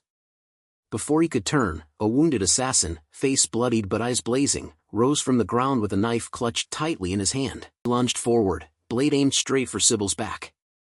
Sybil spun around, eyes widening, realizing too late that they had missed one. The other soldiers shouted in alarm, but before the assassin could land his strike, a blur of motion cut across their vision. A single swing of a sword split the air and the assassin's head flew from his shoulders, landing several feet away with a dull thud. Naven Bacchus stood behind him, his sword still humming from the strike. His expression was calm but firm as he turned towards Sybil and said coldly, seriously, be more careful. If any of you get injured, how he is supposed to face our lord? Sybil quickly straightened his posture, nodding like a guilty schoolboy. You're right, my lord. I'll correct myself immediately. Naven blinked for a moment, his stern expression breaking into a faint smile. Relax. I'm just joking. Make yourself comfortable. Really? Sybil's expression darkened dramatically as he folded his arms. If you want to be comfortable, maybe our lord should handle the fire himself. Then turning to his comrades, he gestured with mock seriousness. Tend the beacon for me, boys. I have deep matters to discuss with my conscience. Naven stared blankly for a moment before Sybil burst into laughter. Just kidding. I'll handle it myself. Their banter was light, but behind it, the air carried the tension of what was coming. The torch finally met the oil-soaked cloth, and the beacon roared to life, flames crackling high into the night sky. Its glow spread across the hilltops, and soon, one by one, the other vanguard beacons began to ignite. The Bacchus frontier blazed like a line of fire cutting through the darkness. Archers rushed to their stations atop the walls and the defenders drew their bows. Standing on the edge of the battlement, Naven placed his boot on the parapet and peered down at the advancing troops. A faint smile curved across his face as the firelight glinted in his eyes. So this is what our lord foreshadowing all along, he murmured. Just how far ahead did he see everything? Down below, the Trovan forces began their assault. Unaware of the trap they had walked into, Sybil raised his voice, his tone shifting from playful to commanding as he shouted, Trovan vermin have breached the walls. Defend Baki's castle. Eliminate the raiders. At his command, the archers loosed their arrows in a synchronized volley. The sky turned black as thousands of shafts rained down upon the enemy. The screams of Trovan soldiers echoed across the battlefield as they fell one after another, caught completely off guard. Above the chaos, high in the night sky, Theo watched the scene unfold from atop his guardian. The moonlight reflected off his armor as the wind whipped around him. From that height, the burning beacons below looked like constellations of war. A confident grin spread across his face as he pulled on Umbra's reins. "So, the battle's already begun," he said quietly. "Looks like we arrived right on time." His eyes gleamed with excitement as he looked down at the battlefield and muttered, "It's been a while since I've seen those faces in action." As the morning light bathed the Bacchus castle in its glow, a gruesome scene unfolded. The Trovan forces lay scattered across the ground, their bodies lifeless, weapons fallen from their hands. Sybil's voice echoed through the stone walls, his words echoing, as Lord Theo commanded, "The mission to defend the back territory has been completed." Theo stood calmly amidst the aftermath, casually telling Sybil, "I don't have to shout like that." Approaching Sybil, Theo praised him for his efforts, acknowledging that this time, it wasn't just an order followed or a duty fulfilled. It was recognition from the man he respected most. Unable to contain his emotions, Sybil's shoulders trembled slightly, believing that Theo had finally acknowledged him. Navin stepped forward, surprised to see Theo in person.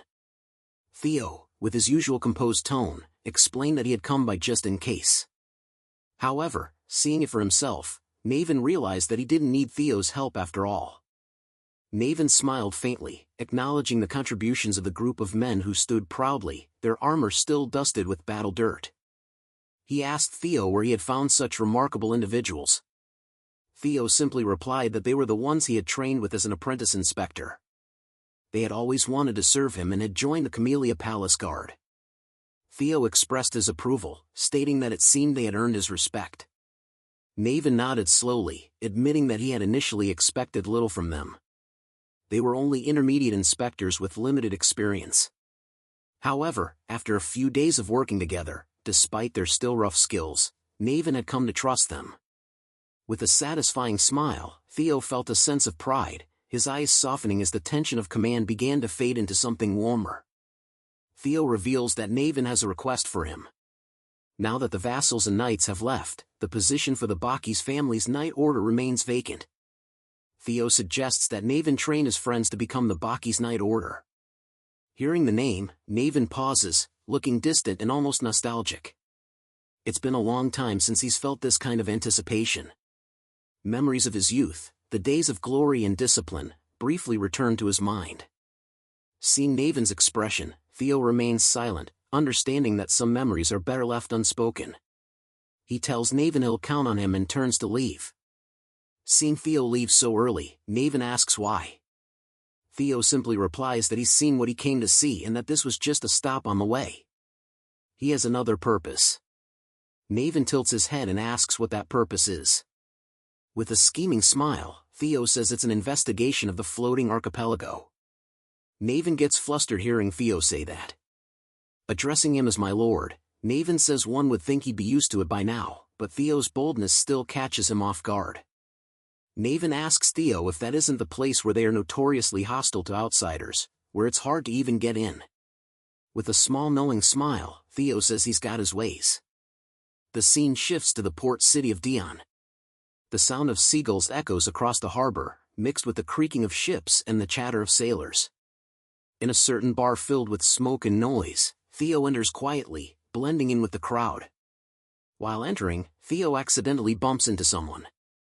The big guy he bumps into glares down at him and calls him Shorty, asking if he can't open his damn eyes when he walks. Theo, mocking and calm, says it's as bad. He guesses he didn't see him down there. While holding a beer mug, Theo adds that he'll make the big guy lower himself to his level. The big guy grits his teeth in anger, his hand tightening around his drink. The crowd senses the tension rising, and slowly, a bar fight begins. People start cheering them on, some banging their mugs on the tables and others shouting for more drinks, turning the brawl into entertainment. The barmaid runs around frantically, unable to keep up with all the orders. In a certain room inside the bar, far from the chaos, Aoi speaks coldly. Starting from the 15th, the floating archipelago will regularly offer gunpowder and steel as tribute to Trovan.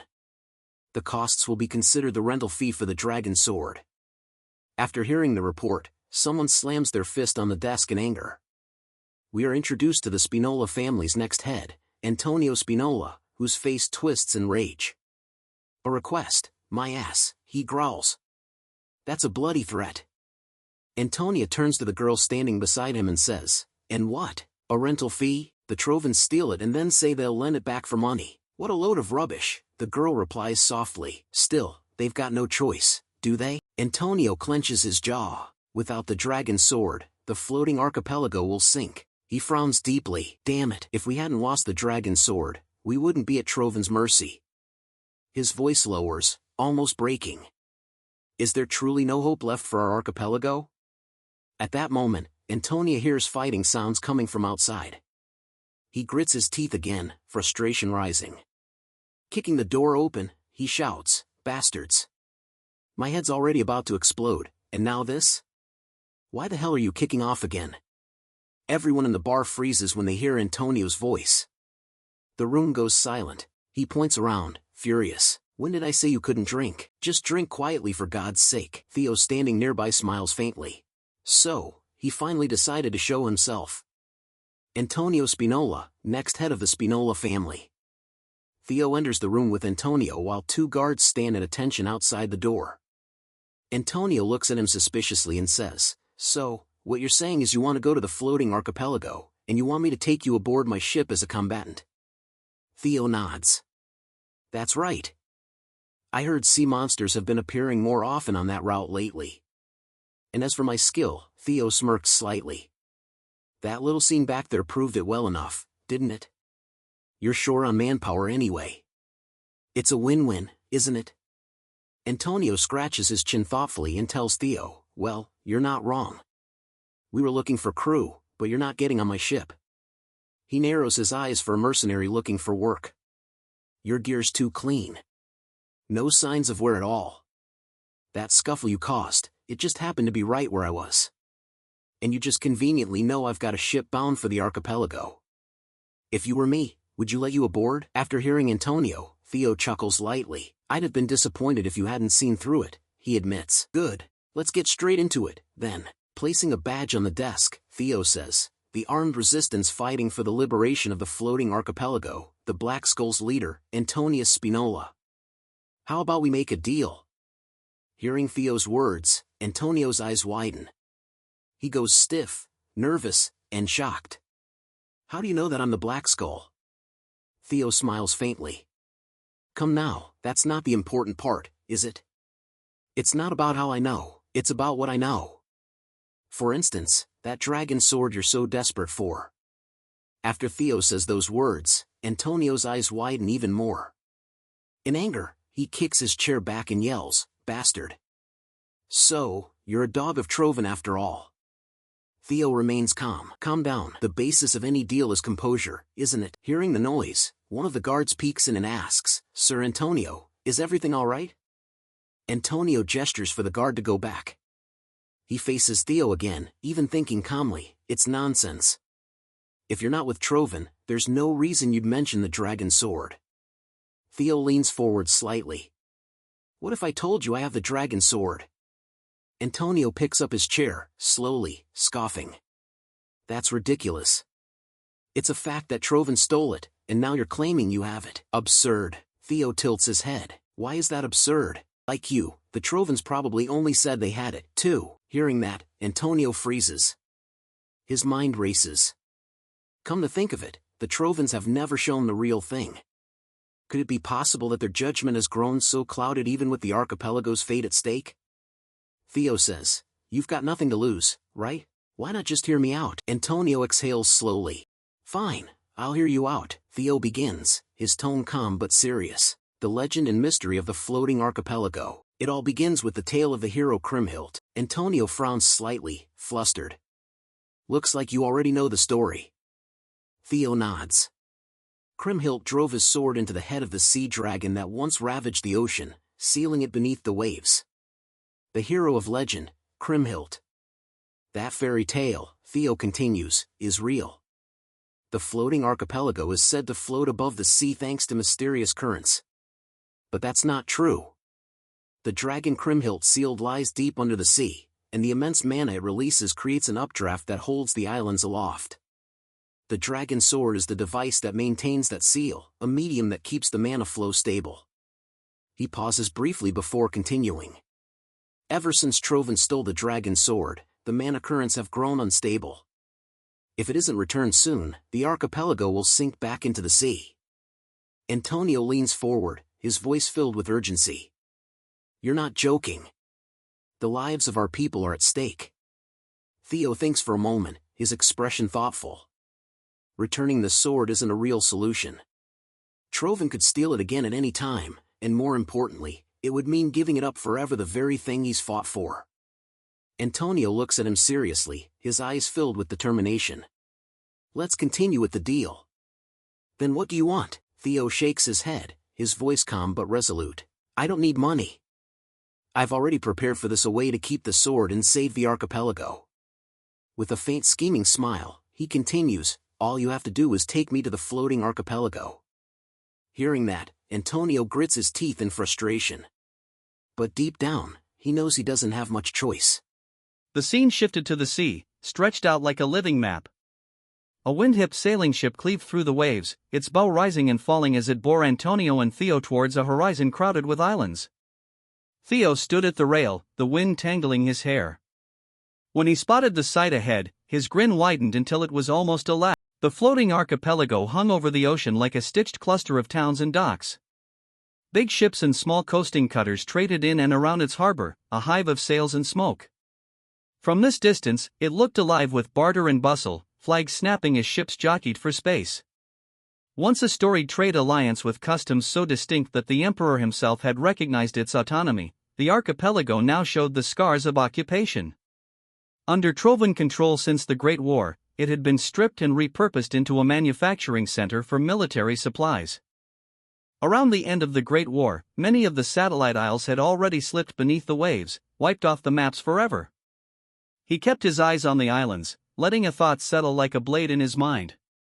For the sake of both Ragnar and the archipelago, Trovan traces must be erased. Before he could let the plan unspool further, Antonio's voice cut across the deck, taut with anxiety. You weren't joking, right? You promised to save the islands. Theo turned, meeting the man's tension with a slow, steady smile. Antonio pressed on, urgency sharpening every word. What you said before about preventing them from sinking by moving the islands. Theo's smile didn't waver. Don't worry, it's possible, he said. The confidence in his tone was a tangible thing. The sea dragon beneath the archipelago on the ocean floor is a primordial guardian. Later, Theo took the dragon's sword from its sheath and placed it reverently between the mana beasts he had summoned. The drake leaned forward, its scales glinting in the light. How does this sword look to you? Theo asked, his voice low as sparks began to lick from the blade's edge. The drake was blunt. Oh, it's a relic, he said, his voice like grinding stone. The sandworm chimed, repetitive and urgent. Primordial dragon's relic. As Theo reached out, his fingers nearly brushing the metal, the sword spat tiny arcs of energy. He frowned. As I thought, he murmured to himself, then louder. But why is it incompatible with Ragnar? The fairy dragon tilted closer, her speech like wind through leaves. Hard to say, she answered. It seems the guardian tied to the dragon slayer's sword abandoned its duty, ran from the relic itself. Her words landed like a cold drop. Theo's eyes widened. Ran from it. What do you mean? The griffin shifted uneasily, a bead of sweat like rain on feather. The fairy dragon met the griffin's glance and explained. It had happened before. Back when a guardian forgot what it was meant to do. The griffin was the first to break the chain. Theo watched the griffin's expression tighten. Ran from the relic. Can one do that? Pay a price and walk away? He asked. The griffin's reply was blunt and incredulous. No, that's madness. Only that one could escape and still survive. It's not simple, he exhaled, the sound like wind through a canyon. If you think the mana leaking from him is enough to lift an entire archipelago, you're not wrong. His tone carried both warning and respect. Theo's mind moved faster than his words. Wait, so if I overpower him, could I move the islands myself? He asked, testing the edge of possibility. the Drake answered with the gravity of a scholar. In theory, yes, but you'd have to seal him again first. Can you handle that? The sound of his scale ruffle was like an old clock striking a long hour. Before Theo could give a full answer, the fairy dragon spoke what the others feared to voice aloud. Even diminished, the guardian remained among the strongest. The griffin cocked its head, a cynical flutter at the corner of its beak. Can you even reach the ocean floor? It challenged, more than asked. Theo's grin returned, this time a flash of cocky bravado. He waved his hand and made a small, confident shrug. Of course, Mock said, amused. I have a plan. Don't worry about how I'll get down there or how I'll seal him. I've already thought of that. The scene shifted back to the present at the deck. Antonio's tense voice cut through the stillness. So, that statue really has the power to save the islands. Power that even the natives don't know about. Theo glanced towards him, his expression calm but his tone edged with firmness. You're still suspicious, he said. Even after I showed you the Dragon Slayer sword. Antonio gritted his teeth and looked down, guilt and worry flickering across his face. I'm not suspicious, he said quietly, just worried. My homeland's fate is at stake. I hope you understand that. Theo's eyes softened slightly. He exhaled, then smiled with steady confidence. Yeah, I get it. Just get me there first, he said, his voice sure as steel. I'll make sure to save it. A faint light shimmered before Theo's eyes. A system notification flickered to life like a whisper from the world itself. Subquest, Dragon Slayer's Sword. Objective, return the sword to its original resting place. Locate the site, defeat the Guardian, and earn the right to wield it. As night deepened, wrapping the floating archipelago in a calm, eerie quiet, beneath this calm surface, inside a dimly lit cellar, Antonio had gathered his trusted men. Soldiers ready to stake their lives for their home. Antonio pointed towards Theo as his men stood at attention. Our mission is simple, he began, his voice low but commanding. Guide this man to the Colossus of Cream Hill. Once he's there, he'll handle the rest. The soldiers exchanged tense glances as Antonio continued. You all know the Trovan have bought off the main clan's head. Security around the Colossus is tight, but use the usual route, the stealth passage. It'll get you close enough. Every soldier straightened, their eyes burning with resolve. Together, their voices echoed through the cellar. Yes, sir, they replied. Long live the floating archipelago. Antonio turned to Theo. Then I'll leave it to you. Theo nodded once, his eyes sharp and unreadable. Understood. Among the gathered men, one soldier lingered behind, his lips curling into a faint, sly smile. His eyes glinted with something that wasn't loyalty. The scene shifted to the heart of the archipelago. The colossal statue of Cream Hill towered over the landscape, a dragon-shaped monument carved into the cliffside itself. High walls and watchtowers gleamed under the moonlight, guarded by soldiers gripping their spears, unaware of the shadows creeping below them. Deep beneath the surface, Theo and his group slipped silently through a hidden passage, an ancient stairway damp with sea mist. Theo's eyes narrowed as he ran his hand along the stone walls. So, they really had a secret path down here, he murmured. The tunnel opened to a wide cavern where the roar of a nearby waterfall masked their movements. One of Antonio's men whispered, thanks to the waterfall sound, there's little chance of being noticed. But still, please be careful. Theo gave a small nod, his expression steady. Without hesitation, he opened his inventory and pulled out the Dragon Slayer's sword. Its edge shimmered faintly, resonating with an unseen power. He turned towards the soldiers, his voice calm yet commanding. Thank you for your hard work, he said. From here on, I will go alone. The men stared in awe at the sword's glow. One of them whispered, eyes wide. The real Dragon Slayer's sword, he breathed. Incredible. Theo's gaze shifted upward to the towering statue of Cream Hill. The blade in his hand pulsed with energy and he could feel its reaction growing stronger. The closer we get, the more intense it becomes, he thought. His eyes traced the length of the statue up to the dragon's massive head, the source. He took a breath, then crouched and with one powerful leap, launched himself upward. His boots hit stone. Below, one of the soldiers watched Theo's ascent, off-filling his voice. He really has the Dragon Slayer sword, he thought. Finally, there is hope for our archipelago. But his relief lasted only a heartbeat. From the darkness behind him, a faint movement stirred. Before the soldier could react, a hand clamped over his mouth and a dagger slid cleanly across his throat. We can take back the stolen Dragon Slayer's sword, Bamong. Above, high at the top of the colossal statue of Cream Hill, Theo reached the dragon's crown.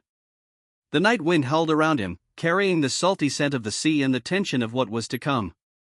He gazed up at the towering figure, the sculpted warrior holding an invisible blade, his eyes narrowed. It reacted strongest here, he thought, feeling the vibration in his arm where he gripped the sword. The problem was, what came next? Without hesitation, Theo drove ballon deep into the statue's head. The blade slid in with a thunderous hum, the stone trembling beneath his feet. Blue sparks erupted from the point of contact, lashing his arm as pain tore across his skin. His hands scorched by the sword's power. Stabbing the ground the same way did not trigger anything, he thought, pulling out a potion with his free hand. Let me think this through. Perhaps there is a message hidden. But before he could finish the thought, the air around him shifted, a flicker, then silence. The assassin appeared from the shadows, his eyes glowing crimson with bloodlust. Without a word, he lunged, his blade cutting through the air with a murderous whistle. Yet, as the blade sliced through the space where Theo had stood, it meant nothing. The assassin's eyes widened. What? Before he could recover, pain exploded in his gut. Theo had reappeared behind him, his boot driving hard into his ribs. The impact sent the assassin flying backward, his body twisting midair before crashing into the stone surface with a crack. He coughed blood, clutching his side, shock flashing across his face. How did he get behind me? The assassin jammed his blade into the ground to keep himself steady, breathing ragged. The first assassin, Gray, snarled, his gaze locked on Theo. Theo, still holding the potion, wiped blood from his mouth and hissed. He is strong. Do not rush him carelessly, he said with a slow mocking grin. 3 against 1, he added softly. That was fair. Outside the walls of the Cream Hill statue, the night's calm shattered. A deafening crack split the silence, echoing through the watchtowers.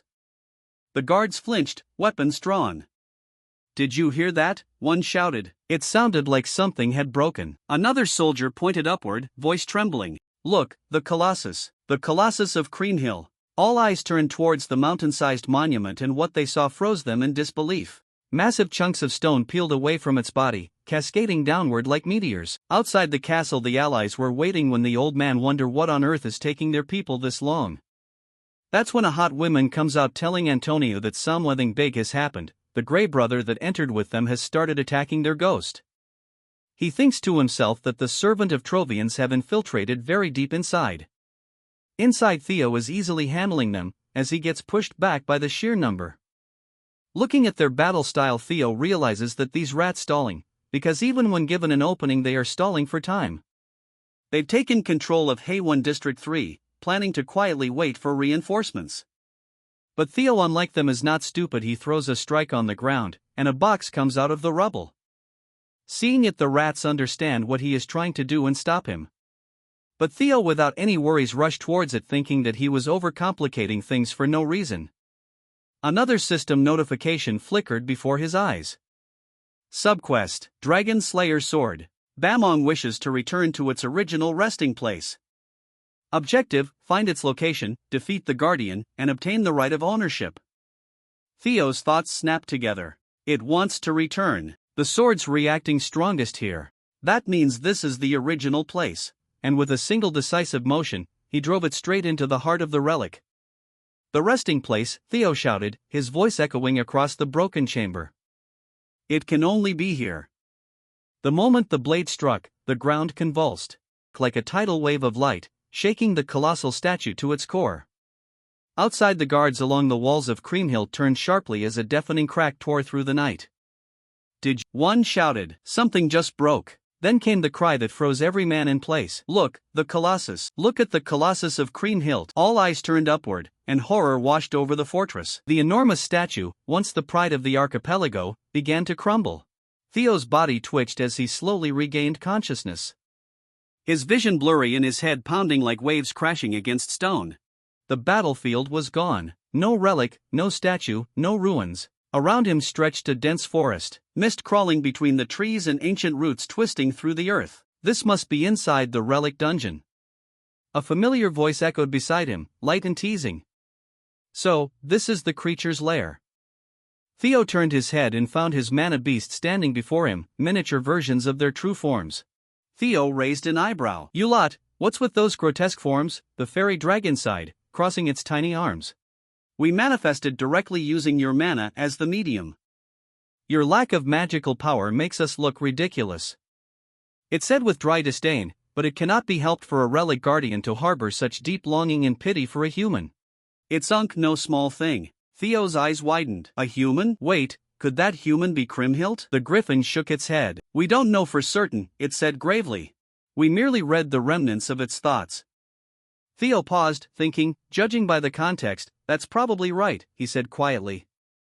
Then he looked around, scanning the fog-covered woods. Since there's no relic guardian left, let's explore slowly. A sudden sound sliced through the air. Theo's instinct screamed. He ducked just in time, the arrow whistling past his ear. His eyes narrowed as he turned his gaze toward the direction it came from. Perched high among the branches, a skeletal archer drew another arrow, its hollow eyes glowing. An ownerless house, they said. Theo muttered, voice darkening. Then explain this. He turned sharply and saw more movement. From behind the trees, skeletal soldiers began to crawl out, their bones creaking and weapons clutched tight. They climbed over roots, branches, rocks, dozens of them, then hundreds. For Kriemhild, they roared, voices overlapping like thunder. We will eliminate the intruder. The griffin's feathers bristled. So that's how it is, he muttered. To think it went this far, protecting the ownership of a relic for a human named Kriemhild. An arrow suddenly shot toward them. Theo raised his hand and caught it midair with sharp precision, spinning it around before flicking it back like a dart. The arrow flew past the griffin and pierced straight through the skull of a charging skeleton, shattering it into dust. Theo exhaled slowly, his expression hard. There are a lot of them, he said, but nothing special. I'll just have to cut through them. Simple enough. The fairy dragon floated closer, shaking its head. It won't be as easy as you think. Theo frowned. What do you mean? Look closely, the fairy dragon said gravely, gesturing toward the fallen skeleton. Theo's eyes followed and froze. The skeleton, whose skull had shattered moments ago, was moving, its fingers twitched, bones cracking into place as it slowly picked up its sword again. They're not ordinary soldiers, the fairy dragon said. They're undying warriors, the dragon fangs. The reanimated soldier let out a bone-rattling roar. Eliminate the intruder, it bellowed. And like a tide, the others followed suit, charging toward Theo, blades raised, their hollow eyes burning with vengeful light. Theo's eyes widened as he watched the shattered skeletons begin to piece themselves back together. But then that familiar grin returned, sharp and daring, as he muttered with a hint of excitement, yeah, definitely not going to be easy. Without hesitation, the skeletal soldiers descended from every direction, leaping off branches, crawling across bark, their rusted weapons gleaming under the dim, eerie light. Each strike clean, deliberate, and fatal. The clang of steel meeting bone echoed through the forest as skulls shattered and ribs splintered. But for every soldier he struck down, two more replaced it. The griffin hovered nearby, wings flaring as it snapped its beak in irritation. We cannot keep fighting this endless battle forever. Theo parried another sword, sparks bursting as he replied between breaths. You got a better idea? The griffin's golden eyes narrowed. I'll give you a piece of advice for that thick skull of yours. That Kriemhild fellow, you said he was a human like you. Yes. Then tell him to surrender his ownership. It's that simple. He's a legendary hero, he shouted. If he's still alive after all this, can you even call him human anymore, you idiot? The griffin ruffled its feathers, glaring at him. Insolent mortal. Giving advice to an idiot is pointless. It muttered exasperated. Theo grabbed the griffin's beak midair, glaring back. You want to say that again? You overgrown before he could finish. A blue holographic shimmer flashed before his eyes. System notification. This dungeon is the final gift left behind by Leviathan for Kriemhild. Retrieve the ownership of the gift from Kriemhild. Theo's expression froze. Retrieve the ownership of the gift, he thought. Wait, so the griffin bastard might actually be right? But before he could piece it together, the skeletal soldiers struck again, charging in from every direction like a tide of death. In an instant, he leapt into the air. With a swift motion, he extended his hand, summoning multiple swords through telekinesis. They burst into existence beside him, gleaming and suspended in the air. Theo used them as stepping stones, darting upward with blinding speed, grabbing onto a thick, hanging branch above the chaos. Below, hundreds of skeletal soldiers clawed their way up the trees, their hollow eyes glowing red as they shrieked. Eliminate the intruder. Theo hung from the branch, scanning the swarm beneath him. This can't just be endless resurrection, he muttered. Then, closing his eyes, he activated his skill. Hatchling synchronization. Mind Gate, a sharp hum pulsed through his body. He could feel the skeletal army's movement, their auras, a web of restless energy that pulsed all around him. Among the swarm, one skeletal soldier stood out. Its aura burned crimson, unlike the dull blue of the others. The energy felt wrong, stronger, older. Theo's lips curled into a confident grin. Found you. Without wasting another second, he sprang off the branch, swords appearing beneath his feet like stepping stones of light as he darted through the air toward the red aura soldier. When they all rushed me before, Theo thought, there was one who turned and ran. I should have known then. The skeletal soldier's head snapped up as Theo closed in. Intruder! It rasped, panic flickering in its hollow sockets. Theo raised his sword, its edge sparking with black lightning. Too late, he whispered. Lightning dragon flash technique, lightning needle. Bolts of black lightning erupted from his blade, raining down in jagged streaks. They tore through the air, striking the ground and the skeletal soldiers simultaneously. A deafening explosion followed, engulfing the area in blinding light. Theo somersaulted midair, slicing through two more skeletal soldiers lunging at him before landing on another branch. A system chime echoed in his mind. System notification, collected Krimhilt's remains. Gather the rest of the remains to finally meet Krimhilt. Theo's breath steadied as he looked down at the devastation. Theo glanced down at his right hand and froze. His palm was glowing with a deep, pulsating red light. Slowly, he uncurled his fingers, revealing a small bone fragment nestled in his palm, smooth, ancient, and seething with power. Another notification flickered before his eyes. System notification item acquired. Krimhilt's third cervical bone. His grin widened, the thrill of discovery glinting in his eyes. The scene shifted far from the dungeon's depths to the floating archipelago's port, now shrouded in a relentless storm. Sheets of rain hammered against the wooden docks. The night split apart by flashes of lightning. Workers scurried about, loading heavy crates onto ships anchored in the harbor. Amid the chaos, one of them spotted a lone figure walking toward the shipyard. A man cloaked in black, his steps measured and unhurried. You're late to port, the dockmaster called out, raising his voice above the storm as he approached. Did something happen? The cloaked figure paused briefly under the dim lantern light. His face was obscured by the hood and his voice came out low and cold. Nothing worth mentioning. He brushed past the dockmaster, boots echoing on the wet planks. The dockmaster frowned at the strange response. Confusion etched across his face. Still, he muttered, trying to lighten the tension. The falls make things easier, pilot, but the figure gave no reply. Only a faint hum that sent unease down the man's spine. The pilot gritted his teeth, glaring slightly as he followed him up the gangplank. What's that supposed to mean? He whispered to his crewmate as they climbed aboard the ship. What is going on here? The pilot stammered, eyes widening.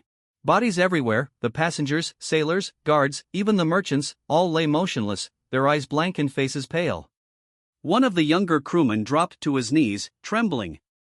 What the hell? He whispered, voice breaking. The passengers. They're all dead. The cloaked figure walked past them, utterly unfazed, his tone smooth and cruel. Those foolish floating island troops, he said softly. The dragon-slaying sword rolled right to their feet, and they still managed to let it slip away. He reached beneath his cloak and retrieved a mask, metallic, black, and marked with a crimson insignia shaped like a serpent's eye. The stormlight reflected off its surface as he slid it over his face, concealing his features. "It doesn't matter who holds it," he continued, tightening the mask strap behind his head. His voice deepened, reverberating with menace. "After all, the floating island itself," he said, his tone laced with cold satisfaction, "is already in our hands. The ninth Lord of Trovan." As heavy rain pours down on the floating archipelago, the residents are shocked to witness the unfolding scene. Dark clouds swirl above like a furious beast, and thunder rumbles across the sky, echoing against the cliffs. Heavy raindrops shatter against rooftops, flooding the pathways. People clutch onto one another.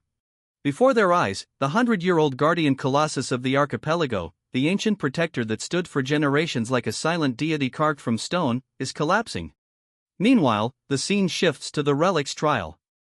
Deep within the mystical chamber, Theo battles the skeleton dragon knights. A system message appears before Theo, shining in brilliant blue letters, informing him that he has recovered all of Cream Hill's remains. Immediately, another system message pops up, asking Theo if he would like to check Cream Hill's memories engraved in the remains. Theo doesn't hesitate, even for a heartbeat. Of course, he selects yes. There's no reason to refuse, he thinks. His mind fills with curiosity. What did the hero of myth truly look like? What kind of person was she? The system glows faintly. Now playing Cream Hill's memories engraved in the remains inside Cream Hill's memories. Everything feels warm and nostalgic. The wind is gentle, the sunlight soft. There is a little girl running towards someone with a basket in her hand, calling loudly the name Levi. Her footsteps echo against the rocks as she reaches a cave by the seaside. Shouting that she is here, she enters the cave with excitement shining in her young eyes.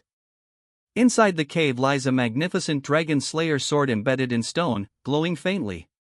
Calling the name Levi again and touching the sword with her finger, the little girl cheerfully tells the guardian to wake up. Slowly, the sword begins to glow brighter, and in a dramatic sight, the relic's guardian appears, the mighty Leviathan. But the guardian is angry. His deep voice shakes the cave walls. Addressing the little girl as young human, he shouts, asking how many times he must say it before she understands that he is Leviathan, guardian of the primordial dragon's relic. She isn't even Ragnar, so how dare she call him by that nickname? His massive form looms over her, scales shimmering with ancient power, his eyes burning with irritation. Yet the little girl, holding up the bread basket with a warm smile, tells Leviathan that his full name is too hard to say. She will just call him Levi. Her innocence disarms him. Realizing it's futile to argue with her, Levi calms down, sighing, and says she can call him whatever she wants. Talking to a foolish human like her will only tire his mouth. Seeing it's bread again, Levi frowns and asks why the innkeeper keeps giving her bread all the time.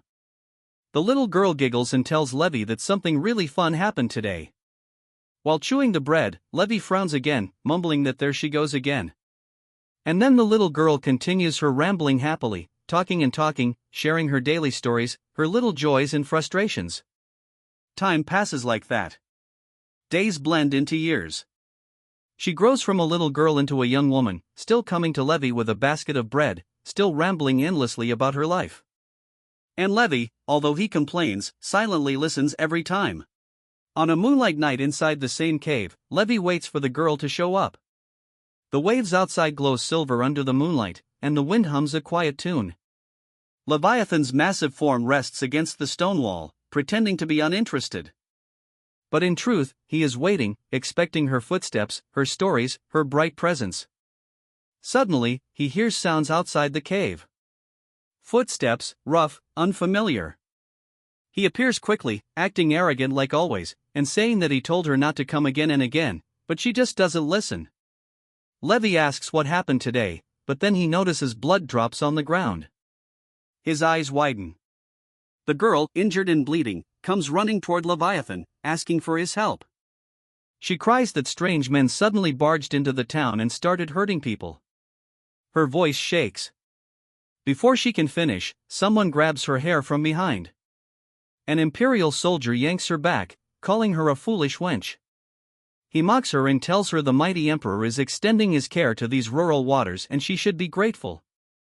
At the same time, he gets to have some fun, too. Leviathan's fury erupts like a volcanic explosion.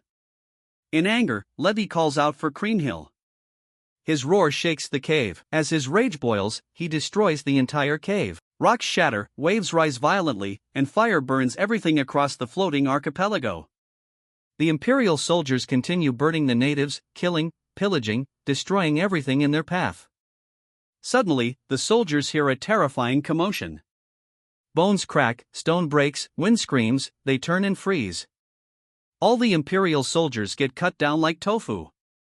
Chaos erupts among the soldiers as Leviathan tears through them. While one soldier tries to run away, he looks back and sees something unimaginable. Kriemhild is sitting on Leviathan's back holding the dragon-slaying sword. The soldier cannot believe some wench is riding a monster. She must be the one controlling it, he thinks in panic. He shouts to his comrades to kill the woman first. As Levi finishes off the invaders and the chaos settles, Kriemhild bows down and apologizes to him. She trembles, crying. She says he was supposed to wait for the chosen one, but because of her, he had to do this.